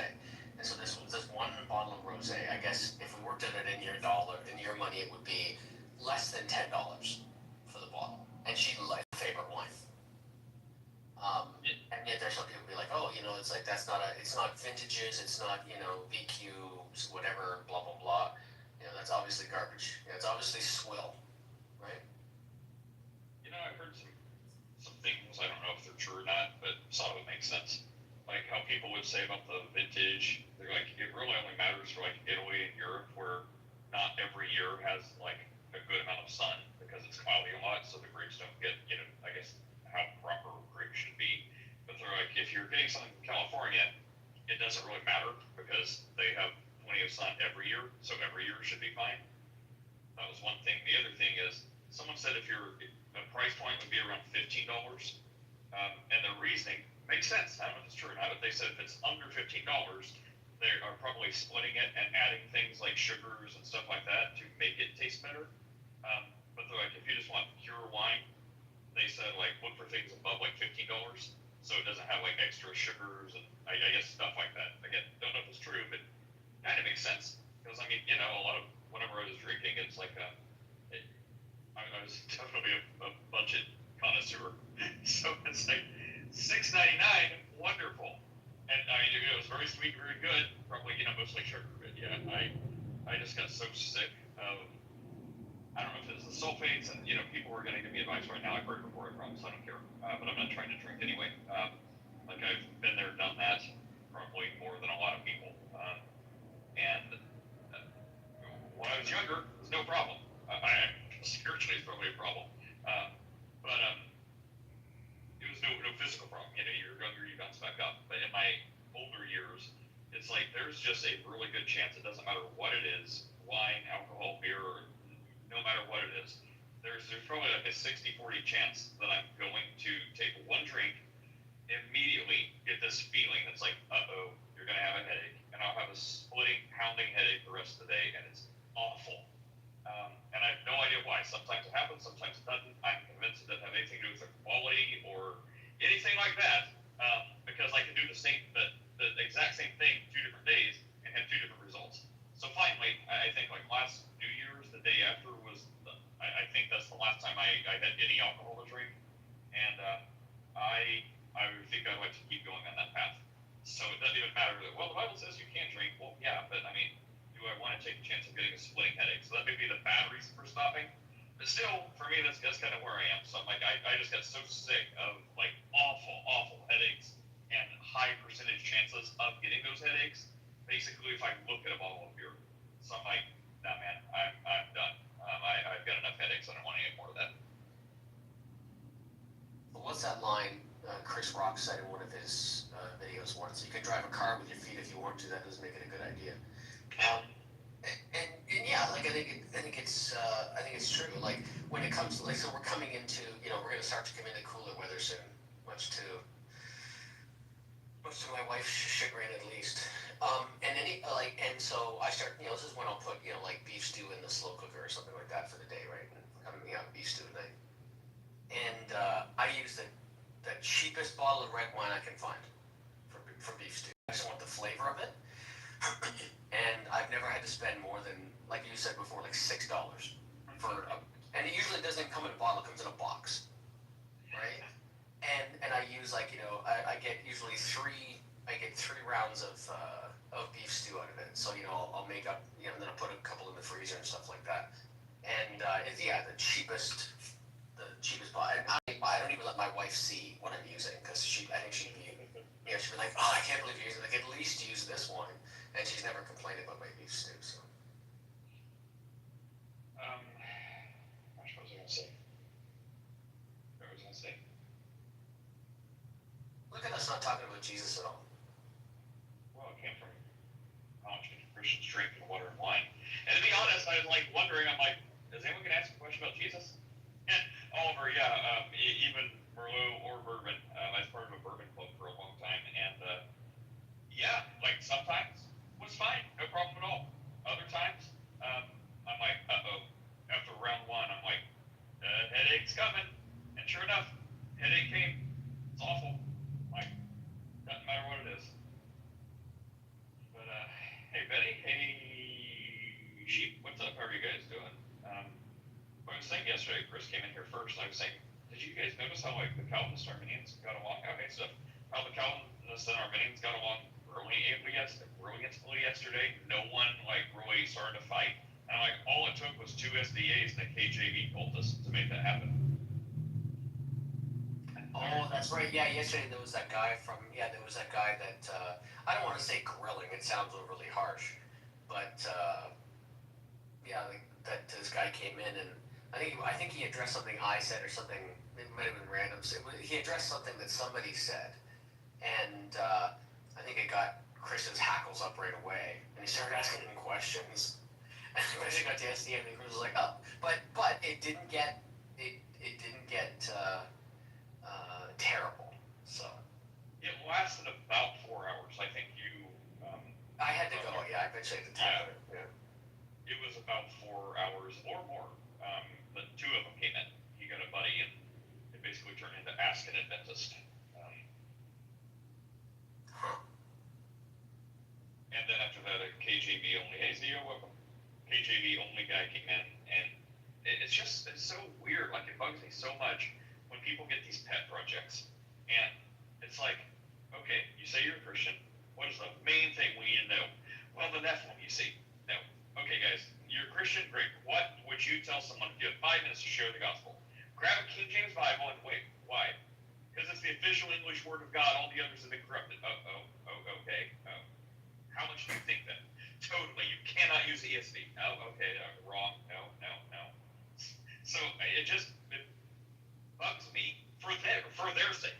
Like when they say they're a Christian and it's like they have all these like kind of side pet projects, which maybe we do too. But it's like how beholden to those are you? If someone else says like I'm a Christian, I love God, I just use the New American Standard Bible, and you're like, oh, you can't do that. Well, that's where it would be a problem. So I mean, the guy yesterday, he kept being like, I'm KGV only. No matter how much you guys argue against it, it makes me more sure of my position. But right, well, no, that's not our position. Like if you want to only use the KGV, fine. But the issue everyone here was having, I don't want to talk about the guy because he's not here. CEO, I invited you up if you're not here. Stephanie said midnight. I'm here. It takes a while to update. Anyways, so it's like our position is apparently this church is teaching him that the King James Version is the only acceptable translation by God, and it's so good that it can even correct some of the original autographs, like the things we actually believe were inspired by the Holy Spirit, like the Hebrew, the Greek, all these other things. I'm like, oh, that's a problem. He's like, you just don't want me to use King James. It's like, no, use King James. We have no problem with that. The problem is saying King James has magical abilities to correct the things we actually believe are inspired by God. That's the problem. And no matter how many times we said it, he's like, I'm just right. You guys are arguing so hard against KJV that I know I'm right to use it. And I'm like, use KJV.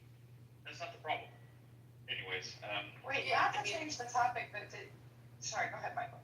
No, all I was going to say, just be like 2 seconds, is that, yeah, I mean, like, even if you speak to quote-unquote prominent apologists, for example, Matt Slick will tell you that the NASB is a very good translation.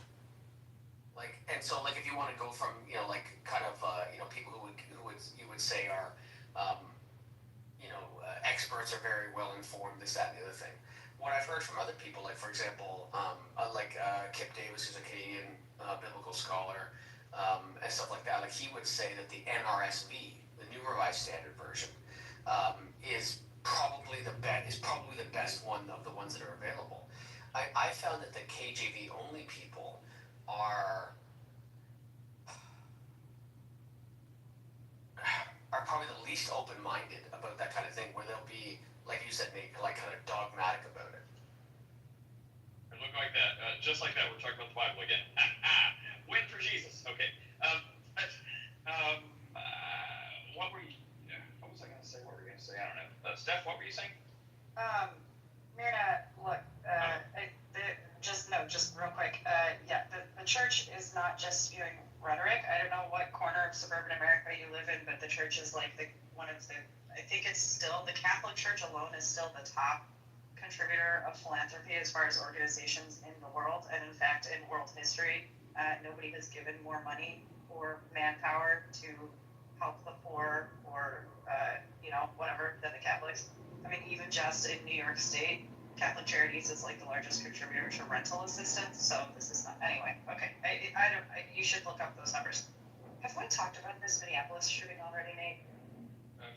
No, and I mean, I don't know. It's like justice. Like I don't want to get political. Like everything's like so juicy. It's like the apple hanging over us. It's like, do we? And it's like, as much as I know from like headlines, I haven't really investigated.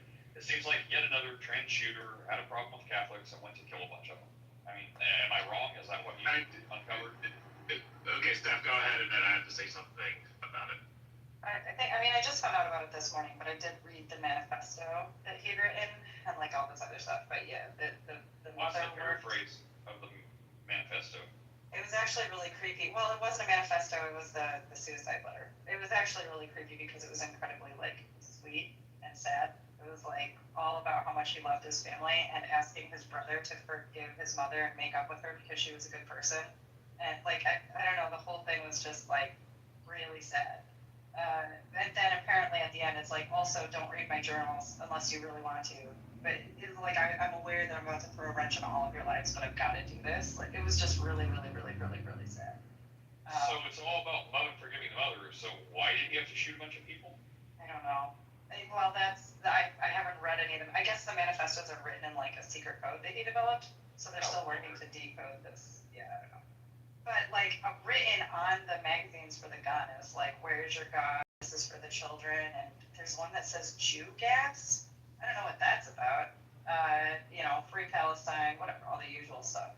But it's just like, okay, yeah. So this guy, this kid who's 23, his mother worked as a secretary at this Catholic school. The kid attended the school for 1 year, and it doesn't say, I didn't see which year. And then wrote all this stuff, apparently a couple years ago, petitioned to change his name from Robert to Robin, and then had planned this whole thing, and then went and shot up the school. 2 kids died. 17 people were injured. I think 7 are still in critical condition, but everyone else is expected to survive. Just like horrific. And then weirdly, 2 blocks away, like an hour before, was a completely unrelated shooting at an intersection in the same part of town where another person died. Yeah, to the point earlier about Christian charity, imagine if they, them, instead of murdering people, would have focused on running a food bank. Just saying. CEO, what do you want to say? Yeah, I mean, so the coping on this app last night was pretty ghastly. I was in a room where they're like, yeah, so the Republicans just want to focus on him being transgender, but it's just another biological white male doing the shooting. Wait.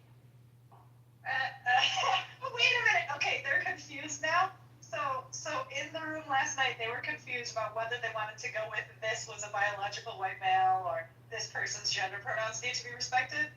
So if they don't shoot a bunch of people, they're totally a woman.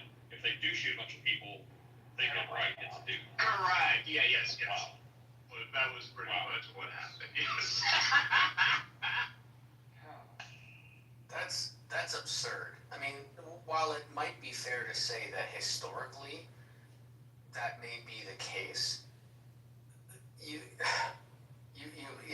that's a really unfair characterization. And I would have stood alongside you, had it been their CEO, I would have stood alongside you and ridiculed that individual or individuals. So it sounds like it was many. Because that's just dumb. Sean, welcome. What's up, Sean? How are you? Good morning, everybody. The sickness of this whole thing is we've got 2 dead children, 17 wounded children, 3 wounded teachers. I don't care if the person was black, white, Latino, Asian, transgender, LGBTQ, whatever. You done shot up a bunch of children. 100%. That just goes beyond. I don't care where you land on the political spectrum either. When you do that to children, you're just wrong. That's murder. And attempted murder. Did the shooter at least survive to face punishment? No, I think did they die by themselves or did someone No, else? he took his own life, yeah.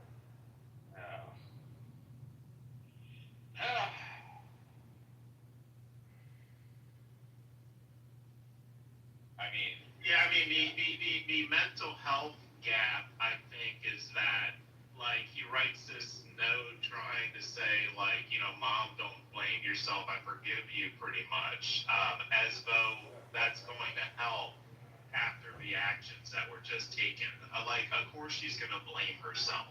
So it's really strange that he thought that that was going to make a difference and that he went through with this anyway. It's terrible. The letter was just so sad because I was expecting to see some crazy stuff. And there was nothing crazy in the suicide letter except the line that was like, but I have to do that. Like, I have my mission and I have to do it.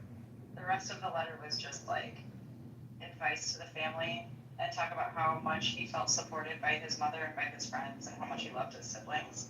And was like, you guys have, the whole letter was just, you guys have always loved me and always supported me. I've always felt so accepted and respected by you. Like, as I was reading the letter, it was just like, what happened here? It didn't, the puzzle pieces don't fit together. Why does somebody who feels this loved and accepted by their family go out and do such a thing? It was actually really eerie. It's like more comforting to see someone write something completely out of their mind. I don't know. I mean, I would wonder, like, you know, any medication or stuff like that. I mean, yeah, there's so many questions. Like, I wonder if this could be a cause. I wonder, it's like, yeah, that is weird. I mean, you know, just taking what you said, it's like, hey, mom, hey, love you, you did great, no complaints at all. I'm gonna go shoot up your work now. That was pretty much it, yeah. Hey, Rod, what's up? How are you, Rod? I want to say real fast. Okay, so we know we wrestle not against flesh and blood. So the race of the person that's committing the crime is not that important because we're really fighting against we're in the spiritual warfare. But I will say, from time to time, we can't help but recognize the race of the person based on the crime that's committed. Like, you know, it was this drug raid, you know, this and that. This guy had on this grill and gold. You might say that was a black person, but if it was this or that, then that was probably white. But see, that we don't want to get too involved or too deep in that unless we're like trying to, you know, protect our family. Hey, you know, be careful in this area, whatever. But my main point for wanting to come on the stage is just to say that, you know, I agree with you guys. You know, I thank God that, you know, that we as believers recognize that, you know, we as Christians, we're not in that just a physical warfare against race. And that's the sad part about it, because, you know, I go to these rooms and these black, or they don't like being called black Israelites. The Israelites, they're spinning it and keeping the race war going, and it ought not be. Some of my best friends are white, most of my best friends are black. It doesn't matter when you have the love of God. And that's the part that I'm glad that I'm seeing you guys are pushing and defending the faith every day. And that's pretty much it. Thanks, Rod. Thanks for sharing. Sean, yeah. Yeah, I was just gonna say, I think the race and gender only matters from the sense of you're trying to help understand what the person's life experiences were. So I think that's the only way that it matters, not so much from a pattern perspective. I mean, but like on the flip side of it, we can all admit, like, if this had been like a Japanese woman who did one of these, we would all be shocked, right? I mean, like, let's not pretend we wouldn't. That is true, but also relevant here is like that a trans person is shooting up a Christian institution. Like, you know, this is all like, okay, one of the sightings, or one of the guy had like written, I guess, all over the magazines of the gun, and then had released some information on YouTube, and that's what people are kind of combing through or whatever. So one of the events that this guy had cited was the Buffalo shooting at the Tops, which I don't know if you guys remember, but that was like a white dude who shot up a Tops in a black neighborhood, claiming. I remember that. Yeah. Okay, so that's also relevant. Like, the white guy shooting up a Tops in a black neighborhood, saying that's because that's where the black people were, is relevant. A trans person shooting up a school full of Christian children and in a church is also highly relevant, right? Like, this isn't like, I don't know, like, okay, there was a shooting 2 blocks away or whatever, 2 or 3 blocks away on the same day, and that they're saying is completely unrelated. And that was, like, not racially motivated. It looked like someone was shooting on a corner in Minneapolis, like shooting into cars, right? Like that. So I don't know, was it a personal vendetta? One person died from that, but it's like that doesn't seem to be like were they trans? What color were they? This was a big person shooting at cars. So we're not so like interested. But when it's a trans person shooting up a school or an angry white guy shooting up a Tops in a black neighborhood, this does seem like it's worth talking about somewhere, you know?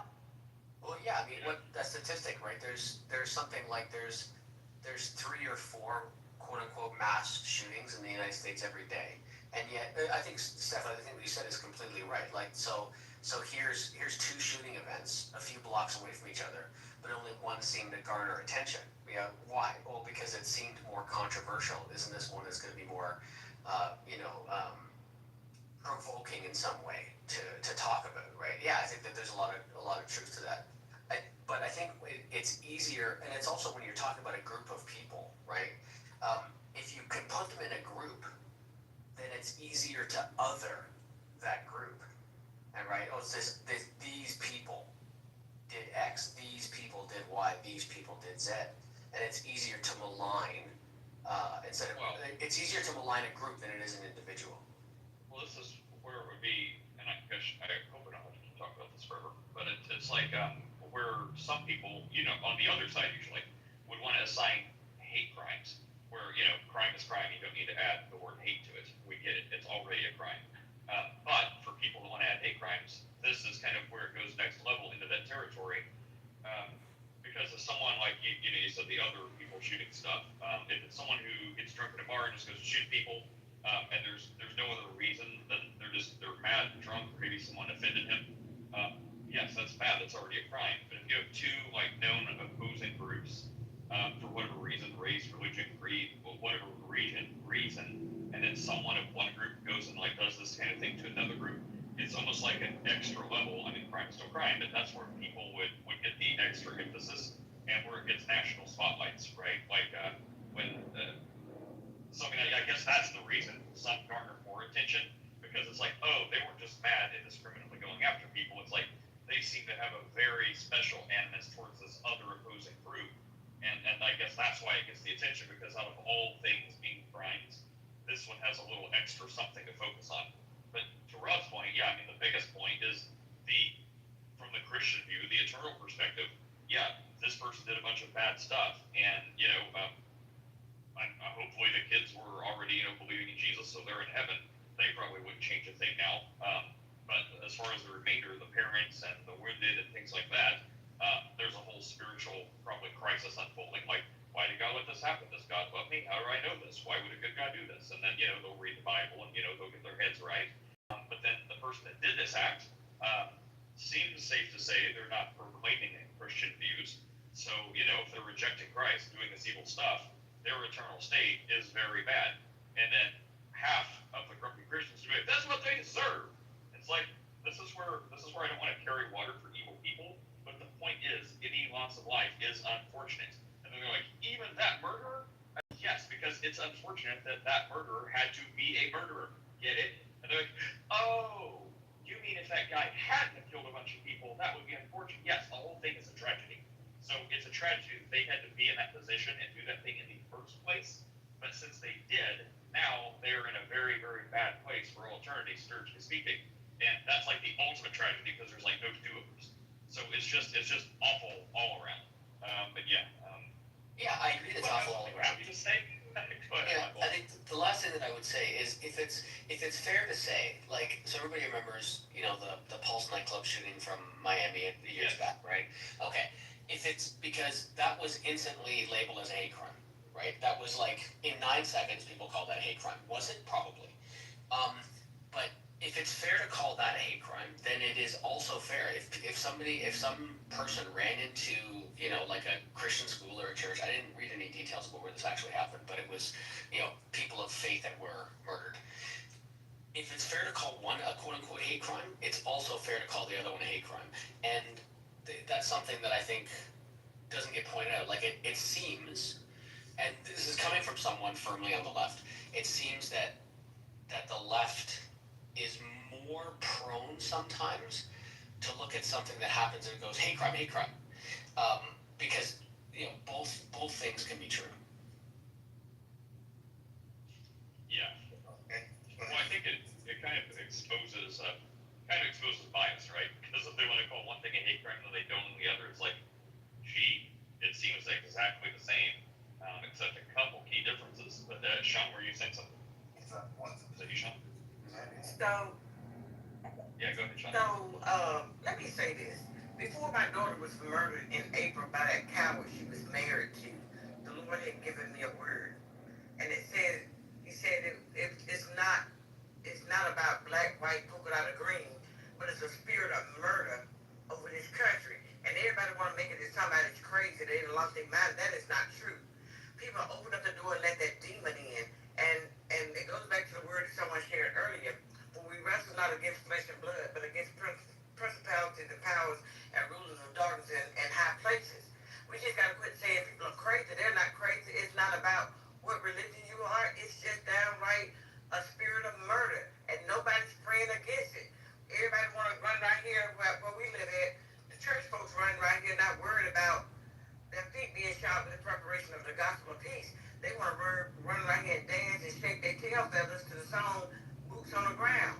And you can't fight against the enemy when you operating in the spiritual realm. I mean, when you operating in the natural realm. You know, we just got to realize that what it is. It's not about a color. It's not about a Democrat or Republican or independent. It's a spirit of murder. And what are we gonna do about it? I completely agree. The foundation is spiritual rot in the game.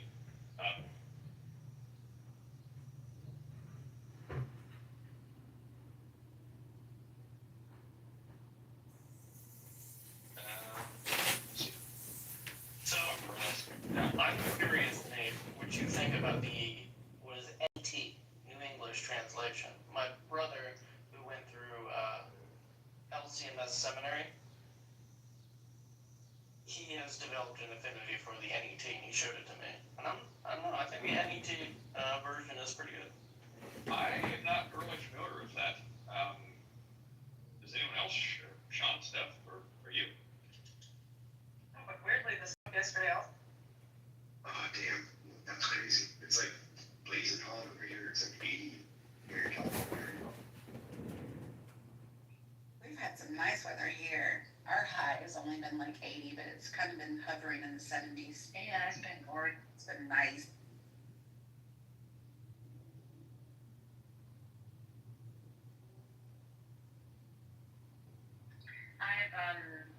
I just avoided another, you know how you have friends on Clubhouse that don't always get along? Well, that's the case in real life too. Like, yes, I consider Clubhouse to be IRL too. Yeah, I don't mean any disrespect. But a neighbor came, like, there's two neighbors that constantly have a contingency, and it's like, guys, just leave me out of it. Like, just leave me out of it, you know? And they just consistently are. One of them tries to egg me on, like, oh God, yeah.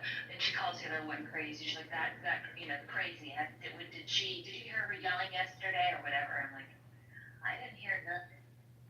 And it's just kind of the same where it's like, fight your own damn battles and leave me out of it. Now, we were talking about how, like, if somebody was started to pile on to, like, MG or something like that, like, there's sometimes when you gotta let just people just kind of just fight it out so that they have an understanding, or that the worst thing you can do is really just squash the argument or squash the discussion, even if it gets heated. And a lot of people have a tendency to do that when to women who are getting heated or getting, you know, they're like, well, she's getting just really emotional, whatever. And I think that's not a productive thing to do, because everybody has feelings and everybody feels strongly about stuff sometimes. Oh, I used to get so pissed off when I get kind of raised up, get my energy up a little bit, and someone's like, oh, you've been hurt. Who hurt you? Oh, you're so bad. Who hurt you? Oh, dude, I hate that. People say that to me. It's like, nobody hurt me, motherfucker, and don't gaslight the room that I'm hurt. I'm not hurt, fucker. Why are you so mad? Why are you so emotional? You've got issues, dude. It's your issue. You got the issues. Yeah. Yeah, I just had to, yeah, it's not pretty, but somebody does that, I'm like, don't do that to me. Or, you know, what I used to my pet peeve was when somebody goes, how do you really feel? Like, you say something, how do you really feel? It's like, I don't know. I mean, like, you're fucking passive aggressive. That's what I think. That's how I really feel. Note to self. How do you really feel? Well, okay, so how do you really feel in the passive aggressive way of saying, I don't like your energy, basically, is what it is. Like, if it's coming from somebody who's funny, then that's one thing. But if it's coming from like a, douchebag, it's like, no. Shut up. I just know I'd be saying that sometimes. Why don't you tell us how you really feel about that? Oh, see, that's going back there. I know. It is, because you're trying to call out the fact that yeah, I know, it's like you're calling them out on it. It's like, let it be, but you're like, no, how do you really feel? No, I'm the queen of passive aggressive. That's totally passive aggressive. I will say. But if you did it to me, I would just laugh. See, it's kind of somebody that I'm not comfortable around, right, or whatever. Yeah. Right. I don't rise to that crap anymore. I'm like, oh, please don't make me annihilate you today. Lady. Hi, Holly. Hi. I'm back. Hey, little lady. What's up? Oh, nothing. I'm glad to see JB back. I missed him. I go to the hallway and check for you, JB, every day. But I'm glad you took that time for yourself. Like, you needed it, and by not react, I mean, we're talking about not reacting, right? By you taking that time off, you were able to not react to it, and it diffused. It diffused hardcore. Like, that's the way to do it. And Well, thank you, Michael, but that's not true, because my name is brought up nonstop noise. I know this because people who I tell, hey, listen, I'm taking a few days off. Don't text me with the gossip that's going on the app. I don't care.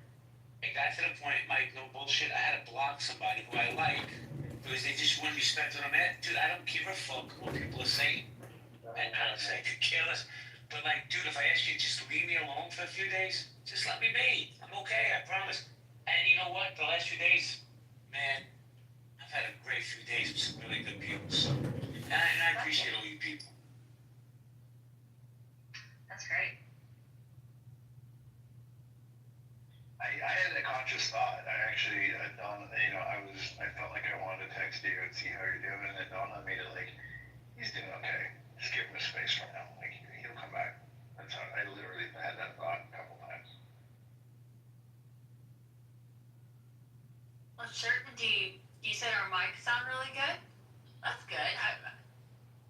Yeah, it does. I mean, there's like levels to the quality or the clarity of the mics on this app. And obviously signals and different things affect that. I'm in tech, so I get it. But I'm always curious to what kind of mic everyone's using. Mine's just an iPhone 15. Oh, so you're using the speaker on the iPhone? Yeah, that's it. Cool. So I'm being lazy right now and using my Jabra headphones, the ones that are bone induction, don't go in your ears, they go in front of your ears. And I don't think they sound very good from what I've been told. So I switched to the iPhone usually just to be polite to all the listeners usually. But That's pretty good now. I think when you raise your voice or you get more powerful, it cuts out with the Jabra. Okay, yeah, I agree. Yeah, from what I've heard, that's true. But I'm glad it sounds good enough for now because my wife hates Clubhouse and she'll let me be on it if she doesn't have to listen to it. So Unless she's listening to me.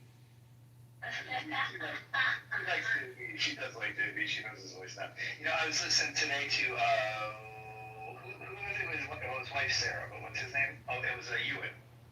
Listen to Ewan today, and his wife is Sarah, and she was on here with him. So he was at work, she was at home.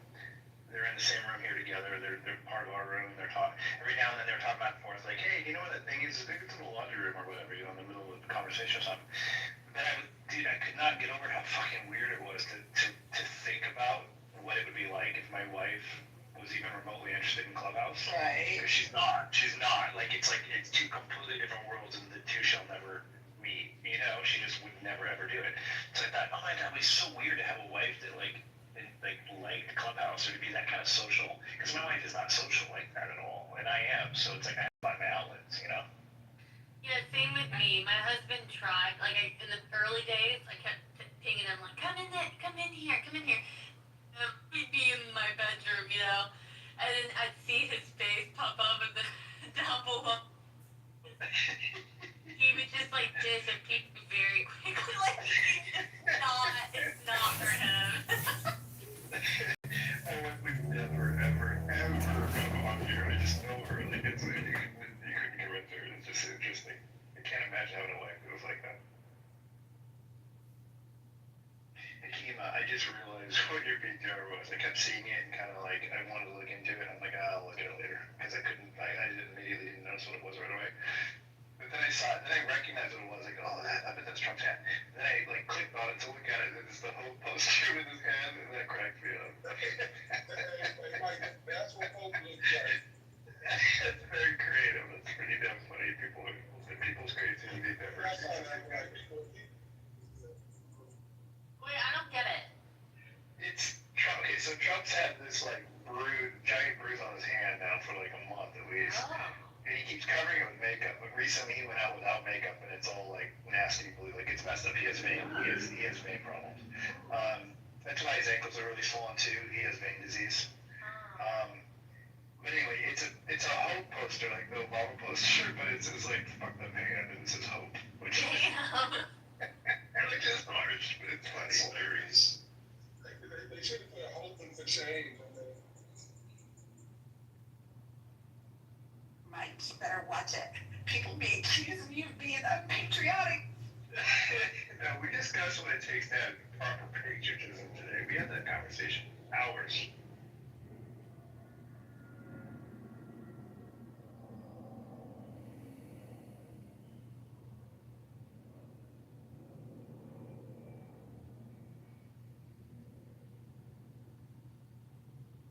Yeah, I'm looking forward to getting to that old man age where like you bonked your hand and then you got like a permanent purple bruise mark for half a year. That's crazy. It is weird. It's weird how long it takes to heal. I had large veins removed from my legs. I just had like blue, like kind of like blue spots on my legs where the blood was like appearing there, skin. And they looked like, I mean, they weren't sort of threatening. They're just color thing. There are people be like, oh, what the hell's going on with your legs, you know? And I was self-conscious, so I went to the vein clinic, and they removed my large veins, so they can go in there and they can burn them out. Okay, so the large veins actually didn't. They cut a little incision in your groin, and they stick it right in so that's that part there. That actually hurts because your little tiny fine veins where the big veins end in the bottom of the ankle area. They just need shots for the silky substance. It is silky substance that kind of like breaks it down basically kind of makes it like this whole. And you know, they give you like 50 or 100 shots, which totally sucks. But like the big vein part where they stick stuff down there and kind of burn all the way out, that actually didn't hurt that bad at all. But essentially their legs in it, so they have veins that support your muscle. I'll be right back. So veins that support your muscles are on the inside of your legs. So anything on the outside is basically not necessary. So they took all my veins out. And what I'm going to the story is that they didn't warn me about two things. One, if you get a blood transfusion, they need the large veins on the outside of your leg apparently. And they never told me that. So it's likely I have a problem getting a blood transfusion. And they never told me that. And number two, I didn't realize that if you remove all the veins on the outside of your leg, when your leg gets hit, like say you hit your shin on something and it opens up, the skin breaks or something, it takes forever for it to heal because you don't have any like blood source right there at the surface. So it's like multiplied. So we can just have like getting old and how long it takes to heal. Even worse if you like have, babies, which is basically what Trump has as well. That's why his ankles are swollen. He'd have to get those removed if he wanted to fix that problem. That's crazy. I didn't know about all the vein stuff. Never knew you could remove veins. Yeah, I literally have the veins on the outside of like under my skin on my legs. Like my legs look normal, but on the inside they just don't heal. And man, it is important to know how to know what DVT is and be aware of that. That is something that can take you out. I had a client who got DVT. Wait, what is that? It's like this.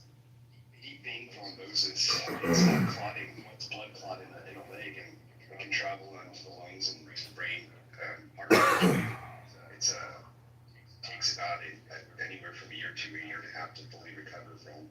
But the symptoms are typically the left leg, and it will basically swell almost twice the size of your other leg. Oh, Your skin will feel really tight, and there'll be a lot of heat. And you go, why is this one leg? It's usually the left side, but if you have one side that does that, get it treated immediately.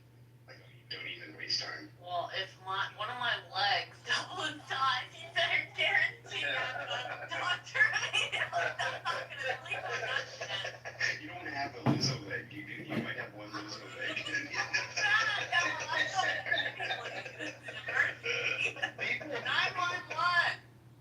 I think people die of that being on long plane flights sometimes. Like if you have one starting and you go on an airplane for a long flight or whatever, it can make it really bad. Like somehow, and then the clock breaks and it goes to your heart and it gives you a heart attack.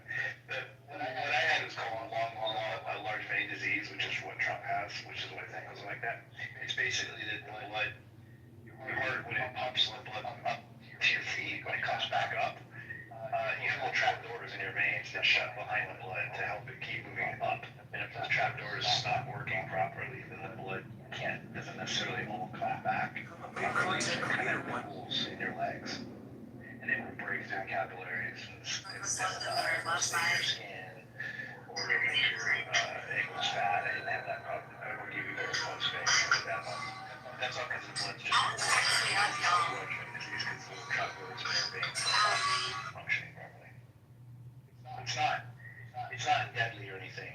Like he's talking about is deadly, what Sean was, but blood vein disease is not deadly. It's just more unsightly and annoying. I had a friend of mine take a long flight. He was going from Miami to Vegas. He wound up developing a clot and having a stroke.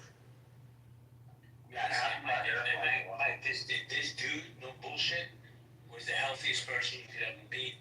Into all sports, working out. It just hit him. Got the clot and got. It's so weird when healthy people. I was just watching the documentary about The Biggest Loser. That documentary, the show they used to go on about fat people losing weight. One of the trainers on there is super healthy, and now he was on the documentary. He had a heart attack, a massive heart attack last year, and he was like one of the healthiest dudes ever. And just like I think he's in his late 40s, he just had a heart attack out of the blue. So I'm not sure that it really matters. A lot of that is so hereditary, you know? Yeah, that was wow. That was crazy. I remember following, because I used to follow his Instagram, because I used to, The Biggest Loser was pretty inspirational in my early on fitness career. Like, what inspired me and got me into working out. Because I'm going, if these people can do it, what the hell's my excuse, you know what I mean? I liked the show. It was terrible to hear about some of the things that went on there and some of the things that happened, but at least Jillian had been on there, but I guess she just is like, fuck that show. I don't know what the real story is behind that, but Jillian Michaels did not want to partake. Yeah, they didn't make her sound very good. Because she acted like she was really good friends with that guy you just said, Bob, I think you said his name was. She acted like she was really good friends with him on the show. And he said they realized in her life. But when he had a heart attack, he said that she's one of the only people that never ever followed up with him. She never talked to him at all afterwards. Yeah, I do. Yeah, I don't know how many people know what we're talking about because it might be just a one-on-one conversation. Does anyone else know what we're talking about? Anyone familiar with that show, The Biggest Loser? I didn't watch the show. I just watched the documentary. No, I never seen the show, but I know some chick from the 1,000-Pound Sister, or whatever that show is. She died yesterday or today. Oh, did she? Bro, how did, like, respectfully, to anybody watches these shows, like, what's the point of watching these shows? It's like a car crash. It is like, well, that's the point. It's a car crash. I used to watch my 600-pound life sometimes. It's hideous. Like, they make them be totally naked, and they fall in the shower, and they're just atrocious. Hey, JV, was it the sister that she had to cart into the van and take all the seats out in the middle for her to get in? I couldn't tell you which is what it was. I've never seen the show. But I'll find the article. I'll pin it in the chat to you. All right. I was wondering if it's the two sisters. The two sisters with the smushed faces are so hideously, they're just really, really ugly, and one of them just lost a lot of weight. Is it one of those dudes? Like, the one that she's going to horn out her forehead? Yes. Is it one of those dudes? Oh, those girls are so ugly. Oh. I mean, even when she lost weight, she's ugly.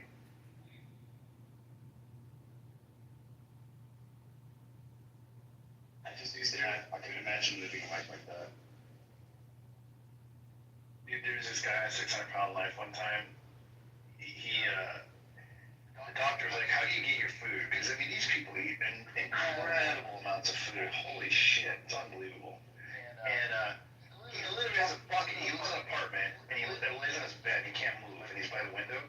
And he has a bucket on a freaking string that he lowers down for the freaking delivery guy to stick his food in the bucket.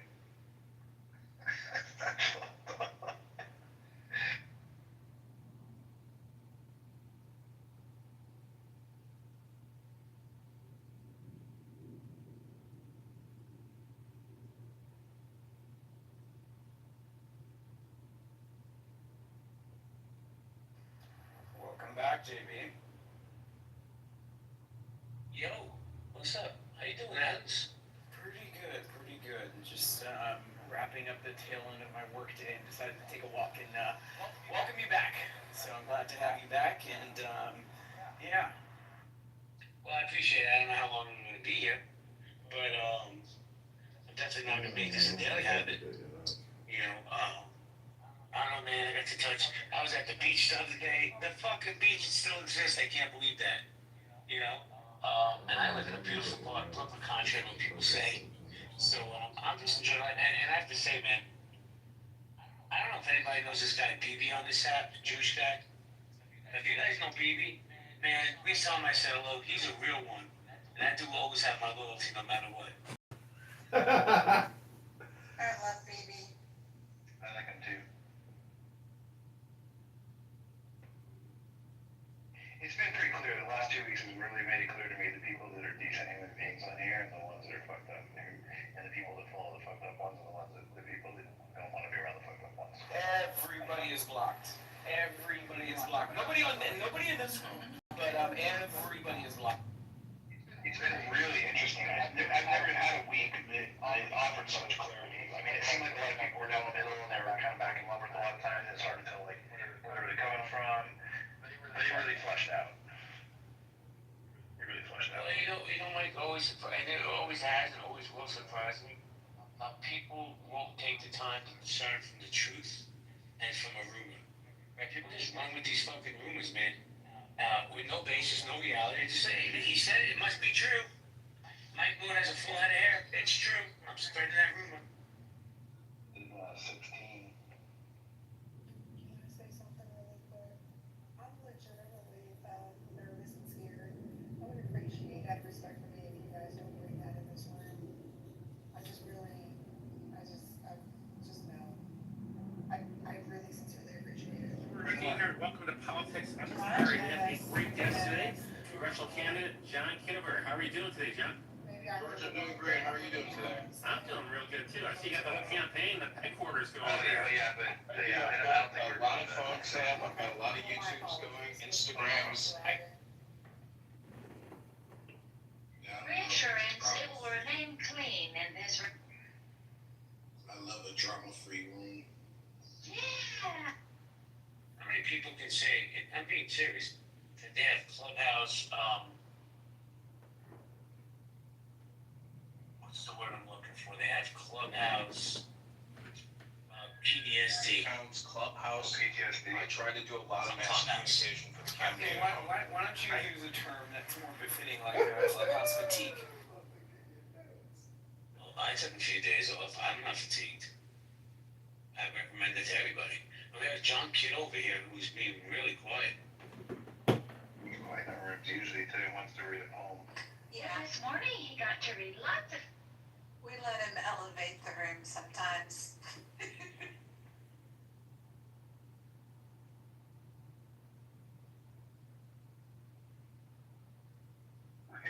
We played a copyrighted song today, just turned on. JB, did you hear about the album concept? No. So John was bitching apparently, this is what I think I heard this right, correct me if I'm wrong. He was bitching because he records everything, he uploads it to YouTube. Well, if you have more than like 30 seconds of a copyrighted song, then YouTube will delete his video. So if you don't want him to be able to record what you're doing, you just pause for 30 seconds and play a song on here. Is that true? It's not the record, like it doesn't stop the recording, it stops the live stream. It stops the live stream. It's not a live stream. Oh, I thought it just made it so it couldn't upload to YouTube. You're talking about it actually stops the live stream. It stops the live stream, yes. So that's true, JB. It can still record, but it does stop the live stream. Well, it would fuck him up too, though, if he records it and uploads it, because it does search the uploads like for copyrighted songs. YouTube does, for sure. Yeah. But it stops the live stream. That's funny. Yeah. We were just messing around. Somebody, you and I think it was, came off and played a Disney track. Everybody was like, what the hell is going on? That's great. Your live stream sabotage. I shouldn't, that's what it is. I don't know the rest of it.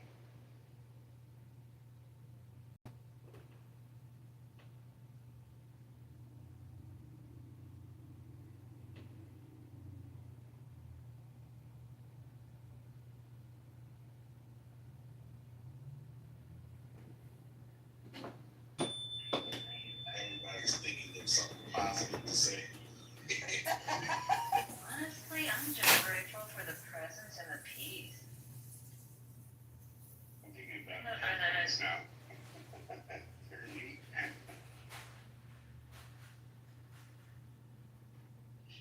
When I first read Certainty's name on here, for some reason I read it as Certainty. I think so. Yeah, because I thought of what a tank was, and I was like, he's taking Oh, money. no. So right now, go. I didn't even think, I was thinking it was all cute, like certainty. And you're like, No, my brain would have knew it to what it takes. oh my god. Okay, well, that's alright. I won't call you that anymore. I'm gonna say Mr., but I can't even say Stir because Doc goes by Stir now. Ah. So it sounds like a good time for a little background on my name. So at about 14 years old, the older guys that I was hanging around said that I carried myself like a young man, and I was starting to do music around that time. So they started calling me Young Sir. Eventually I dropped a young, they started calling me Sir, so forth and so on. So that's my childhood nickname is Sir. And when I started getting on philosophical and everything else, I changed it to Sir. It's creative, I like it. Yeah. No, that one. My mother just calls me Darnell. She won't listen, so. Your mommies are different. And dad. You can just call me Susan. You need to tell what is his name. You need to tell what is his name. Yeah, you need to tell him to call you. Just call me Susan. No, baby's the one that called me Susan one day. Oh, is it? She's like, oh, Susan's here, and he made a poll. Don't talk that way because Susan's here. I'm just like, oh my god. It's a new name every day. That's kind of cute. So why do you guys call this space the Muff? Educate me. The house owner named it, and it depends on who's present on what the answer to that question is. It can be earmuffs, it can be hand muffs, it can be like, you know, when you do something wrong on the golf course, they call it sometimes being in the muff. Or, you know, there's a little double entendre or quadruple entendre going on there. Quadruple. It was originally founded as Hot Wet Muff, and then it was changed.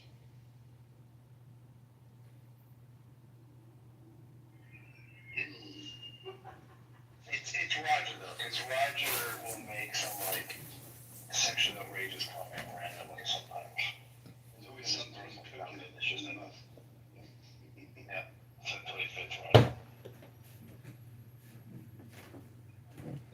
reason I found that sexually offensive comments 99% of the time work as long as there's a comical approach to it. Almost everything works if there's a comical approach. If the other person has a sense of humor.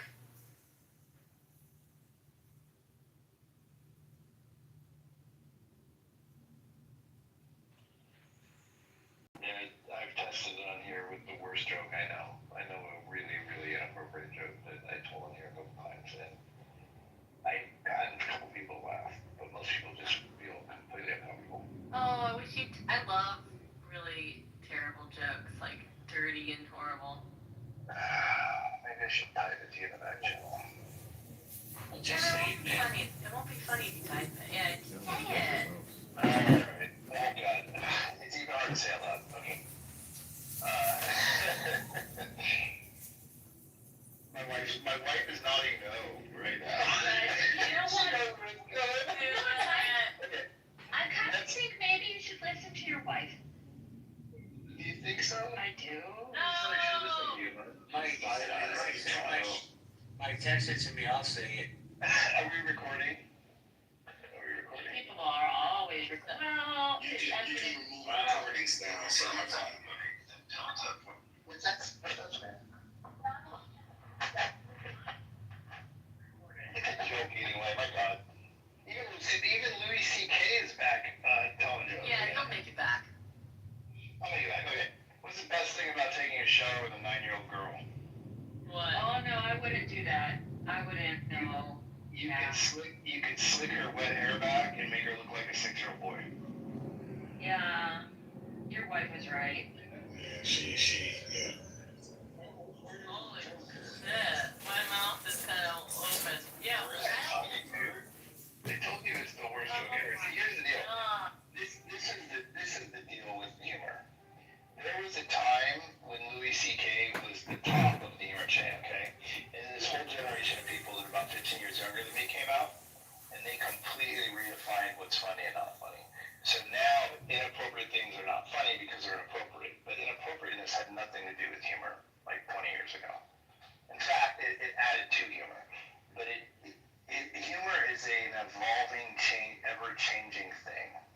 And so things that were funny 20 years ago can be the opposite of funny today. So, but when you age, your brain doesn't always upgrade itself with the newest operating system for the decade that you're in. And so things can remain funny in your head that are no longer funny around you.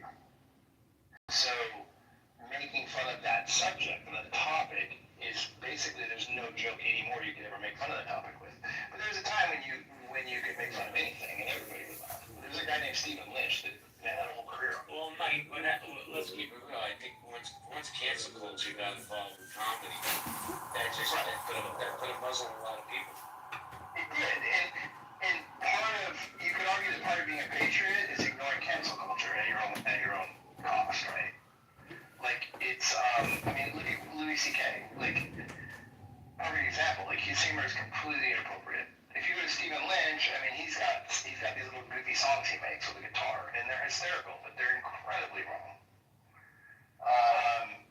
And so I don't know. I just think humor is interesting. I don't know. I just think it's interesting. It is. There's certain things that I.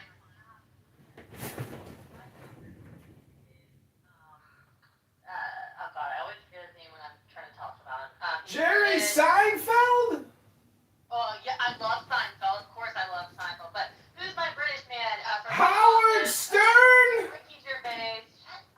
Oh, Ricky Gervais. Yeah, he's Okay, he's my favorite comedian, and like some of his jokes they go far. You know, the one I don't know if you ever heard the one about the cancer kid on the okay, like and not everyone finds that. Like I've watched it in a room with my family with their like little woke girlfriend, and the girlfriends are like like they're just like and my brother and I are just dying laughing, and they're like they don't get it. If you think about the structure of a joke, right? The reason that joke is funny is not because of the topic. The joke is funny because it doubles down on its inappropriateness. It lays down something highly inappropriate, and then it adds to it and one ups it in a way that you can't even imagine it. Mike, do you know the Aristocrats joke? You can take any subject and double down like that, and it does become a joke. Do you know the Aristocrats joke?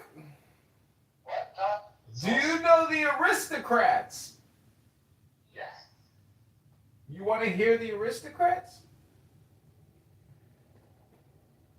Sure.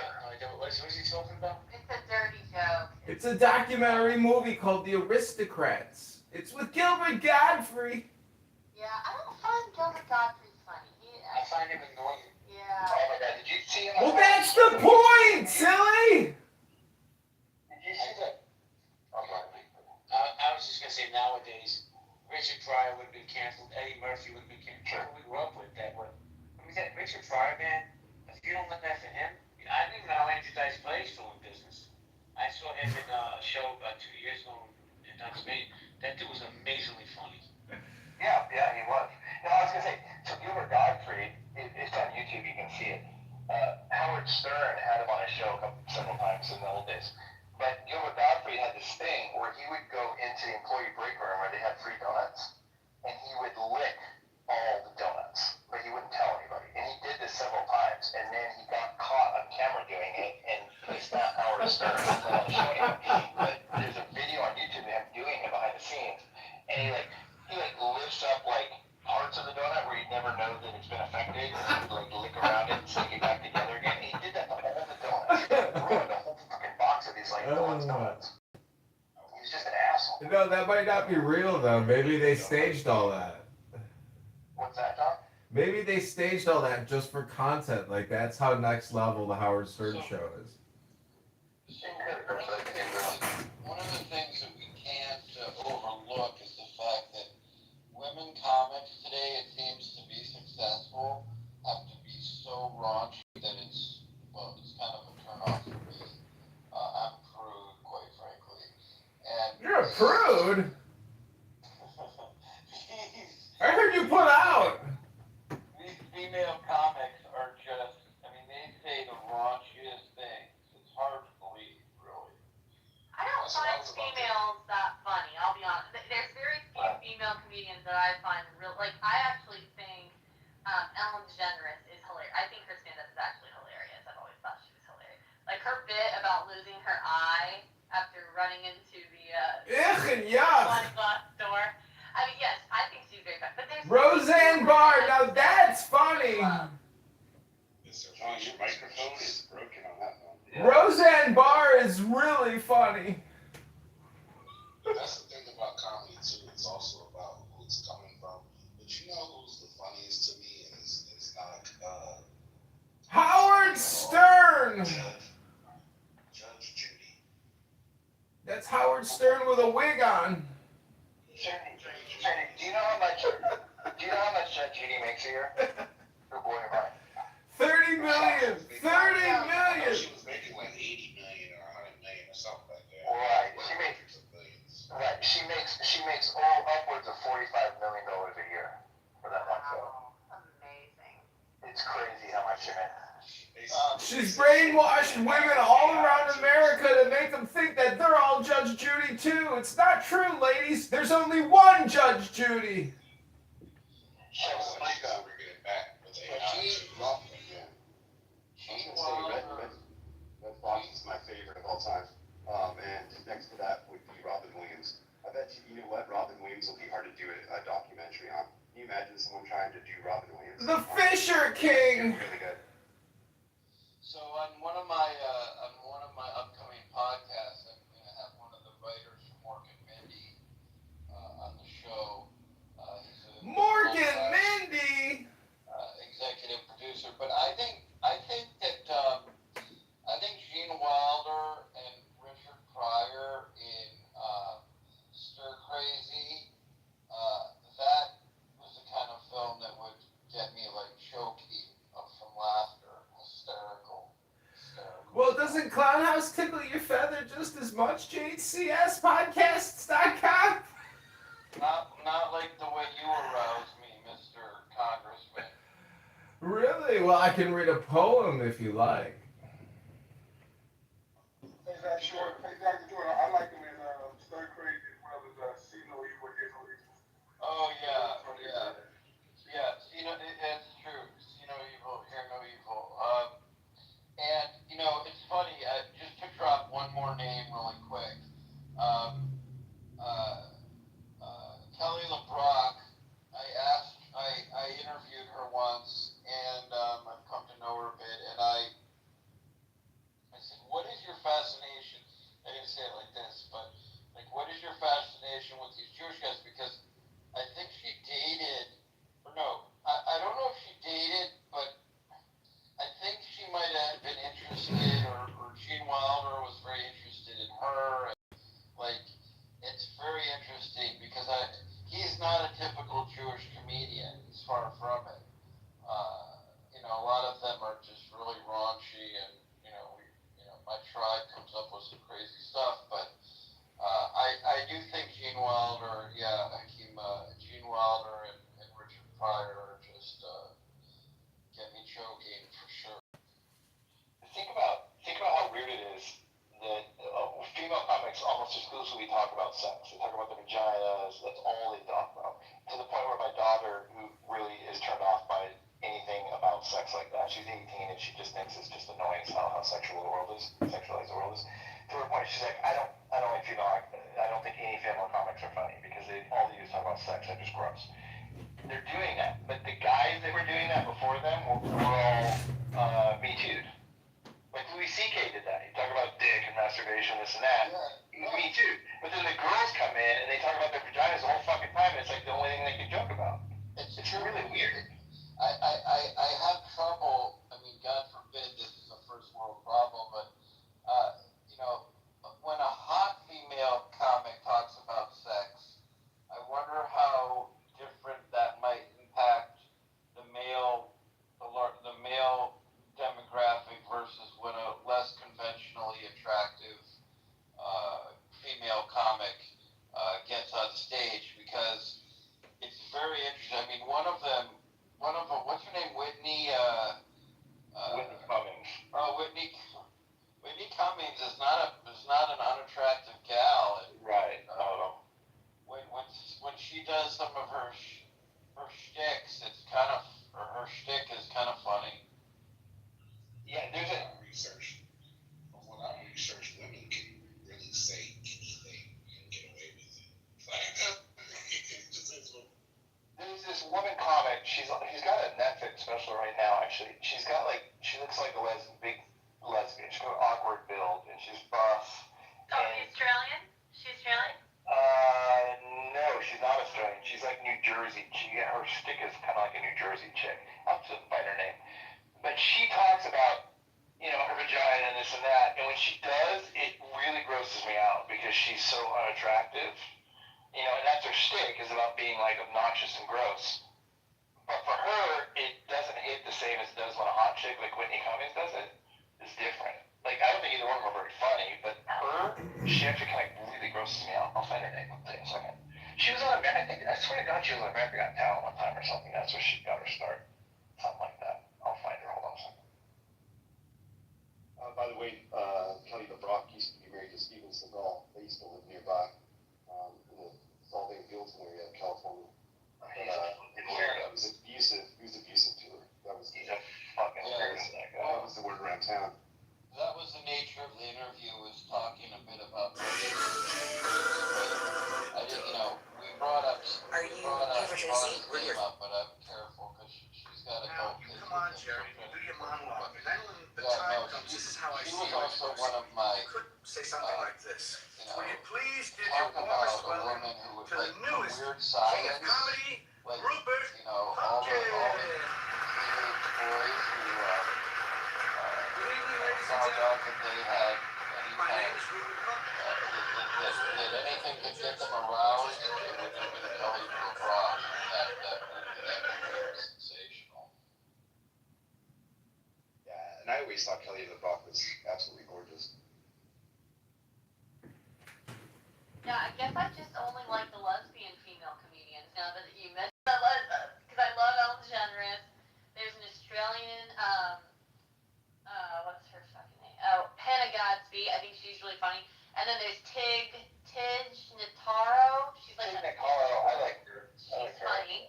And then I didn't realize that she was lesbian, but Kate McKinnon, the first openly lesbian cast member of Saturday Night Live, I did not know she was lesbian. Do you know what I'm talking about? She's like really funny. Kate McKinnon's lesbian too. Yeah, I knew those chicks. Well, Tate Notaro's lesbian as fuck, dude. Oh yeah, she's Jane Lynch, hilarious lesbian. There's a lot of funny lesbians. So if I may, I just want to throw Lily Tomlin. off topic. I just want to say really quick. I saw a photo of Megan Trainor today. My lord, like she never. Speaking of arousal, I have never, she was a little bit heavy set and not my type, and now she looks. You don't like heavy-set women, Dr. Jordan? Now she's destroying her pancreas and she's beautiful. Look at that. Oh, What is it about a thick, buxom woman that you don't like, Dr. Jordan? She's fucking dying on the inside, but she's gorgeous. Well, yeah, I mean, it didn't occur to me that it was pharmacologically induced, but she looks fantastic. I got a question for the moderators. How many days are you guys going to spend on Clown House in the Muff? This is unbelievable. The Supermod team is taking over in the Muff. You guys are really putting together some great shows, everybody, in the Muff. Wow. This is the song that doesn't end. This is amazing serendipity, Mike. Wow, you're really holding it together in the Muff? God, you're fucking like it. What the fuck is that? John, you might want to switch. Oh, it's not manic. I'm just trying to talk. Everybody talks. I'm just trying to say what I'm thinking. Congressman, your teleprompter is malfunctioning. We can't hear you clearly. You can't hear me? Well, you gotta mute up.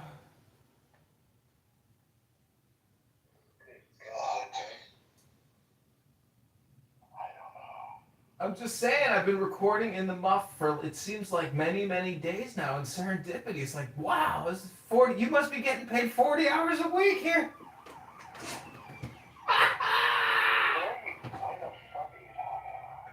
I'm saying you guys are on Clown House 40 hours a week. You're about to hit the 40-hour mark tomorrow. Congratulations. Oh my gosh, this room like grew. Hey, Pockets. Hey, Dr. J and everybody. Gosh. Mike, will you check your back channel real quick? For some reason, I don't know how to fucking look at it. Where do I find it at? When Okay. I see. I go out in the hall, no, not the hallway. Hit the arrow and go to your chats. Yeah. I see it. Okay. Hey, Adam, why did you give out your friend's personal information to JB? Oh, hey, look, it's little Pee-Pee, the new Pete. The new Pee-Pee. His name is Pete, everybody. Look at that cool PTR. He's undercover. Pee-Pee. Yeah. It was too soon. The back channel was too quick, so I didn't even pull back up. Wow, Pee-Pee tried to infiltrate undercover. That was an undercover Pee-Pee named Pete. No, Rodney, we knew he was down there. She knew who it was. I don't know who it was. I've been keeping up on his shenanigans. I think it's funny though, you know, he has obfuscated himself from Pee-Pee to Pete. That guy. This is honestly the funniest game. I haven't seen him in a long minute. What's going on? So how many people, when you come here and you speak all day long, know that I'm like very urgently live streaming and cutting every hour or 2 hours? But like this in the Muff is, it seems to be fully automated now. It has its own chillism effect happening. Let's be honest, John. This in the Muff is the most like normally healthy, pleasant room that I've seen in a long time. That's why I've hung out here for all week. You just told a joke about raping a child in a shower who was 9 years old or 6 years old. Yeah. It's a fucking joke that I prefaced by the worst joke I know. Go back, watch the live stream. I don't think you're gonna like listening to your joke. John, if you can't understand the value. Just saying, when you say pedo jokes on my YouTube, you could kill my YouTube income. John, are you interrupting a mod? We have rules sometimes. Oh, there's rules in this house. Which rule is it? I forgot already. You know what? You're like my bastard redhead stepchild, John. It's so hard to love you. Like you make it so fucking hard to love you. BB's here, but he's on the phone. I don't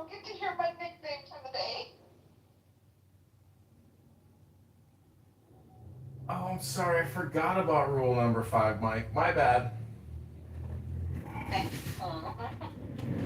Redheaded stepchild. Exhausting. I can't find that comic I was talking about. I'll make you run.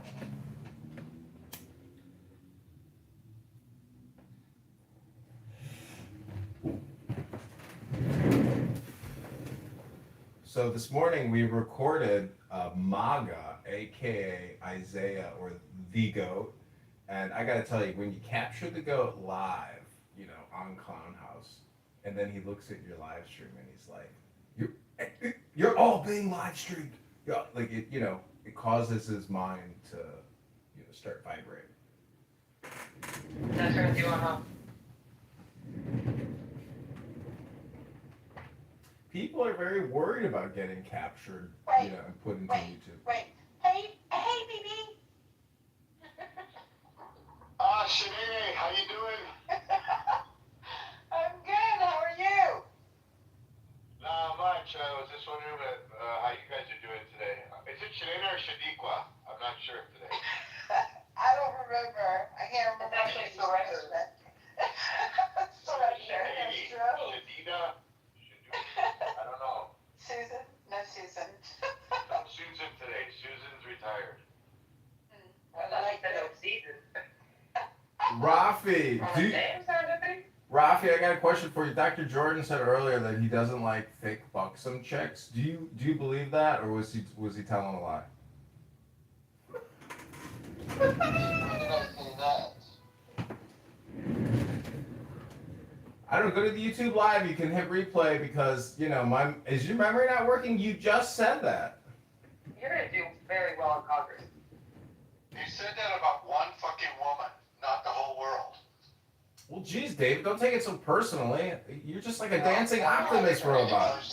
Wait, hold on. John is the prime example of why people don't ever get past the Congress. Exactly. Just John. days, weeks. John, let's observe the ambience of the room. Your mic is really, really loud tonight. Oh, I know. I can read a poem if you'd like, because I know that my thoughts when I speak are probably not appreciated by a lot of people. We don't want to hear a poem with your mic the way it is. Because it's not peaceful. Your mic is not peaceful, so you can't read as peaceful poems. Yeah, your mic creates a hostile environment. I like the passive aggressive, John. That's total projection. You guys are projecting on me. Rodney Dangerfield, they co-authored it. It was fantastic. Like, why is your mic so fucked up, John? Like, you know better than this. You're the one that fucking has 60 phones and pays attention to fucking recording shit. Like, you're supposed to be the expert in this realm. Like, make it sound better. Figure it the fuck out. You're shit. Give us the audio we want. Oh, he went to switch There's phone. no discharge in the board. I'm just waiting for someone to play 30 seconds of music. This is a new flight. Can somebody read the rules and regulations of this aircraft? Yes, would you like the aircraft spiel? All right, give me one I second. love it. Yeah, I was wondering if, yeah. I'm gonna try and do like Mon and go through. Can you describe how the stewardess is dressed and everything? Like, She's wearing a cute little navy and white suit, BB, just for your pleasure. okay. I thought she was wearing the stewardess will be providing a message to the passengers of this aircraft. Ladies and gentlemen, welcome aboard in the Muff, providing services to Procrastination Island. We ask for your full attention as we review important safety information and rules for the house. Ensure your seatbelts are fastened and in the upright position. All carry-on baggage must remain stored in the overhead bins of your brain. Seriously, we don't want to hear it. Your seatbelt fastens by staying on mute while others are speaking. We can only hear one of you at a time. To release said seatbelt, make sure it's meaningful, brief, and avoids the use of the N and K words, both on stage and in chat. Please expect turbulence, which can occur unexpectedly and regularly.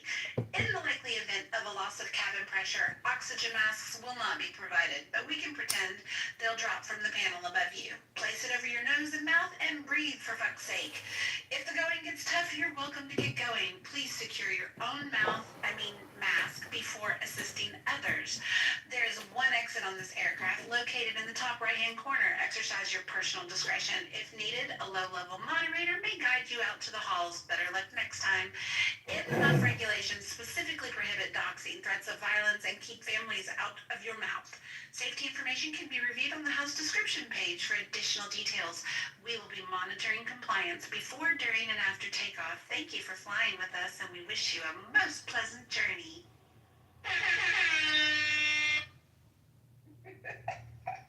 Well done.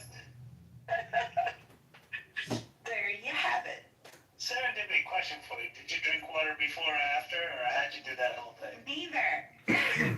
Well done. Well done. She's a professional, bro. That's right. Come on, BB. And it's Shanae. Shanae for one, but she took a breath and she read that whole thing out. Professional. No breath. Next time, I think if anybody wants to ask a question, you can press the overhead light. There's a button there. And you can ask for a stewardess to attend you. Oh.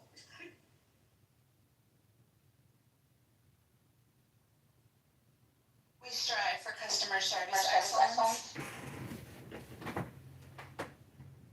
Sorry to hear that. No, I'm just kidding. Glad to hear that. How you doing, Nabi? Good, good. I threw my hat in just now for the Board of Education.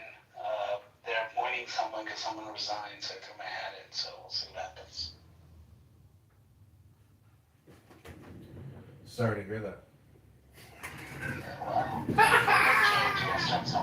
Sorry to hear that. Sorry to hear that. So will they do an election, or are they just going to appoint somebody? No, so as shady as it sounds, right? One of the guys who was a trustee was a lawyer. Suddenly his law firm somehow got the contract last year while he was serving to represent the Board of Education. So now somebody pointed it out and he said, oh, you know what, I need to resign. So he resigned effective September 1st. So they send out an email, write us a letter, give your bio, give other things, and tell us why we should appoint you, and then we'll make our decision if we want to appoint you. So I wrote my letter and gave my bio and my other details, and see what happens. You know what I say to that? Zippity-doo-dah, zippity-day. My, oh my, what a wonderful day. Plenty of sunshine heading your way. I hope your hat collects everything you wish for, my friend. I love it when BB sings. BB, what's your go-to karaoke song? I don't know. It's, well, usually Whitney Houston, I'm giving all my love. Like, all my love for you, I think it's called. I forget now. I love that. Whitney Houston, huh? Yeah. Go big or go home. Yeah, I can reach those high notes. So. You guys ever see that Instagram? It's like an ad for like weight loss, and then the broad gets waken up in the middle of the night and chased down the street with a guy with a crowbar. No. So she gets woken up out of her sleep, and there's a guy with a mask and a crowbar, and he's chasing her down. Is sort of irrelevant. But I can put ideas in there and get ideas back that are interesting and worth thinking about, and especially in the process of self-inquiry. I find it the most powerful tool I've ever run into. Gurus are nice, but you don't have access to gurus very often. Well, I will say, one way that I have found it useful was like, obviously, like say some people can be very narcissistic, but what seems like narcissism could be ADHD, or it could just be, some other kind of thing that has nothing to do with it. Whereas like, somebody's narcissistic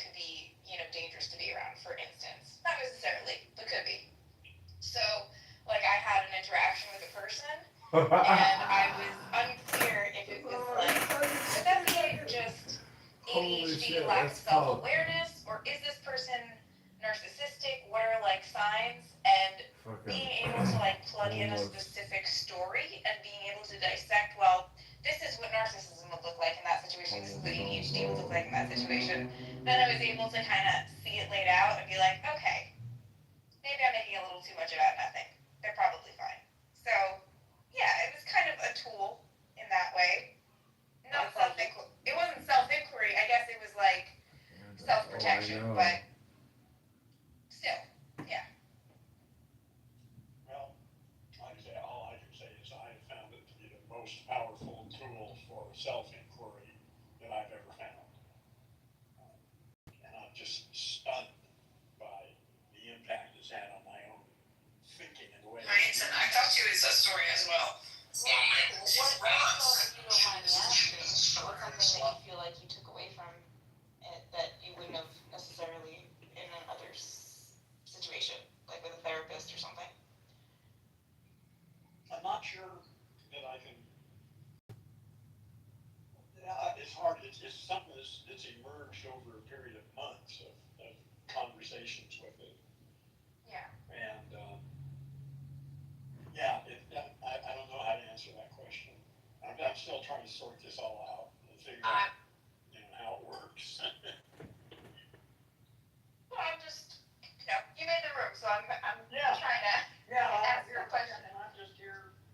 I've got as many questions as anybody else, but I do have had, I've had some experience using this thing. I was just gonna say there's a reason you're into training it. certain people. That's not really interesting. I was just around 8,000 calories a day. You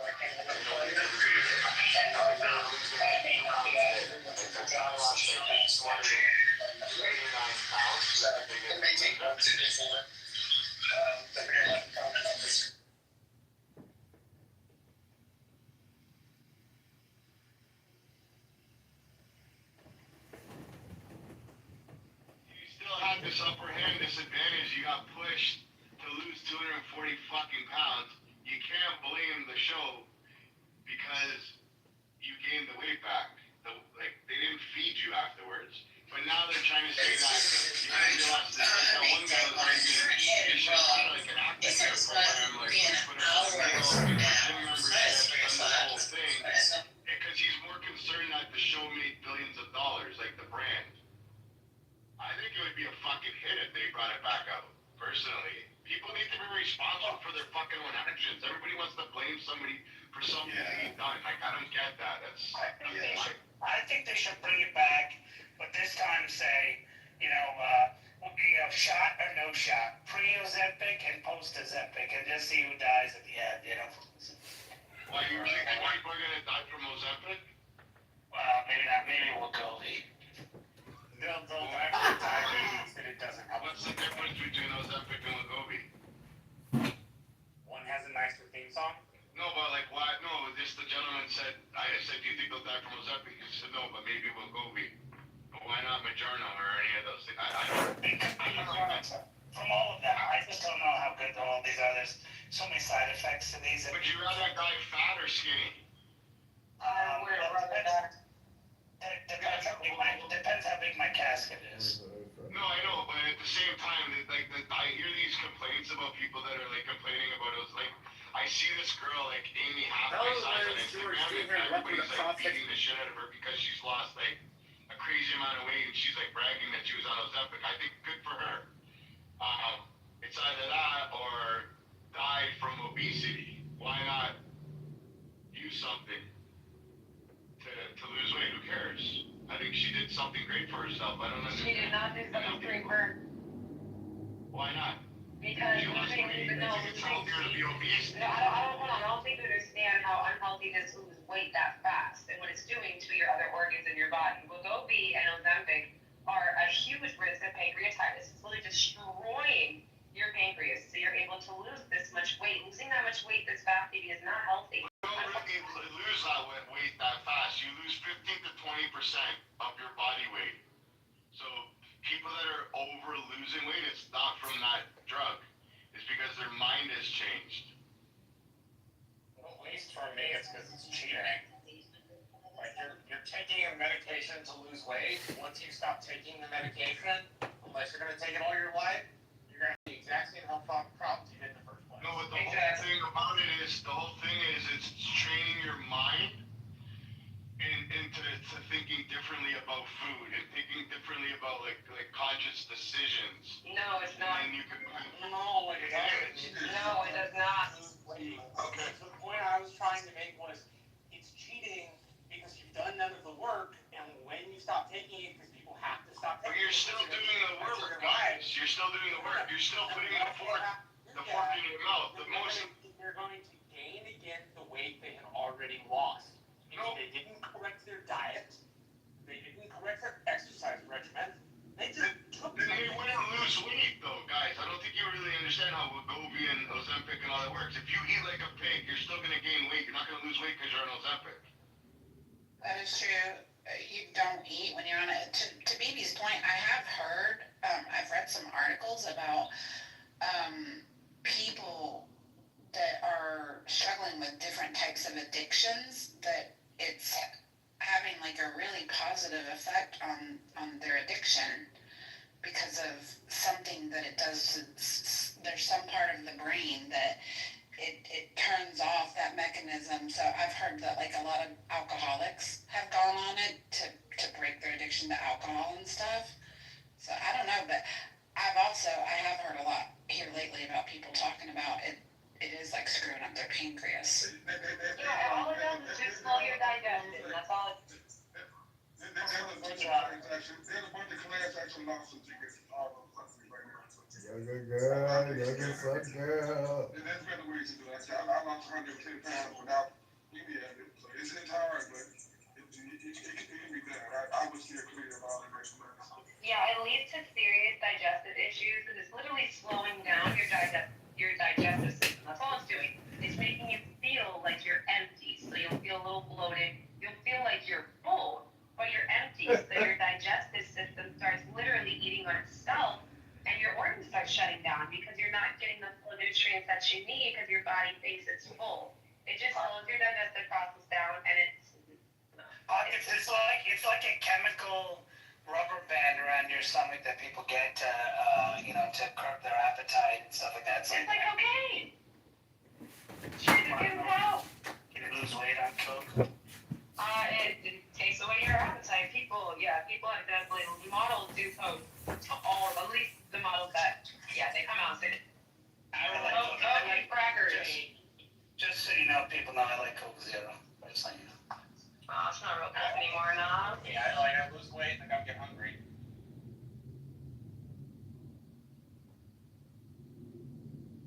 My manager at work is on a fucking Ozempic, and within 3 months she is tiny, and now she has like a kidney stone. She got a bunch of shit going on in her life now, or her health, and she looks good. So as long as she's happy.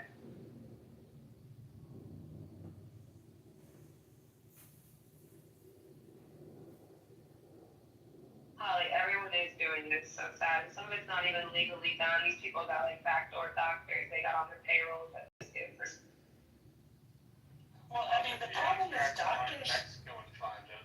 Well, doctors now are actually like I have a friend of mine. He's a PCP, right, primary care physician, and 90% of his business is weight loss. I said, so what do you do? He's like, they come in, I give them, I weigh them, I put them through this machine thing, whatever, and then I prescribe them weight loss drugs, but I put them through the regimen, like saying, you have to do this, you have to lower your fat, you have to do this, that. And I'm like, okay, and they make a ton of money doing that. And then they charge for like a separate session and all that. But because they have the medical license and they can prescribe this drug, they're minting money doing that, getting 3 times the patients they would have before. Incredible. Yeah, they get commission on their write-offs, on all those prescriptions that they get. That's how drug dealing is inspired. Did you see now that the DOJ arrested, a little over, 100 to 200 healthcare professionals that were scamming through false procedures, false medication, charging for codes that weren't real, and there was like over like $6 billion now, like in it, not just a few months ago.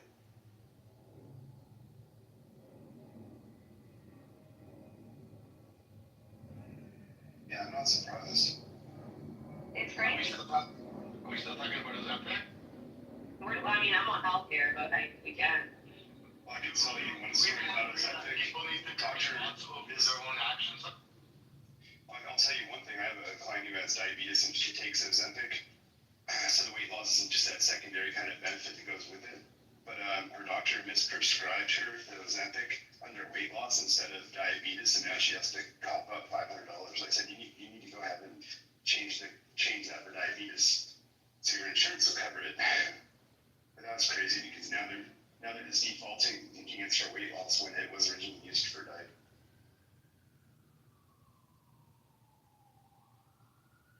Do you guys think that those people that are suing, I think it's like $2 billion in lawsuits, like don't people need to be like responsible for their own actions? And like you went on it for a certain thing, you wanted to lose weight, now there's complications.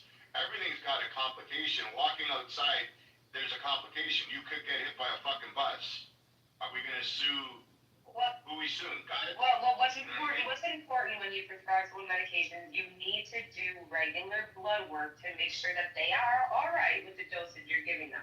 A lot of doctors aren't doing blood work checkups on these people, so they're not catching like, oh shit, your shit's shutting down, your pancreas is shutting down, you got pancreatitis, you got stage 4, pancreatic cancer, they're not doing these blood work tests, they're not checking. These doctors are overworked, bro. And they're not doing the checkups. I agree with you, pockets, but don't you think people also need to be aware and also say, yo, doc, I want regular blood labs done on me, and I want to be on top of my health instead of relying on the doctor to be responsible for your own, you know what I mean? Do you go to the doctor if you're feeling a pain, right? But how about those people that don't go to the doctor until they feel the pain and they haven't seen a doctor in 5 years? And then they go in and they, but when you have a doctor though, it's not, when you have a doctor, you are signing information, you're signing PTP switch forms, you are putting your life in the hands of that doctor. It's not on the patient to remind ourselves we need to do blood work. So there is a form of malpractice happening, with the not being on top of things and trusting, a person who's not a doctor, who doesn't have a degree, who's not informed on everything and anything. That's why we go to doctors, so they can do these things, hey, I gotta get you in for blood work next week, don't forget. You know what I mean? Because we're not doctors, we're trusting in these providers. So there is a form of malpractice when they're not doing their part and making those calls and scheduling.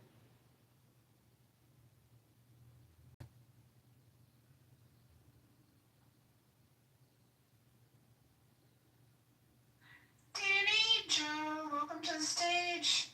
Did y'all want to add anything? I know y'all can't. Hello. Hey.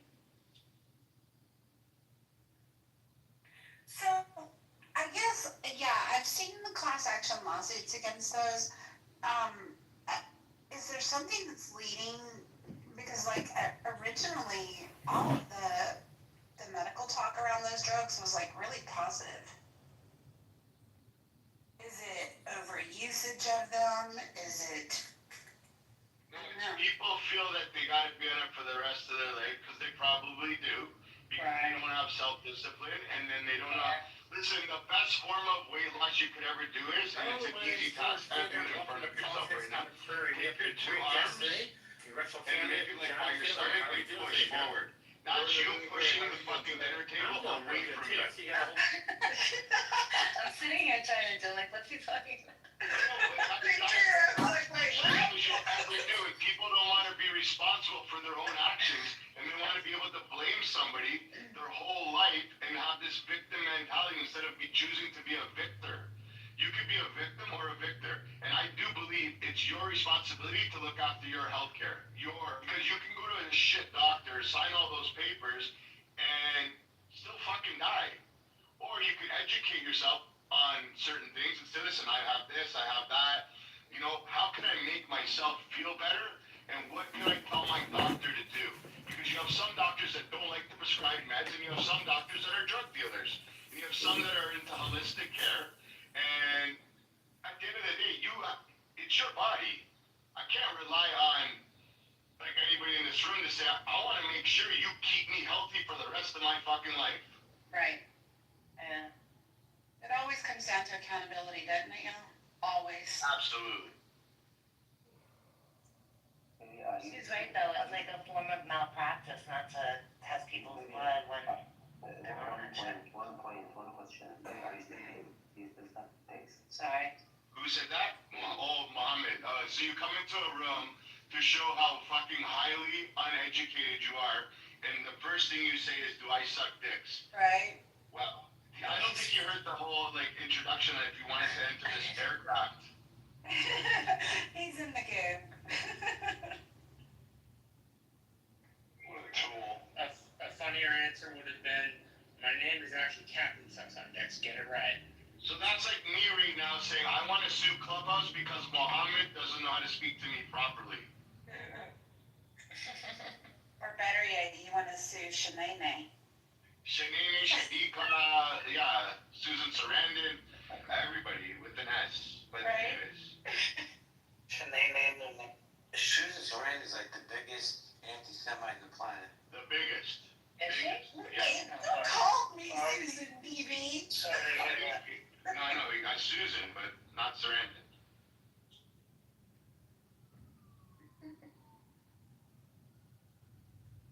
That was my least favorite name anyway. I know. I think I'm going fun with Shanae. What? That doesn't even fit you. I think that's why I like it. More like a Sharon. It's my alter ego. I think serendipity is a great name. Aw, thanks. Me too. It's one of my favorite words, one of my favorite movies. It just fits. I was just gonna say, did you see the movie? I love the movie. Yes. Good.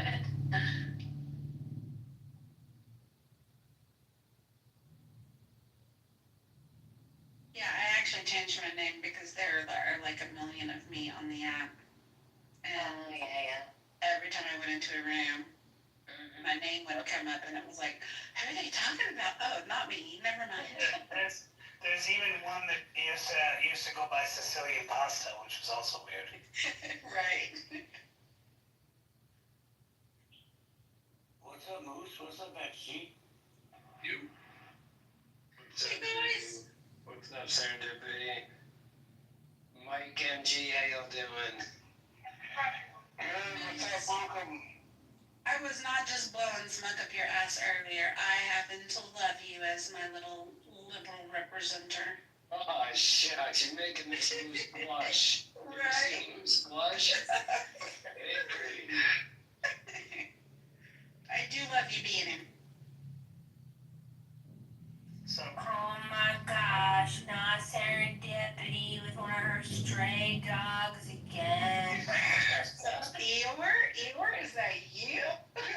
Stray Moose, not a dog. can I ask Moose a question? What do you think about Mondami? You know what? I don't even have a dog in that fight. I used to live in the Jersey, New York area. I haven't really been following it closely, but, you know, I'm gonna take the fifth. I don't, you know, I don't, I mean, I like that top set the system, I suppose, but Amazing. I don't know. Every Democrat is given the same words. What's up, Jake? Naveen, you probably aren't old enough to remember the late 70s in the Bronx. No. That's coming back to New York City with the greatness when Mondami was. Well, look, Mondami, I mean, a lot of Indian people will tell you this. His mom is famous for, like, Mira Nair. She made some Mississippi masala, which had Denzel Washington and some, crazy, like, Indian chick or whatever who was in there and stuff. So, like, oh, she's amazing, whatever you think about it was a cultural revolution. She did Namesake, which made Calpen famous and all that. But but she's also like a raving lunatic in some of her policy. She wants, I mean, if people who are in India who know her political point of view, she actually left India because she was trying to push Sonia Gandhi to become, prime minister, and the country was like outing her pretty much. So anyway, those who know about it. This dude comes from a family that's worth multiple millions, and he's living in a rent-controlled apartment. Yeah, that's a problem. Well, I mean, look, JB, it's kind of like Or is he just a man of the people? Hold on. It's just like all the Democrats. This is the scam they do. Bernie Sanders, the millionaires need to say becomes a millionaire. The billionaires we need to. Okay. Then you find AOC who talks about. Then you find that if you actually look and you actually research, which people don't do, she grew up in a privileged school but she's a girl from the Bronx, from the Bronx. I grew up over here. And then you look at it, you're like, no, she grew up in a privileged. Oh, I was waiting tables. Yeah, you were waiting tables to make extra money, but your apartment was paid for by your parents and your family who lived in a very luxurious area, which is where you grew up. I mean, you can look it up. What's that? Benny Johnson did the whole video. She grew up in West. And say, but you won't admit that. Just like Obama leaves out the part where he grew up in, where did he go? Now I forgot. It wasn't Thailand. Kenya. No, not Kenya. No, we're in Indonesia. 2025 because of the birth movement. Right? So those things, I mean, look, I'm not talking about where he was born. I'm saying he was raised for part of his life, and actually a large portion of his life, by Mr. Sotero. The book, Hope from My Father, is a book about a sperm donor who he never met. He became, and he admits it later in life, of course, after he's president, or after he's eligible for re-election. He admits it, says, I never actually met my father, but he was raised by Mr. Sotero, but doesn't even invite, it's just, why are there all these weird things that are just not allowed to be asked or known? Look at Crockett, Jasmine Crockett, right? She acts like she's from the hood, she knows everything, and then you actually research and find out she grew up in a very rich neighborhood. She actually is very well articulate. She's never talked the way she talks now. And you can actually watch videos. In fact, Benny Johnson put one on, I don't like Benny Johnson so much, but he put it on X, and he actually did an investigative report on it. He actually interviewed people that grew up with her, and these are like legit people that she's actually talked to. And I said, yeah, I don't know why she changed her accent and why she did all that stuff. I actually know her. She's best friends with my other girlfriend. She actually talks like that. I don't know. Naveen, let me ask you a question. Let's see if you're going to be honest. Was Fred Trump a known racist? Was Trump a known racist? Fred Trump, his father. Oh, yeah. He was a known racist. Absolutely. So they all have skeletons in their closet. Of course they do. But, but all that is like, in other words, that's known. It's one of these things where reporters ask him those questions. Other than, find a reporter that's gone to AOC and said, tell me about your Westchester upbringing. Find someone that's gone to Mamdani and said, hey, don't you live in this? Yeah, you'll find candidates opposing them that talk about it. But find me someone that does that and ask them and forces them to explain how growing up in Westchester makes you a Bronx girl. Right? How you grew up in that, when will that, and those are the issues. So find me someone who asked Barack Obama when he was running for office about the time in Indonesia and all that stuff. And hey, Mr. Sotero, where is he? By the way, Mr. Sotero basically died and never got to visit the White House. But a book was written about the guy who abandoned him. Amazing.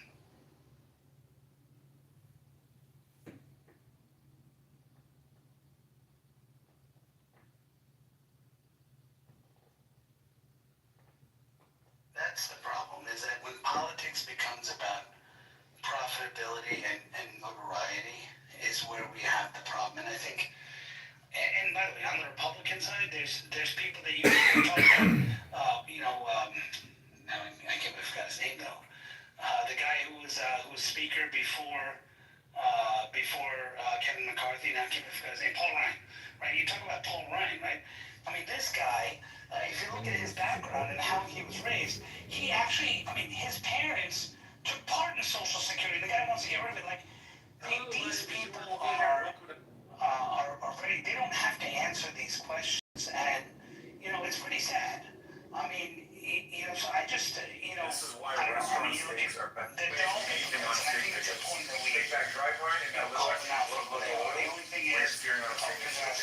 questions about this and opportunity.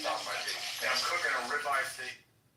Well, this is resting for 3 to 5 minutes. This will be done. Wait till you see this. While these onions are searing, I like to take a little bit of butter and some thyme and just throw it in like this, guys. We're going to salt and pepper these onions here, which is also going to add more flavor when we pour it over the steak.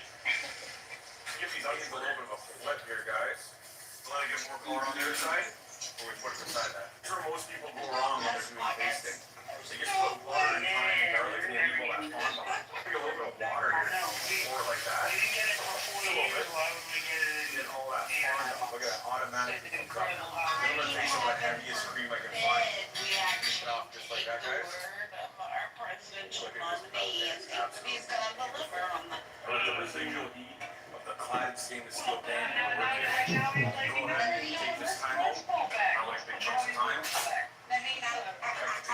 I'm more time. I said help it out like this. Most things, but come on. We're absolutely gonna love this steak tonight. This is why we're What was I gonna say? I don't know, but I sure hope you weren't about to make excuses for Trump. Well, I wasn't. I was just about to say, we should also say, all these people are talking about how bad Trump was, and yet not a single one of them released anything related to Epstein, and they're all gaslighting everyone right now. Why don't we call that out? Hey, you're saying that Trump Because by virtue of calling that out, you're like not taking accountability for the fact that that is something he said he would do that he wouldn't. And the reason they're not calling it out is because they didn't campaign on a promise of releasing them either. So exactly. Obligation. Actually, Elizabeth Warren and others all on the campaign trail said, we're going to take this rapist. We're going to take this rapist. President. They talked about this. Oh my God. I know, but I'm just, hold on, can I at least? Yes. Sorry, go on, I'm sorry. Go ahead, Naveen. Okay, so again, let me say it properly so you guys can be quiet for a second, okay? I believe Donald Trump lied to us on releasing it, okay? Can we get that off the thing now? Now, in addition to that, there are politicians that are telling everyone wrongfully that Donald Trump was on the list. My question is, if he was on the list, and it was 4 years to release that information, and you saw that, and you know for sure, because Eric Swalwell says he knows for sure, so does others, so does Adam Schiff and others, they know for sure.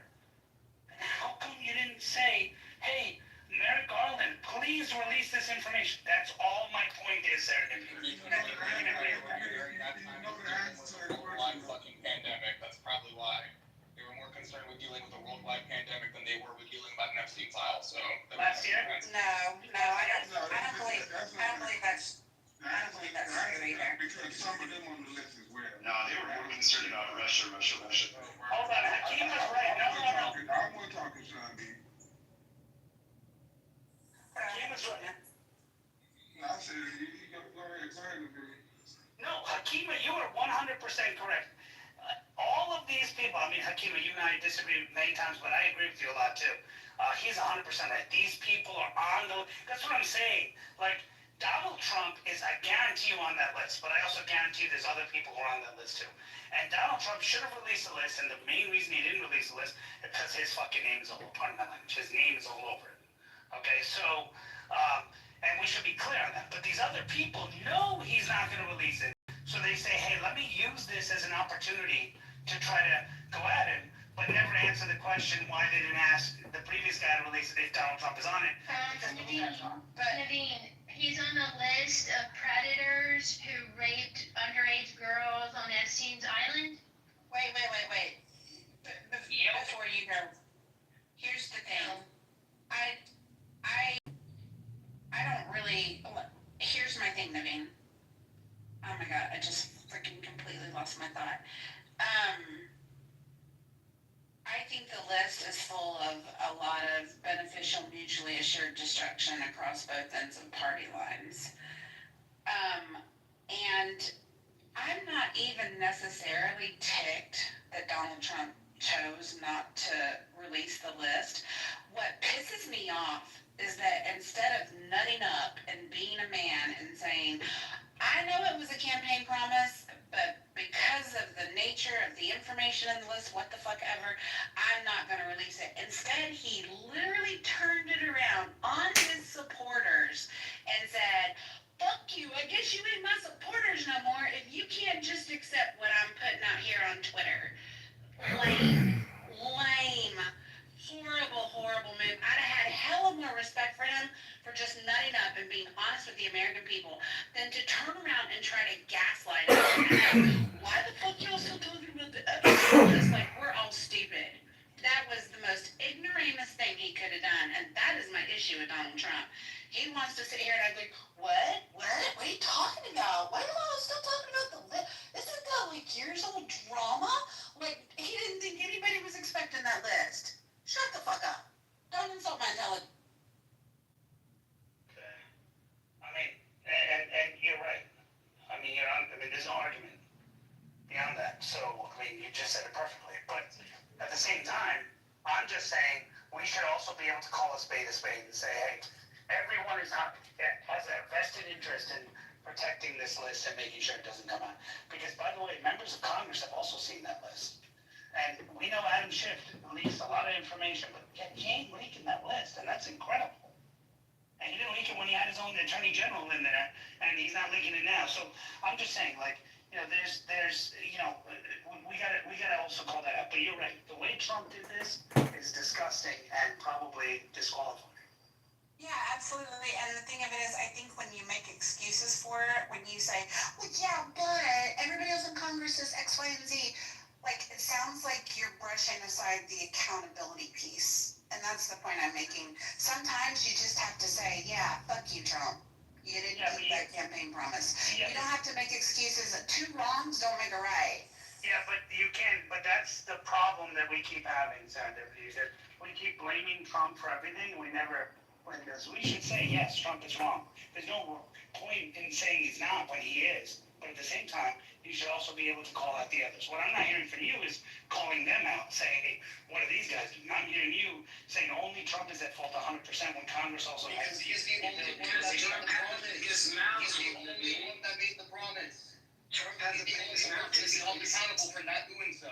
Because he's the only one who's promised to do so. He's the only one who's president at the moment. Like, he has the biggest mouth. Serendipity nailed it. Like, he's literally flashing back at his supporters. Like, it's always been about him and nobody else. His favorite thing in the whole world is a mirror. And the thing of it is, you know, he was ticked off because he likes to use his power of social media influence to move his base in the direction that he wants to move his base in. And he's a fucking brilliant media mastermind, because you know what, when he came out and he said, what are y'all talking about, why y'all carrying on about something that's so old, this is dead news. When that didn't work, he tried the tactic of attacking his supporters. When that didn't work, he flooded the news with other bullshit junk. That, I mean, do you hear any of the news outlets talking about the Epstein files anymore? No, he just keeps throwing. Like, media mastermind, I wouldn't say so. I think his base is just dumb enough to consistently eat up. No, he is absolutely a media mastermind. XG, how are you? Turn up. From the back, Monica. Fuck you, bitch. Politeness here for the mods in the muff. If you're too immature, you can see yourself out. Hey, Monica, I think it might be time to do a little stewardess spin. Y'all should hear her. She's really, really good at it. I really can't right now. Oh, darn it. Ugh. She's so good at it. I have a question. So, you know, I'm a little bit confused as to, I mean, I can definitely understand where serendipity is coming from as far as, you know, the Epstein files of Donald Trump. But it's also very strange to me that the Anthony Weiner FBI files didn't come until, you know, the very, very, very end of that election, you know, before Trump came into office. Who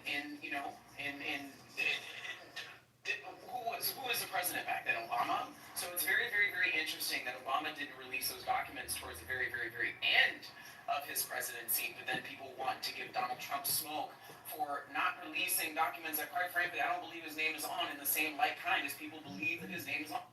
I agree with you. I don't think his name is on it in the same like kind that people are are insinuating, and honestly, I wouldn't even have put it, that information has passed through so many hands. I think that it's probably intentionally guaranteed a mutual destruction between the parties. Like, I don't disagree with you.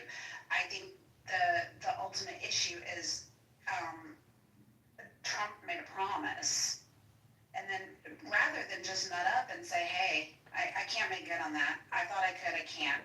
Whatever reason you want to use, nut up on it and take the L.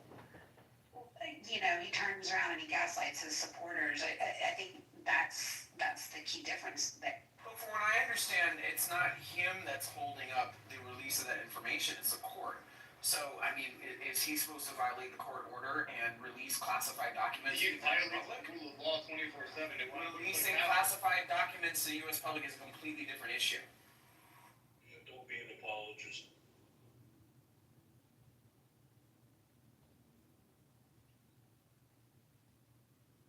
I think everybody has to be, what's the word, thought about on their own merits. Everybody has to be ruled, you know, we have to make up our decisions based on the merits of the person, Yeah, and the thing of it is, I do like to hold Dems accountable for the things that they do, but I can only do that in good faith when I'm willing to look at the things that my party does that don't please me either. I think playing this game of everybody acting like their party is the perfect party and the other one is the big bad evil, I don't think that helps us have good discussions.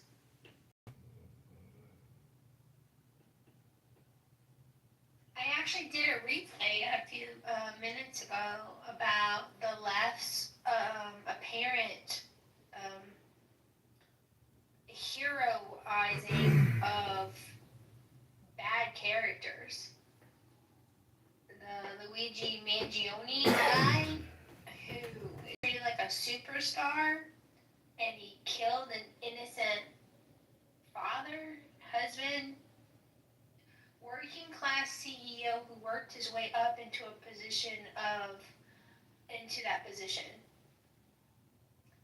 Victor Davis Hanson had a video on it yesterday. I brought it to the muff in a replay.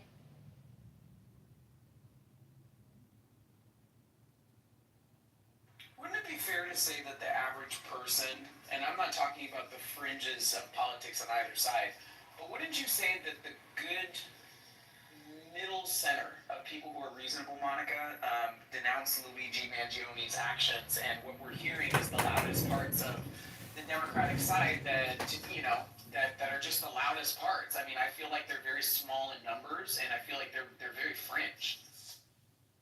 So just a kind of a related example, and just to prove to you that all these politicians lie severely, but there was sexual harassment claims in 2017 with the United States Congress. Nancy Pelosi went around the country helping the House win the midterms in 2018, which was huge. Okay, and she talked about releasing the sexual harassment files of and record of every single member of Congress till they never released and brushed under the rug. Why? Because her own party was in it and never held accountability for it. Nobody asked her again about it. She talked about it all the time. People cheered it. AOC cheered it. Others cheered it. Said, you know, that's what needs to happen and all that. And then won their election, and then they shut up. So, but the point is, their base isn't as passionate as saying, "Hey, you didn't release it." Maybe they're okay with the rape claims that against some of these, congressmen who, there's insane claims, both Republican and Democrat. What I'm saying is that these people say this kind of crap. And, Trump is supposed to be different. I get that. And he should be. And I've said it. Like, he should have said it. He should have released it. There's no excuse. But I'm just trying to give you a point of view that, the same passion, the same Democrats in this room won't say, wow, my party hid details on women being raped in Congress. And, oh, my God, they need to do it. They just let it sweep under the rugs and shut it up. Pelosi could say that because she owns the media, and she knew nothing would come of it after. And like I said, I mean, we can play the tit for tat game for sure. I mean, what were we saying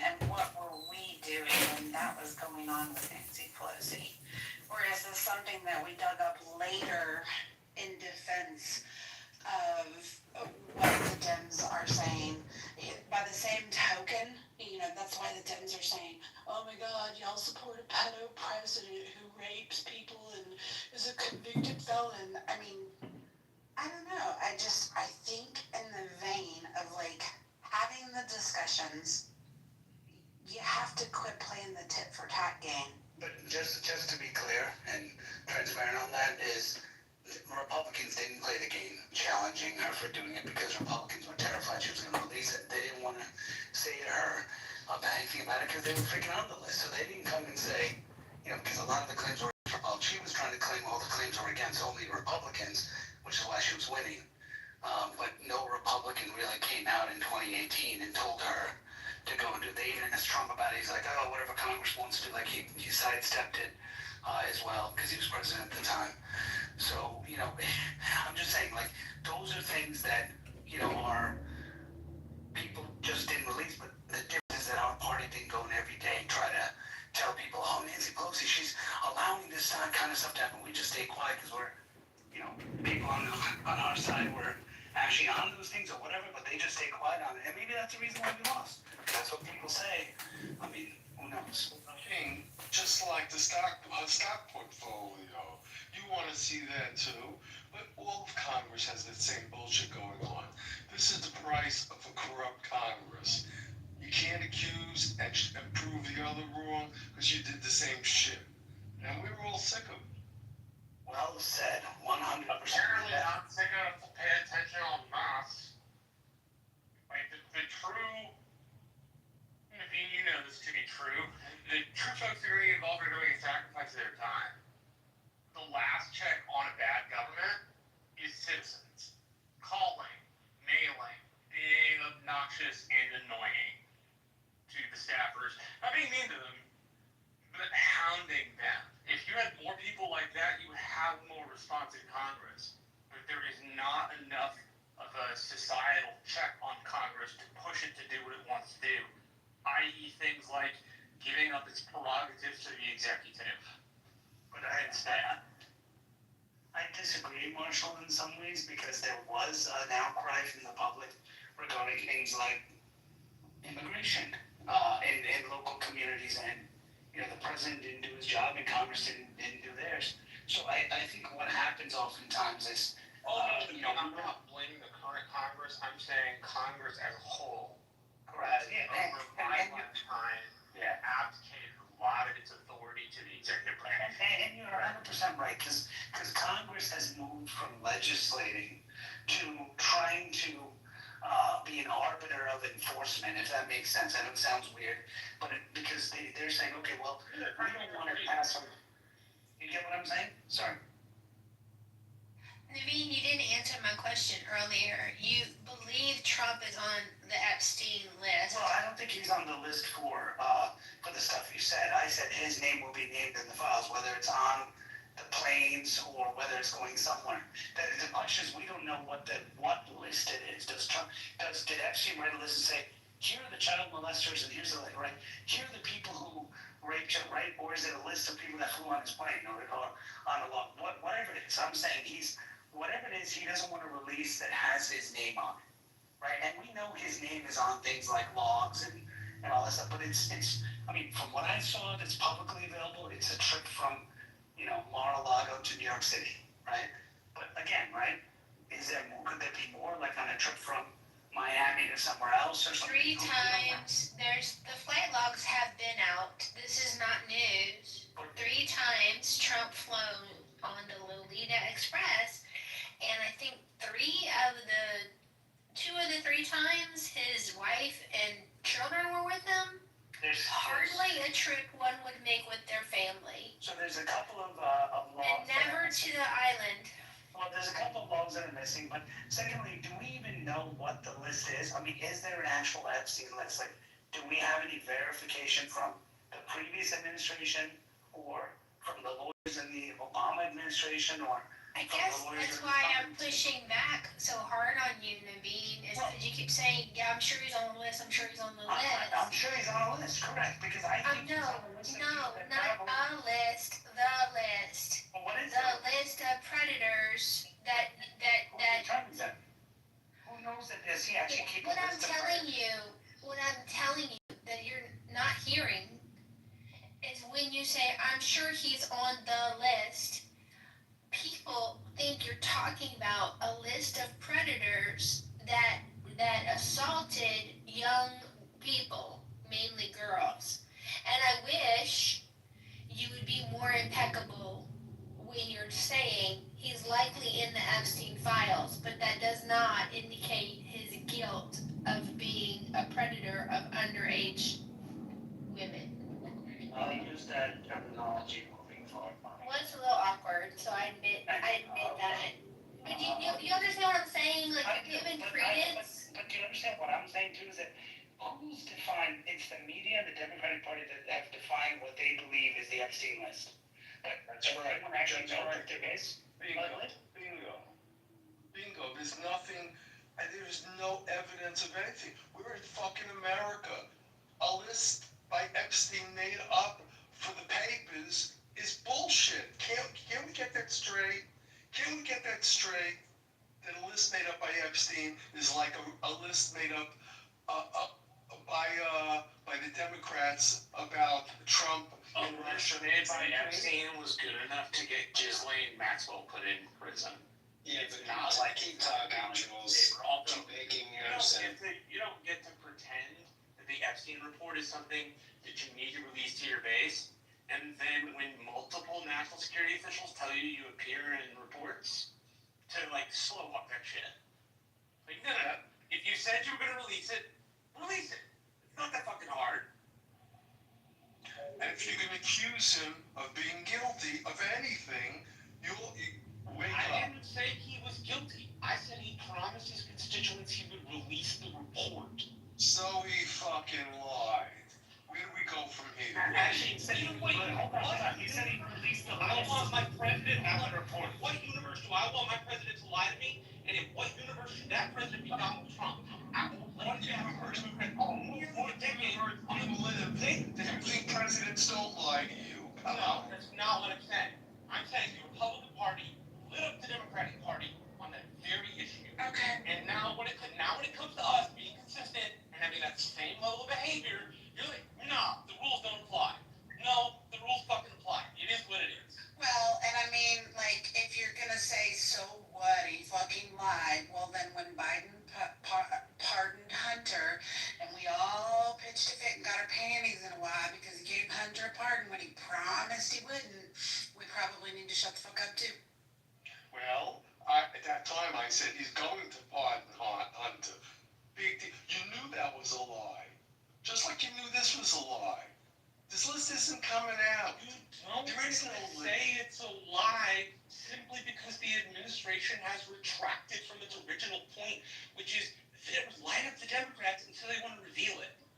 Marshall, Is there a list? what is he doing? Bald-faced lie to your constituents like that, and then not expect something.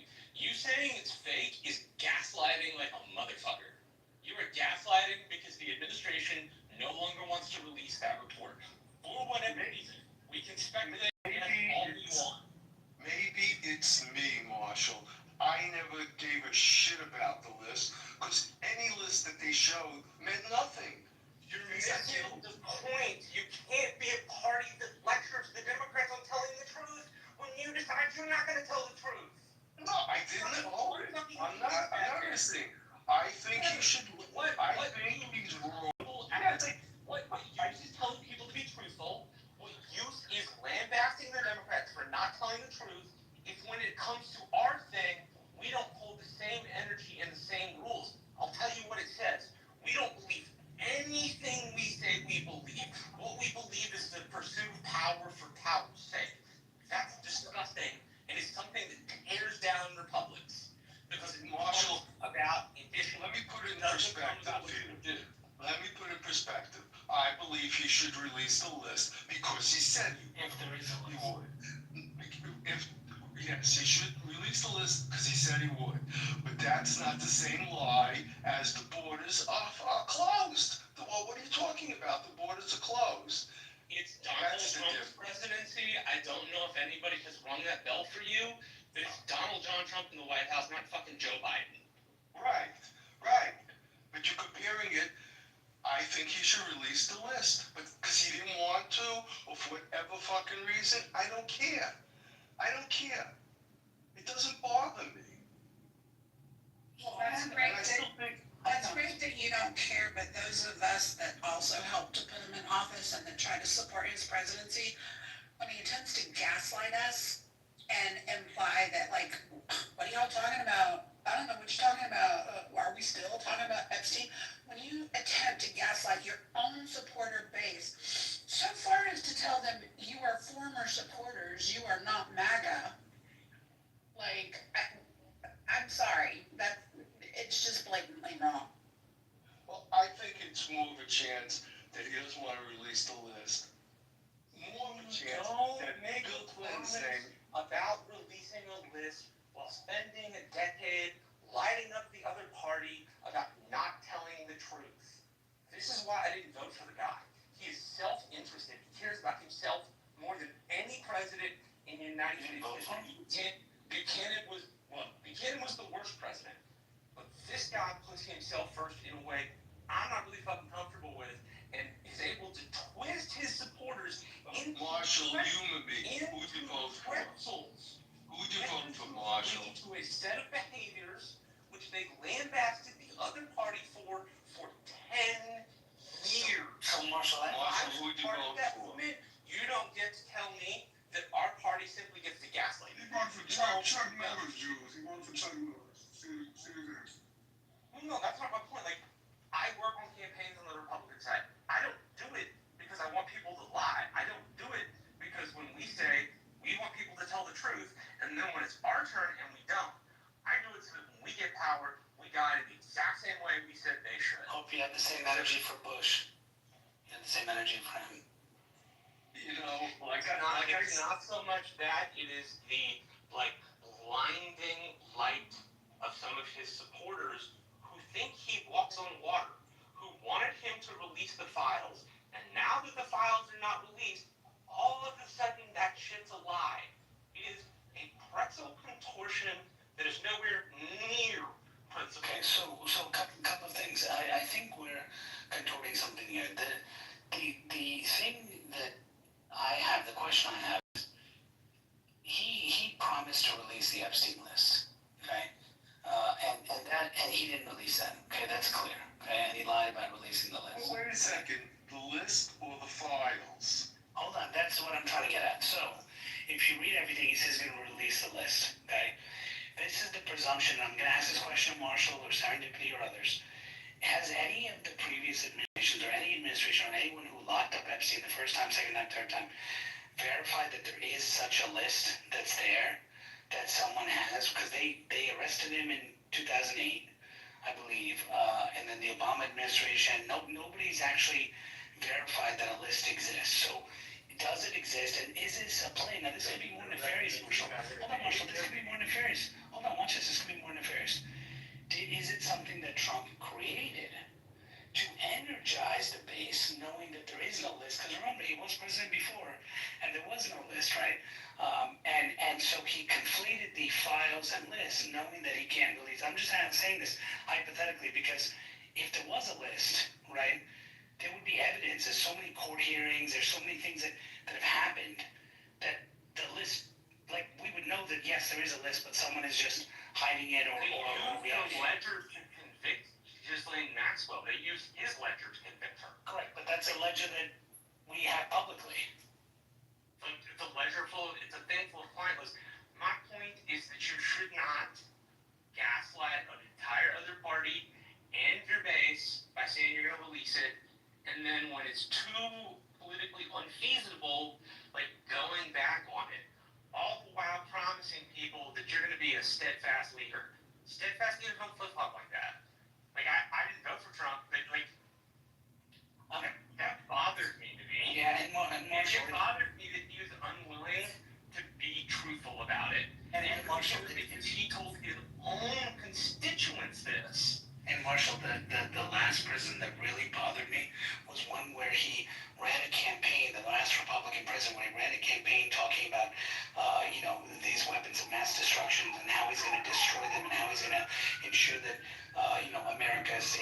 was gonna eradicate these people and told us that, made us believe that, made us believe that Saddam Hussein was a terrorist and he was somehow responsible for what happened, and ran his whole campaign on it, promised his constituents it would be a fast war, he'd get us out, and he would minimize death, and he would get Bin Laden, but he didn't do it. So I hope you had the same level of anger and piss off, and he blamed his base, and by the way, he went against his base who was supporting McCain at the time when they came out challenging McCain for the ineptitude of the George W. Bush administration for continuing the war, which helped propel Barack Obama to win, for continuing the war. When they went at him, he said, they just don't understand. They just don't understand, and they'll realize later in history will be on my side on this. He went on the Today Show and other places. So I hope you have the same amount of zeal against him to say, how could he do that and alienate his entire party and people by insulting. Hold on, actually. Marshall, when you reply to Nadine, answer this question too, because then I have one follow-up point. Marshall, do you believe that Trump is your Lord and Savior, Jesus Christ? Of course not. Then why do you expect him to be perfect? Monica, I don't expect him to be perfect. He closed the border. When Biden and his administration said he couldn't do it. He closed the border. Monica. Look. Voted for him. I'm not happy either. And he's not perfect. And we know he's not perfect. He's flawed.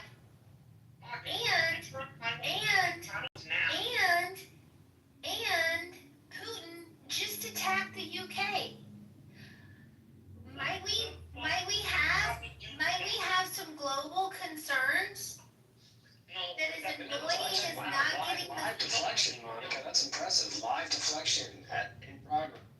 I didn't hear Marshall imply any of.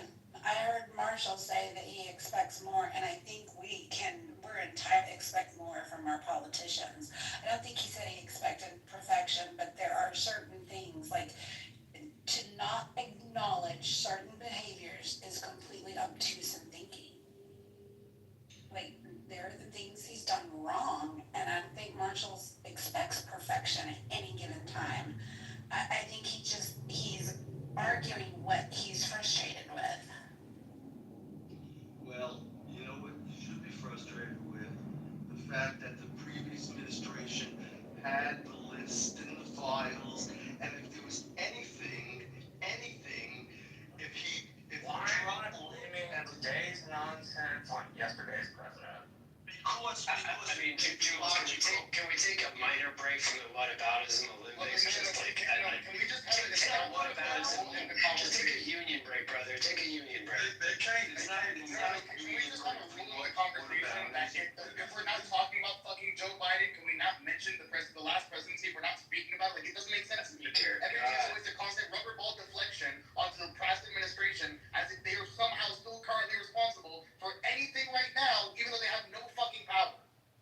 But yet, XG, the gag is that we apparently have TDS. We're the ones with TDS complaining about the current president. But these guys cannot stop with their dysfunctional TDS. With their 37-year-old men who are 2 years of service. Okay, hold on. Unbelievable. We're not gonna turn this into a big. No. Let me just say, because top left. All right, we're not gonna turn this into a bunch of whataboutisms. We're not gonna turn this into a bunch of gaslighting of each other. Like 10-4, we get it. Moose XG, like you're sick of the bringing up the Biden administration when the Biden administration's not in office right now. 10-4, point received. We don't have to be ridiculous. I'm also frustrated because I'm frustrated with my own party because I feel like we could play this, but what about this? And but what about that? And we could go back for decades and decades about all the whataboutisms. And I struggle with the fact that I support the majority majority of the things that Trump has done in his presidency. Like, I voted for him, I support Trump. But he has done some things that I feel like were particularly egregious to his base who put him in office. And I don't understand this mentality of defend him no matter what by, but what about this? Why didn't they release it? Well, number one, nobody else campaigned. No other president campaigned on the promise of releasing the Epstein files. No other president campaigned on the promise of, I'm going to give you people transparency. You know, there's so much deterioration in the trust of the people and their government right now. These were big campaign points for Trump. I'm going to give you transparency. I'm going to do this, X, Y, and Z. And then you do the opposite. Like, I don't understand why it's so hard to just take accountability for that and say, yeah, it sucks. Unfortunately, you played the politician role. And I said it, I agree with that, what you said. But no, this is a nothing burger. This is from a party that we're going to release the P tapes. You know, you gotta go. You can't say to me, don't look at the other party who fucking made up a conspiracy about Russian connections with Trump. You can't say What to the me. hell does this have to do with We're not talking about Russia. Gee. Because you're still making up conspiracies about Trump. You can't You're stop. missing the Fucking point. can't We're stop. not talking about 2016 or 2018. I know. It happened to be that year. I know. We're talking about what's going on now. That's right. It What's going on now is a lot of me that we can't get a consistent conversation about the executive that currently sits in the office. Instead, we have to have all sorts of other reminders that the Democrats are shitty. Hey, guess what? We're Republicans. We compete against them. Oh, we're done. Like, we don't need to continue on with, like, what boils down to a whole bunch of talking points that aren't helpful to anybody and just seem to act as a catharsis to those who want to not find fault where there's fault to be found. Hey, I'm okay with changing the subject into we're almost in World War III, believe me. But if you guys want to insist that Trump was humping little girls, aha, I told you so. Nobody has said that. Nobody has said that. What do you think it's going to be? What list? What are you looking for? Tell me. Dude, I don't care if it's a proverbial list that you slap on your refrigerator with a magnet, or whether it's actual financial files that tie people to whatever. Like, it's semantics at this point, okay? Like, nobody gives a shit, and we already said, we've made it very, very clear. Some of us believe that while Trump is absolutely in those files and tied in those financial connections, none of the conservatives on this stage, I don't think, really buy into the fact that Trump was diddling little underage girls, okay? That's not the point at all. And it's a nothing burger to you, but transparency in our government is not a nothing burger to me. It's a very serious burger. And so when you platform on the premise that you want to give the people transparency, by God, stand by your word and do it. Don't sit there and then turn around and gaslight your own base, you and me and half of the other people on this stage, and tell us, what are you talking about? Like, why are we making such a big deal out of this? Y'all just need to let it go. Don't do that. Well, okay, that's a good point. Fair enough. I think there's people, the Democrats, that want to find the dirt. Put that aside. If you're talking about, if there's anybody more interested in the financial data from that Epstein Island, it would be me. I'm an ex-IRS guy. I'm curious as hell on how Epstein made his money and what shenanigans went on for him to make his money. So for that, I'd like to see it too. But I know I'm never going to see it. So that's why I'm not getting crazy about it. For the people who want to see dirt, that's one thing. The people, I think it was Marshall who mentioned they want to see the financial aspects of it. Hey, I'm right up there. I want to see it too. And he did. What I said was he should do what he said for his constituents. He argued on transparency. One of the constant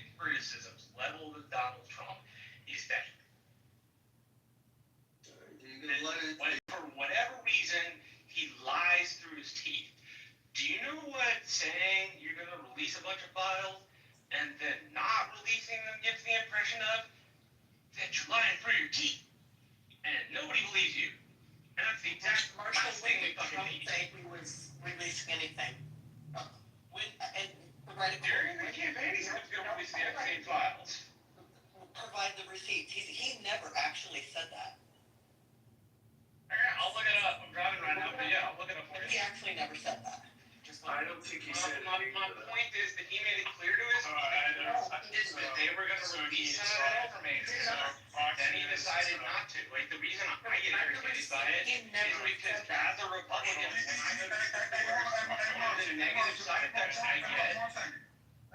He definitely said it in the Provide the receipt. Okay, I'll show it. I'll put it in too. Necro's got one of the same. Let me get it. Just let me get it. I'll show it.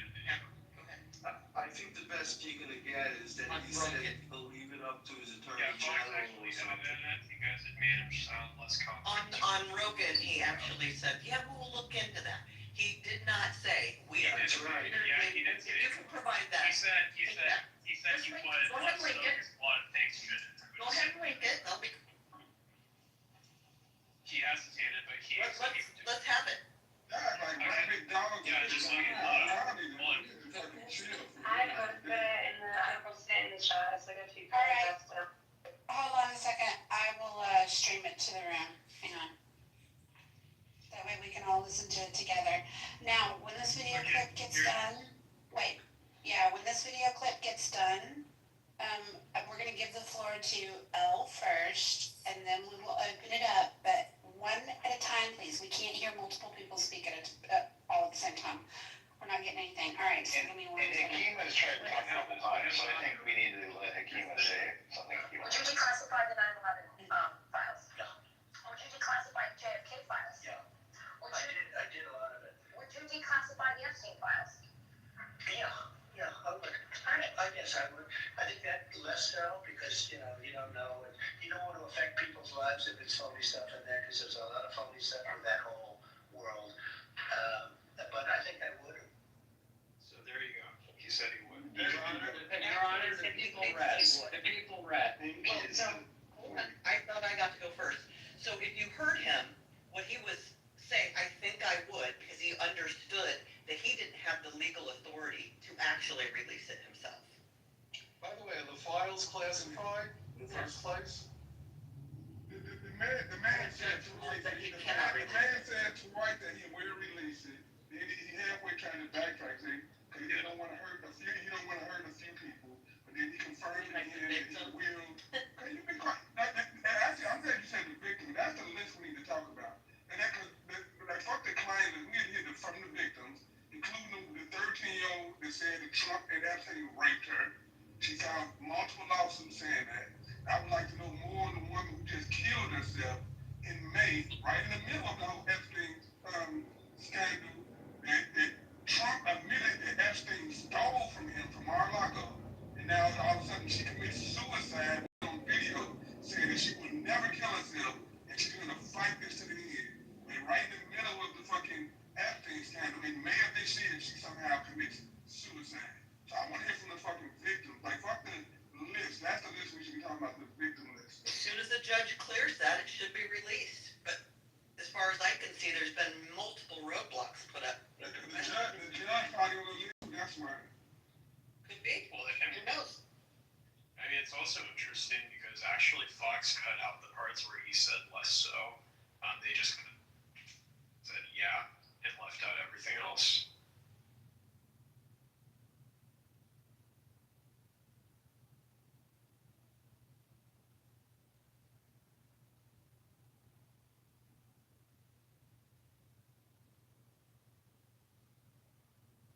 Oh, okay.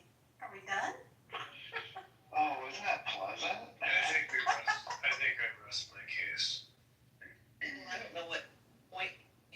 I mean, I heard him waffle because he understood. He didn't know if he could. So Al, he said I heard him answer the question multiple times. So he said JFK, yes. He said 9/11, yes. He said Epstein, yeah, but less so. Right, because he explained why. And he has no power to release these files. Anyone is controlled by the DOJ and the FBI. He the Attorney General can request, but he has no power to release them because they're, sealed. He's not obstructing power. Didn't he direct the DOJ to request the judge release them and note the grand jury testimony? Yes, Monica, that's my whole point. They're blaming this man for these files not being released, and he doesn't have the authority to release them in the way that they would like. The judge stopped him from doing that. So, I just want to ask you this, Adams. Is he not claiming credit for why JFK files are being released? I don't really care about JFK. I mean, you guys with your tinfoil hats, because I don't give a fuck. JFK died before I was even fucking alive. Okay, nor did he affect any type of economy that I experience as a living person today. Okay, you guys want to get your dick wet on these freaking dick-riding conservative conspiracy theories? Why don't you pick up a book? Why don't you pick up a book and let's focus on policies and actors that are involved, still alive today? Stop bringing up old shit. Yeah, I can understand. That's exactly why we talk about Trump. Yeah, I still can't see, Adams, why you're not addressing the point that Trump said he would release all this stuff, and all of a sudden Epstein is special. Let me ask you a question. Would you feel inclined to take a microscope and look for tits on an ant? Yeah. Because that's as much of it as I give a fuck about the JFK files. I don't care. I do not care. I know the answer to the question because it was required that in 2017 that they eventually be released. He had clearance to release them. See, there's the difference. A president can declassify whatever he wants to declassify. Not stuff right. I would definitely not stuff that's sealed by a judge, but other stuff. That's the shit we want, right? That's the shit we want, right there. Yeah, Trump is. Well, it would look like we could at least get some of the FOIA. Nobody's getting anything about Epstein. Was anybody in this room for you? Have to request that. Criminal, and we should stop all parties, but we're gonna keep it sitting one over there, and then we're gonna keep getting fun by all these fucking pedophiles. We You know, this is funny to me. The man released documents on the Martin Luther King assassination. Y'all were upset. But then with this shit, you know, you guys are ready to lose your assholes over some shit about JFK. It's crazy. He tried to defame Martin Luther King. He did not release nothing. Martin Luther King is still alive. Thank you very much.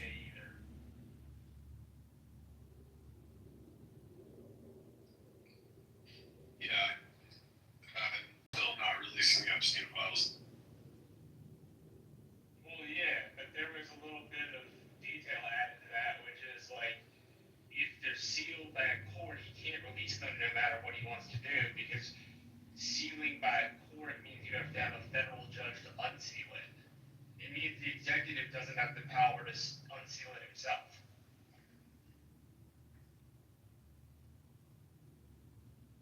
So you don't think that the Martin Luther King files came out because he could potentially still be alive? What are you talking about? What are you talking about? You don't know that he got assassinated. For all we know, listen, I'll tell you my theory. Martin Luther King got tired of black people depending on him, okay, and ran off with that white woman that lives in Florida. I guarantee you. Martin Luther King is still alive. He got tired of carrying black people, especially black people that didn't appreciate him. Okay, it took white people to give a Martin Luther King Day, and black people did not do anything in front of those white people to make sure that that black man was honored. So he said, fuck it, I'm going with my white woman. Slippers, he was well before your time as well. Why do you care about him, but you don't care about JFK? We don't have a JFK holiday. We don't have a JFK holiday where I'm missing out on earning potential, okay, because shit is closed over a fake of a holiday. Listen, Martin Luther King is still alive. Prove me other.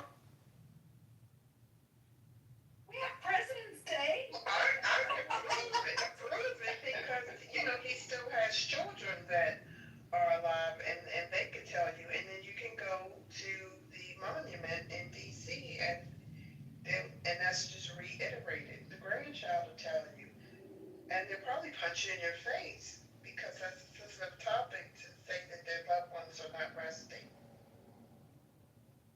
I'm not making a conclusion from being having any sort of guilt whatsoever. It just seems to me that if he is innocent,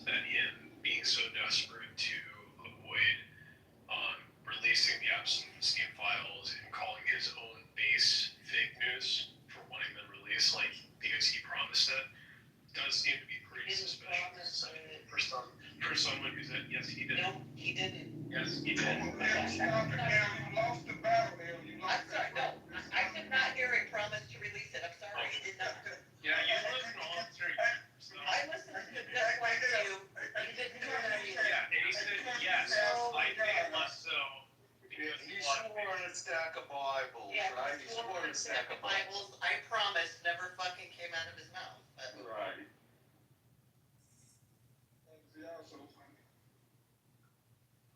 Well, and like I said, that doesn't really address my issue with Trump anyway. Listening to the clip, I agree he said yes, and then I agree he tried to walk it back. And ultimately, due to the pressure of the public, like he made an attempt to release it by requesting that the judge release the files, and the judge declined to release them. I'm not necessarily sure that that wasn't planned, but either way, it doesn't change the fact that he totally gaslit his constituents and the people that put him in office, and that's my biggest contention with him. Hey, serendipity, you know what I want to like when anything Trump said, yeah, I release it, but I gotta be careful because we don't want to hurt some names. Like, what names? Like, how do you know if you haven't seen this list or any of that? How do you know if all this shit is sealed? What names are you talking about that you don't want to hurt? Like, clearly that he knows way more than he said. That statement alone that you know. I think it's entirely a possibility. I think that's entirely a possibility. I mean, the thing of it is, these elite, billionaires, they run in circles. I think that's entirely a possibility, but like, that's irrelevant. That's irrelevant to me because, like I said, I'm pretty sure those files are full of mutually destructible information on both sides of the aisle. I think it would be egg on the face of all of the American people. I don't even know that releasing the Epstein files at this point, number one, would be accurate because so many people have had the opportunity to manipulate and play with them. Number two, that it would be beneficial for us on a global scale to release the files because I have a sneaking suspicion it's going to be shit ton embarrassing for a lot of entities globally. But just own that.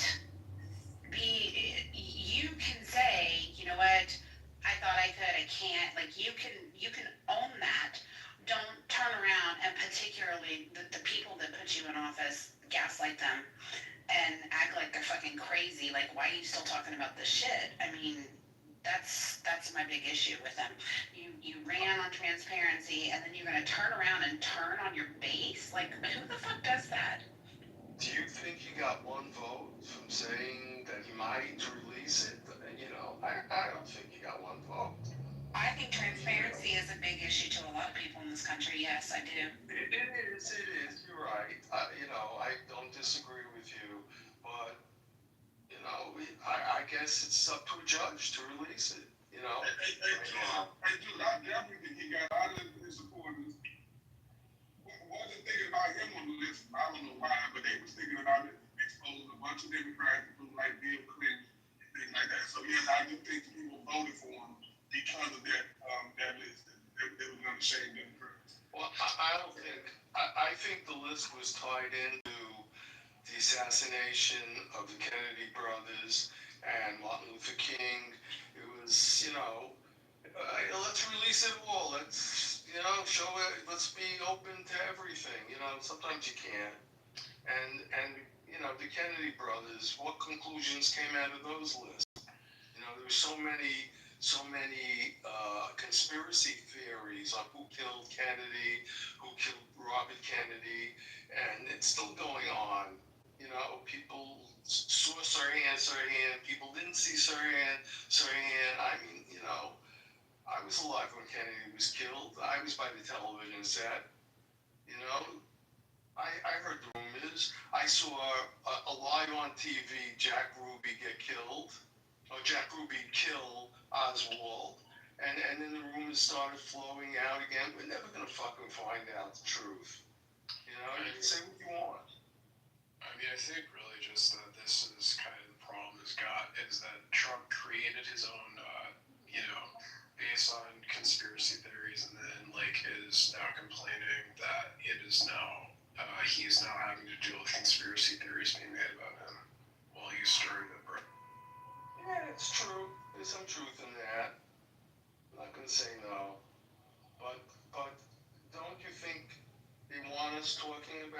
us. That's the whole thing. Both sides want us arguing and fighting, but we're not gonna know the fucking truth about this. And maybe he's protecting Bill Clinton for whatever reason. I don't want to see anything happen to Bill Clinton. I was a Bill Clinton fan. If Bill Clinton raped the little girl, if Bill Clinton fucking raped the little girl, I want something to fucking happen. Absolutely. That's right. With Donald Me Trump, too. the same thing with the rest of the motherfuckers. What are you talking about? Yeah, if Bill Clinton raped the little girl, I agree with you. But then think of the little girl. Gonna have to testify. This shit's gonna be hanging. What? Are we really talking about we don't care about holding pedophiles accountable? So hold the pedophiles. I want the pedophiles to be held accountable. But you know, in this world, a lot of pedophiles are in Congress and all this shit, and nothing's gonna happen to them. Yeah, because people like you think it's okay. And we need to stop. We need to stop. If you believe that Congress is full of pedophiles, I mean, we all should work together to get all these fucking congressmen and senators out of fucking office, including the president and anybody that's connected to this shit. Like, what are you talking about? I agree with you. There's nothing we can do. It's crazy. God, it's amazing. If you had this energy the last 4 years, just think what could have happened. I did. I had the same energy. If only Biden could have had that energy the last 4 years. Yeah, if only they could have us focus on the current administration at hand. Like I said, if only you don't have We know, actually, you don't like to hear that. Put the blue chart as whataboutism. What about There's a canes of it. I don't know what you're talking. The name of this room is whataboutism. Whataboutism. That's it. the whole world is? The whole world is what about controlling? That is the point that I was trying to make, is in order to stop having the whataboutism conversations, like, I personally don't care what the Democrats take accountability for, because I want to be better than that. And as long as you continue to keep having the whataboutism conversations, nobody's actually really talking. All we're trying to do is one-up each other. Yeah, and I mean, that's really the thing. It's just Republicans don't have the right to call themselves the party of law and order. They don't have the right to call themselves the party of color, shoes. I know. They're Red bad, blue, and blah, blah, blah. Yeah. I'm saying the Republicans don't mean anything. They used to have rights to call themselves this. There's a time. Republicans would have law and order. Both parties are corrupt. It's just a degree of corruption we're arguing against. Yeah, What's that line from The Godfather? We're both part of the same. Come on. The line of It's not memorable. Must not be that great of a line. No, I said, hey, I'm too old to remember every line I ever heard. The line that comes to mind is same corporation, different divisions. No, that's not the one.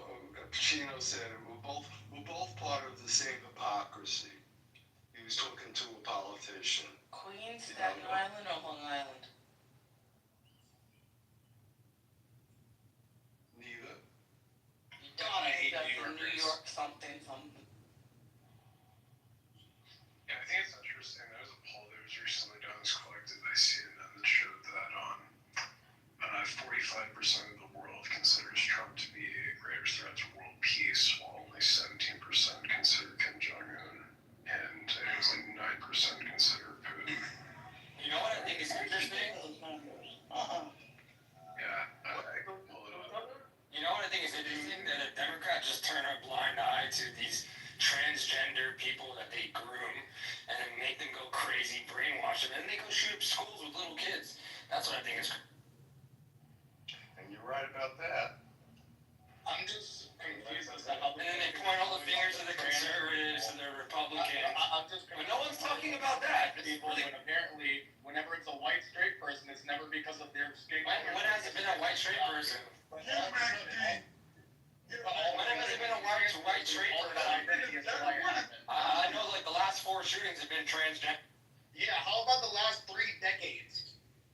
Who cares about the last 3 decades? We're talking about now. Cool, got you. We're talking about now. Now you want to say this. Yeah, I just hear one. Now you guys want to just turn a blind eye, right? When it's a transgender. Hello, any Democrats out there? Any lefties? Hello? What are we supposed to do? Not